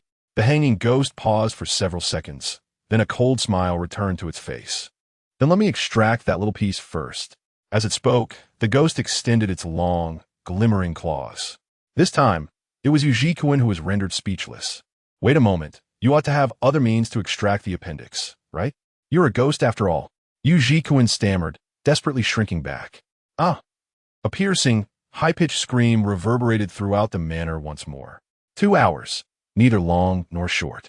When Chen Zhen announced that time was up, not a single kidnapper remained unscathed. You all performed admirably, Chen Zhen remarked with a smile, clapping for himself. Quickly line up. The one-way express train to the underworld is about to depart. 3 vengeful spirits and 16 resentful ghosts stood quietly in line, awaiting their release. This scene was something Jing Yuanzi had never witnessed, not even in his wildest dreams. Staring at the ethereal, ghostly flames burning in Chen Zhen's right hand, Jing Yuanzi was once again filled with mixed emotions. Comparing oneself to others can be infuriating. After over 120 years of cultivation, he had scarcely glimpsed innate spiritual fire. Coupled with his extraordinary spear technique, capable of commanding true celestial beings, and even a ghostly immortal as his protector, Chen Zhen could indeed be considered a child of the dimension. The concept of Qi Yun has existed since ancient times. It was for the first time that Jing Yuanzi truly experienced its essence. What is Qi Yun? This indeed is Qi Yun. It seems I must draw closer to this lad in the future. After all, he enjoys meat and can spare a bit of broth for himself. Congratulations, host. You have acquired 600 ghost coins, and your proficiency in the YUM in GU-SHU has increased by 600 points. It has been detected that your proficiency in YUM in GU-SHU has met the upgrade requirements. Please choose whether to upgrade. Upgrade. Congratulations, host. Your YUM in GU-SHU has successfully advanced to intermediate level, with current proficiency at 310, 100, 000. With a mere thought, Chen Zhen increased the output power of YUM in GU-SHU. The fiercely burning azure ghost fire instantly enveloped him. Jing Yuanzi couldn't help but gasp in astonishment. What the heck? A super scion? Chen Zhen cast his gaze once more toward the exchange shops, Tai, Chu, Finju. Having just gained 600 ghost coins, along with his ongoing salary, despite some daily expenditures, his total ghost coins had neared 13,000. Why wait any longer? Exchange. Learn. Congratulations, host. You have comprehended Tai, Chu, Finju. As the system announced, the ghost fire surrounding Chen Zhen transformed into a brilliant gold. His realm also directly ascended to the pinnacle of the golden core stage. The golden ghost fire surrounding him provided buoyancy, lifting him into the air. This truly resembled a super scion. With one shock after another, Jing Yuanzi, whose face was twitching, had grown weary of the spectacle, feeling no further stirrings within. There was nothing more to attend to at the villa. They merely awaited the police to clear the scene. Amidst the cheers of surprise, a figure dashed toward Chen Zhen. He frowned at the approaching figure and extended his right hand to press against their head. Zhen, let go. You're hurting me. Qin Yao's voice was sweetly enticing. Jing Yuanzi scrutinized Qin Yao from head to toe, and upon noticing her heavily powdered face, his expression shifted dramatically, and he exclaimed, "What kind of demon are you? Reveal your true form at once." Before his words faded, Jing Yuanzi swung his whisk, striking Qin Yao as if it were a whip. The moment the whisk made contact, he sensed something amiss and hurriedly restrained his strength. Nonetheless, Qin Yao was still sent soaring into the air before landing heavily. Wait, is she alive? How can a living person's face look like that of a zombie? Jing Yuanzi crossed his arms, turning his head away and awkwardly whistling, appearing disinterested. A living person? That little vengeful spirit, Chen Zhen whispered. Jing Yuanzi's earlier actions were clearly punitive, yet they did not harm the vengeful spirit atop Qin Yao's head. That was her own karmic retribution, the consequences of her own actions, a fate she must face on her own. This is destiny, and we ought not to intervene lightly. Jing Yuanzi sighed and shook his head. Qin Yao scrambled to her feet, disregarding her disheveled appearance, and tightly clung to Chen Zhen's leg. Zhen, don't you like me? Didn't you want me to be your girlfriend? I agree now. I will cherish this relationship. Chen Zhen frowned and disdainfully pushed Qin Yao aside. The true reason for Qin Yao's change in attitude is quite understandable. The organizer of this vacation event, Yu Jikuan, is still nominally her boyfriend. Even if Qin Yao is innocent, she would inevitably attract trouble if investigated later. However, having Chen Zhen as a guarantor would make all the difference. Chen Zhen is the savior in the eyes of everyone, a revered figure. Zhen, do you think I'm unclean? Qin Yao, while fixing her disheveled hair, made another shocking statement. You must believe me, except for the outermost 6 centimeters. I am perfectly clean inside. Before Qin Yao could continue, another figure in a floral dress rushed out from the crowd. Xiaoke tightly clutched Chen Zhen's arm, glaring at Qin Yao with a cold expression. Jing Yuanzi stroked his beard, casting a meaningful glance at Chen Zhen. It seems my young friend Chen Zhen possesses not only immense fortune, but also an abundance of romantic prospects. As waves rolled and sharp police sirens wailed, the students on the beach and the kidnappers in the villa collectively breathed a sigh of relief. The police had finally arrived, particularly for the kidnappers. It was the first time in their lives they found the police so endearing, the urgent sirens so melodious. Chen Zhen turned his head and quietly advised Xiaoke. Considering this incident involved 100 students, it will undoubtedly attract significant attention. Facing the police's endless inquiries will be quite vexing. However, Xiaoke furrowed her brow, gazing at the swiftly approaching Coast Guard vessel. We must inform the police who saved us, right? Let us just say it was Lei Feng. Chen Zhen smiled nonchalantly as he and Jing Yuanzi turned to leave, keeping their accomplishments hidden. At the Tianhai City Coast Guard's inquiry room, after a steady knock, a middle-aged officer entered. Upon seeing Xiaoke at the table, the officer's expression brightened, and the furrows on his brow smoothed out. Hello, Teacher Xia. My name is Liu. The officer introduced himself while extending his right hand. The victim students' inquiries had mostly concluded, and their statements were nearly identical. However, a few doubts remained that required confirmation from Teacher Xia. Officer Liu flipped through the inquiry records. According to the students' testimonies, the one who saved you was Lei Feng, a deity young, strong, and handsome, wielding a black spear and leading you to victory. Officer Liu smiled awkwardly, finding it too absurd. How on earth am I supposed to report this up the chain? Well, the actual situation diverges somewhat. Xia chuckled helplessly, covering her forehead. Upon hearing this, Officer Liu immediately straightened his posture and flipped to the last page of the inquiry record, picking up a pen to prepare for notes. In reality, it was the great deity Lei Feng responsible for the chaos, while we merely assisted. Snap! Officer Liu's jaw twitched, and he broke the pen in his grip. Although Chen Zhen, having ascended to the pinnacle of the Golden Core stage, could now fly with objects and had learned Tai Chu Fengju, enabling him to soar on fire, he was unfamiliar with the route. With no mobile signal at sea, not even a map navigation could be used, he felt lost. It's been a while since I've roamed the mortal realm. Things have changed quite a bit, Jing Yuanzi remarked, following Chen Zhen and marveling at the electric scooters passing by. This is even more convenient than flying with a sword. It consumes no true essence, just requires paying for electricity. Technology truly transforms life. Young friend Chen Zhen, what delectable dishes can be found in Tianhai City? Jing Yuanzi inquired somewhat awkwardly. As a Taoist priest, Jing Yuanzi had long resided in Luofu Mountain, with only one passion: gourmet food. Delicious food? That's easily arranged. Follow me, real person. Chen Zhen cheerfully led Jing Yuanzi to Fengwang Lu. Whether for seasoned gourmets or casual food enthusiasts, Fengwang Lu is a must-visit spot in Tianhai City, given the financial means. Chen Zhen brought him directly to room 1.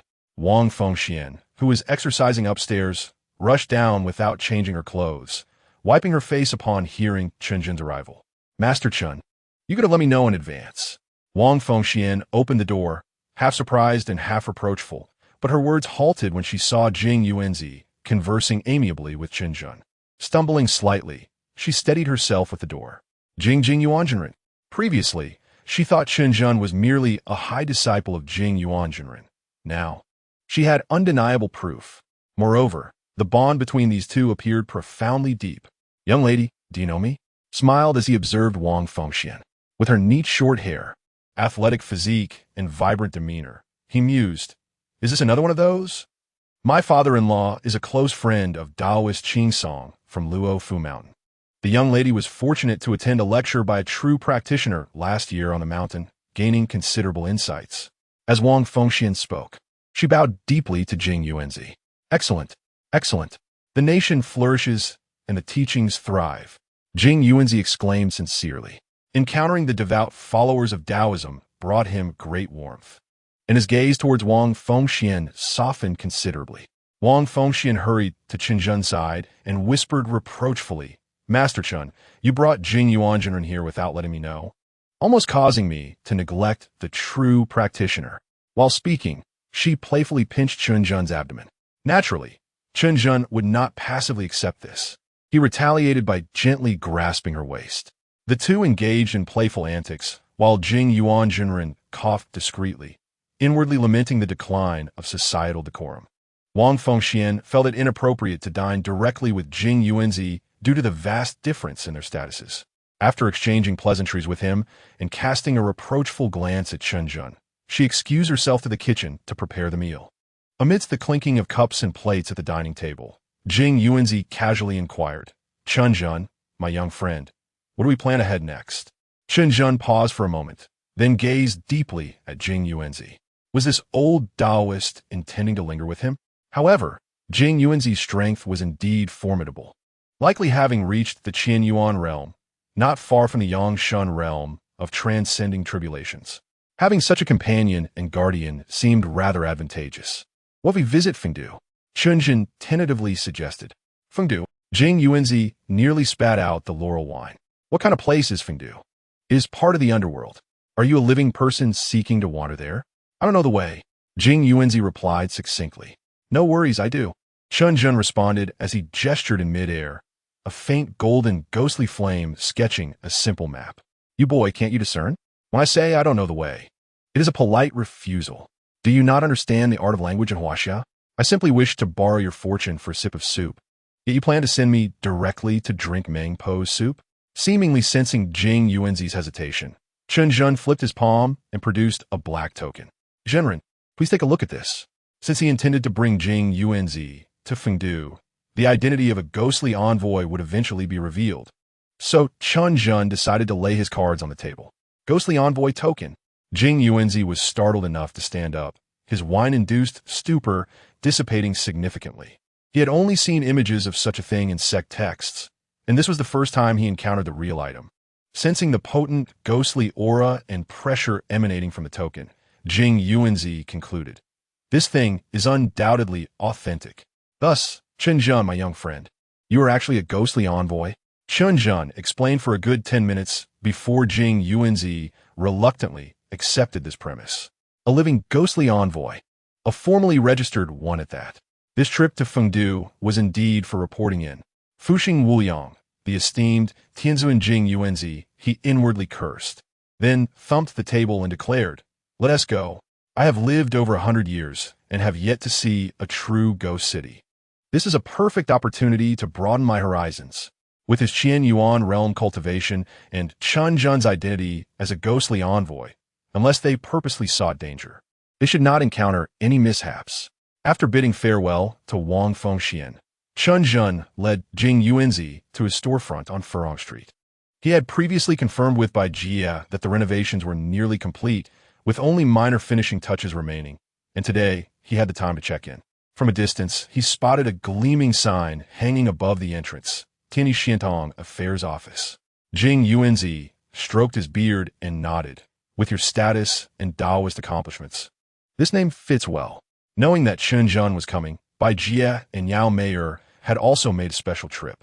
Upon seeing the enchanting Bai Jia and the captivating Yao Meier, Jing Yuanzi couldn't help but express his astonishment. Heaven forbid, the drought kills and the flood drowns.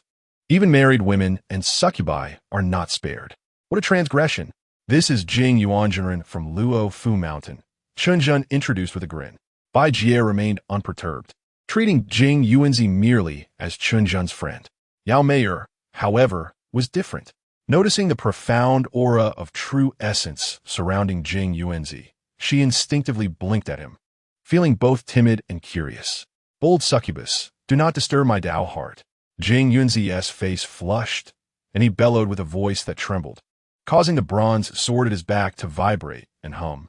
Yao Meier let out a startled cry and quickly hid behind Chen Zhen, peeking out with teary eyes, looking pitifully at Jing Yuanzi. Understanding that Yao Meier's actions were instinctual and devoid of malice, Jing Yuanzi turned his head away, choosing not to look at her. "Chen Zhen, my young friend." Jing Yuanzi leaned closer to Chen Zhen and whispered, "Where did you find this succubus? I wish to acquire one as well." Seeing Chen Zhen's disdainful expression, Jing Yuanzi hastily clarified, "Do not misunderstand. The allure of charm is irrelevant. I merely seek to cultivate my spirit. Yes, cultivate my spirit." To ease the awkwardness, Jing Yuanzi personally wrote a couplet for the office. The first line read, "Yin and Yang, two instruments, heaven and earth, boundless." The second line, "Chaos and the five elements, all laws return to one." The horizontal inscription fittingly read, "Tianyi Xiantong." Finally, Jing Yuanzi stamped it with his celestial master seal. For Chen Zhen, this couplet was an unexpected joy. With Luo Fu Mountain's endorsement, it would be difficult for the office to struggle in business. "Chen Xiaoyu." Jing Yuanzi hesitated and reminded, "As practitioners, we ought not to place excessive importance on wealth and material possessions, lest we fall prey to greed, compromising our state of mind." If Chen Zhen were cultivating good fortune and accruing merit, Jing Yuanzi could understand. However, given the operational scale and service focus of the office, it was clear that Chen Zhen was driven by profit. From Jing Yuanzi's perspective, once a cultivator entered the realm of cultivation, they should have severed ties with the mundane world, rendering thoughts of wealth and materialism distant. A penny can trouble even the greatest of heroes. These days, without money, one cannot move an inch. The crux of the matter was that Chen Zhen had been in the cultivation world for too short time, retaining most of his mundane nature. Coupled with the fear of poverty from a young age, he naturally developed a phobia of insufficient savings. Unlike the Fengdu located in Baiyu of the present world, the true Fengdu Luo Mountain resided in the northern Gui region. Guided by the map left by Shan Muqing, Chen Zhen and Jing Yuanzi soared northward. After traversing the vast prairie, they beheld a sprawling lake extending for hundreds of miles. I visited Hu Tuzhe once over a decade ago, yet I never anticipated that the legendary Fengdu lay hidden beneath it. Jing Yuanzi floated in midair, gazing at the shimmering lake with astonishment. We will dive into the water shortly. According to the map, by passing through the Yinyang Passage, we should reach the city of the wrongly dead. Beyond that lies Fengdu. Chen Zhen's Yinyang, I had long detected countless souls flocking into Hu Tuzhe. The two immediately plunged into the water, swimming towards its depths. After safely navigating through the shadowy Yinyang Passage, it felt as if they had traversed an unknown barrier. And suddenly, the scene before them transformed dramatically. The lake was entirely gone, and they stood on a narrow path surrounded by the wailing of spirits and numerous small graves, leading to a dim, oppressive city at the path's end. The somber hue of this world is predominantly dark, with the sky shrouded in ominous black clouds, devoid of any twinkling stars. The only celestial body present is a blood-red moon, which, paradoxically, casts no crimson light upon the earth below. The ground reveals no signs of life, save for a sparse scattering of gnarled, lifeless trees. That must be Wangxicheng. Chen Zhen indicated towards the ancient city cloaked in shadows at the end of the narrow path. According to the regulations of Fengdu, those who meet an untimely demise before their natural lifespan is fulfilled must linger in Wangxicheng until their time is exhausted before entering Fengdu for judgment. In theory, the cycle of life, death, and decay is predetermined. However, exceptions abound. There are always those who defy fate. When the King of Hell summons you at the third watch, you may very well present yourself at the second. It seems to be a game of unexpected twists, yet in reality, Wangxicheng warmly welcomes you. To maintain a low profile, Chen Zhen and Jing Yuanzai refrained from flying and instead chose to walk towards Wangxicheng. As they rounded a corner strewn with jagged stones, a shadow cloaked in a mist of ghostly energy suddenly emerged from the earth. The figure bore a menacing grin, baring sharp teeth while drawing a dagger riddled with chips, pointing it menacingly at Chen Zhen and Jing Yuanzai. "Halt! This path is mine. This tree is wait. You two, stand right there. I'm here to rob you." Chapter 73. Quickly shield the old ghost and the young ghost. Make haste to retreat. Chen Zhen and Jing Yuanzai chuckled softly. A mere petty ghost dares to rob a ghost envoy and a celestial master? It appears this ghost met a fitting end in life. Just as Chen Zhen was about to speak, Jing Yuanzai restrained him. "My young friend, remain calm. These minor spirits lack influence and resources. They likely possess no spectral currency. Unable to enter Wangxicheng, they can only linger outside as lost souls, and truth be told, they are rather pitiable. Fortunately, I came prepared." As he spoke, Jing Yuanzai rummaged through his robe. Found it." His eyes sparkled as he produced a thick stack of joss paper. Selecting a bill of substantial denomination, he stepped forward and waved it at the would-be robber. "Here, take this, though it's quite a large amount. Do not feel overwhelmed." The ghost approached. Confusion etched across its face as it accepted the joss paper. With its two brothers, it had roamed with a host of lost souls for years, never once achieving success in their endeavors. After all, those who entered were new ghosts, and new ghosts had no spectral currency to offer. Not only had they never succeeded, but their band of robbers had only grown in numbers. "Curse it! You old fool dare to deceive your ghostly master with counterfeit currency." The ghost shrieked, and from the shadows, a throng of wild spirits surged forth, led by two other vengeful spirits, though they bore no weapons and could only claw at Jing Yuanzai. Yet Jing Yuanzai, a master of the Qianyuan realm, found their attempts futile. They could not even breach his protective aura. Nevertheless, he refrained from unleashing violence, for this realm was already considered the underworld, and as living beings, he and Chen Zhen would invite unnecessary trouble if they engaged in wanton slaughter. Before long, Jing Yuanzai found himself besieged by a multitude of wild spirits. Some clung to his neck, others to his arms and legs, and one female spirit latched onto him in a rather intimate manner. With a collection of wild spirits draped upon him, Jing Yuanzai turned to Chen Zhen, his expression one of resigned exasperation. "The joss paper produced on a mass scale outside proves useless here. It might as well be counterfeit." Chen Zhen replied with equal frustration. "I saw convenience by purchasing ready-made offerings. Those damn profiteers. With a casual flick, Jing Yuan's eye cast off the female spirit. This old fool is too tough-skinned to bite. P.S. burning hot, and my mouth is raw from effort. The female spirit gasped, reporting back to the dagger-wielding ghost. Its expression shifted from malevolence to confusion, finally settling into dread. A living person has entered. This is terrifying. Brothers, quickly cover for the old and young ghosts and retreat. The ghostly mob erupted into chaos. The dagger-wielding ghost, however, defiantly charged toward Jing Yuan's eye. This one seemed to bear the semblance of a leader. Chen Zhen nodded in acknowledgement and summoned the spectral hand of the underworld to draw the leading ghost closer. Spare my life. At that moment, even the dimmest of souls could sense that the two living beings were not to be trifled with. Today could very well mark the end of both their lifetimes. The scattered spirits regrouped not far from the two, led by the other two vengeful spirits, casting uncertain glances in their direction. Rest assured, we are here for business. We wish to inquire about certain matters. Answer our questions, and we shall not trouble you, Chen Zhen stated calmly. This realm differs from the living world. It is prudent not to wield authority recklessly. The vengeful spirits ceased their struggles and nodded fervently. Ask away, great one. What is your name? Chen Zhen inquired, a shadow of exasperation crossing his face. We are the Ji brothers, one of them replied. How did you three die? How did you end up here together? Jing Yuan's eye asked, perplexed. We brothers share the surname Ji, the ghost sighed with deep sorrow. We were all enthusiasts of free solo climbing in life. Enough. You need not elaborate further, Chen Zhen interjected with a wry smile.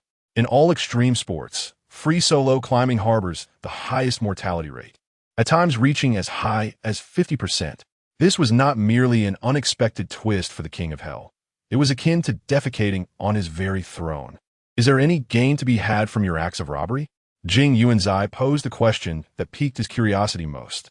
How could there be any gain? The ghost lamented, continuing, new ghosts with connections are whisked away to enjoy their afterlife as they traverse the path between worlds. Those who walk this road are mere ordinary vengeful spirits. According to Fengdu's rules, vengeful spirits cannot receive offerings from the living world until their natural lifespan has expired. So how could new ghosts possess spectral currency? Wang Xicheng only permits new ghosts a brief stay of half a month. Beyond that, fees are incurred, and we, without wealth or status, cannot afford to reside there. Thus we must spend our days outside. While we do not starve to death, our lives are devoid of purpose. We still have decades to live, yet without spectral currency to enter Wang Xicheng, we can only bide our time and hope for fortune. Alas, in life, we were beasts of burden, and in death, we remain so. Death is hardly fair. Enough of this lamentation. Chen Zhen interrupted Ji Buichang's grievances. You have resided in Wang Xicheng. Kindly enlighten us about the city's conditions. Wang Xicheng is divided into an inner city and an outer city.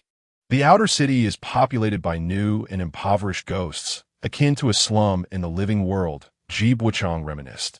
The inner city is grand, home to wealthy families, various shops and eateries, and even theaters for ghostly performances.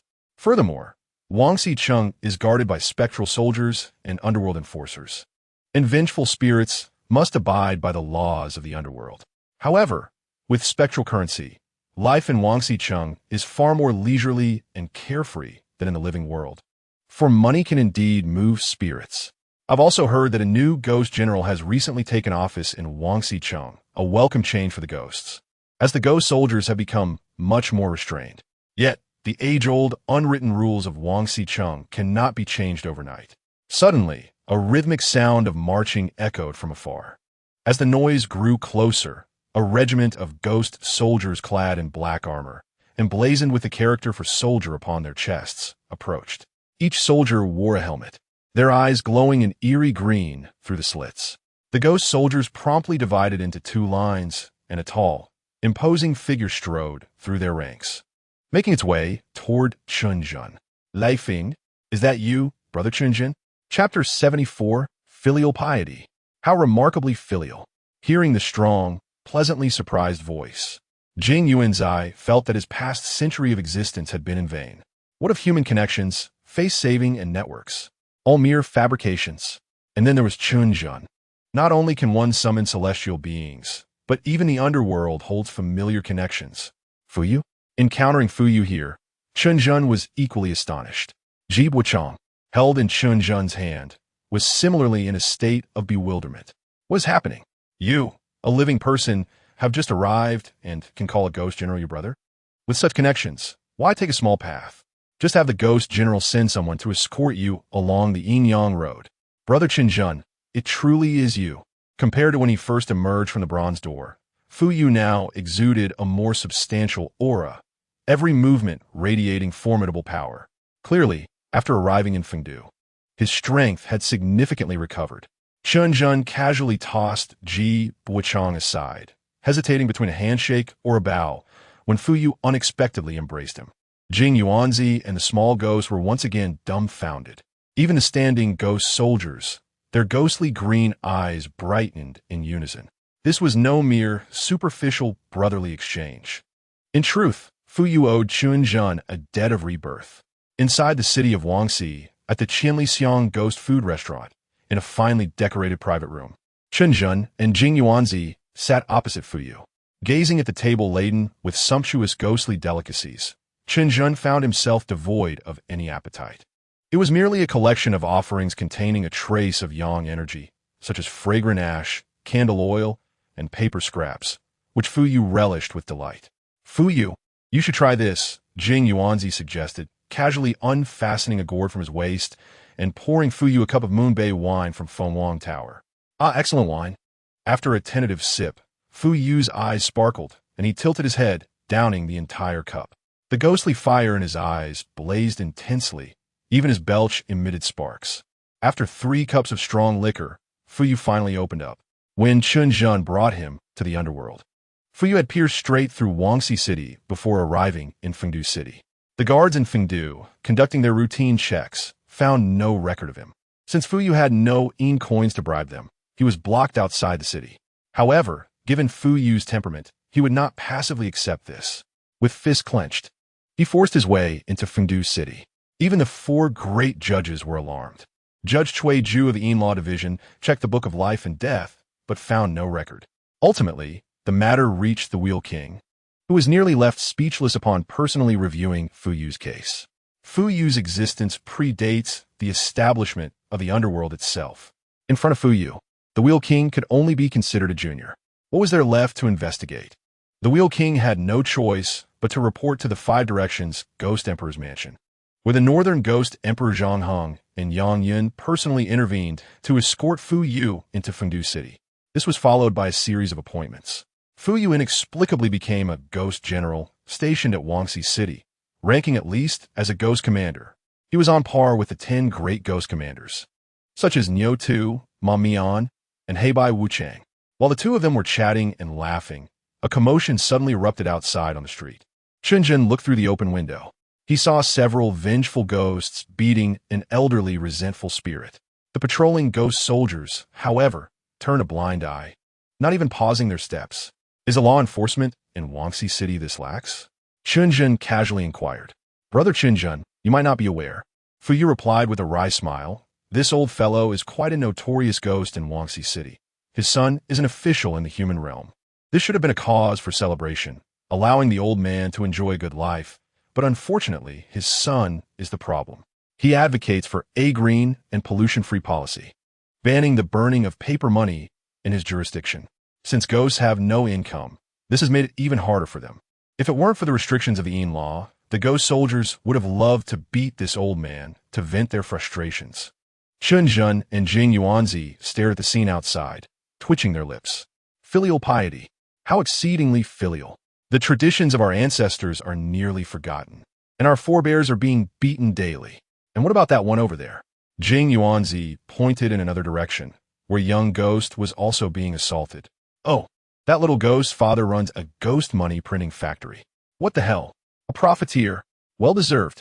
Jing Yuanzi pounded the table in indignation. And that one sells fake incense. That one frequently sneaks into the cemetery to eat offerings. He had seen Chen Zhen's ghostly insignia. Moreover, having stayed below for so many days, he had learned some of the underworld's rules. Similar ghostly insignias were held only by the 10 great ghost commanders.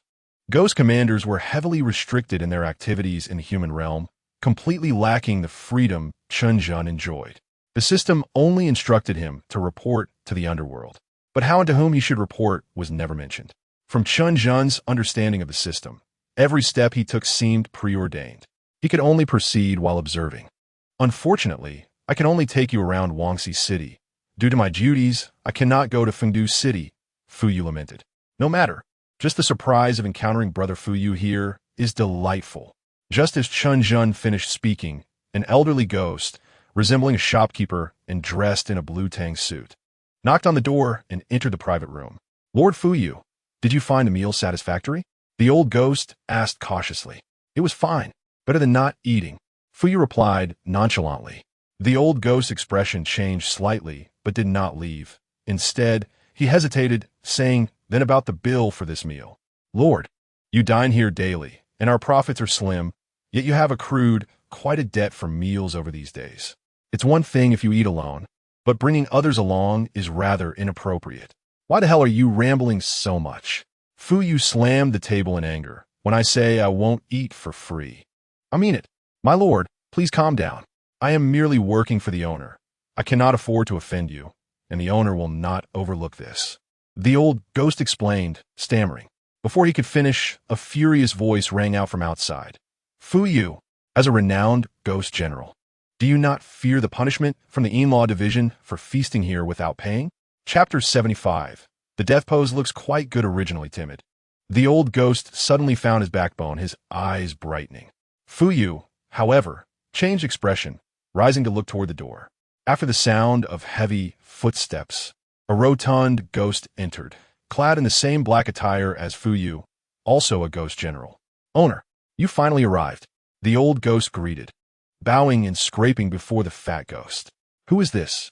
Chen Zhen asked coldly, not moving from his seat as he turned to Fuyu. "Bongda, also a ghost general of Wangxi City," Fuyu sighed, speaking awkwardly. To hold a position in the underworld, one either possessed immense strength or had significant backing. Just looking at Pang Da's physique, it was evident he belonged to the latter. "Ghost General, today I have a friend here." Fuyu's tone softened considerably, even carrying a hint of pleading. He had intended to show Chen Zhen that he was doing well in the underworld, only to encounter a debt collector. "Friend?" Pang Da disdainfully glanced at Jing Yuanzi, who was dressed in purple robes. "A purple-robed celestial master? Unable to ascend, you came to the underworld after death? Seems like another useless one." As for Chen Zhen, he couldn't even be bothered to glance at him. "Debts must be repaid. I don't care who you have with you.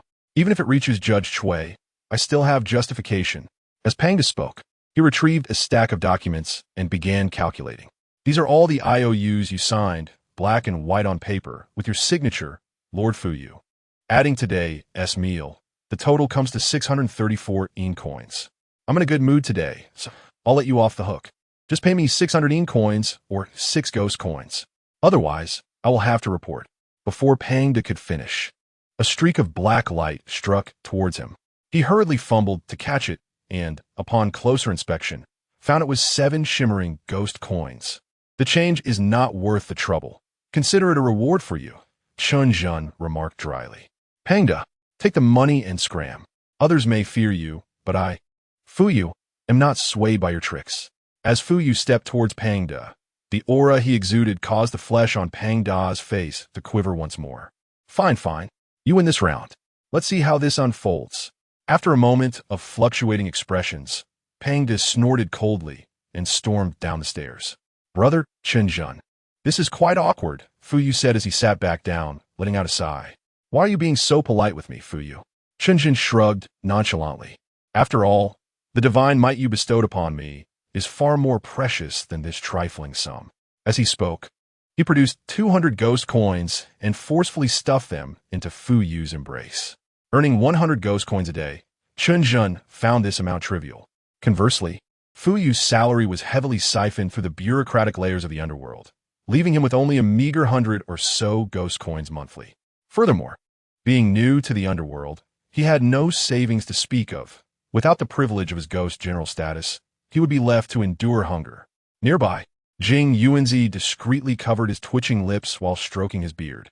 With all your wealth, why are you still running a shop in the mortal realm? After some idle chatter between the two, Fu Yu guided Chen Zhen and Jing Yuanzi on a tour of Wangxi City. As the blood moon descended, a chilling ghostly aura began to permeate the air. The once quiet Wangxi City had transformed into a bustling hub.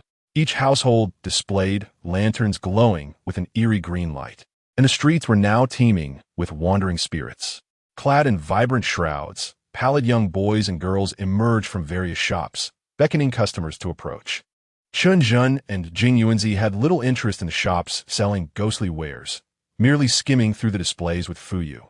The spirits they encountered greeted Fu Yu warmly, clearly indicating his high standing in Wangxi City, where he was held in considerable esteem by the ghostly populace. Duo Xiong, long time no see. Where you hurrying off to? A thin ghost halted a well-dressed, hurried middle-aged ghost. Ah, Wang Xiong. The Wanbao building is holding an auction today. Did you not know? An auction? The last one was just last month, wasn't it? Wait for me. I need to grab some money. Hurry up, or the good stuff will be gone. I've heard that this auction features some extraordinary treasures. Let's not get our hopes up for the main treasures. Those are reserved for the wealthy and powerful. We can only hope for a lucky find. The two spirits bantered as they walked further away. Fu Yu, should we not go and take a look?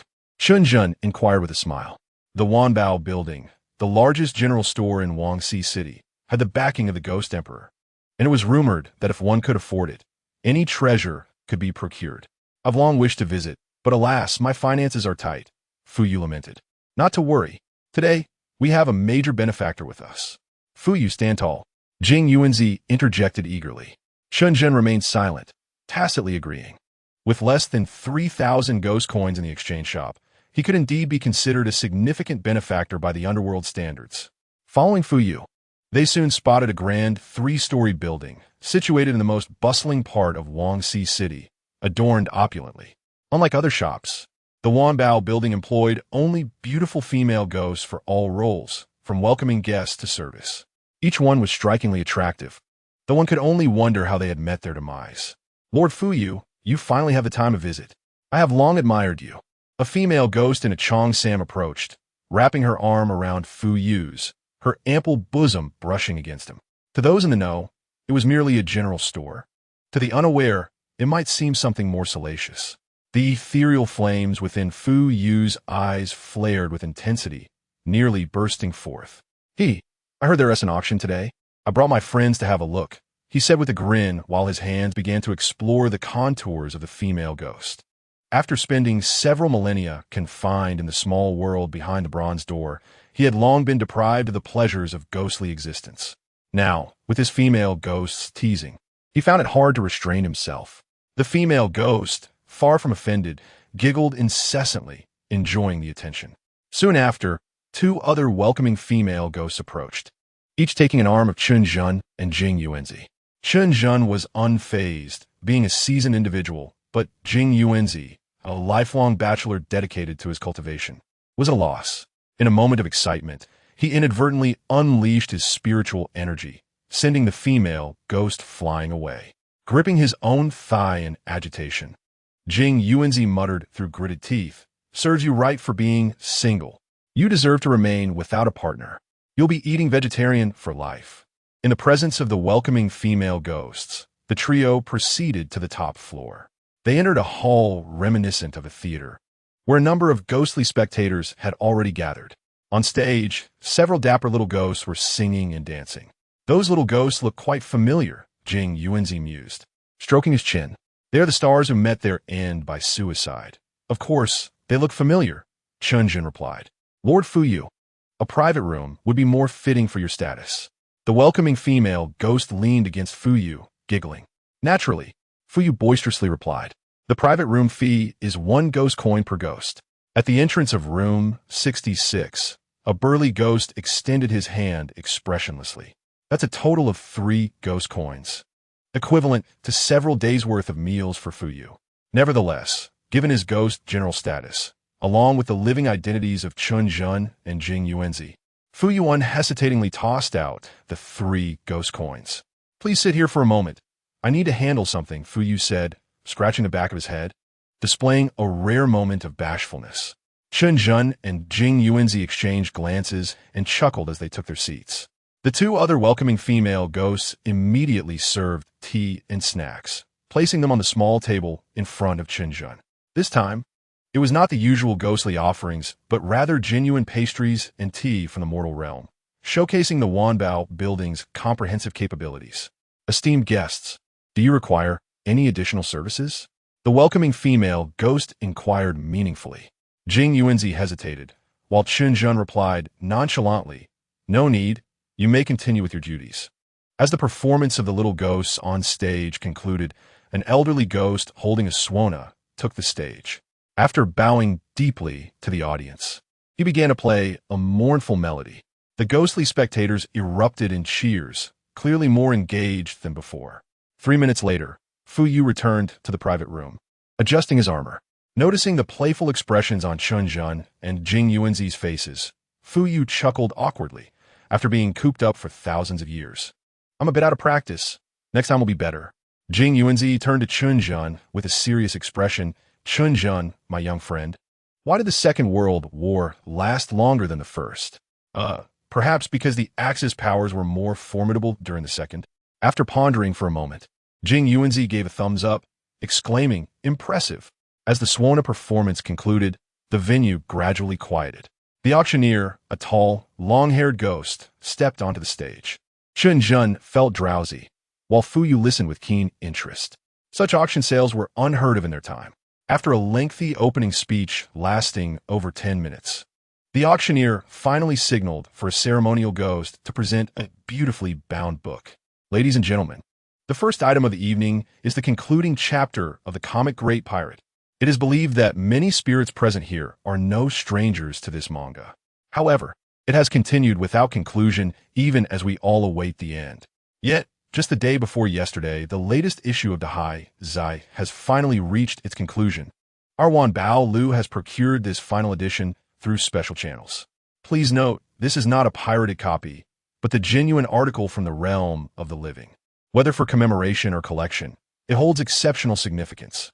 The starting bid is 51 of IN currency, and we shall now commence free bidding." Many spirits in the audience displayed expressions of eagerness, with some devoted manga enthusiasts even shedding tears. The conclusion of the Haizai, I, an old spirit, have finally awaited this moment. My ghostly existence is fulfilled. Even my unfilial descendants should hasten to offer their respects. Is it truly over? Alas, my dear deceased grandfather, you departed too soon. The spirit in the private room appeared somewhat perplexed. Was a comic book? Can it enhance one's cultivation? Not all, Chen Zhen replied nonchalantly. Does it contain yang energy? Not in the least. After a prolonged silence, the spirit sighed deeply. Times have changed. The bidding outside was fervently underway. Ultimately, this manga from the realm of the living was sold for 9 ghost coins. Jing Yuanzi sat rigidly, filled with regret. Had I known this item was so valuable, I would have brought 10 or 8 Jin with me. The subsequent auction items were of similar nature, of little practical use, yet monumental significance. Moreover, they were all produced in the realm of the living, rare and valuable. The final prices were generally above 10 ghost coins. During this time, Jing Yuanzi took a fancy to a small candlestick, which was neither rare nor a treasure, but simply because it had been used by his transcended master. Chen Zhen waved his hand, purchasing it for 80 ghost coins and gifting it to Jing Yuanzi. After several low-grade weapons were auctioned, an utter silence enveloped the venue. Everyone knew that the highlight of the evening was about to commence, for robust spirits huffed and puffed as they carried a large cage onto the stage, covered by a black cloth. Thud! The cage landed heavily, causing the entire venue to tremble. "Attention, everyone!" The host spirit began to exuberantly introduce the main auction item of the evening, one that our Wanbao Lu had acquired at great expense. Who among you can resist the allure of owning a ghostly servant of unparalleled beauty? As the host spoke, he pulled back the black cloth from the cage. With a rustle, every spirit in the venue gasped in unison. Inside the cage stood a ghostly maiden of exquisite beauty, adorned in a deep blue skirt and pure white attire, her hair elegantly tied in a high ponytail with a matching blue ribbon. Her phoenix-like eyes held a glint of amber, and her cherry-red lips were a sight to behold. She exuded an air of understated elegance, tinged with a hint of aloofness. The ghost maiden scanned the crowd with an indifferent expression, causing any spirit who met her gaze to instinctively lower their heads in shame. This was a rare Tianling ghost from the Songliao period. The host spirit dropped another bombshell. The crowd of spirits erupted in excitement. The significance of the Songliao period was secondary. The true draw was the Tianling ghost. Unlike ordinary ghosts, the Tianling ghosts are classified into 3 tiers: high, medium, and low. They also possess the ability to evolve. It is said that upon reaching the high tier, a Tianling ghost's power can rival that of celestial deities. However, every advantage has its disadvantage. The host spirit, witnessing the spirit's enthusiasm, doused their excitement with cold water, revealing that this Tianling ghost had a history of devouring her masters. Upon verification, it was discovered that she had devoured over 5 masters, including a formidable ghost king. At this revelation, the spirits fell silent once more. Yet, Arwan Bao Lu has its means of handling such matters. We have enlisted the expertise of Fengdu City to place a binding ring upon this Tianling ghost. As long as the ring remains intact, her power will be confined to that of a fierce ghost. So rest assured. As the host spirit spoke, he reached into the cage and lifted the ghost's sleeve, revealing a golden handcuff. The starting price is 800 ghost coins. Let the bidding commence. 850 ghost coins. The venue fell silent for a few seconds before spirits began to place their bids. 900 ghost coins. 920 ghost coins. This Tianling ghost is indeed a rare treasure. Moreover, dear friend, you are a ghostly envoy by nature, capable of suppressing such spirits, so there is no need to fear her devouring you. This ghostly servant seems tailor-made for Chen Zhen. The price quickly soared to 1,200 ghost coins. Chen Zhen noticed that room 88 seemed determined to secure the ghost. Whenever there was a bid, room 88 immediately matched it. Bid 1,500 ghost coins. Chen Zhen instructed the little spirit responsible for service in the room. The little spirit promptly held up a sign bearing the number 1,500 and extended it out of the window. 1,500. Room 66 has bid 1,500. Is there anyone willing to raise their offer? On stage, the host's spirit excitedly waved his gavel, exclaiming fervently. Soon after, room 88 raised a sign for 1,600. Raise 2,000. Chen Zhen instructed calmly. As the sign for 2,000 ghost coins was raised in room 66, the entire venue fell into a hush once more. The spirits, initially eager to bid, promptly withdrew. Even spirits possessed discernment. It was evident that a clash between the big players was unfolding, and it would be wise for them to refrain from interfering, avoiding confrontation while maintaining distance. Only when the host spirit confirmed the price a second time did room 88 raise their bid to 2,100 ghost coins. Simultaneously, the hefty figure of Pang De appeared at the window of room 88. Though he did not speak, his intent to warn was unmistakable. Chen Zhen was unfazed by the empty threats of a foolish spirit. He directly raised his bid to 2,500 ghost coins. In truth, this price was Chen Zhen's limit. He couldn't produce any more ghost coins. Before the service spirit could raise the sign, the spirited floating spirit snatched the sign and stood at the window. Glaring at Pang De, Chen Zhen realized it was too late to intervene and could only helplessly rub his forehead. The audience of spirits began to murmur among themselves, speculating. No wonder he dared to confront Pang. It turns out he is a floating ghost commander. This explains why Pang De had been indulgent in his underlings' financial gains, only to be pressured into restraint upon the arrival of the floating ghost commander. Originally, there was discord between the two commanders, but this has now escalated into an open confrontation. The floating ghost commander had only recently arrived in the city, while Pang De had deep roots and even connections in Feng. It seems the floating ghost commander might find himself at a disadvantage. You know nothing. I heard whispers that the floating ghost commander has quite a formidable background, allegedly linked to the revered Qing Xian Yang Yang. Silence. Is it wise for us to discuss matters concerning Qing Xian Yang Yang? The great spirits may clash, but we insignificant spirits should merely observe the spectacle. The benefit of private bidding rooms is twofold: to maintain tranquility and to safeguard the privacy of major patrons. With the floating spirit's antics, the veil has been lifted. Nevertheless, the floating spirit acted with good intentions, aiming to intimidate Pang De, and Chen Zhen was reluctant to voice his discontent. Let us counter the move. After all, Jing Yuanzai is here as a formidable ally. The price of 2,500 ghost coins evidently posed a challenge, even for Pang De. The host spirit began to confirm the bid repeatedly. 2,500 ghost coins for the third and final time, sold. Congratulations to the patron of room 66 for successfully acquiring a Tianling ghost. In room 88, an enraged Pang De crushed a teacup in his grip. Young master, isn't that floating spirit merely a penniless ghost? How has he suddenly acquired such wealth? One of Pang Da's lackeys rubbed his shoulders while attempting to appease him. What wealth does he possess? Pang De scoffed, grabbing a handful of snacks and crumpling them into his mouth. It is obvious without a second thought that it must be those two drifting friends. The underling was about to leave upon receiving his orders when he was once again called back by PNGD. Shout for a welcoming ghost from outside. That Tianling ghost will eventually belong to me. Soon, a beautiful welcoming ghost entered with a flattering smile. She stepped forward, ready to serve PNGD, but was impatiently swatted aside. Stop smiling. Can't you learn from that Tianling ghost and act a bit more aloof? The welcoming ghost, covering her face, appeared somewhat bewildered. Serving other ghosts was not an option, but with you, PNGD, there was no need for pretense. As she pondered this, her expression turned cold. Casting a sidelong glance at PNGD, her gaze infused with 6 parts indifference, 3 parts disdain, and 1 part helplessness. Ah yes, that's the expression. It's just so fitting.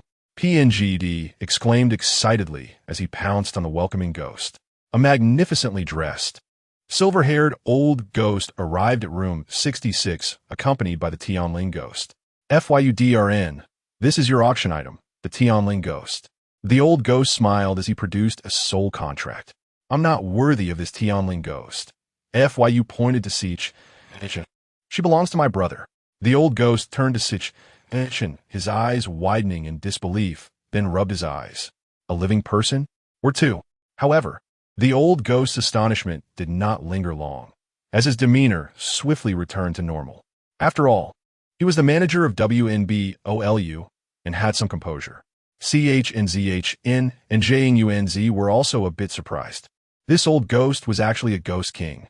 Hiring a ghost king as a manager, WNBOLU was indeed wealthy. CHNZHN immediately paid 2,500 ghost coins for the soul contract. Through the observation technique, he could see a faint white thread connecting the soul contract to the Tianling ghost. The soul contract held greater symbolic significance, as it only affected the Tianling ghost wearing a confinement bracelet. If the bracelet were removed and her powers restored, she could easily endure the pain of soul burning and devour her master. With a thought, CHN ignited the soul contract with ghost fire. Ding! Congratulations, host, for establishing a master-servant contract with a low-level Tianling ghost. With system enhancement, the effects of the soul contract are doubled. It certainly was the system. The effect was instantly doubled, making her think twice about devouring her master. However, to be prudent, CHN did not hasten to remove her bracelet. The previously indifferent Tianling ghost suddenly gazed at CHN in astonishment, clearly having received a related prompt. Hey, you come here. CHNZHN beckoned to the Tianling ghost. She maintained her aloof demeanor, refusing to budge. Oh, quite the temper, eh?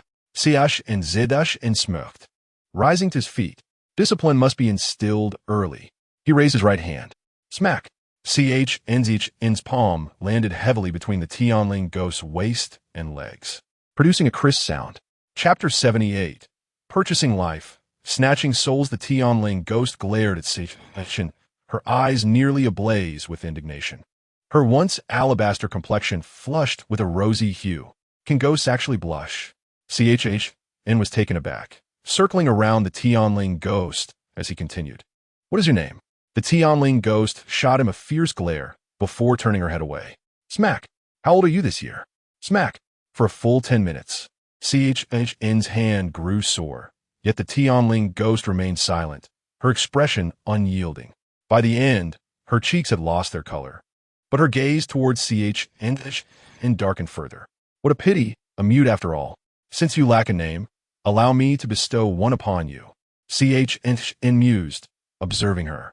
Your beauty and demeanor are as cold and proud as winter snow, combined with your identity as a Tianling ghost. And since you must follow my surname, Chen, I shall call you Odn. At that moment, Junz and Fyu, who were sipping tea and watching the spectacle, simultaneously spat out their tea.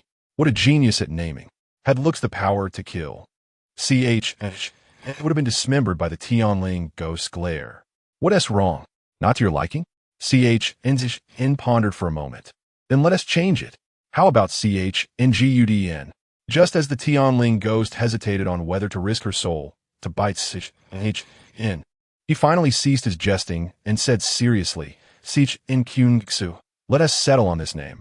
This name felt far more appropriate, and the Tianling ghost's frosty demeanor finally softened slightly. All right, let us wander about a little more before heading directly to FNGD City, Chen said as he took hold of X's hand. However, she jerked her hand away as if electrocuted, remaining rooted in place. What the hell? Does she really think she has a delicacy? Chen lost all patience. With his hand ablaze with ghost fire, he grasped Nixu's neck. As the fire crackled, her expression finally shifted. Did this new master truly intend to kill her? At this moment, she sensed an overwhelming intent to kill emanating from Chen, accompanied by a soul-chilling dread from the flames in his hand. Either you come with me, or you die here. The choice is yours. Observing Nixu's anguished expression, and gradually released his grip. It wasn't out of any sense of pity. After all, he had encountered many beauties and was somewhat immune to their charms. He simply was unsure how many ghost coins he could gain from purifying the Tianling ghost. If it turned out to be a loss like Fyu's, it would be a regrettable miscalculation. Now the Tianling ghost behaved, albeit still expressionless. She leaned closer to Chen. At the entrance of WNGS the ghastly aura had dispersed, and a blood-red full moon rose once more. Brother Chen, though the journey to FNGD is brief, do exercise caution. Regrettably, I cannot accompany you, Fyu said, gently patting Chen on the shoulder with a sigh. Not far off, a group of suspicious little ghosts promptly concealed themselves in the shadows. After bidding farewell to Fyu, Chen naturally took hold of Nixu's icy hand and walked out of the city gates alongside Junz. As they traversed a rugged path for about 2 or 3 miles, the scenery began to shift. Trees ablaze with ghostly green flames appeared on either side of the road, beneath which bloomed dense clusters of blood-red flowers. The crimson flowers illuminated the entire path in a vibrant scarlet hue. Yellow Springs Road, the bean who blooms without leaves. When the flowers wither, 1,000 years pass, and flowers and leaves are forever unseen. Junz sighed softly. A gust of chilling wind swept by, and the eerie fragrance of the bean who wafted through the air. As living beings, Chen and Junz were unaffected by the floral scent. But Chen stood dazedly in place, even closing her eyes. 2 tears slowly rolled down her cheeks, but she stubbornly wiped them away with her sleeve. Chen turned his head, gazing deeply at Chen. The fragrance of the bean who had the power to awaken the memories of the deceased. As a rare Tianling ghost, Chen's memories were certainly intact. The scent merely deepened their resonance. It seemed that Chen was a ghost with a tale to tell. Suddenly, a clatter of metal clashing echoed from behind, growing closer. A gaunt, tall ghost in the guise of a constable was leading a throng of wandering souls. The noise had originated from the soul-reaping chains in his grasp.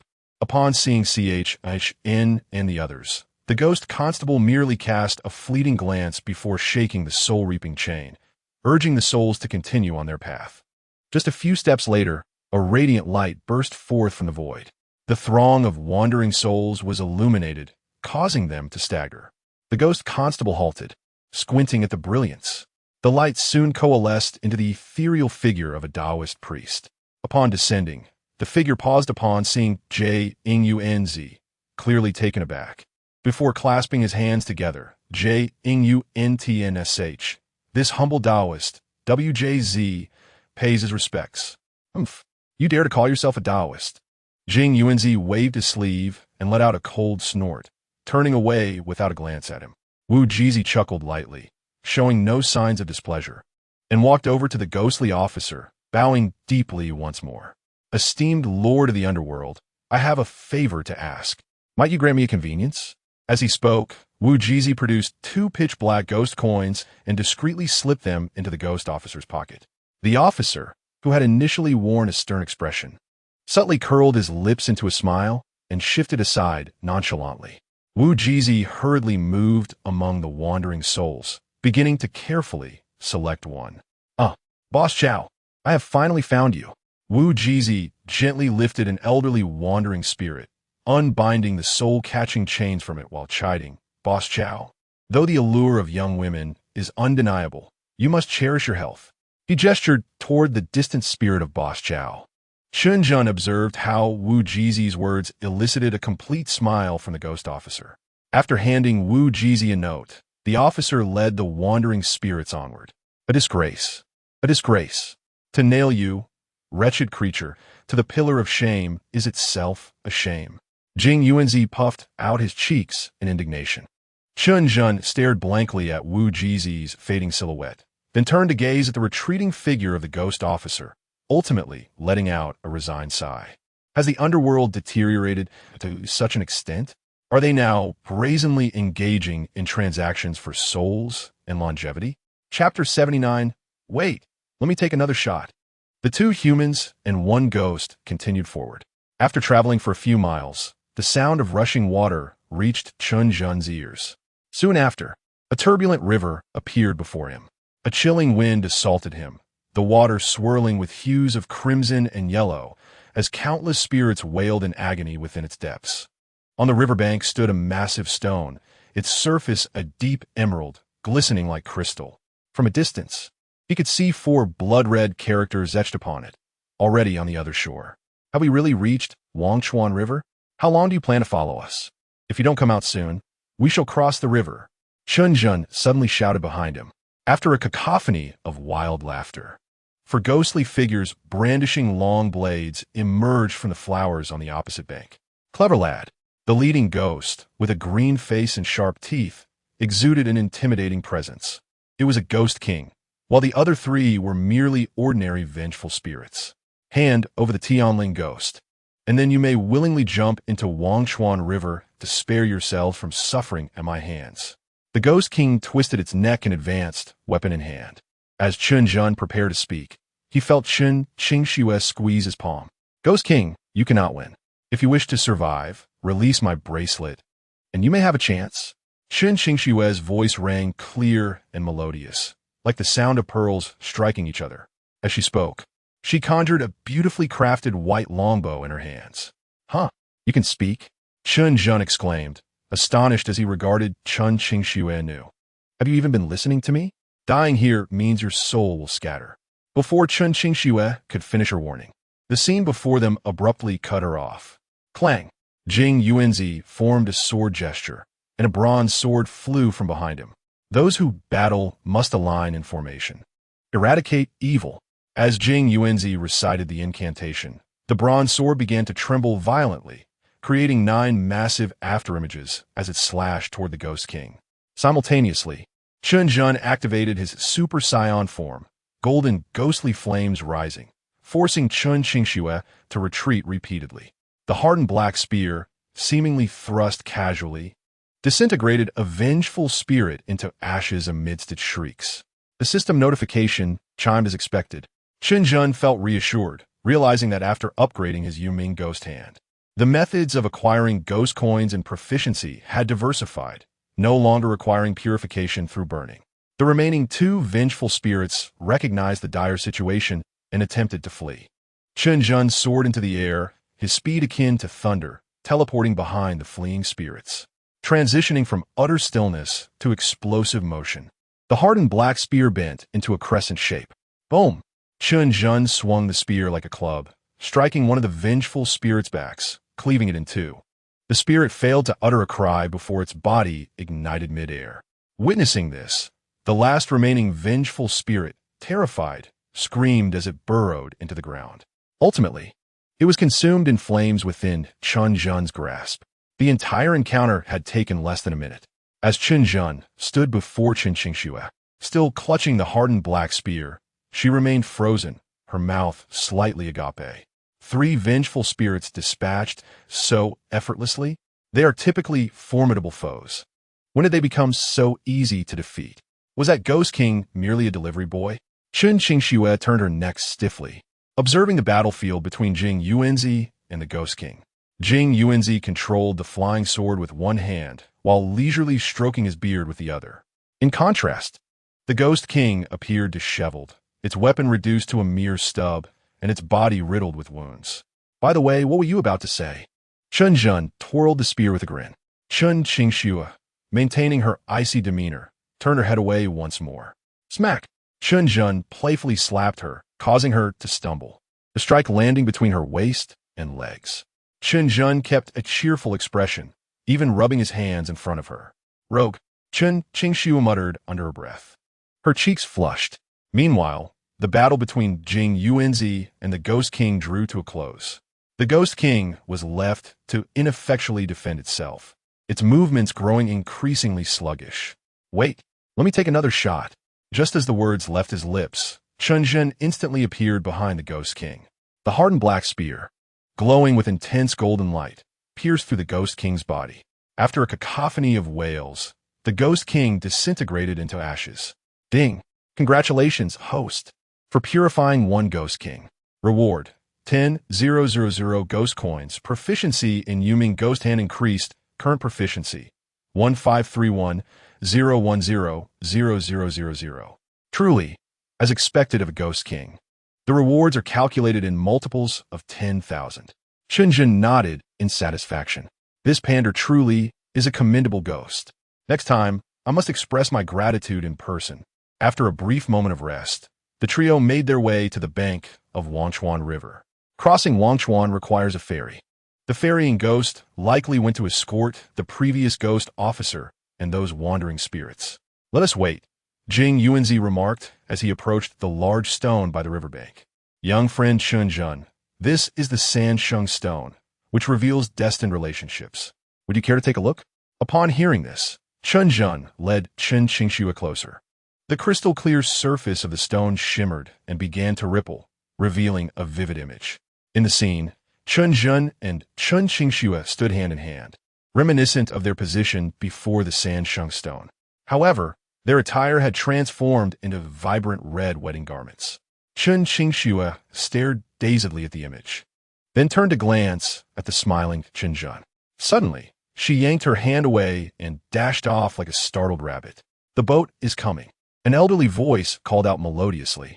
Chen Zhen then saw a tattered paper boat slicing through the waves, rowed by an old ghost clad in a raincoat and hat. This old ghost was evidently of the Tian Gui realm. Though the boat was made of paper, it sailed with remarkable stability. As the paper boat reached the shore, the old ghost, taken aback at the sight of the 2 living beings, quickly crafted a chilling smile, inviting the duo and their ghostly companion aboard. With a gentle stroke of the oars, the paper boat shot forward like an arrow. As the paper boat glided to the center of Wangchuan River, Lao Gui set down the oars. Why have we stopped? Jing Yuanzi inquired, furrowing his brow. A chilling breeze stirred the water, causing the once steady vessel to sway precariously. Chapter 80 quickly summoned Lord Zhong Kui. The rocking intensified, and a multitude of half-bone, half-flesh arms emerged from the water, desperately grasping at the paper boat. Jing Yuanzi formed a sword gesture, only to find that his once infallible flying sword had lost its connection. Don't waste your efforts. Wangchuan River is part of Naihe River, which in turn is the terminus of Tongtian River. The waters of Wangchuan originate from the celestial realm. Although your cultivation is commendable, you have yet to attain the status of a celestial being, thus you cannot wield magic here, Chen Zhen remarked, narrowing his eyes as he activated his monetary abilities. 3 ghost coins shot forth, which Lao Gui deftly caught with his conical hat. "Hold on tight, guest," he declared, resuming his rowing. "Say, Senior Tian Gui, you must be a ghost official of the underworld. Surely you have a salary, yet you seem quite pleased," Chen Zhen probed cautiously. "Alas, you may not be aware, but the prices in the underworld have been rising consistently, while our salaries have remained stagnant for millennia. One must find ways to supplement their income," Lao Gui lamented. "What if you encounter someone truly destitute?" Jing Yuanzi pressed further. "Then I simply 1T charge them. Lao Gu Vito, Isapta. We can't just toss the poor souls aside, can we?" Both Chen Zhen and Jing Yuanzi were left in shock. It turned out that Lao Gui's side hustle relied solely on scaring ghosts and sheer luck. The paper boat soon reached the shore, revealing an imposing city stretching for miles. Aside from the pervasive, eerie aura, Fengdu City appeared quite magnificent. A queue of wandering souls and ghosts awaited entry, and the trio seamlessly joined the end of the line. To their surprise, the ghost official they had encountered on the Yellow Springs Road stood ahead of them. After what felt like an eternity, it was finally the ghost official's turn to enter. Road pass and roster present them for verification before entry. 2 expressionless green-skinned ghost kings at the city gate commanded. The ghost official promptly produced a roster and a stack of road passes. Why is one missing?" One of the ghost kings inquired, glaring. It must be that one surnamed Chow. I suspect it got delayed on the way to the underworld. I couldn't find it while collecting souls." The ghost official chuckled nervously. "You rascal, have you been selling souls again?" The ghost king remarked knowingly. "That cannot be. I truly could not find it," the ghost official insisted, discreetly slipping a ghost coin to the king. All right, this is a one-time exception. Hurry and go in." When it was Chen Zhen's turn, the green-skinned ghost kings employed the same routine. "Road pass and roster, please present for entry." With 10 ghost coins exchanged, the 2 ghost kings even bowed respectfully to Chen Zhen. Jing Yuanzi and Chen Qingxue were left bewildered by the chilling wind. Indeed, money could make even ghosts bow to one's will. These ghost kings hardly resembled gatekeepers. They were more like security guards at a residential complex. Once inside the city, the trio hastened a few steps to follow the ghost official. Navigating through the unfamiliar Fengdu, it was logical to accompany the ghost official, who would undoubtedly lead the wandering souls to report to the 4 great judges. Under the blood moon, it was still evening in Fengdu City. The streets bustled with patrolling ghost soldiers and the hurried movements of ghost officials. Soon, they entered a rather grand wooden building. The divisions of good deeds, punishment of evil, supervision, and ancient law were all housed within countless small rooms, stretching as far as the eye could see. In a mortal realm, such an establishment would rank at least as a ministerial-level entity. Chen Zhen, along with Jing Yuanzi and Chen Qingxue, chose a random room labeled Punishment of Evil, Division 36, and pushed the door open. Inside stood several fierce-looking ghost soldiers, while a middle-aged ghost official sat expressionlessly at a table facing the door. "Wang Shouyin, in your previous life, you thrived on slander, instigating discord and maligning others. You are sentenced to the tongue-pulling hell and steaming hell for 100 years, enduring the tortures of both until your sins are cleansed, after which you may reincarnate as an animal." The middle-aged ghost official casually picked up a brush and began writing on a roster. The ghost soldiers complied, dragging the already collapsed Wang Shouyin out of the room, his anguished cries still audible through the door. I refuse.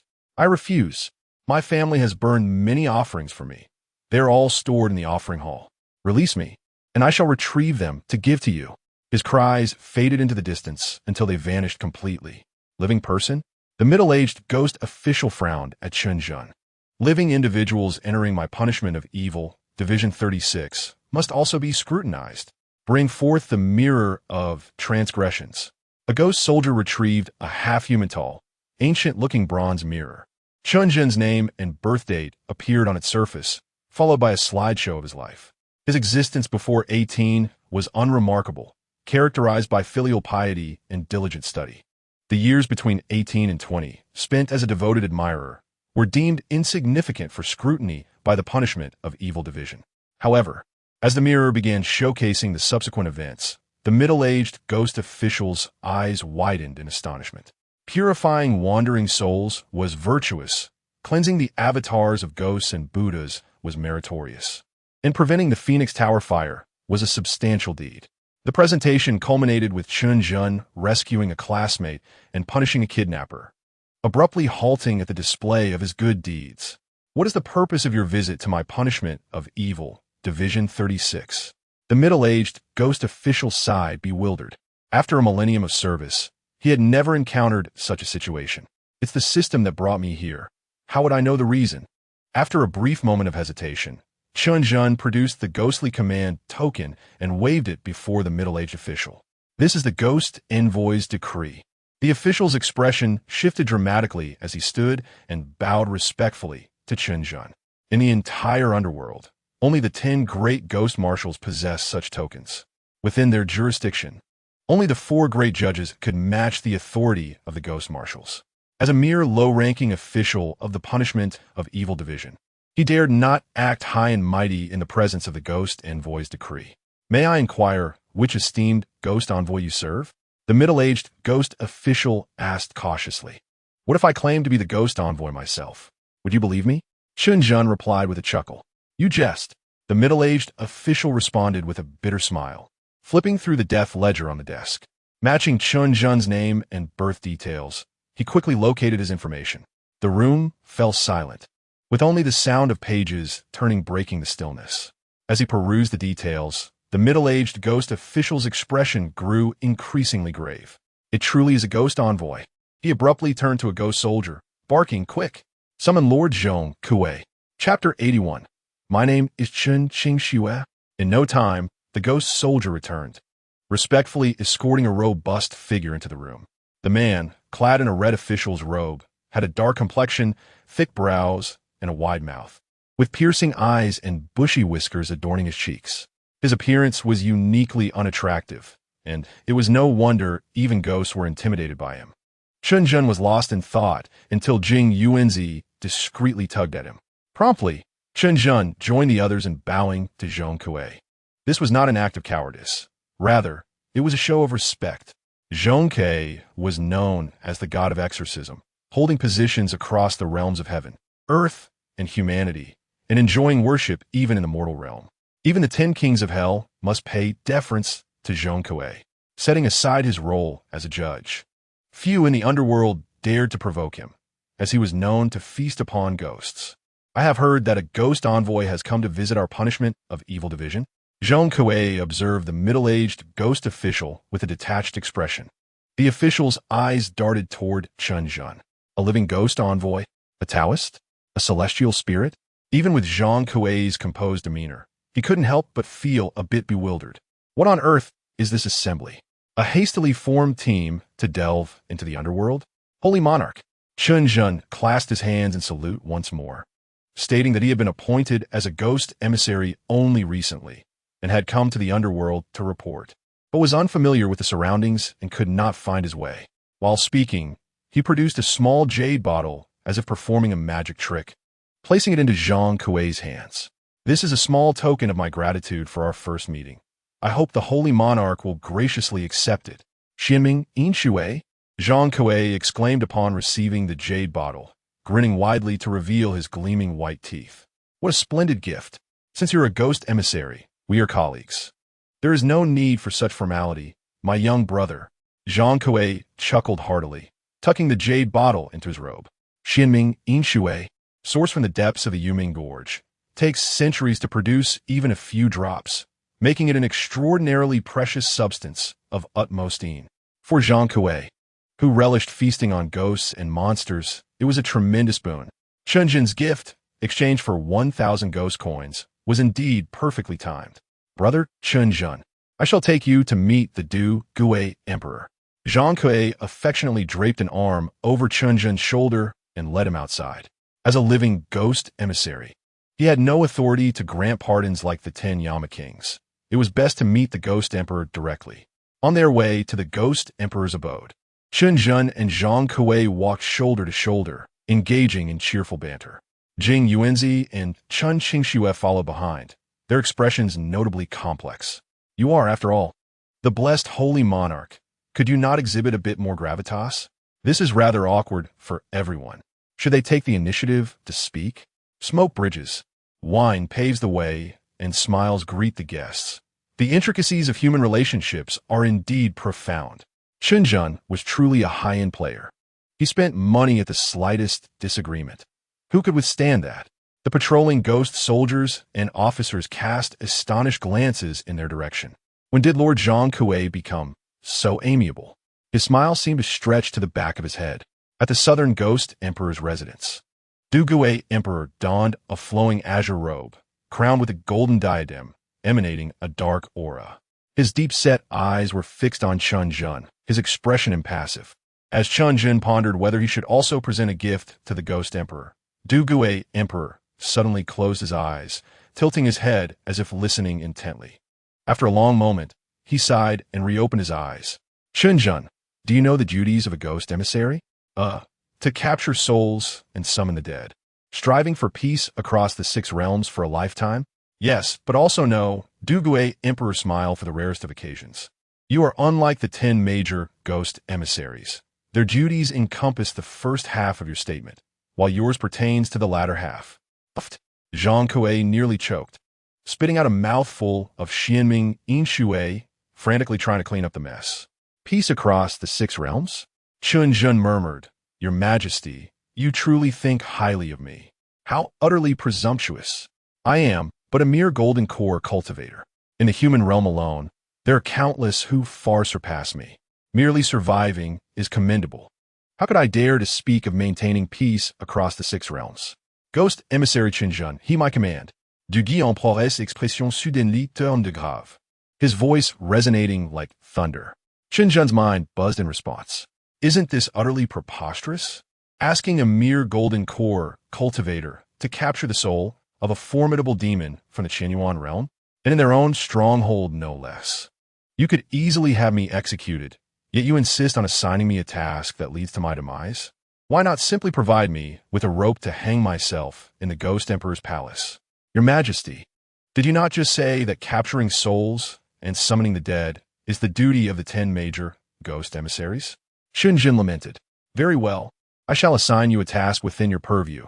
Du Gui Emperor continued with a gentle smile. The demon realm has been restless lately. I command you to lead 3,000 ghost soldiers to suppress the demon realm's wickedness, rescue the populace, and maintain peace across the 6 realms. I suddenly feel that the Qianyuan realm demon truly deserves a beating. Chen Zhen interrupted Du Gui Emperor, his expression darkening. No offense intended. I simply wish to teach him a lesson for daring to look down upon our underworld. Rest assured, you're the only living ghost emissary in our underworld for millennia. I will not let you perish in vain. Du Gui Emperor then turned to Jing Yuanzi. Jing Yuanzi, the southern ghost domain under my command, is located at Mount Luofu. Thus I have a deep connection with it. Since you have come to the underworld, it is a stroke of fate. I shall present you with a token of our meeting. With that, Du Gui Emperor extended his right hand, waving his sleeve. With a ripple in space, a portal appeared before Chen Zhen and Jing Yuanzi. Through the portal, Chen Zhen glimpsed a pool swirling with ethereal mist. This is the soul cleansing pool, capable of purifying souls and reconstructing spirits.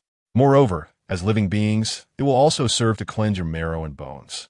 I have already informed the Emperor, granting you both permission to soak in the soul cleansing pool for 6 hours. The extent of your gains will depend entirely on your fortune. Thank you, Your Majesty, Jing Yuanzi exclaimed with joy, hurriedly expressing his gratitude. Currently at the Qianyuan realm, he was at a crucial juncture in his spiritual transformation. Reconstructing his spirit at this time was most opportune. I told you, Chen Zhen has great fortune by his side. Following him will surely lead to abundance. Jing Yuanzi firmly pressed Chen Zhen's head down, forcing him to bow to Du Gui Emperor, before promptly dragging him towards the portal. Chen Qingxue followed closely behind. Wait, this Tianling ghost cannot enter. Du Gui Emperor flicked his finger, and an invisible barrier appeared before Chen Qingxue, firmly blocking her at the threshold of the portal. Your soul differs from others. If reconstructed, it would be more harmful than beneficial. Du Gui Emperor reminded her calmly. Upon hearing this, although Chen Qingxue's demeanor remained cool, she stepped aside voluntarily. Your Majesty, Chen Qingxue shot a glance at Chen Zhen, then softly emphasized, I am called Chen Qingxue. Chapter 82. Is this the feeling of spending money? As Chen Zhen stepped through the portal, he paused slightly, then waved his hand behind him without looking back. How amusing. Beyond the portal lay a cavern measuring 100 meters square. The walls were adorned with dense crimson runes, devoid of any entrances or exits. It seemed that one must utilize spatial magic to enter and exit the soul-cleansing pool. Chen Zhen and Jing Yuanzi stood at the water's edge, peering through the mist to see 5 or 6 ghost kings, expressionless, submerged in the pool.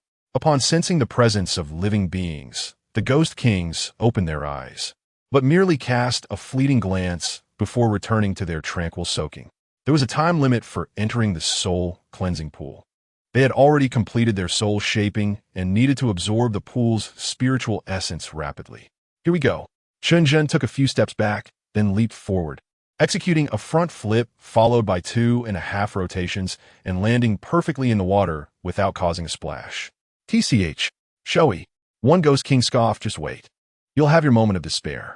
As Chen Zhen swam beneath the surface, he barely had time to surface before an intense headache struck him, as if someone were using a whisk to grind his 3 souls into pieces. The Mu tattoo on his back flickered slightly, and the pain vanished instantly. The sensation that followed was akin to soaking in a hot spring's bliss. Splash! Chen Zhen emerged from the water, calling out to Jing Yuanzi on the shore. Come on in. It's so comfortable. Huh? Jing Yuanzi, who was in the midst of layering various protections on himself, was momentarily stunned. Soaking in the soul-cleansing pool. Reconstructing one's spirit is comfortable? According to relevant texts, reconstructing the spirit necessitates first shattering the original soul and cleansing away all impurities, a process that is excruciatingly painful. Much of the protective measures he had just applied were for alleviating pain. Indeed, one should not fully trust written accounts. True knowledge comes from experience. Damn it, what a waste. Jing Yuanzi, without uttering a word, plunged headlong into the Shi-Han Qi. Instantly, the pool erupted with anguished cries akin to the slaughter of pigs. Chen Nima, once I emerge, I shall slay you. Yet, not far away, Chen Zhen wore an innocent expression, alternating between floating on his back and paddling like a dog. The once tranquil Shi-Han Qi transformed into a cacophony due to the presence of Chen Zhen and Jing Yuanzi. The few ghost kings remained with their eyes shut, yet the incessant twitching of their facial skin betrayed their inner turmoil. Damn it, can't the ghosts practice in peace? One ghost king, baring its fangs, bellowed with a sullen countenance. Could you perhaps quiet down for a moment? Hearing this, Jing Yuanzi managed an apologetic smile, promptly covering his mouth with one hand while the other hastily adorned himself with various items. Chen Zhen, however, paid no heed to the ghost king and, after leisurely swimming a few laps, settled cross-legged in the water. Although all pain had vanished, his 5 senses remained intact. He could distinctly perceive the transformation occurring within his soul, even witnessing fine black threads peeling away from his essence, ultimately dissolving into the water. As new consciousness gradually coalesced, Chen Zhen could vividly introspect every inch of his flesh and meridians. His flesh and bones were strengthening, the meridians were widening, and the spiritual energy within him was steadily converging towards his dantian. The Shi-Han Qi once again fell into silence, occasionally punctuated by the gentle sound of rolling waves. During this time, one ghost king completed its cleansing and, reluctantly, was teleported out of the pool. Suddenly, a resonant hum indicating the formation of a new soul echoed in Chen Zhen's mind. With the reconstruction of his spirit complete, the next phase was to absorb the spiritual energy from the water with utmost vigor. Chen Zhen reclined slowly, resting the back of his head against a stone at the water's edge, adopting a posture akin to soaking in a hot spring. Soon after, he turned his right hand and produced a stalk of fragrant Ziyun Xianchao. Priced at 100 ghost coins each, it could accelerate the absorption of spiritual energy. It was an exceptionally cost-effective choice to use here. Chen Zhen casually tossed the herb into his mouth and began to chew. Jing Yuanzi, noticing the delightful aroma, couldn't help but squint his eyes open. Upon seeing the Ziyun Xianchao, his eyes nearly popped out. Here we go again. Utilizing cash power, are we? This is sheer wastefulness. At least concoct a pill before consuming it. The efficacy is wasted by more than half. Having money doesn't mean one should squander it. While internally lamenting, he saw Chen Zhen flip his hand again and retrieve another stalk. A splash of water erupted as Jing Yuanzi frantically rushed to Chen Zhen's side, grasping his hand tightly. Chen Zhen, my young friend, we've known each other for, several days now, right? Jing Yuanzi gazed at the herb in Chen Zhen's hand, tears unexpectedly welling at the corners of his mouth. Chen Zhen, fully aware of Jing Yuanzi's sentiments, chuckled and casually produced 2 more stalks here. Take 2, make them last. Jing Yuanzi snatched them up, finding a spot a little farther from Chen Zhen, and eagerly stuffed one into his mouth. As the herb entered, its potency unfurled instantly, causing every pore on Jing Yuanzi's body to open wide. He began to absorb the surrounding spiritual energy with fervor, akin to a whale gulping down water. Is this what it feels like to spend extravagantly? Traversing mountains and rivers to collect herbs, cautiously igniting fires to concoct pills, preparing in every possible way before daring to consume, and having to use the guise of seclusion to sneakily partake. Memories evoke tears, and one feels utterly helpless. The plight of a common player is truly lamentable. At this moment in the Shi Hanqi, centered around Chen Zhen and Jing Yuanzi, 2 whirlpools with a diameter of 4 meters emerged on the water surface. The spiritual energy within the water surged towards the 2 at a visibly rapid pace. Chen Zhen even directly broke through to the golden core stage, advancing to the early Yuan infant stage. One Ghost King, sensing the anomaly, opened its eyes and gazed ahead. What the hell? This Ghost King, born over 500 years ago, couldn't help but curse, drawing the attention of several other Ghost Kings. Did you 2 consume some kind of miracle? This water is cleaner than a farmer's fresh spring, and you're still cleansing souls? Let me out. I'm done with this. I want to be reborn. 20 minutes later, Chen Zhen and Jing Yuanzi were inexplicably teleported out of the Shi Hanqi, with Jing Yuanzi still sporting a satisfied smile. A booming, authoritative voice echoed throughout Fengdu. Attention, spirits of Fengdu. The Shi Hanqi will be closed for repairs due to safety concerns stemming from years of neglect, for a duration of 3 years. Chen Zhen and Jing Yuanzi exchanged glances, seemingly realizing they might have indulged a bit too much. In a valley over 2,000 miles away from Hutu's, the sun shone brightly, and birds chirped melodiously. Shen Muqing lay with her eyes closed, blissfully resting in the shade of a tree. Suddenly, a gentle breeze rustled the leaves. Shen Muqing opened her eyes abruptly, her gaze sharp. Who is lurking about? Come out. An awkward cough resonated in the air as Du Gue Di slowly materialized. Ahem, Muqing. It's been a while. Du Ziren? What brings you here? Shen Muqing shot Du Gue Di a glance and teasingly inquired. Have you met my man yet? Hee. Du Gue Di chuckled awkwardly. I sensed your aura on him, so I came to find you. You're trying to recruit me to the underworld again? Aren't you? Shen Muqing retorted, not going. The underworld is dark and cold. It's terrifying. Du Gue Di's smile faltered, leaving him momentarily speechless. Aren't you a ghost? Why would a ghost fear the dark and cold? Muqing, the times have changed. A great upheaval in the heavens and earth is imminent. Neither of us will be able to remain uninvolved. We should make a decision soon to seize a glimmer of hope. Du Gue Di advised. A great upheaval? Shen Muqing remained unfazed. That's merely your men's affair. I'm here to look beautiful. Du Gue Di sighed deeply, resigned as he remarked. It seems you intend to bet everything on that, Chen Zhen. If your underworld can place its bets, why can't I? Shen Muqing. She replied lightly, gazing up at the sky. Moreover, this is not a gamble. It is called love. Do you understand? The ensuing scene transformed into Du Gue Di earnestly attempting to persuade Shen Muqing, employing various emotional appeals. Shen Muqing appeared distinctly impatient, dodging left and right.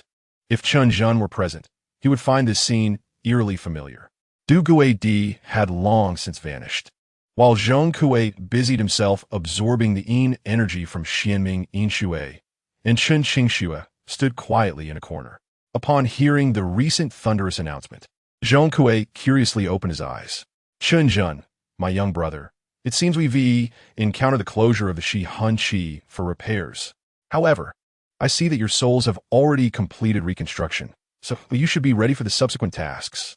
Chen Zhen accepted the talisman, smiling amiably. Thank you, Brother Zhong Kuei. But the task assigned by Du Gui Di does involve certain considerations, so it would be inappropriate for you to intervene. Chen Zhen waved to Chen Qingxue in the corner. Once she stood beside him again, he tore apart a talisman. In an instant, the world spun, and the three of them, 2 humans and 1 ghost, found themselves in an endless desert. As they looked around, a breathtaking range of snow-capped mountains appeared hundreds of miles to the south. Du Gui Di must have chosen this remote location to avoid alarming the great demon. Kunlun Mountain, once known as Kunlun Su, served as the abode of the West Queen Mother, said to have a direct passage to the heavenly realm. In the past, to provide a refuge for the demon clan, the ancestral Mother Nuwa specially requested the West Queen Mother to establish a secret realm on Kunlun Mountain for the demon clan's habitation. This realm ultimately became known as the Kunlun Demon Realm. As Jing Yuanzi explained, he stepped onto his flying sword. The demon realm occasionally faced various calamities from creatures emerging, prompting the Chinese authorities to station troops at Kunlun year-round. We must be cautious while flying. Let us not disturb the mortals. Chen Zhen nodded and summoned his sturdy dark steed, mounting it sideways. Ultimately, due to the necessity of escorting Chen Qingxue, flying with Yuhua proved to be rather inconvenient. Thus they resorted to the use of Shunwei instead. After a moment's hesitation, Chen Qingxue also turned to sit upon the hard, dark surface. Let's go. Chen Zhen snapped his fingers, and the hard, dark surface surged forward with remarkable speed. However, Chen Qingxue had yet to secure her position, causing her to let out a startled cry as she instinctively wrapped her arms around Chen Zhen's waist. Oh! Chen Zhen seemed to have stumbled upon a newfound discovery, as a playful smile began to adorn his face. Break! Under the influence of inertia, Chen Qingxue's entire body pressed against Chen Zhen's back, the chilling touch of her form causing him to struggle for breath. At that moment, he finally comprehended why boys relished riding motorcycles while girls enjoyed being passengers. The sensation was indescribably complex. Jing Yuanzizi twitched the corners of his mouth and cast a helpless glance behind him, where Chen Zhen wore a peculiar grin, Shunwei fluctuating in a start-stop manner, while Chen Qingxue blushed fiercely, her eyes nearly ablaze with indignation. What was originally a journey of mere minutes transformed into a flight exceeding half an hour due to Chen Zhen's antics. As they drew nearer to Kunlun Mountain, Chen Zhen finally ceased his revelry, fixing his gaze upon the majestic mountain range. The imposing peaks rose and fell like a great dragon winding through the plateau and desert, rightfully hailed as the progenitor of the dragon vein that supports the entirety of Huaxia civilization, a true testament to divine craftsmanship and a myriad of atmospheric wonders. Jing Yuanzizi appeared to be well acquainted with Kunlun's demon realm, skillfully guiding Chen Zhen through the mountainous terrain.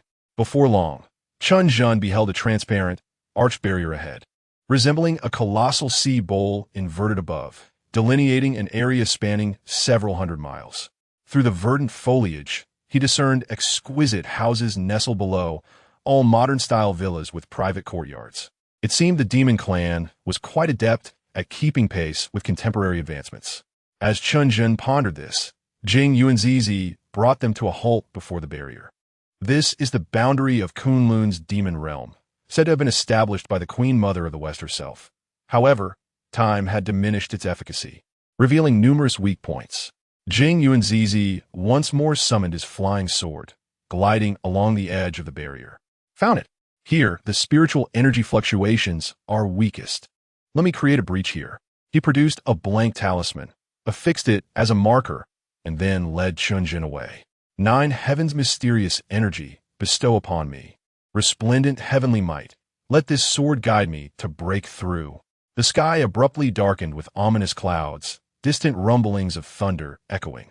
Jing Yuanzizi's sword unleashed such might that it seemingly commanded the elements.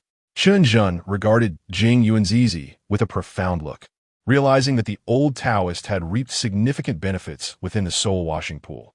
The bronze sword ignited with a brilliant golden glow. bearing down upon the blank talisman with overwhelming celestial force. The barrier responded with a symphony of crackling sounds, fissures sprouting from the center where the bronze sword struck.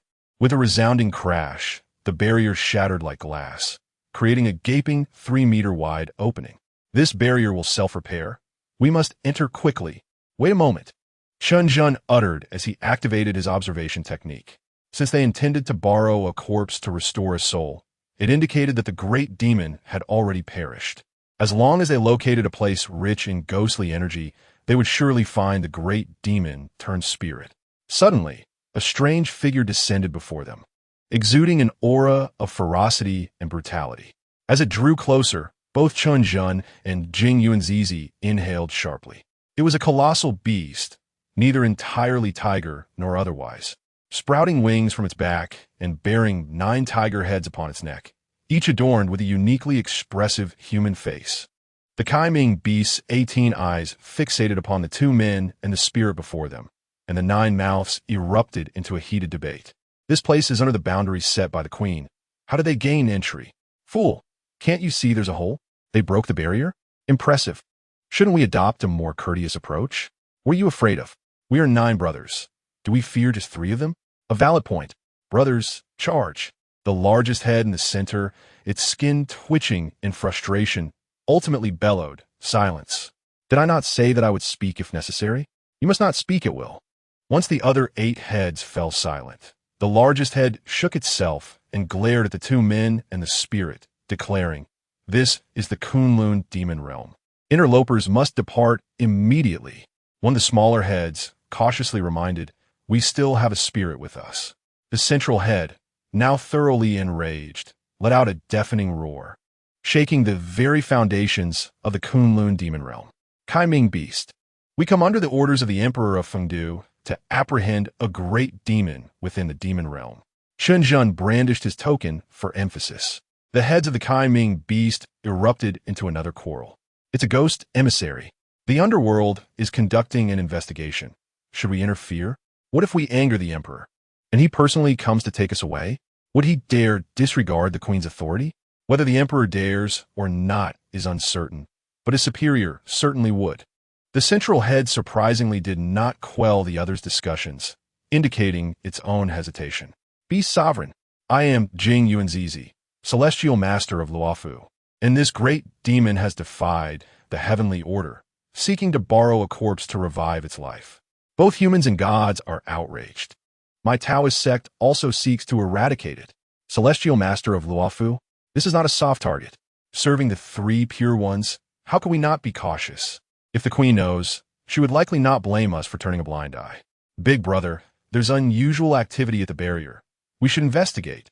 With that, they turned away, swaying their heads as they departed. Chen Zhen and Jing Yuanzizi exchanged glances. No wonder the Kaiming beast had survived from ancient times until now. They were exceptionally adept at navigating shifting tides.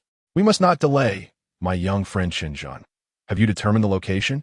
30 miles west, the deathly aura lingers. That must be it.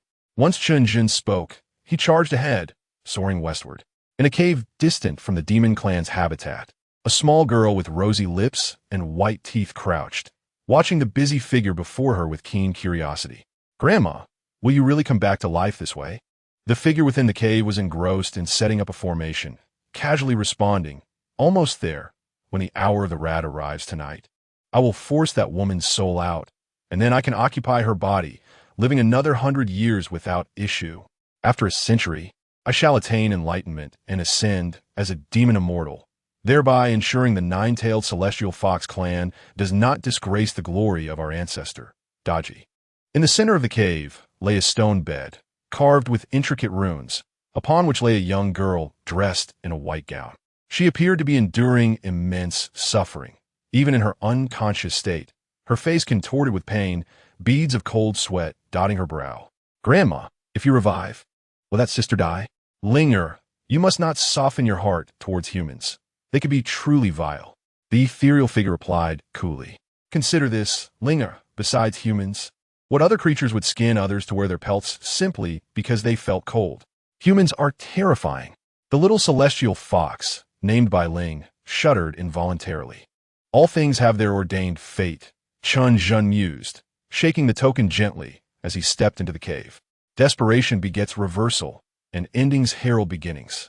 By the way, what is your name? Ghost emissary. The figure rippled with shock, exclaiming, "How did you enter?" "I have already notified the emissary of the demon realm, Lord Bao Wei. I advise you not to meddle."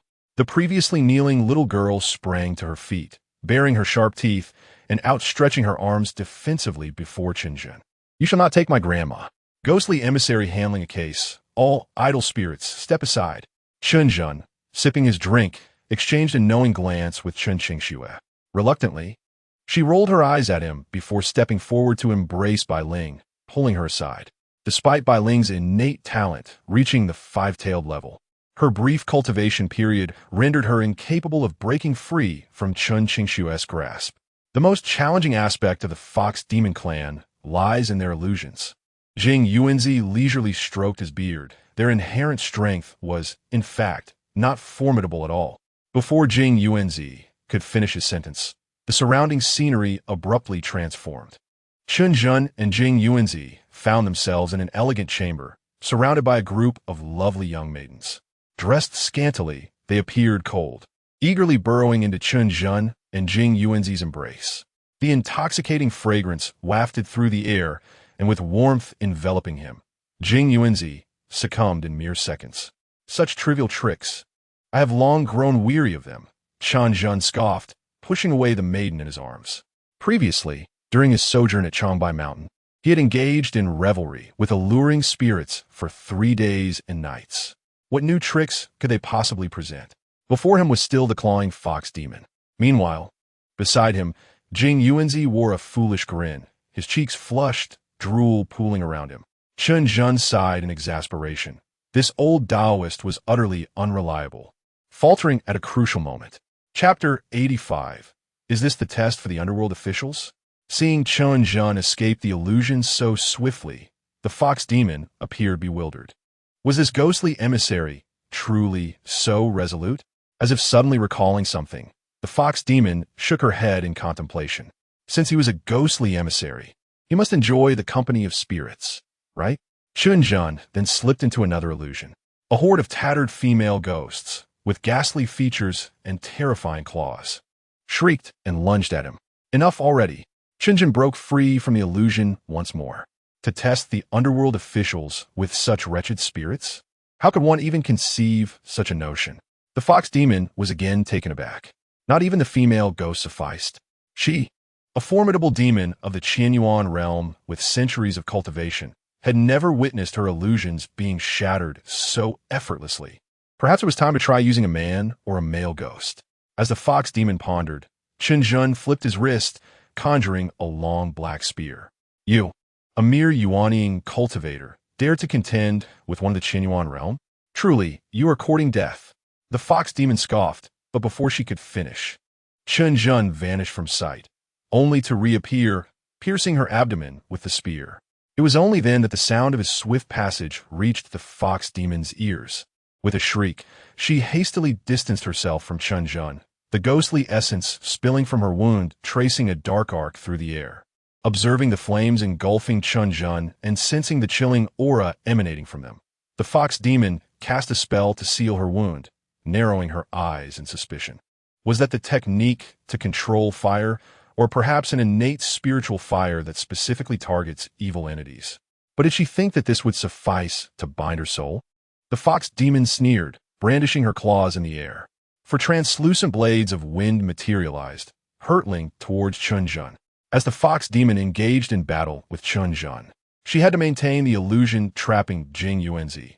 Thus she dared not resort to her preferred close combat, opting instead for ranged attacks to deplete his strength. Waiting for Jing Yuanzi to succumb completely before she could fully confront Chen Zhen.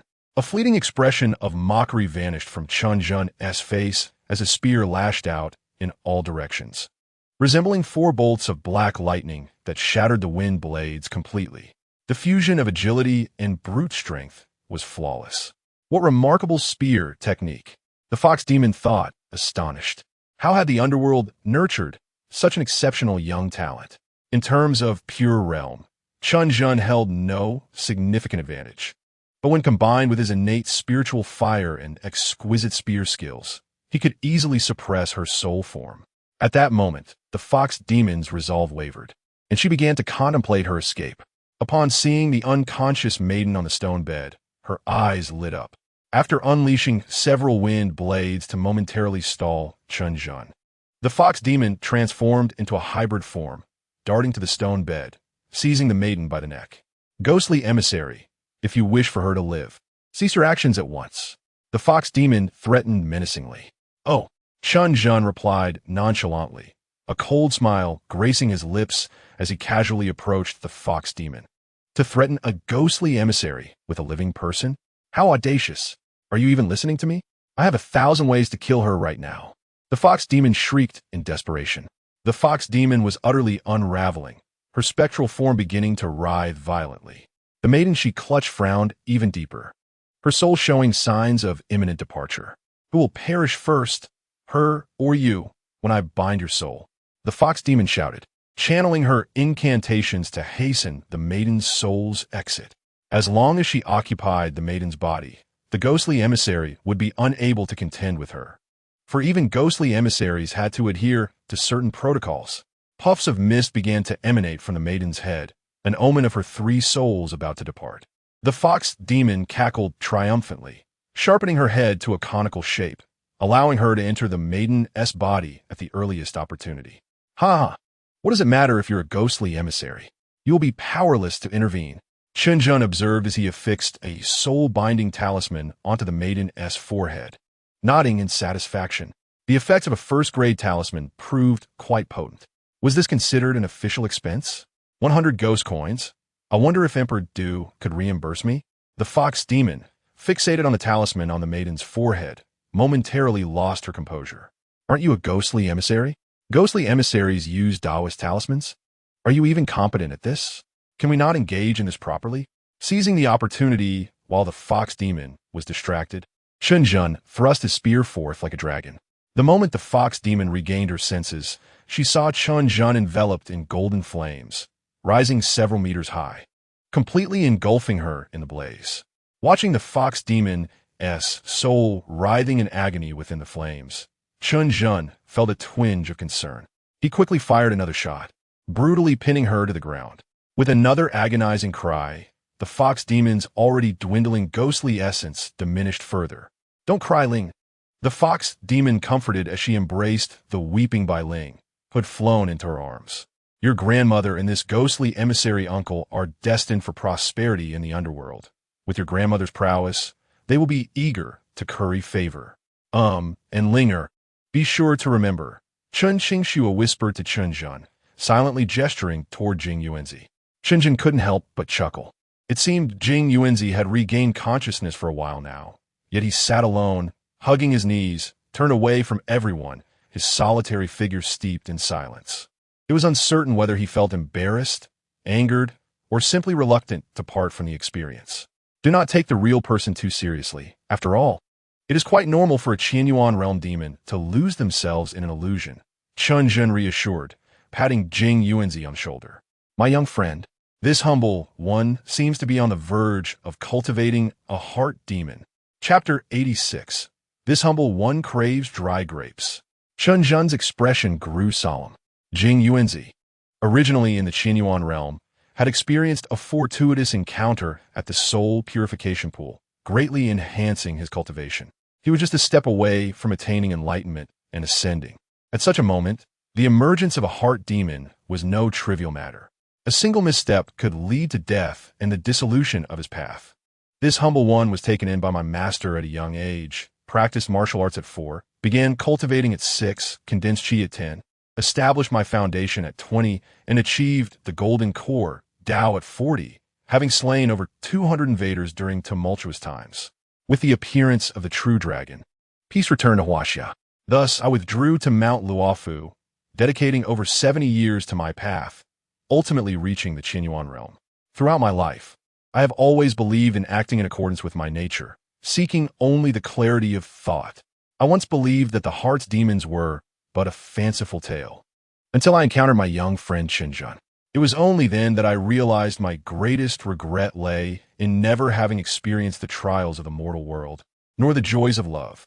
As Wang Yangming once stated, it is easier to vanquish the thieves in the mountains than to conquer the ones within one's heart. Now, I fear the heart's demons may take advantage of my vulnerability. Upon hearing this, Chen Zhen let out a long sigh and rolled his eyes, exclaiming, "What nonsense about heart demons! Is it not simply the case that you have lived a life of solitude and now yearn for companionship?" He continued, "Be honest. What were you up to in that illusion?" Nearby, Chun Qingshu stifled a laugh, while Jing Yuanzai blushed and stammered, unable to respond. His already rosy complexion deepened to a hue reminiscent of liver, and he found himself at a loss. Moreover, the fruit that is forcibly picked is seldom sweet. What does it matter whether it's sweet or not? Chen Zhen teased. As long as it quenches my thirst. The exchange between Chen Zhen and Jing Yuanzai was not concealed from the fox demon. The ancient fox demon, who had lived for countless years, surprisingly displayed a bashful demeanor, suggesting that if the Taoist would not reject her, she might be willing to endure some hardship. Silence. Jing Yuanzai impatiently waved his hand, warning her not to provoke him at such an embarrassing moment.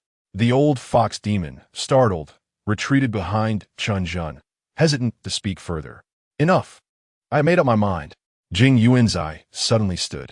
Is it not merely a trial of the mortal realm? I have cultivated for over a century. Unafraid of heavenly tribulations, why should I fear the trials of the mortal world? He then declared, yes, it is like raisins. I desire raisins. And we shall part ways here. You had better truly mean raisins.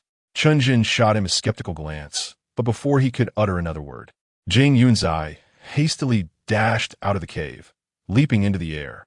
Wait! In the next moment, there was a dull thud as Jing Yuanzai collided with the barrier, sending ripples through the light shield. The sound of the impact echoed persistently. There exists a pain that is felt even in the ear. Are you all right? Chen Zhen asked, concern etched on his face as he helped Jing Yuanzai to his feet. Damn it!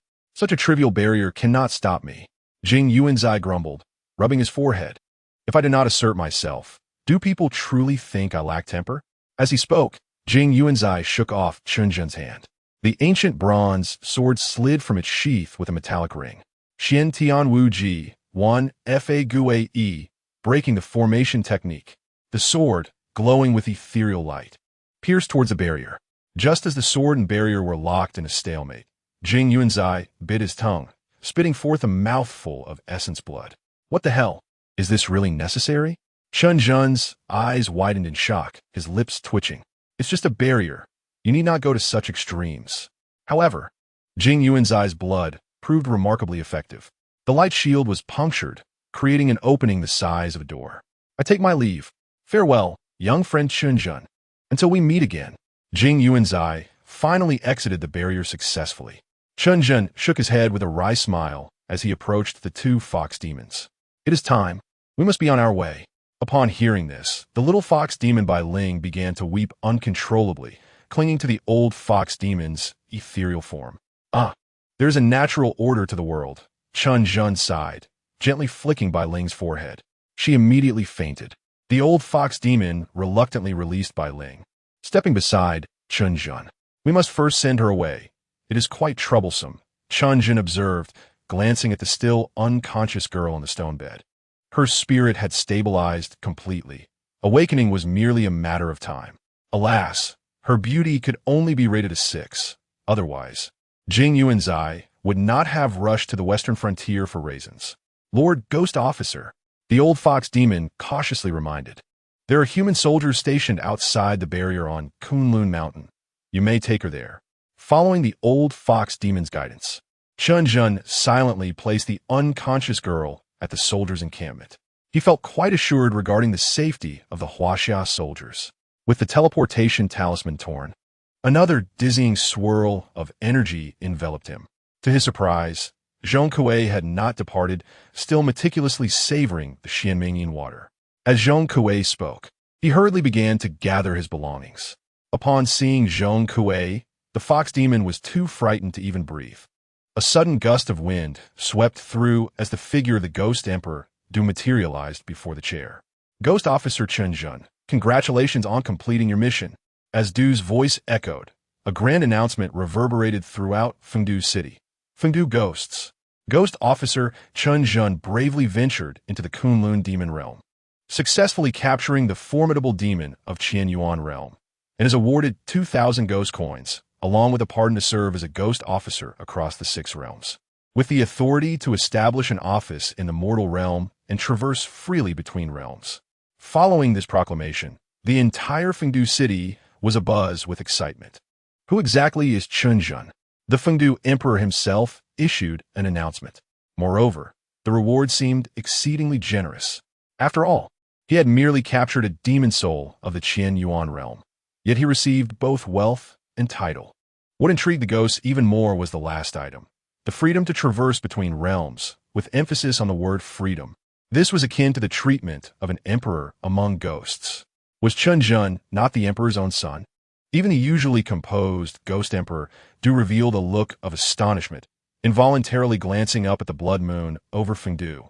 With the Fengdu emperor's decree, the insignia of Chen Zhen's ghost officer badge transformed, the character for ghosts shifting too. However, the system remained unchanged, still the 6 realms ghost officer system. Precisely as Shun Muqing had previously stated, as the saying goes, birds of a feather flock together, souls of a kind gather. If souls are not of the same family, they do not enter the same door. Chapter 87. Environment Shapes Talent. After Du finished speaking, his figure began to fade once more, clearly unwilling to engage further with Chen Zhen. Brother Chen Zhen, I am well acquainted with the path to the mortal realm. Wrapping an arm around Chen Zhen and leading him away from the Ghost Emperor's residence. As they exited Fengdu City, they soon beheld a solemn high platform. Brother Chen Zhen, this is called Wangzang Tai, Zhong Kuei explained, erected by Avalokitesvara out of compassion for the souls who, upon entering the underworld, long for their homeland. Spirits often take a last look at their hometown from Wangzang Tai before proceeding to Fengdu. As Zhong Kuei reminisced, he guided Chen Zhen onward. Chen Qingxue let out a barely perceptible sigh, quickening her pace to catch up with Chen Zhen. After navigating several twists and turns, Zhong Kuei brought Chen Zhen to a cliff. At the edge stood a towering stone wall inscribed with the words Huanhuan Cliff. This place was among the busiest in Fengdu. Countless spirits, large and small, obediently formed a long queue, numbering no less than 1,000. At the front of the line was a bridge, where a dilapidated shed had been erected. Several ghost soldiers busily tended to 6 large cauldrons. An elderly lady with a kind demeanor leisurely ladled soup for the spirits. Zhong Kuei led Chen Zhen through the queue, heading straight for the front. What the hell? Cutting in line. A spirit in the queue immediately voiced his displeasure. I've been arrogant all my life, and here I encounter someone even more arrogant. Is it really that urgent to be reborn? A young spirit with a defiant expression shouted. Generally, spirits who are neither vicious nor excessively virtuous do not have the opportunity to meet the judge during their trial. This young spirit, of course, did not recognize Zhong Kuei. Silence. Zhong Kuei glared fiercely, commanding, stay in line.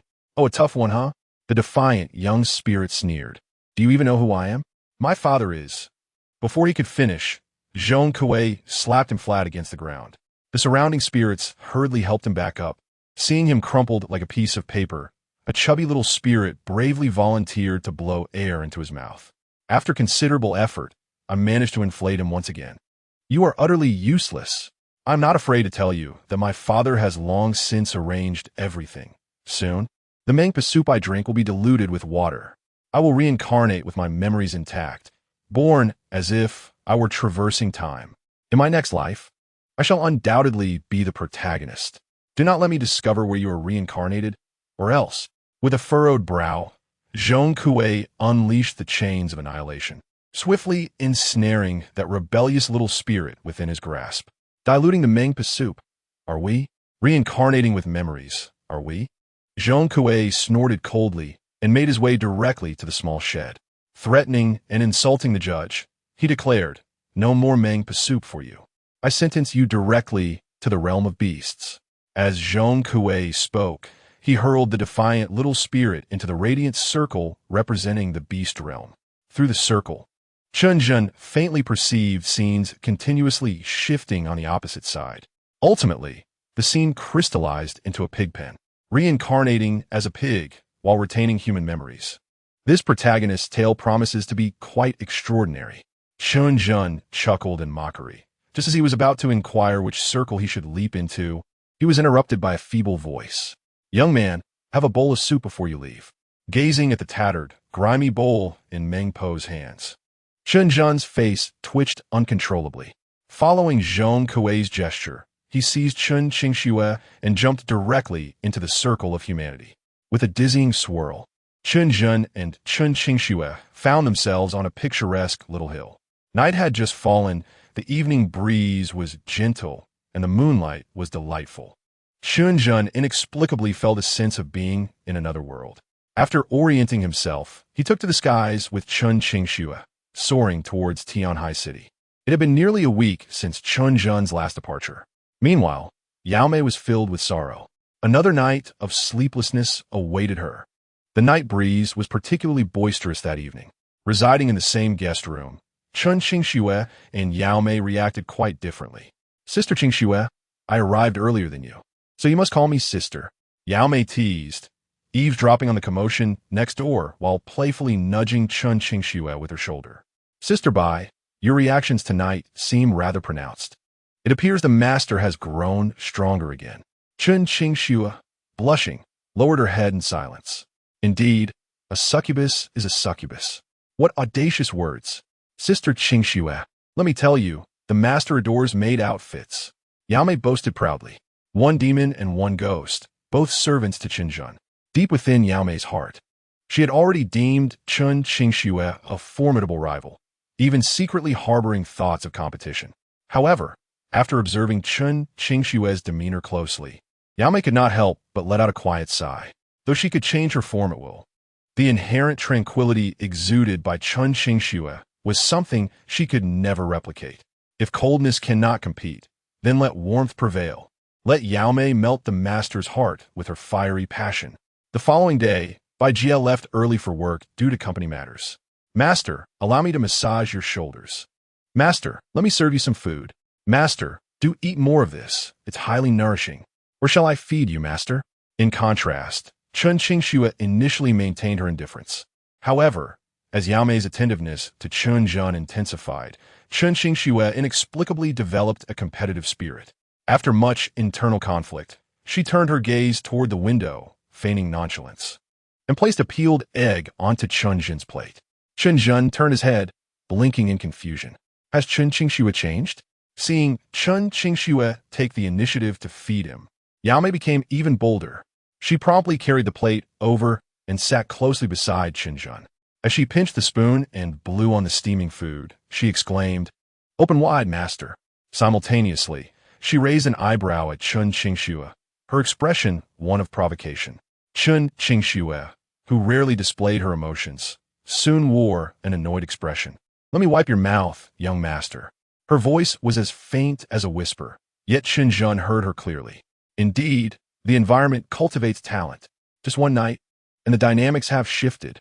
Chen Zhen chuckled, turning towards Chen Qingxue while narrowing his eyes and pouting. After a moment's hesitation, Chen Qingxue picked up a napkin from the table and cautiously approached Chen Zhen's mouth. She wiped once, folded it, wiped again, and folded it once more. After breakfast, to everyone's surprise, Chen Qingxue took the initiative to clear the table.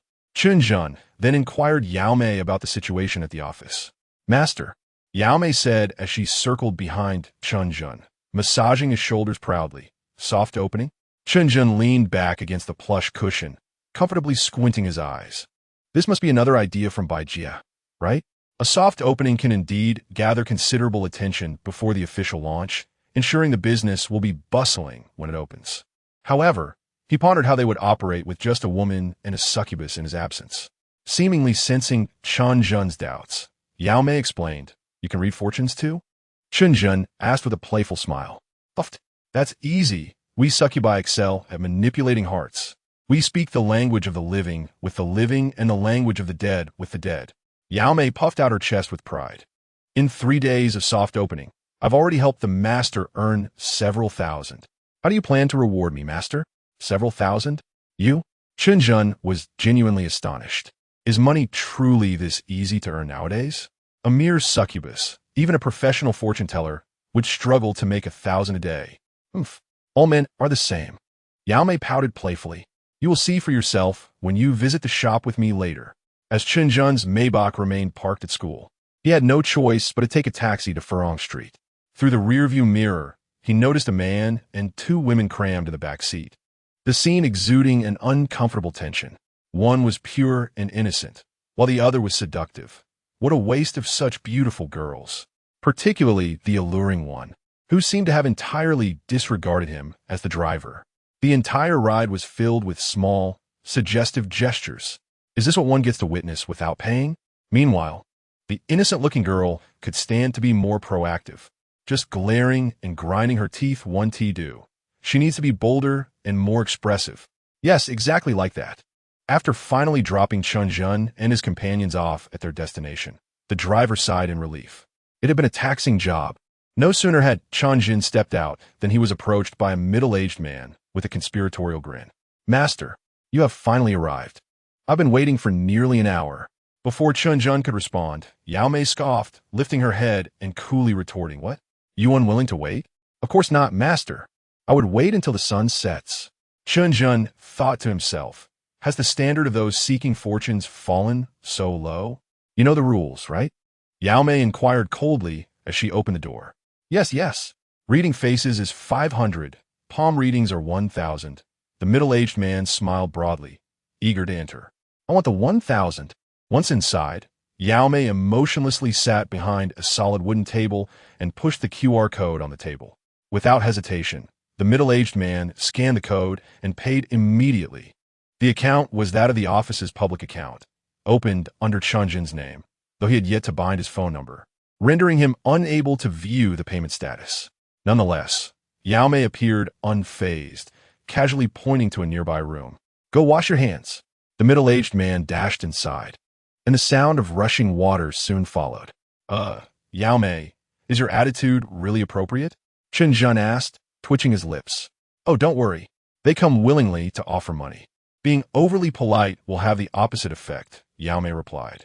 As she spoke, the middle-aged man emerged, drying his hands, and eagerly sat down opposite Yao Mei. What do you think you are?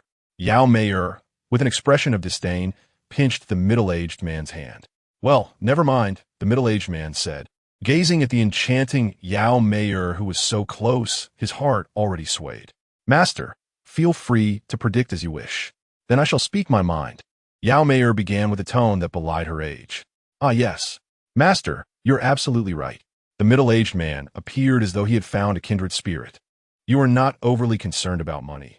When it comes to handling matters, you spend rather liberally, preferring to let money take the hit rather than letting others suffer. Oh my goodness. Master, you are truly remarkable. That is precisely how I am. If a matter can be resolved with money, I will never stubbornly exert myself otherwise. Chen Zhen, who was listening nearby, felt speechless. You paid so readily earlier. It's obvious you're generous. You should be quite dissatisfied with your current job, feeling you are underutilized, correct? Yao Mei continued with a smile. Exactly. Although I appear to be a mid-level leader, I rise earlier than the roosters and retire later than the ghosts, earning a meager salary while burdened with responsibilities that deserve a higher position. Though you seem mature and stable, deep down, you're still a lonely child yearning for someone to accompany you in moments of simplicity and innocence. Master, you truly understand me. Tears began to well up in the middle-aged man's eyes. Additionally, you must have faced quite a few hardships in recent years. But do not lose heart. Once you overcome this hurdle, the road ahead will be smooth.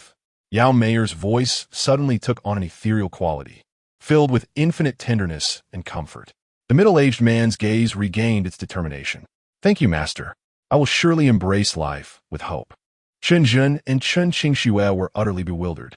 It must be the enchantress. She truly excels at this. Yao Mei has mastered the art of fortune-telling. With her entire set of dialogues, even a dog would be enticed. Earning this 1,000 yuan seems rather effortless. Chen Zhen disregarded Yao Mei as fortune-telling process and casually picked up a notebook from a shelf behind him. Within it were recorded various tasks that Yao Meier could not handle. As he flipped through, he began to categorize these tasks simply.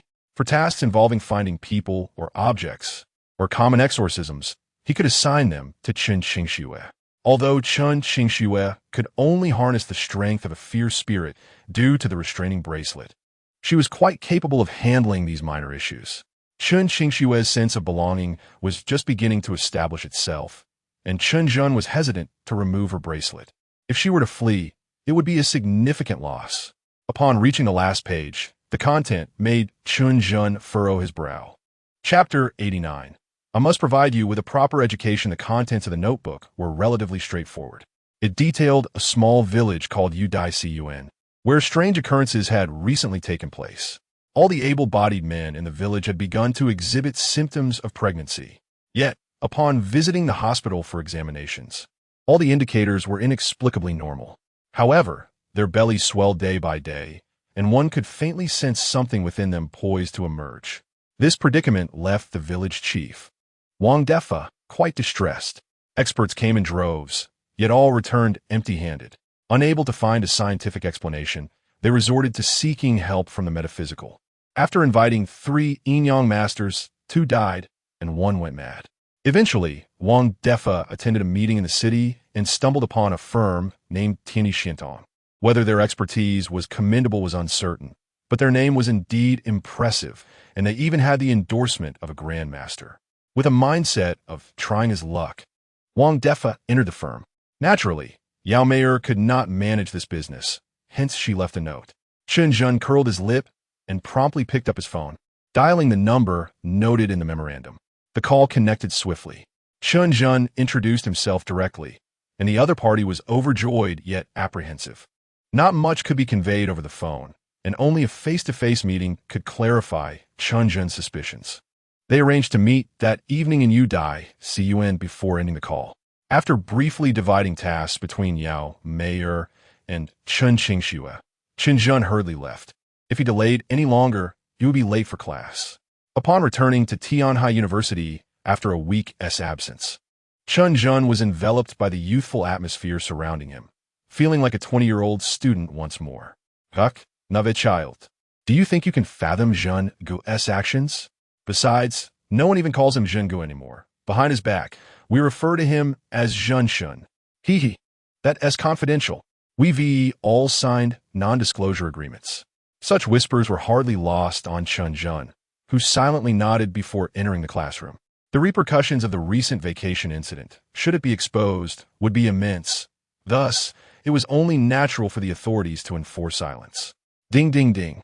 The urgent ringing of the class bell silenced the previously boisterous classroom.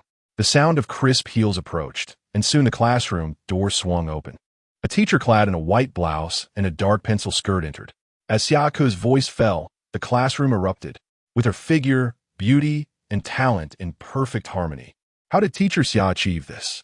Truly, she is the embodiment of my dreams. Her legs seem to stretch beyond my very existence. Teacher Xia fulfills every fantasy I have of a beautiful instructor. She is the essence of my childhood memories. I heard that teacher Xia is still single. My family runs a cake shop. I wonder if I still have a chance. Get real. My family raises over 300 sheep. If anyone has a chance, it's definitely my father. Such scenes were far too common for Xiaoku, who had long grown accustomed to them. She gently set down her lesson plan, revealing her previously hidden form. The students' gasps nearly lifted the classroom roof.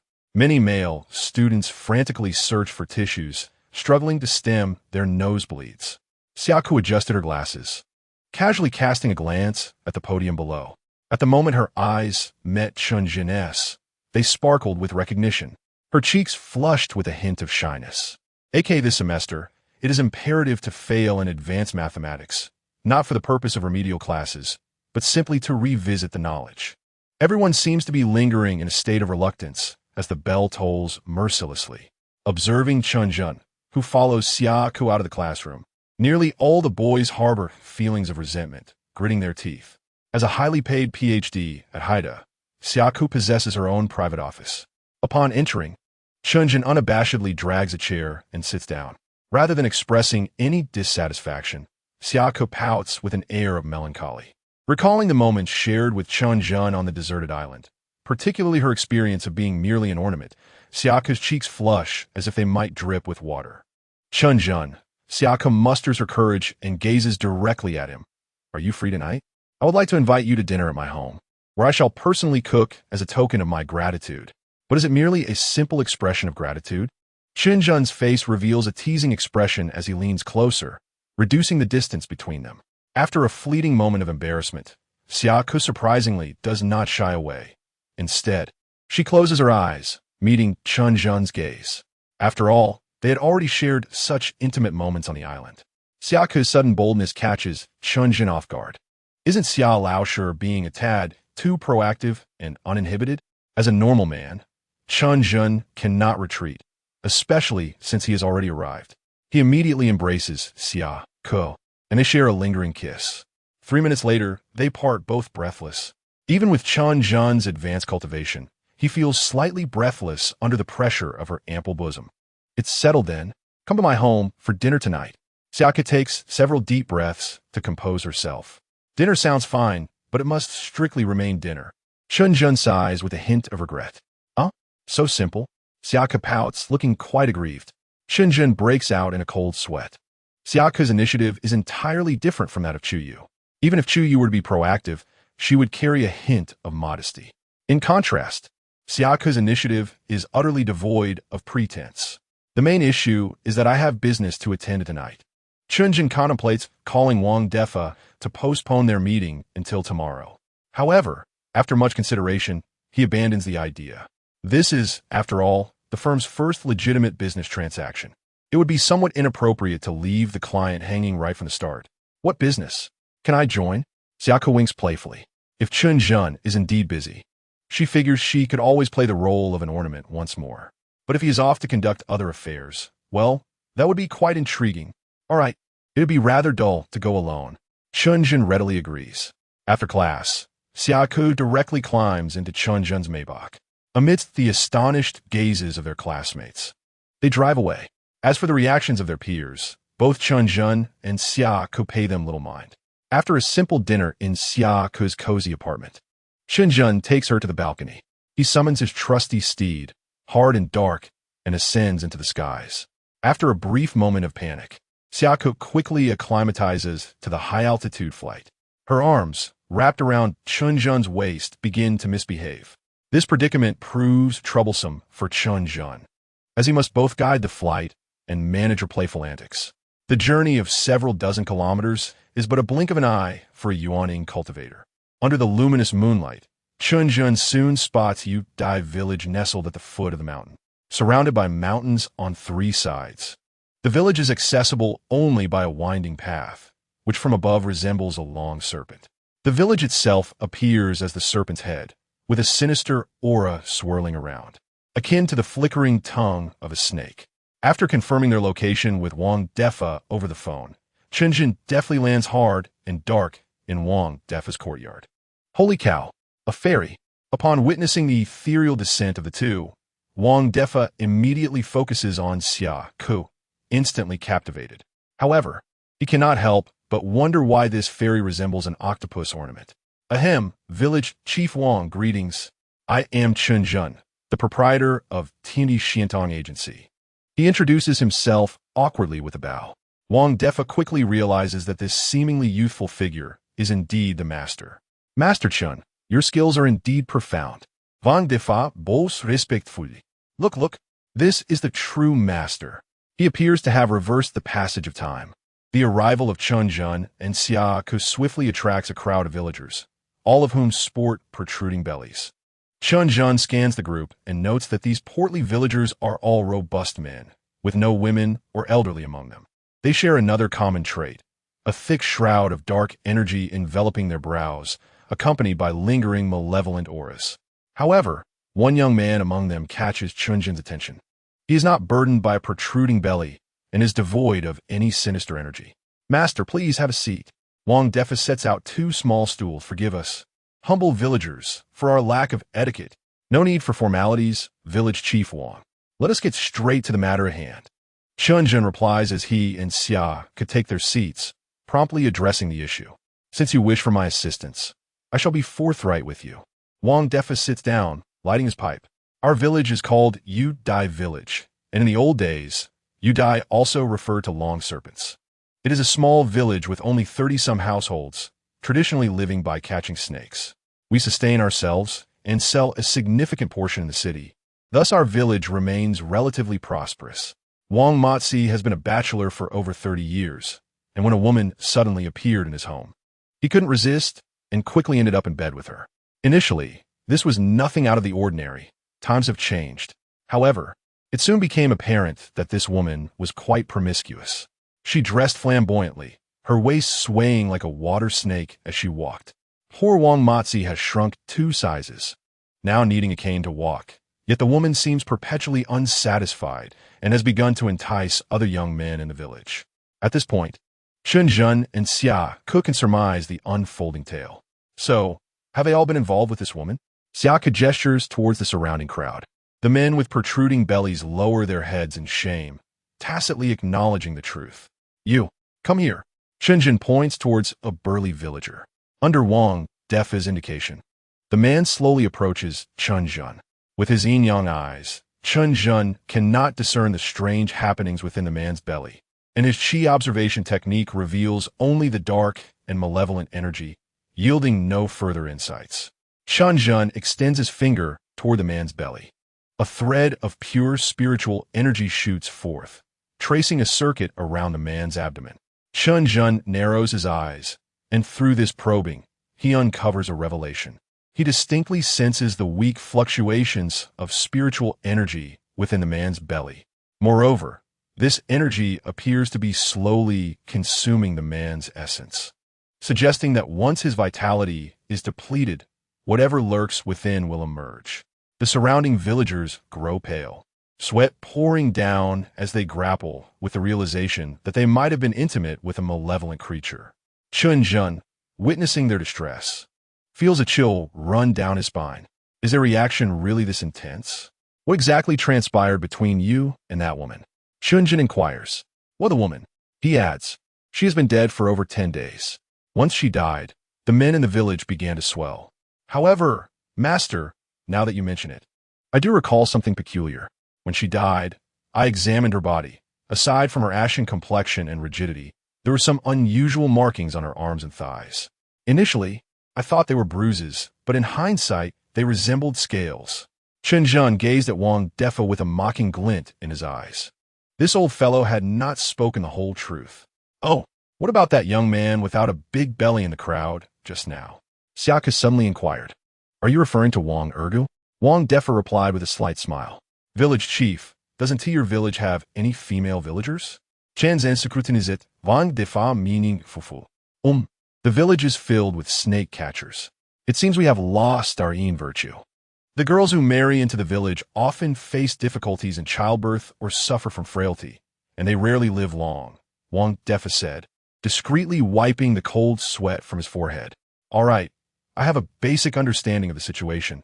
I will take on this business, Chen Zhen declared, casually cutting off a tuft of hair from his head and handing it to Wang Defa. You can boil this hair in water and drink it. It should alleviate the swelling of your bellies, but the effect will only last for a day. To achieve a permanent solution, I must deal with that woman, he added. The hair of a Yuan-Ing period cultivator should be sufficient to temporarily suppress the things within their bellies. That woman has been buried in the unmarked grave. The gravestone hasn't even been inscribed yet, Wang Defa said awkwardly as he accepted the hair. Chen Zhen then took Xiaku and stepped out of the courtyard. As Chen Zhen walked away, the villagers, all clutching their swollen bellies, gathered around Wang Defa. Village chief, can these two be trusted?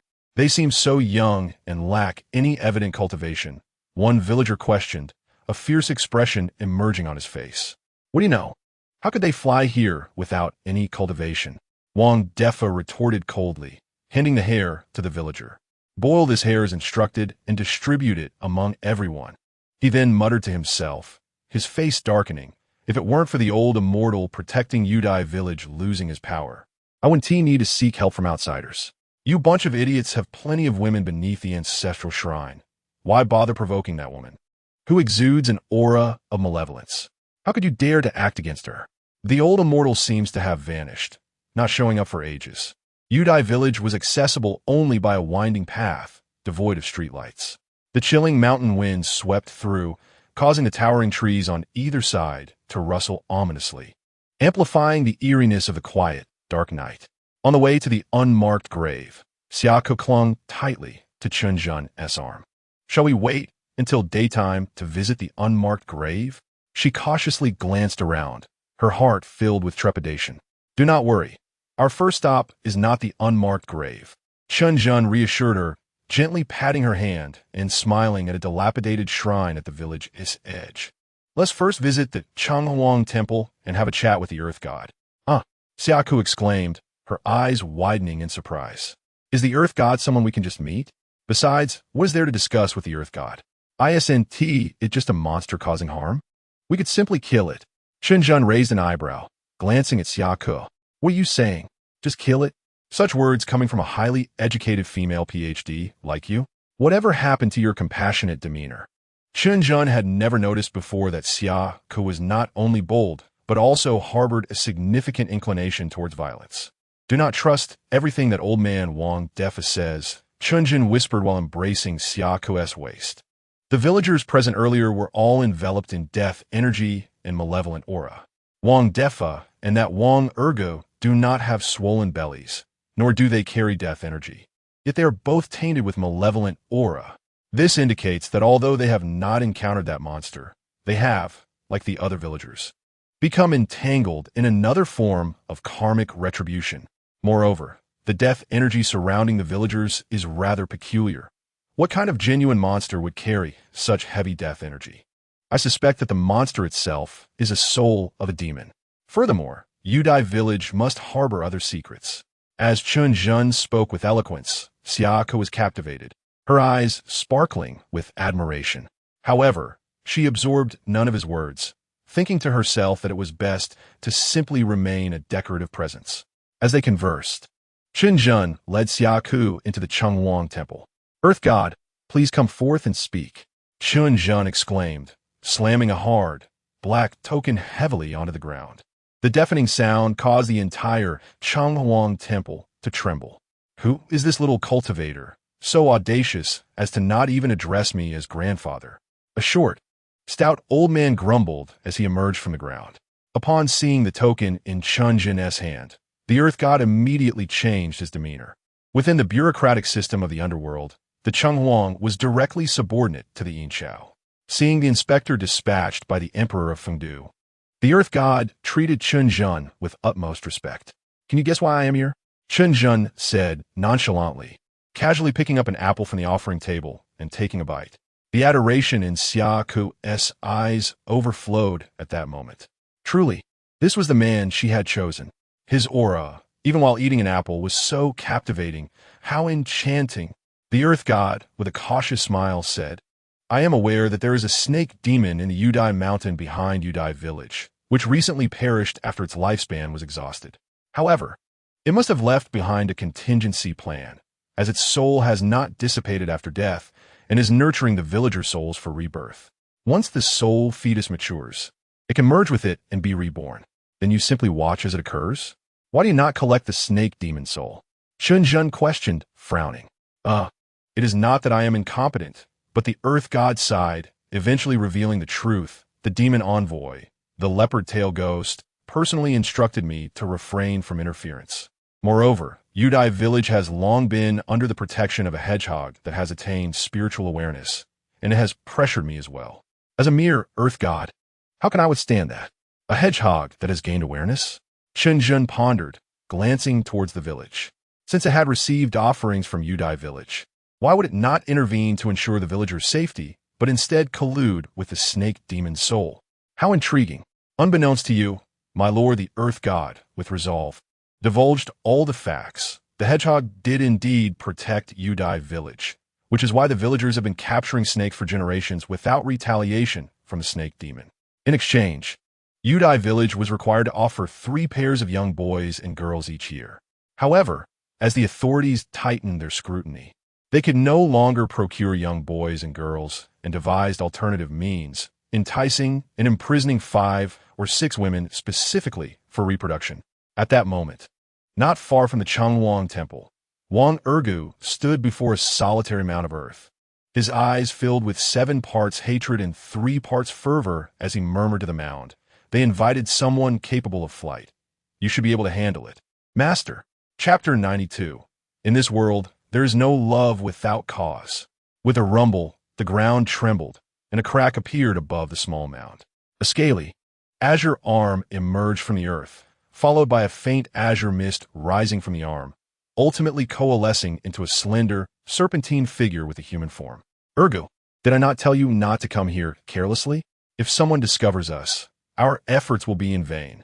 The serpent's ethereal figure spoke, clearly displeased, yet maintaining a calm demeanor. "But master, that person is truly formidable." He instantly discerned the demon fetus within Wang Matzi's belly. Wang Ergu's words were abruptly cut off by the serpent demon. "Fool, you cannot even distinguish between the demon fetus and the soul fetus I cultivated. How formidable could he possibly be?" Upon hearing this, Wang Ergu's anxious heart finally settled a bit. "Master, how long until this soul fetus matures? I can hardly wait. Perhaps 3 days at most." The serpent demon gestured with its fingers. "Wonderful. The people of Udai village are finally going to be exterminated." Wang Ergu laughed, tears streaming down his face. "Ha ha. No one would expect that I, Wang Ergu, who has been ridiculed and bullied for 20 years, would ultimately be the one laughing last. But we cannot simply borrow a shell from anyone.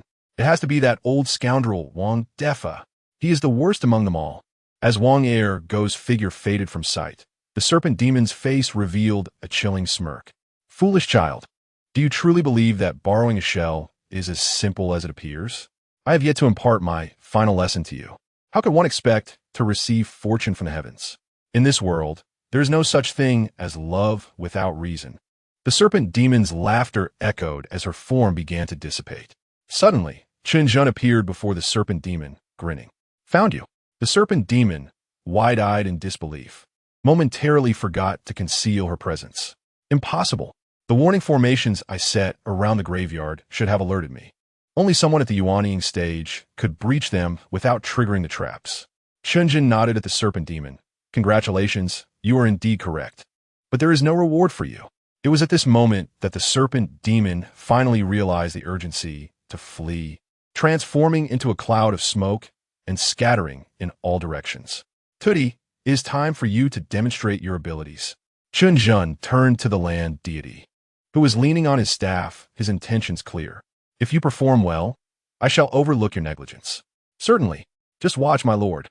The land deity thrust his staff into the ground and began to chant fervently. Suddenly, fierce winds arose, sending sand and stones swirling about. The winds coalesced around the land deity, forming a 3-meter square circular barrier. The serpent demon's scattered soul fragments were forcibly gathered within the barrier, darting left and right, but unable to escape.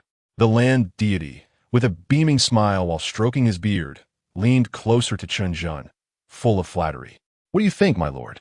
Chen Zhen nodded approvingly. "Very good, continue."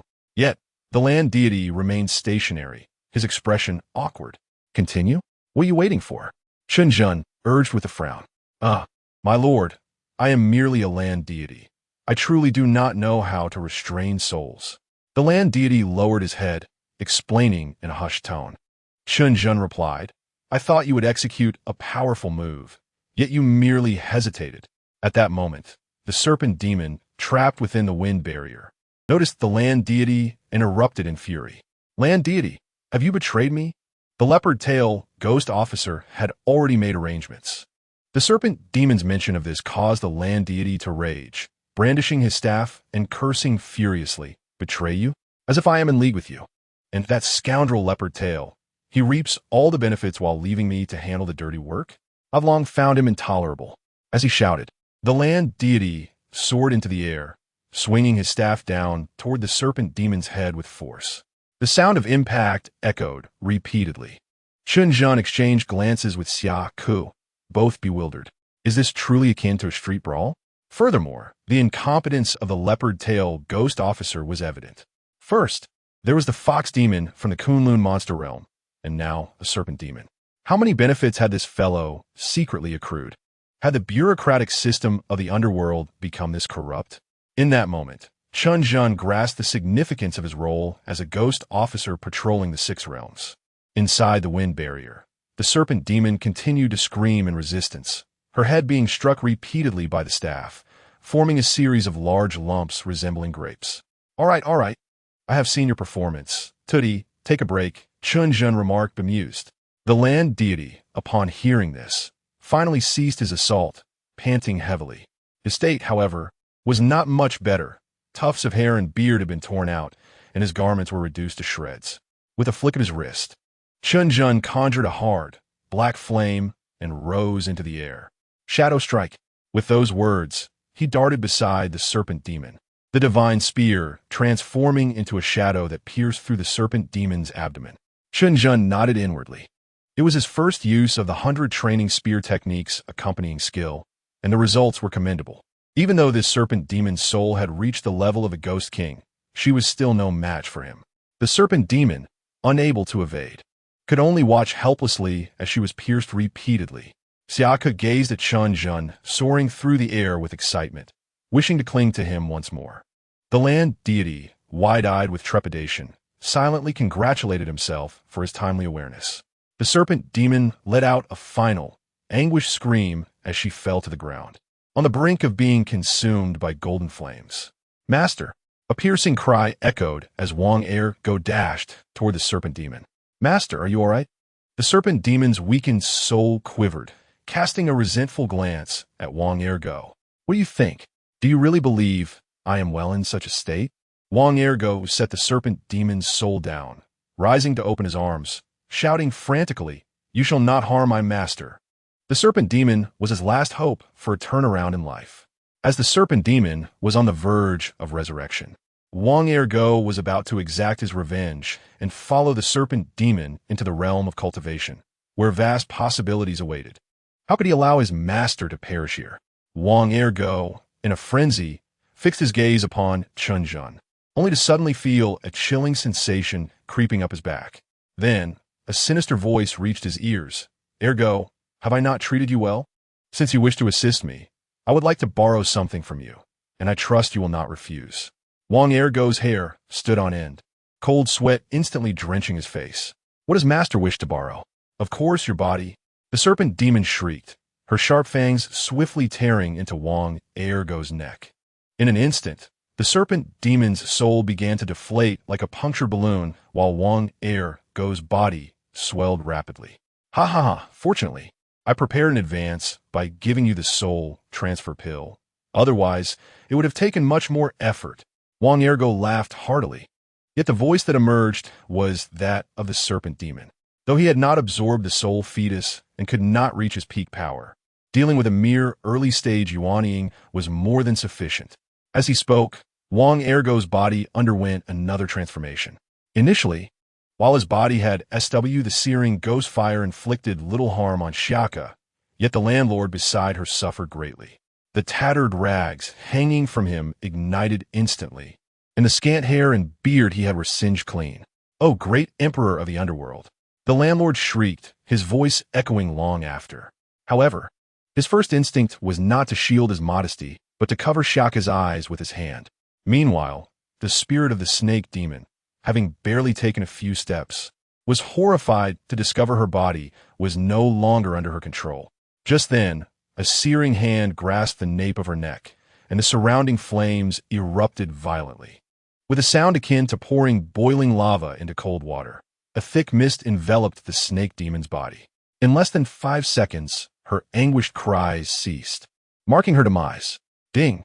Congratulations, host! You have purified 1 ghost king. Reward: 10,000 ghost coins.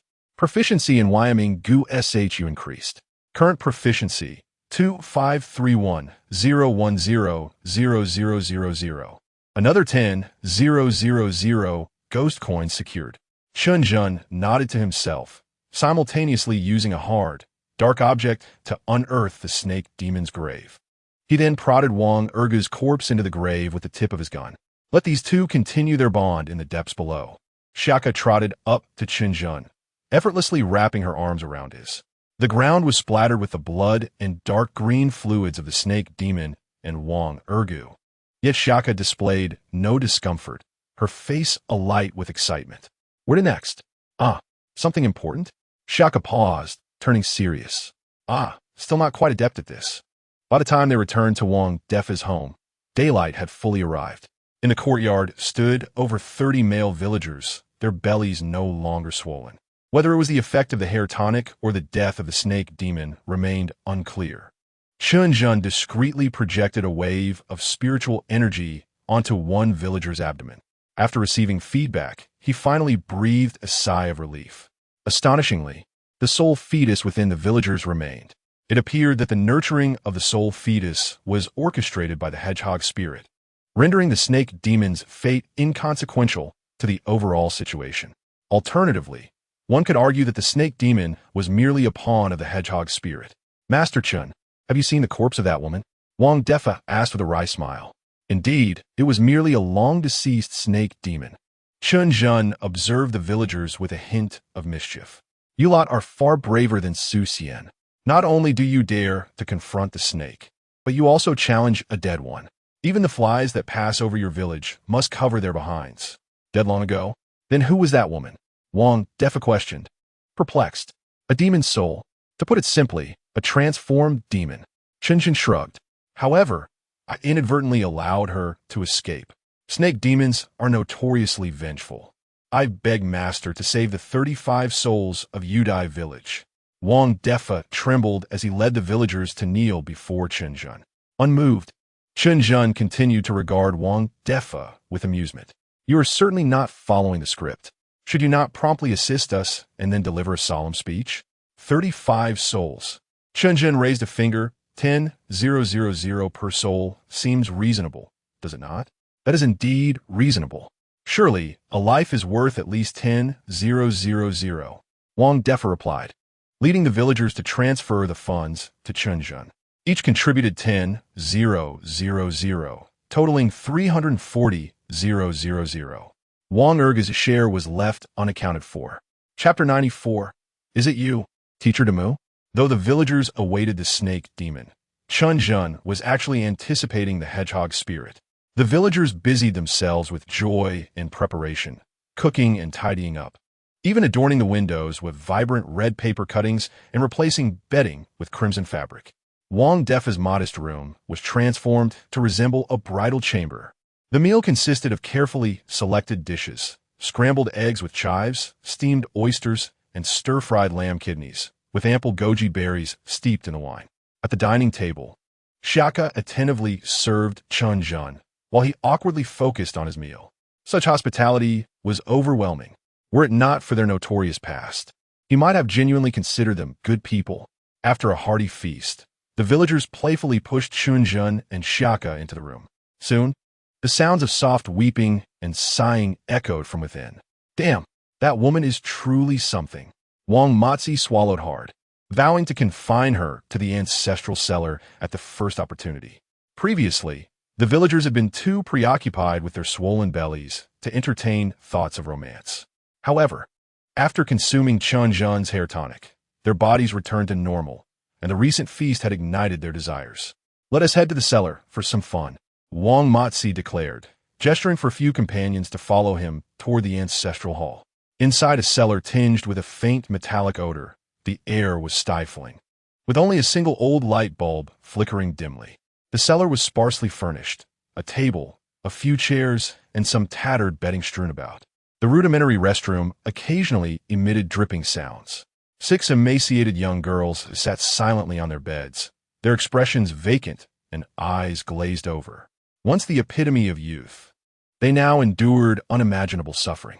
Among them, 2 bore prominent bellies. Bang! The cellar door was struck violently. The girls turned in unison toward the noise, fear gripping them as they huddled together, trembling. Bang! Bang! Bang! The sound intensified, yet curiously, the demons cloaked in human skin did not descend. What is wrong with this door, Matzi? Damn it, you useless wretch. Where was your strength when you were on top of the women? Wang Matzi cursed, kicking the door in frustration. Boom! His powerful kick failed to budge the door, instead sending pain shooting through his leg. Curse it! Let us all kick together.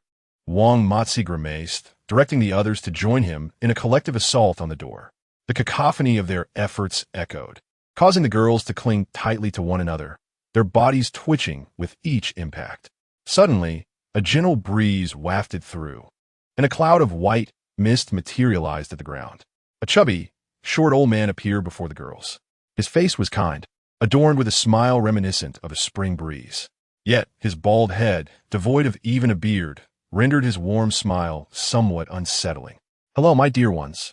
The landlord greeted cheerfully. "Are you Teacher Demu?" One girl inquired with a trembling voice. The landlord's smile faltered as he struggled to recall who Teacher Demu was. "Ah, never mind who I am. I am here at someone's behest to protect you." As he spoke, he leaned on his staff, and the earth and stones swiftly sealed the cellar door. "Soon, someone will come to rescue you, but to avoid alarming the snakes, you must remain patient for a little while longer." The landlord casually pulled a small basket from the ground and distributed the fruits within to the girls. Meanwhile, outside, Wang Matsi and his companions continued their futile attempts to open the door. It seemed that the door had warped from disuse, and they would need tools to dismantle it the following day. Frustrated, Wang Matsi delivered another kick. Having consumed ample alcohol during the meal, the group began to feel drowsy, their energies waning as they reluctantly retreated. It was not until darkness enveloped the world again that Chen Zhen and Xiaka emerged from their room. Chen Zhen stood tall and proud, reminiscent of a triumphant general returning from battle. Xiaka, on the other hand, bent over, supporting herself against the wall, akin to a defeated soldier shedding armor. This was an unavoidable circumstance. The physique of a Yuanying stage cultivator posed quite the challenge for an ordinary person. Moreover, Xiaku was still inexperienced, so her ability to exit the door unscathed was commendable. At this moment, it had been a full day since the villagers consumed Chen Zhen's hair infusion, and their bellies were once again swollen, this time even more so than before. The movements within them were increasingly pronounced, as if the contents could burst forth at any moment. Those with slightly weaker constitutions had already begun to writhe in agony. Wang Defa, with a peculiar expression, served the food, but refrained from mentioning the villagers' distended bellies. After a day of hunger, Xiaku was ready to indulge. Yet Chen Zhen gently tapped her hand with his chopsticks. "Village Chief Wang, please serve the meal. We are not hungry," he said with a faint smile. "Ah, is it unappetizing? I can have it redone," Wang Defa exclaimed, hastily collecting the dishes while pouring tea for Chen Zhen and Xiaku. Once Wang Defa returned to the kitchen with the dishes, Xiaku cautiously leaned closer to Chen Zhen, her face full of confusion. "The food has been laced with a drug," Chen Zhen explained with narrowed eyes.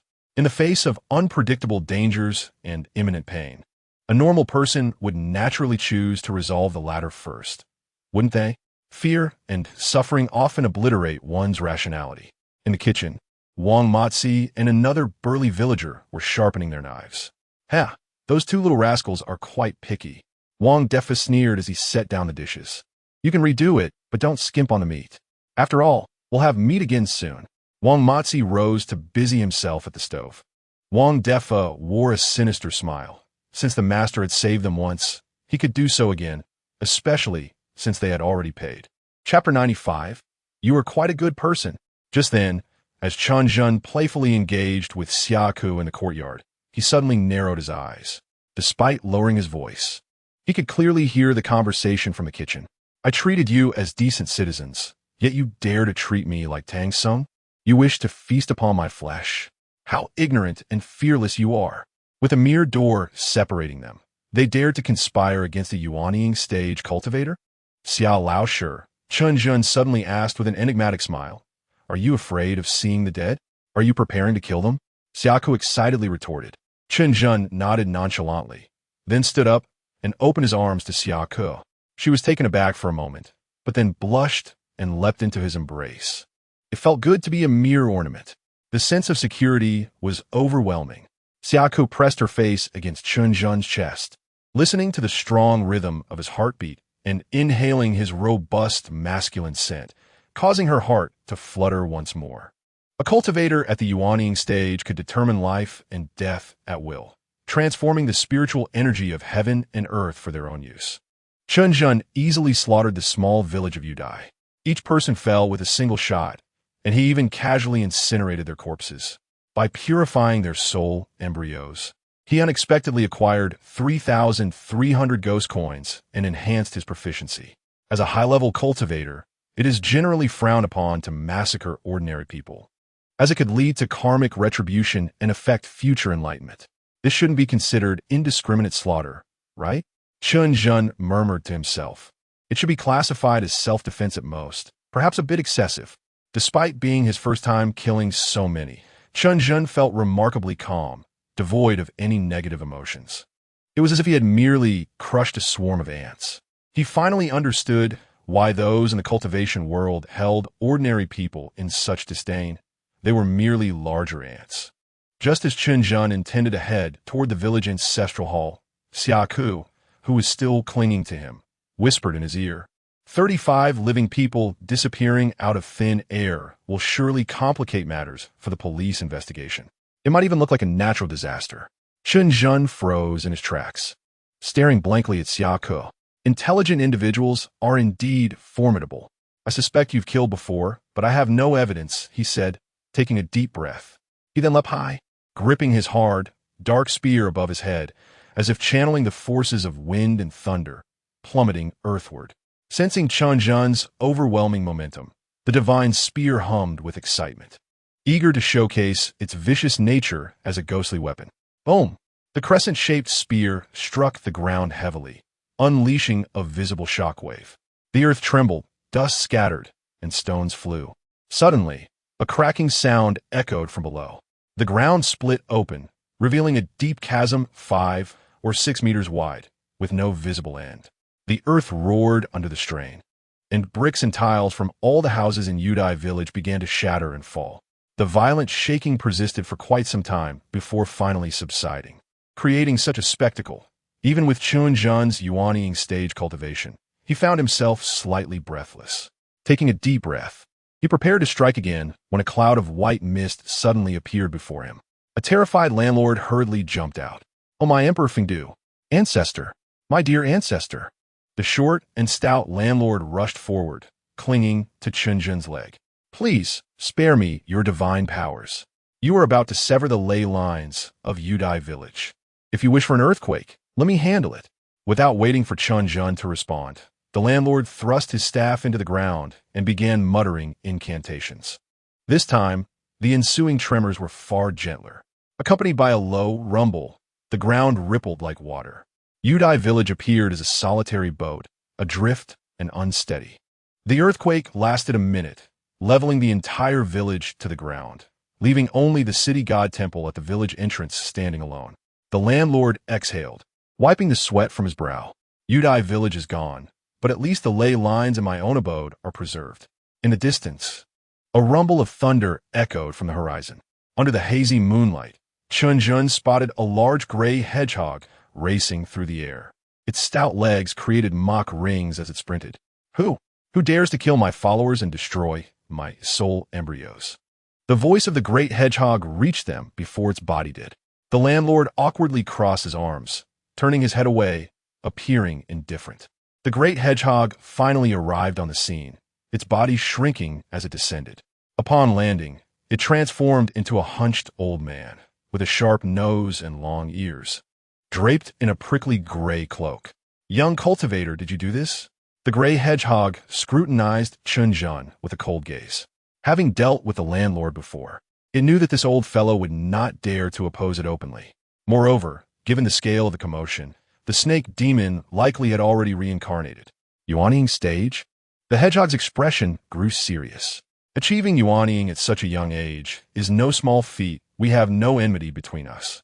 If you kneel and apologize, compensating me with treasures of equivalent value, I shall not make things difficult for you." The gray hedgehog, having cultivated for several hundred years, was well versed in the various unspoken rules of the human world. It understood that a young cultivator achieving yuanying must have some powerful backing. After all, one could not rely solely on talent. Without sufficient resources, even the basic cleansing of marrow and bones would be unattainable. "Gray hedgehog, is it?" Chen Zhen gently patted Xiaku and removed her from his embrace. Those soul embryos were all refined by you using young boys and girls, weren't they? In Udai village, there are 35 inhabitants. Excluding Wang Defa and Wang Ergu, 33 individuals harbor soul embryos, indicating that you have cultivated at least 33 soul embryos. Chen Zhen calculated on his fingers, rounding up to a generous estimate of 50. The small, beady eyes of the gray weasel sparkled with excitement. Expecting to be lowballed during the valuation, it was pleasantly surprised when the other party proactively raised the offer. You possess a fine disposition. This lad is quite aware of the formidable reputation of my gray weasel deity. 50 it is. I shall reluctantly accept a minor loss. The gray weasel proudly lifted its head, ready to agree, only to be silenced by Chen Zhen's subsequent words. 50 soul embryos, and in return, I shall compensate you with 50 guns. This seems quite reasonable, does it not? As Chen Zhen spoke, he shook the dark weapon in his hand, and the swirling black mist began to boil ominously. Initially, the gray weasel failed to comprehend the situation. It was only upon witnessing the transformation of the divine weapon that it realized Chen Zhen was toying with it. Are you seeking death? The gray weasel narrowed its pitch-black eyes, baring its sharp teeth in a menacing snarl. Consumed by rage, it no longer cared about Chen Zhen's origins. Regardless of the backing he possessed, I shall eliminate him and ascend to the demon realm. The Kunlun demon realm has always been inviting me. No matter how powerful his backing may be, he would not dare to act recklessly in the demon realm. Moreover, aside from that dark long gun, this young cultivator undoubtedly possesses other treasures. A blessing in disguise. With this thought, a flicker of excitement crept into the gray weasel's fierce expression. Allow me to showcase my newly acquired treasure.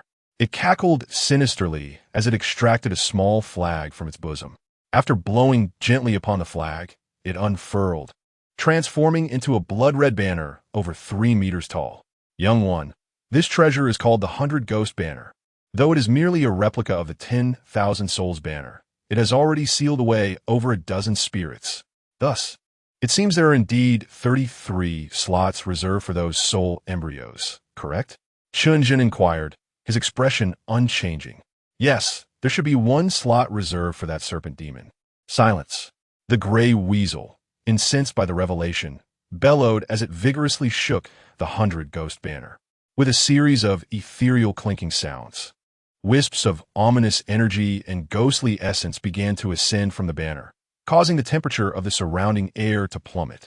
Suddenly, piercing wails of spirits erupted as a multitude of distinct ghosts surged forth from the banner. What do you think? Are you frightened by so many ghosts? The gray weasel stood tall, brimming with pride. However, its smug grin froze when it saw Chen Zhen. Not only did he display no fear, but rather an expression of eager anticipation. Why does even the bystander, the land god, wear a mocking grin? Chen Zhen did not allow its confusion to linger for long. With a casual gesture, he opened his palm, and over a dozen spirits obediently settled into his hand. To facilitate Chen Zhen's grasp, they even contracted their forms, merging into a vibrant soul orb. The gray weasel stood in stunned silence, witnessing a scene that utterly shattered its worldview cultivated over centuries. When did ghosts become so docile and sensible? Reflecting on the effort it had expended to establish dominance over the spirits within the 100 Ghost Banner, even sacrificing a basin of its vital blood, the gray weasel felt a wave of despondency wash over it. The plight of a rogue cultivator lacking any backing, though appearing free and unrestrained, was a hardship only it could comprehend. I must seize the opportunity to ally with the Kunlun demon realm, the gray weasel thought with gritted teeth, only to watch helplessly as the vibrant soul orb was obliterated by Chen Zhen. Truly, you are wise and formidable, acting with unparalleled prowess. The land god hurriedly offered flattery. Chen Zhen counted the additional 300 ghost coins and his proficiency, remaining unfazed. Yet the gray weasel could not help but feel its pupils constrict in alarm. The land god referred to this young cultivator as my lord. This youth is part of the underworld system. No wonder he easily vanquished the serpent demon of the Ghost King realm. Although the underworld system is powerful, it is fraught with limitations, making it difficult for them to truly engage with living beings. As long as I am alive, the underworld cannot touch me. With this thought, the gray weasel could not help but burst into laughter. So, this brash young lad, serving the underworld, boasts at least another 300 years of life. Young one, why not give it a try? Oh, a trial it shall be. Chen Zhen's words had barely left his lips when he appeared before the gray weasel, trailing a long golden flame. With a piercing thrust, the hard black weapon penetrated its abdomen. You dare to strike a living being? The gray weasel gasped in disbelief, clutching its belly as it retreated cautiously. Do you not fear the in-law department? Before the gray weasel could finish speaking, Chen Zhen swiftly fired again. Fool! Aside from being a ghostly envoy, I am still a living person. Killing monsters is surely beyond the jurisdiction of the in-law department. This is called flexible enforcement. The land god cast a deep glance at Chen Zhen before sneering. This is deliberate. The upper echelons of the underworld are undoubtedly scheming. A living person and a ghostly envoy. This is simply absurd. Such a twist could lead to flexible enforcement throughout the six realms. You have truly gone too far, Gray Weasel. The Gray Weasel shouted angrily while retreating, yet did not dare to initiate an attack. Chen Zhen's actions as a living being killing another were justifiable. But if it dared to retaliate, the heavy charge of harming an official of the underworld would certainly fall upon its head. Even if it could temporarily escape to the demon realm, its lifespan would eventually wane. And when that time came, could the underworld truly let it off lightly? Caught in a dilemma, trapped between two choices. This is simply too suffocating. How has misfortune led me to encounter such a living Yama? Grappling with these thoughts, the gray weasel began to entertain thoughts of retreat. As long as I do not pursue you for slaying my follower and extinguishing my soul embryos, we can consider this a stroke of bad luck and let bygones be bygones. As the gray weasel retreated, it raised its voice, but before it could finish, it was met with another shot from Chen Zhen. That was the third shot. 47 bullets remain. Chen Zhen's indifferent voice echoed from behind the gray weasel. Oh, you scoundrel. This infuriates me to no end. Driven to the brink, the gray weasel completely lost control. Forget the demon realm, the underworld, lifespan, and heavy charges. I shall not let either of us leave this day.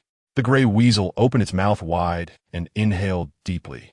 A visibly immense vortex of energy began to manifest beside its maw, sensing the gray weasel's aura surging toward the pinnacle of the spirit refinement stage. Chen Zhen felt a flicker of trepidation. Leveraging the advantages of marksmanship and ghostly fire, he could face off against a beast of the spirit refinement stage. But the gray weasel was in a furious state, possibly preparing to fight to the death. Chen Zhen plunged the hard black weapon into the ground, scratched his head, and then retrieved a spiritual talisman from his robes. As the talisman ignited, the skies above Udai village transformed dramatically, with thunderous roars erupting from the horizon, and heavy dark clouds slowly descended. Suddenly, a golden light pierced through the clouds, revealing a straight path behind a veil. At the end of this path, a familiar figure was approaching with measured steps. Long time no see, my friend. The voice of the giant spirit god resonated with vigor, carrying an overwhelming heavenly might. What trouble have you stirred up this time? Compared to the previous encounter, this time Chen Zhen utilized a profound grade summoning talisman. No longer merely conjuring a wisp of divine thought, but instead summoning the true manifestation of the giant spirit god. From a moment the giant spirit god's manifestation greeted Chen Zhen, the gray weasel fell into despair. You are a deity of the underworld, yet you brazenly employed Taoist talismans? And it truly summoned the manifestation of the giant spirit god. What infuriated it further was the apparent camaraderie between Chen Zhen and the giant spirit god. How could one play such a trick? Chapter 97. The burden of existence upon witnessing the arrival of the colossal deity, the giant spirit. Chen Zhen felt a tinge of bewilderment. It appeared that the celestial court had no other deities at their disposal. Nonetheless, encountering a familiar god was indeed fortuitous for conducting business. Divine Sovereign, how I have longed for your presence, Chen Zhen exclaimed, ascending with flames enveloping him as he approached the giant spirit, casually draping an arm over its shoulder. Greetings, esteemed giant spirit. The small deity, the earth god, chimed in, stepping forward to extend his salutations. Meanwhile, The gray hedgehog discreetly retreated, only to pivot and freeze in place at the giant spirit's command.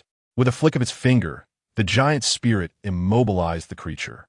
I have declared that I shall pierce you 50 times, not a single one less, Chen Zhen said, grinning as he pointed his weapon towards the hedgehog. Please do not kill me. Hurry up, just 47 more. The hedgehog, now utterly despondent, lamented its fate. After years of cultivation, it had never fathomed its demise could be so humiliating.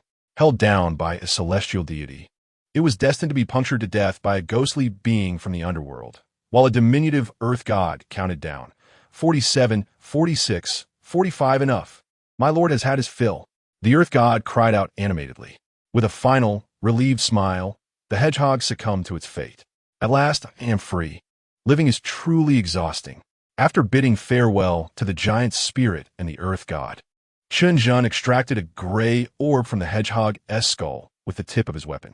The beast core of a demon beast at the divine refinement stage was exceedingly valuable, although it lacked the exquisite purity of the previous golden-eyed tiger's core. Its total spiritual energy was not to be underestimated. However, the hedgehog's core emitted a rather unpleasant odor, devoid of the enticing fragrance of the former. Chen Zhen had initially intended for Xia Ku to consume it to embark on her journey into cultivation, given her current exuberance. Unfortunately, Xia Ku found the core's taste repugnant and adamantly refused to partake. Fortunately, at the nascent soul stage, she could freely absorb external spiritual energy, thus avoiding waste. Chen Zhen held the core, extracting its spiritual essence until he successfully ascended to the mid-nascent soul stage. With matters settled, he hesitated and glanced at Xia Ku. Perhaps you should contact the authorities? After all, there are still individuals confined in the cellar. Without the police, he felt ill-equipped to handle the situation. Xia Ku shot him a withering glance, pulling out her phone. The sun had risen brightly. Yet Chen Zhen chose to depart only after the sound of police sirens filled the air, leaving Xia Ku to manage the officers. Upon returning to the shop, Yao Mei and Chun Qing Shui were just opening the door. For the sake of convenience, the two had moved from Bai Jia's home to reside at the shop. Where have you been gallivanting for 2 consecutive nights? Yao Mei questioned, hands on her hips, embodying an inquisitorial demeanor. Chun Qing Shui silently eavesdropped, her interest piqued. Mind your own business. Some matters do not concern you, Chen Zhen retorted, playfully pinching Yao Mei. Ah, master. Yao Mei feigned a wounded expression, her eyes shimmering with unshed tears, evoking pity. Indeed, the demoness possessed an innate charm that ensnared men effortlessly. Even without intent, her every gesture and expression radiated allure. Is anyone here? A feminine voice called from the entrance. The trio turned to see a moderately attractive woman standing at the threshold. While she could not rival Bai Jia, she still garnered a score of 70. A woman? I want to deceive you. No, I can't read fortunes. Yao Mei sought Chen Qing Shui's assistance. Though adept at discerning men's thoughts, she floundered when it came to women. Not my area of expertise, Chen Qing Shui replied, turning away. While she had no qualms with tasks involving spirit pacification or ghost banishment, she staunchly refused to engage in trickery. Your skills are still lacking, Chen Zhen chuckled, raising an eyebrow. Let us see how your master imparts wisdom today. Ahem, madam, please step inside. Yao Mei, prepare the seating. Qing Shui, brew some tea.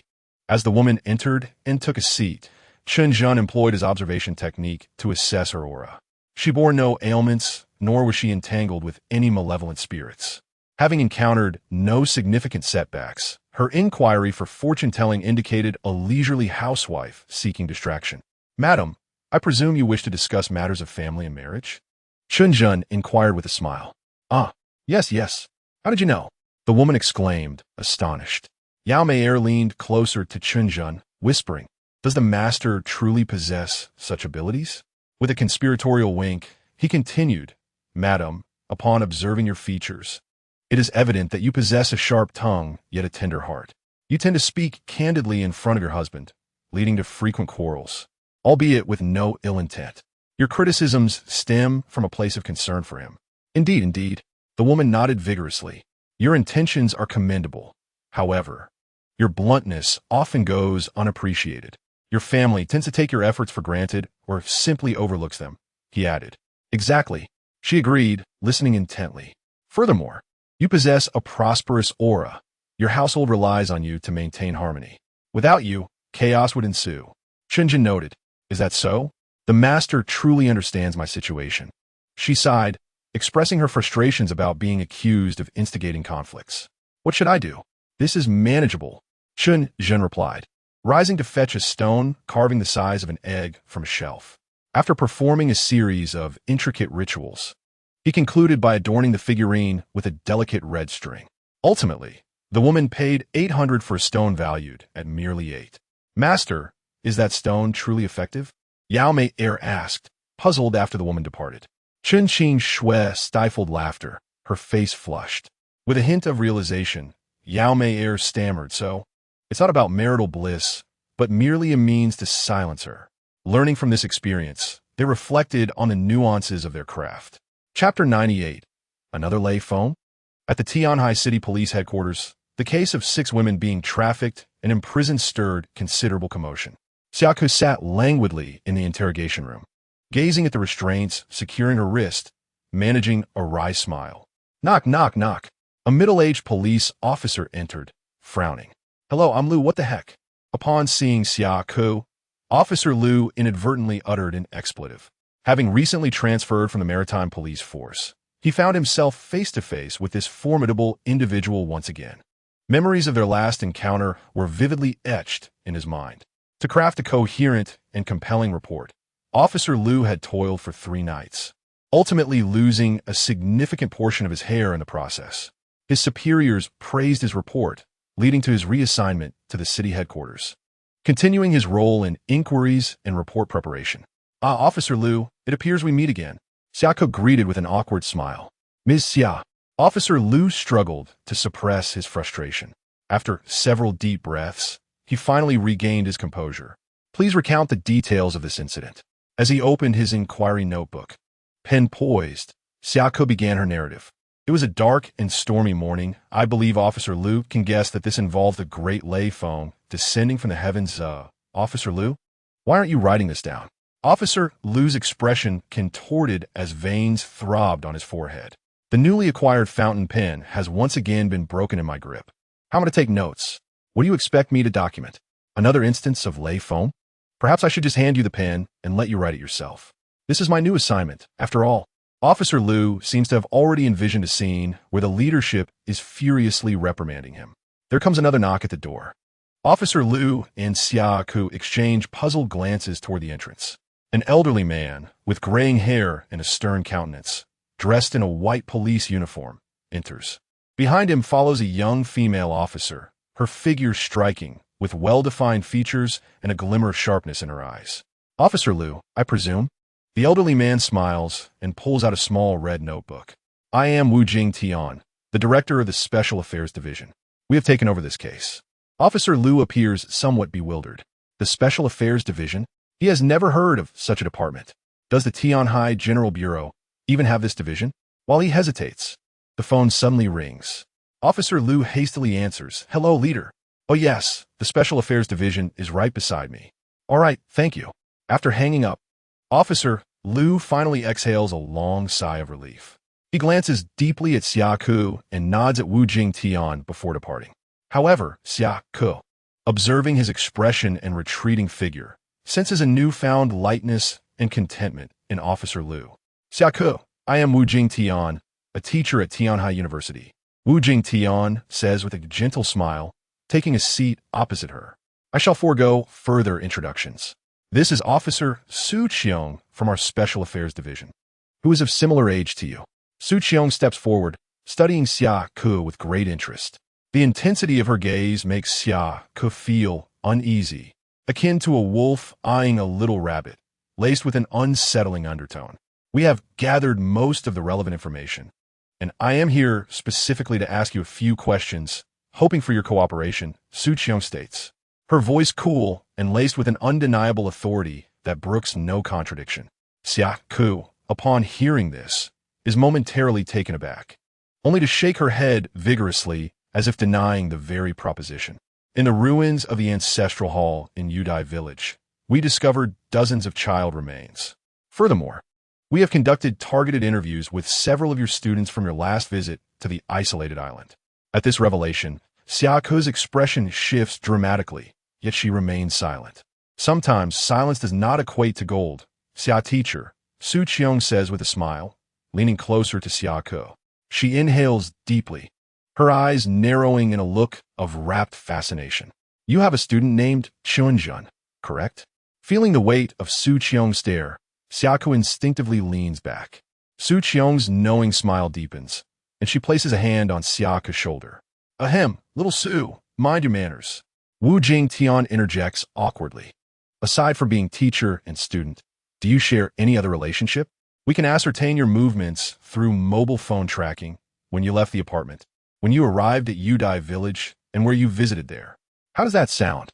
The power of big data can be quite daunting, no? At this moment, any semblance of composure has vanished from Xiaoke's visage, beads of cold sweat already beating on her forehead. Aside from dealing with that married woman earlier, Chen Zhen had spent the entire day planning for the opening of his law firm. Notifications had to be sent to the Northeast Chu family, considering Chu Zhongtian is now her father-in-law. Out of respect and reason, Luo Fushan must be informed due to her relationship with Jing Yuanzi. It will be prudent to notify Rinci Hospital as well, as there may be future business dealings. Wang Fengxian also needs to be informed, along with Lingbao sect, Wutuo Mountain, and Shun Yin Temple. However, those last few were merely to secure additional gifts. As for the opening date, it seems there is no need to select an auspicious day. After all, the firm is merely an extension of the Fengdu's earthly operations. The opening itself is already propitious. Chen Zhen massages his temples and leans back against Yao Mei Air, who kindly offers him a grape while gently fanning him with a hand fan. Chen Qingxue, sitting nearby, is diligently writing invitation letters with a brush.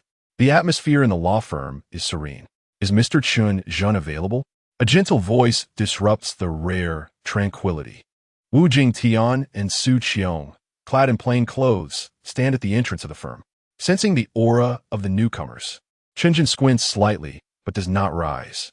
Observing the bustling Yao Mei Air and Chen Qingxue, Wu Jingtian's eyes widen slightly, while Su Qiong's expression turns distinctly displeased.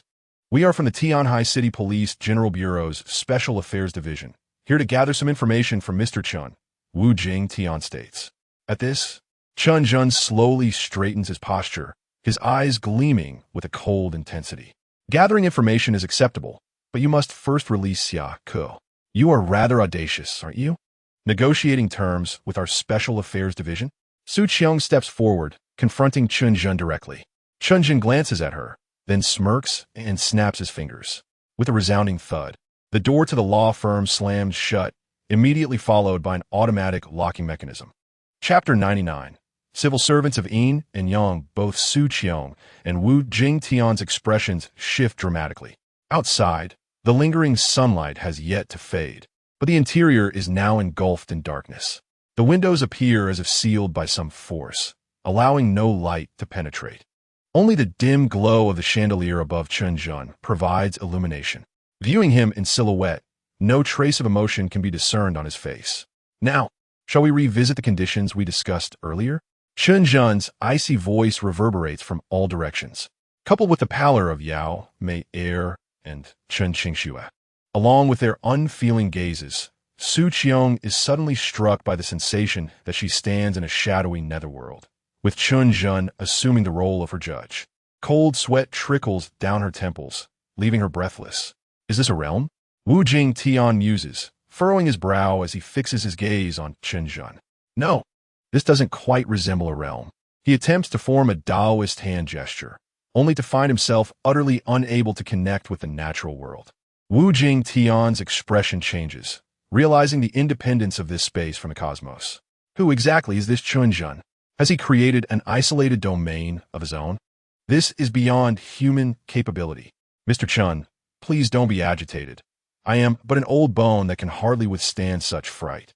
After taking a deep breath and giving Chen Zhen another careful glance, Wu Jingtian adopts a warm smile and sits down opposite him.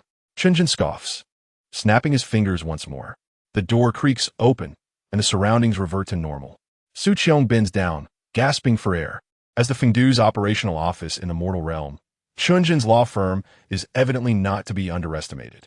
The previous small domain, under Chen Zhen's direct control, can be opened or closed at will. It is known as a boundary. This is a nexus between the realms of yin and yang, specifically established by Fengdu. Within this small boundary, all of Chen Zhen's abilities are significantly amplified, a small boon granted by the Emperor of Fengdu. Chen Zhen reclines once more against Yao Meier. You have yet to agree to the conditions we discussed. Rest assured, Mr. Chen, we will not make things difficult for Xia teacher, Wu Jingtian assures, casting a sidelong glance at the visibly anxious Su Qiong before proceeding with his introduction. While Chen Zhen taps his fingers impatiently on the table, he listens to Wu Jingtian's lengthy discourse. Suddenly, his phone rings, displaying the caller ID as Xia Ke. Upon seeing this name, Su Qiong's expression twists with frustration, but she dares not voice her discontent. After making a gesture for silence, Chen Zhen answers the call with a smile. Xia Lao Shi, how have you been? There's no need to rush. Take your time. They're already here with me. Chen Zhen raised his head, casting a playful glance at the upright Wu Jingtian and Su Qiong, who maintained a rather pleasant demeanor. After hanging up the phone, Chen Zhen looked back at Wu Jingtian. His expression significantly softened this time. Mayor, prepare the tea. Yao Meier mumbled reluctantly as she got up. Wu Jingtian finally breathed a sigh of relief. Given the current atmosphere, without this phone call, he would have continued his tedious self-introduction. These practitioners from the cultivation world were not to be underestimated. Wu Jingtian was convinced that if they dared to cause trouble for Xia Ke at the police station, this young man before him would undoubtedly dare to storm the precinct alone to rescue her. Yao Meier placed the teacups before Wu Jingtian and Su Qiong. Wu Jingtian politely nodded in acknowledgement, while Su Qiong stared intently at Yao Meier. Chen Zhen couldn't help but shiver. Su Qiong's inclinations seemed rather unusual. Ahem, Director Wu. Let's get straight to the point and discuss the main topic. Wu Jingtian smiled slightly in response. Our Special Affairs Department operates differently from other divisions. After all, we deal with realms that ordinary people cannot access, so our standards for discerning good and evil do not strictly adhere to the law. Please rest assured, Mr. Chen, we harbor no ill intentions. You performed admirably during the incidents at Gouda Island and Yudai Village. So you came here specifically to praise me? Chen Zhen teased with a smirk.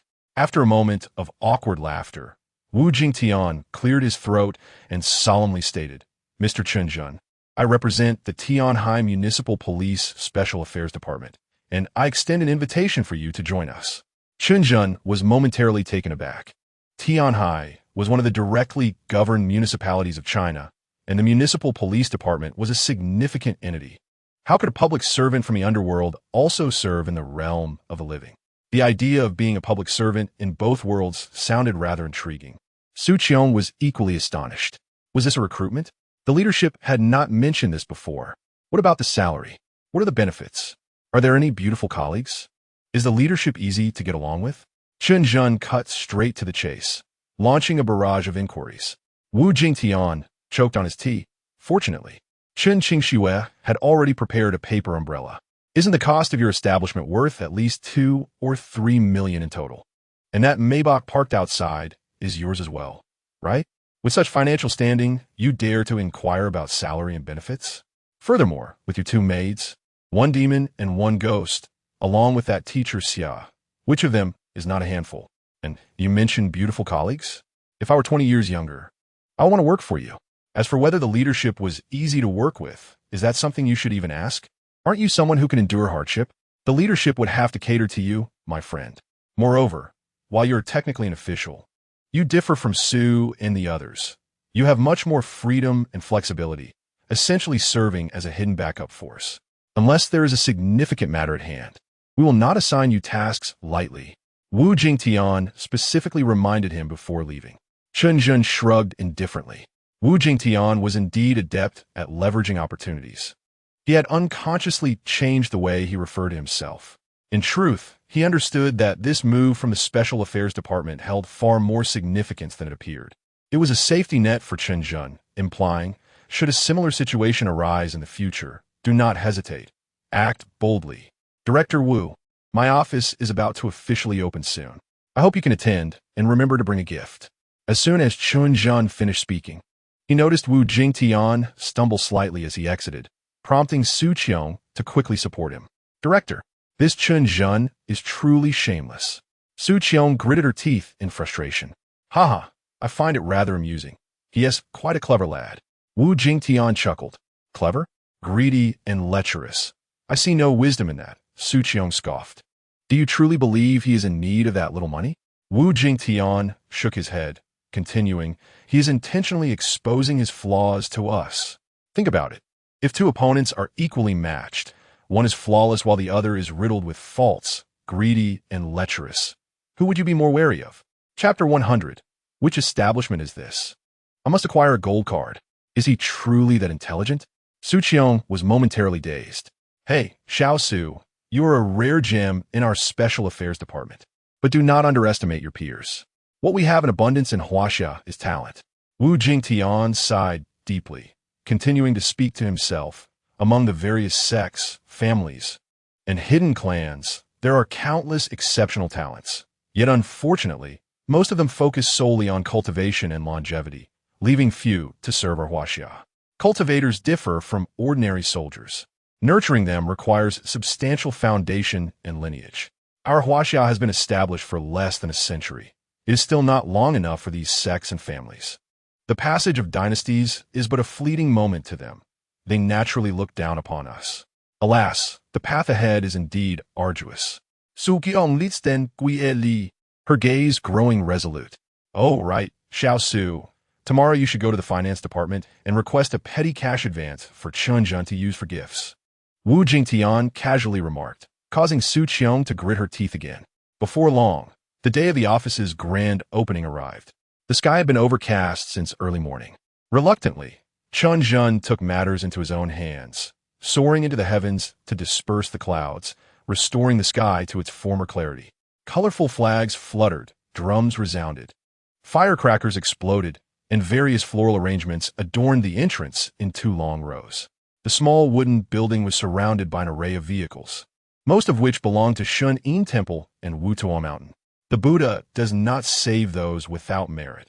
Modern temples have become commercialized and are more profitable than companies. In addition to the luxury cars, the luxurious group of female guests was even more eye-catching.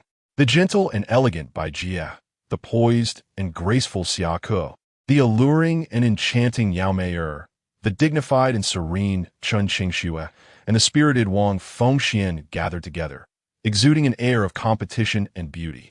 The old monks from Shun Yin Temple and Wutuo Mountain were left exclaiming Amitabha.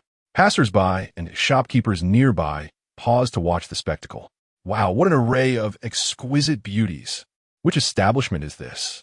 I must get a gold card. Which establishment could possibly boast such quality of women? Bro, introduce me. Look closely. This is clearly an office. Wow, this boss is impressive. I wonder if they're hiring apprentices. Salary doesn't matter. I just want to learn a skill. By the way, what does this office do? Tian Di Xian Tong has quite a reputation. You don't know? Yin Yang and the 5 elements, heaven and earth, ghosts and gods. This office specializes in that.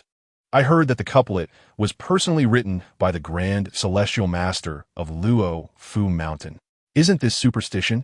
Didn't they say, after the establishment of the nation, animals can no longer become spirits? Stop spouting nonsense. Your wife doesn't let you go to the club, yet you still sneakily got several cards. And look over there. The old police officer in white uniform must be at least a division chief. And that bald man with glasses is the director of Ren CI Hospital. Do you still think this is superstition? In the first floor hall, Chen Zhen was bustling about, welcoming guests alongside the women. "Chen Zhen, may I have a word with you?" The real man Qing Feng from Luo Fu Mountain quietly tugged at Chen Zhen's sleeve, preoccupied with receiving guests. Chen Zhen did not pay much attention to the term junior brother and led the real man Qing Feng to a side entrance. "Please speak your mind." Chen Zhen smiled warmly. The humble practitioner has ventured out this time at the behest of his senior brothers and sisters, Qing Song and Qing Yu, specifically to inquire about the whereabouts of the esteemed Zhangmen Shu. Qing Fengzhen mused with a wry smile and a shake of his head. As the head of Luo Fu Mountain, Jing Yuanzi typically had little to concern himself with. At the very least, he served as a symbolic figure, maintaining a fade of stability. However, it has now been over 10 days since he mysteriously vanished, rendering the symbolic role moot. The three disciples of the Qing character generation deliberated and concluded that they must seek out Chen Zhen to gather further intelligence. Based on the clues at hand, it was increasingly apparent that Chen Zhen was indeed the direct disciple of the current head. How audacious! Qing Fengzhenren felt an acute awkwardness. In all of Luo Fu Mountain, nay, across the entirety of the Huaxia cultivation realm, Chen Zhen was undoubtedly the first to address the Zhongmen Shu in such a manner. Such a harmonious master-disciple relationship they shared. Suddenly, a cacophony of blaring car horns disrupted the moment as a pristine white Muzang maneuvered through the crowd and came to a halt at the foot of the small building.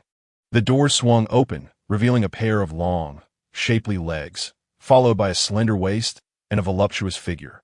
Despite her oversized sunglasses and mask, the girl's youthful radiance could not be concealed. With such a physique and aura, her appearance became secondary. Master Chen, it has been far too long. The girl trotted over to Chen Zhen, pushing her sunglasses down to reveal her peach blossom-like eyes. Oh, is this not Lin, the illustrious star? A rare guest indeed. Chen Zhen exclaimed, astonished and amused. Master Chen, please do not flatter me. I heard from Sister Fengxian that your establishment is opening today, so I came to join the festivities.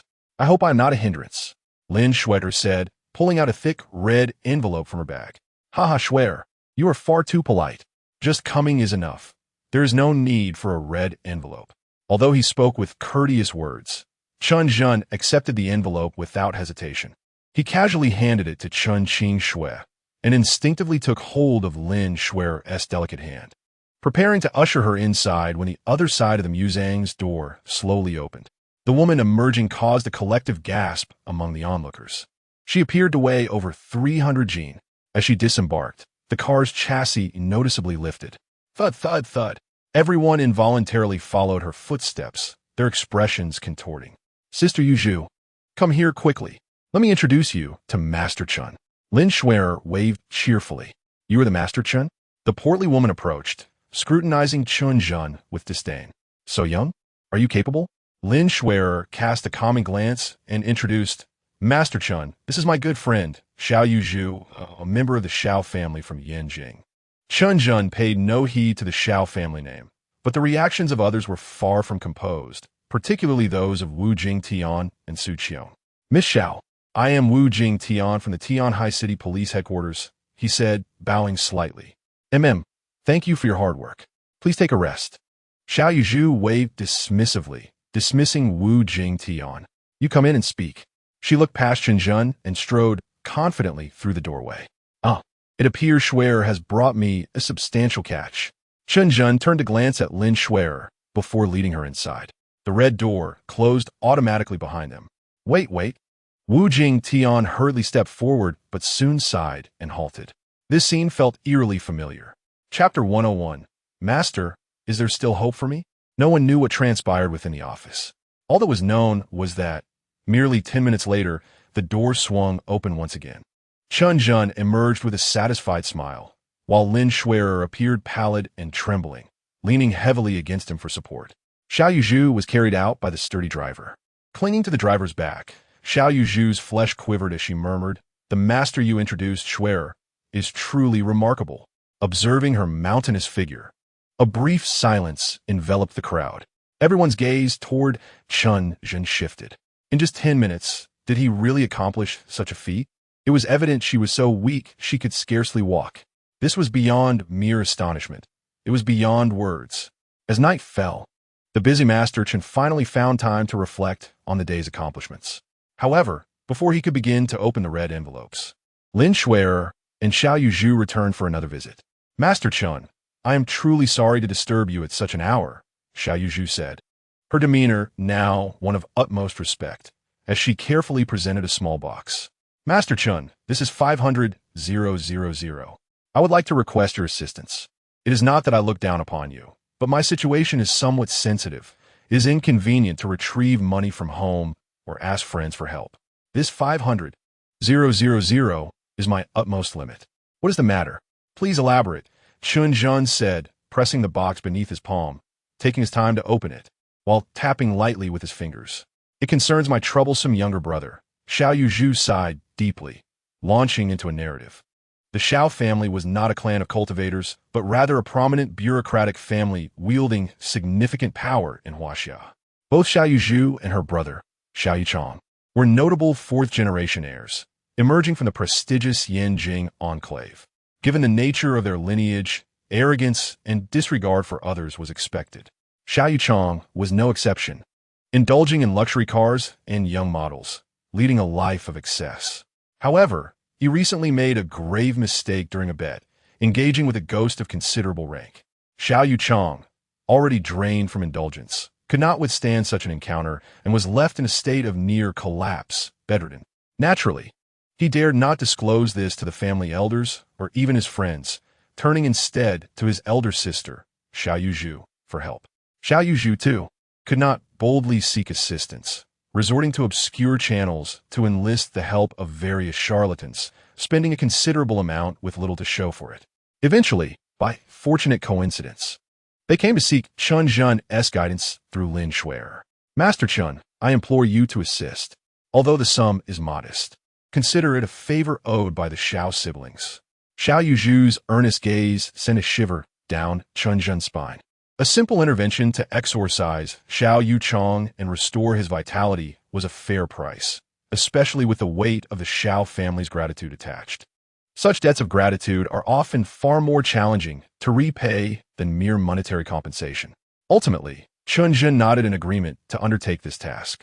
In a lakeside villa in the eastern fourth ring of Yanjing, the frail Xiao Yichang reclined against the headboard, trembling as he sipped porridge. Sister Shuer, why has that master not yet arrived? Silence. Just drink your porridge. Xiao Yuzhu snapped. Why must you go and provoke a ghost? Do you wish for your life to be cut short? Xiao Yichang retorted, Sister, do not scold me. The atmosphere was already charged, and I had already disrobed. To back out would have been utterly humiliating. You know how our circle is. Losing face is intolerable. Xiao Yuzhu and Lin Shuer exchanged glances. What face is worth more than life? When a master arrives, you better be polite. This individual possesses true skill. A trip to Tian Hai nearly cost me my life. A brief yet sharp sound cut through the air as Chen Zhen casually stretched and entered through the balcony door. So is he still here? Did I arrive too late? Wow, incredible. Upon observing the condition of Shi O.Y. Qiying, CHN's latter remarks transformed into expressions of astonishment. His complexion was ashen, his eye sockets deeply sunken, his limbs emaciated, and the vital energy within him was nearing depletion. This was undoubtedly the result of more than a single encounter. It seemed that you had developed an emotional connection with a female specter, did you not? Why not take a decisive step and allow her to take you away altogether? Great master, do you think I still have a chance? See all iki no the asket weekly, with black silk adorning his brows. Sichnish in feigned profundity. Huh, black silk? Where's our black silk? Xiao Ing surprisingly struggled to sit up. Forget it. You're beyond saving. Farewell. In waved his sleeve and turned away with determination. Unexpectedly, he was fiercely grasped by Xiao Wizich, who clung tightly to his thigh. Master, please do not stoop to his level. You must save my brother. All right, get up first, ZH inside. Noticing that Xiao tears and mucus were about to stain his pants, he reluctantly nodded. As he spoke, CHN flipped his wrist and produced a GQ Ling Shen, an item unattainable even with wealth. Hurry and consume this. Xiao took the Ling Shen and without hesitation shoved it into Xiao mouth. What on earth? That is not how it's meant to be consumed. CHN was once again rendered speechless. One cannot supplement the weak directly. Moreover, as Xiao is merely an ordinary person, consuming it in such a manner could very well lead to his demise. Should you perish from this, do not blame me. Before CHN could finish his sentence, he witnessed Xiao eyes suddenly widen. A wave of heat surged towards his forehead. His previously pallid complexion transformed into a crimson hue, and blood erupted from his nose, accompanied by an alarming sound. The backlash was so tremendous that it forced Shi Oy Chiang's head back. For heaven's sake, hold back. Chen quickly pinched Shi Oy Chiang's nose. The blood was already scant, and if it continued to flow, he would surely become a mere husk. With no outlet for the blood, Shi Oy Chiang's face shifted from red to purple, then to black. Fortunately, Chen timely infused him with a modicum of spiritual energy, suppressing the violent effects of the medicine and purging the ghostly energy he carried. At last, Shi Oy Chiang's complexion returned to normal, and his once emaciated limbs gradually regained their vitality. Master, you are truly divine.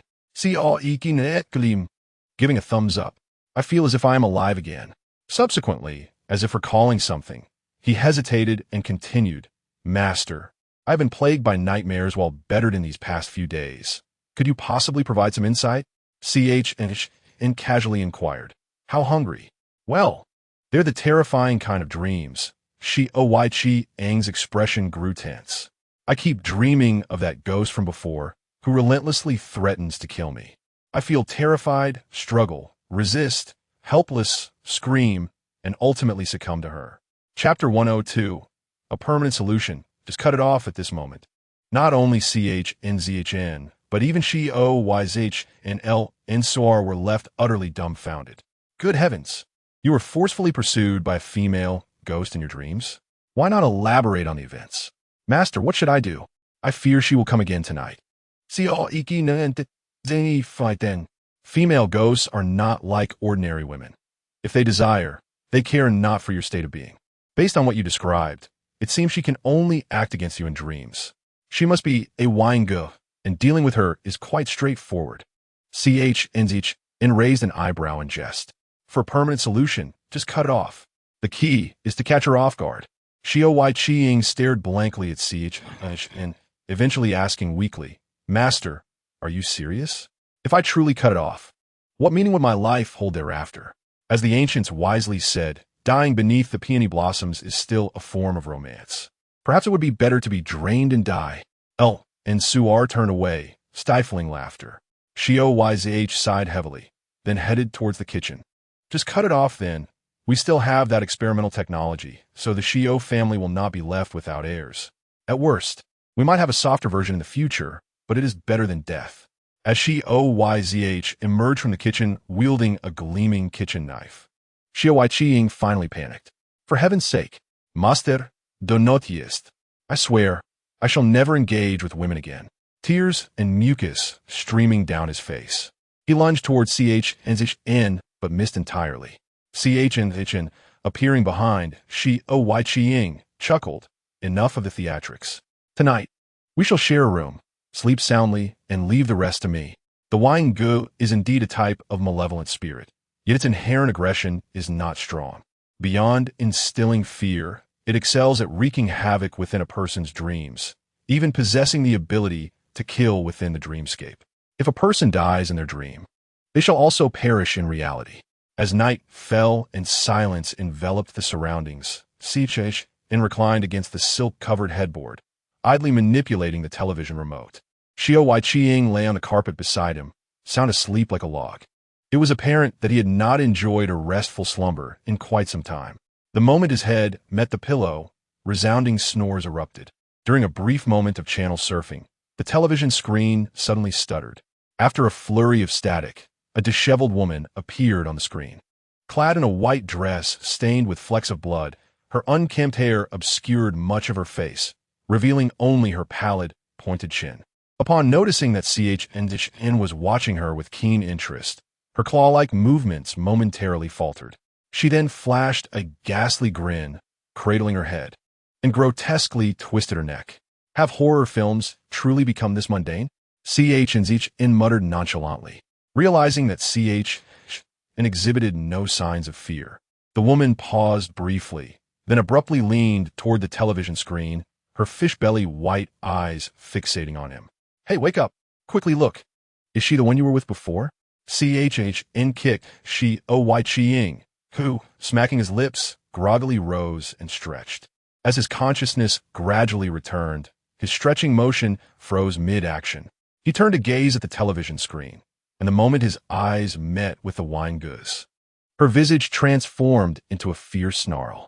She screamed and clawed at the television frame, attempting to escape. As half of the wine goo's head and an arm emerged, Chen calmly instructed, "Do not fear, just lift the television a bit higher, and she will not be able to get out." After Chen kicked him a couple more times, Xiao incautiously maneuvered behind the television, placing a chair between the television and the cabinet.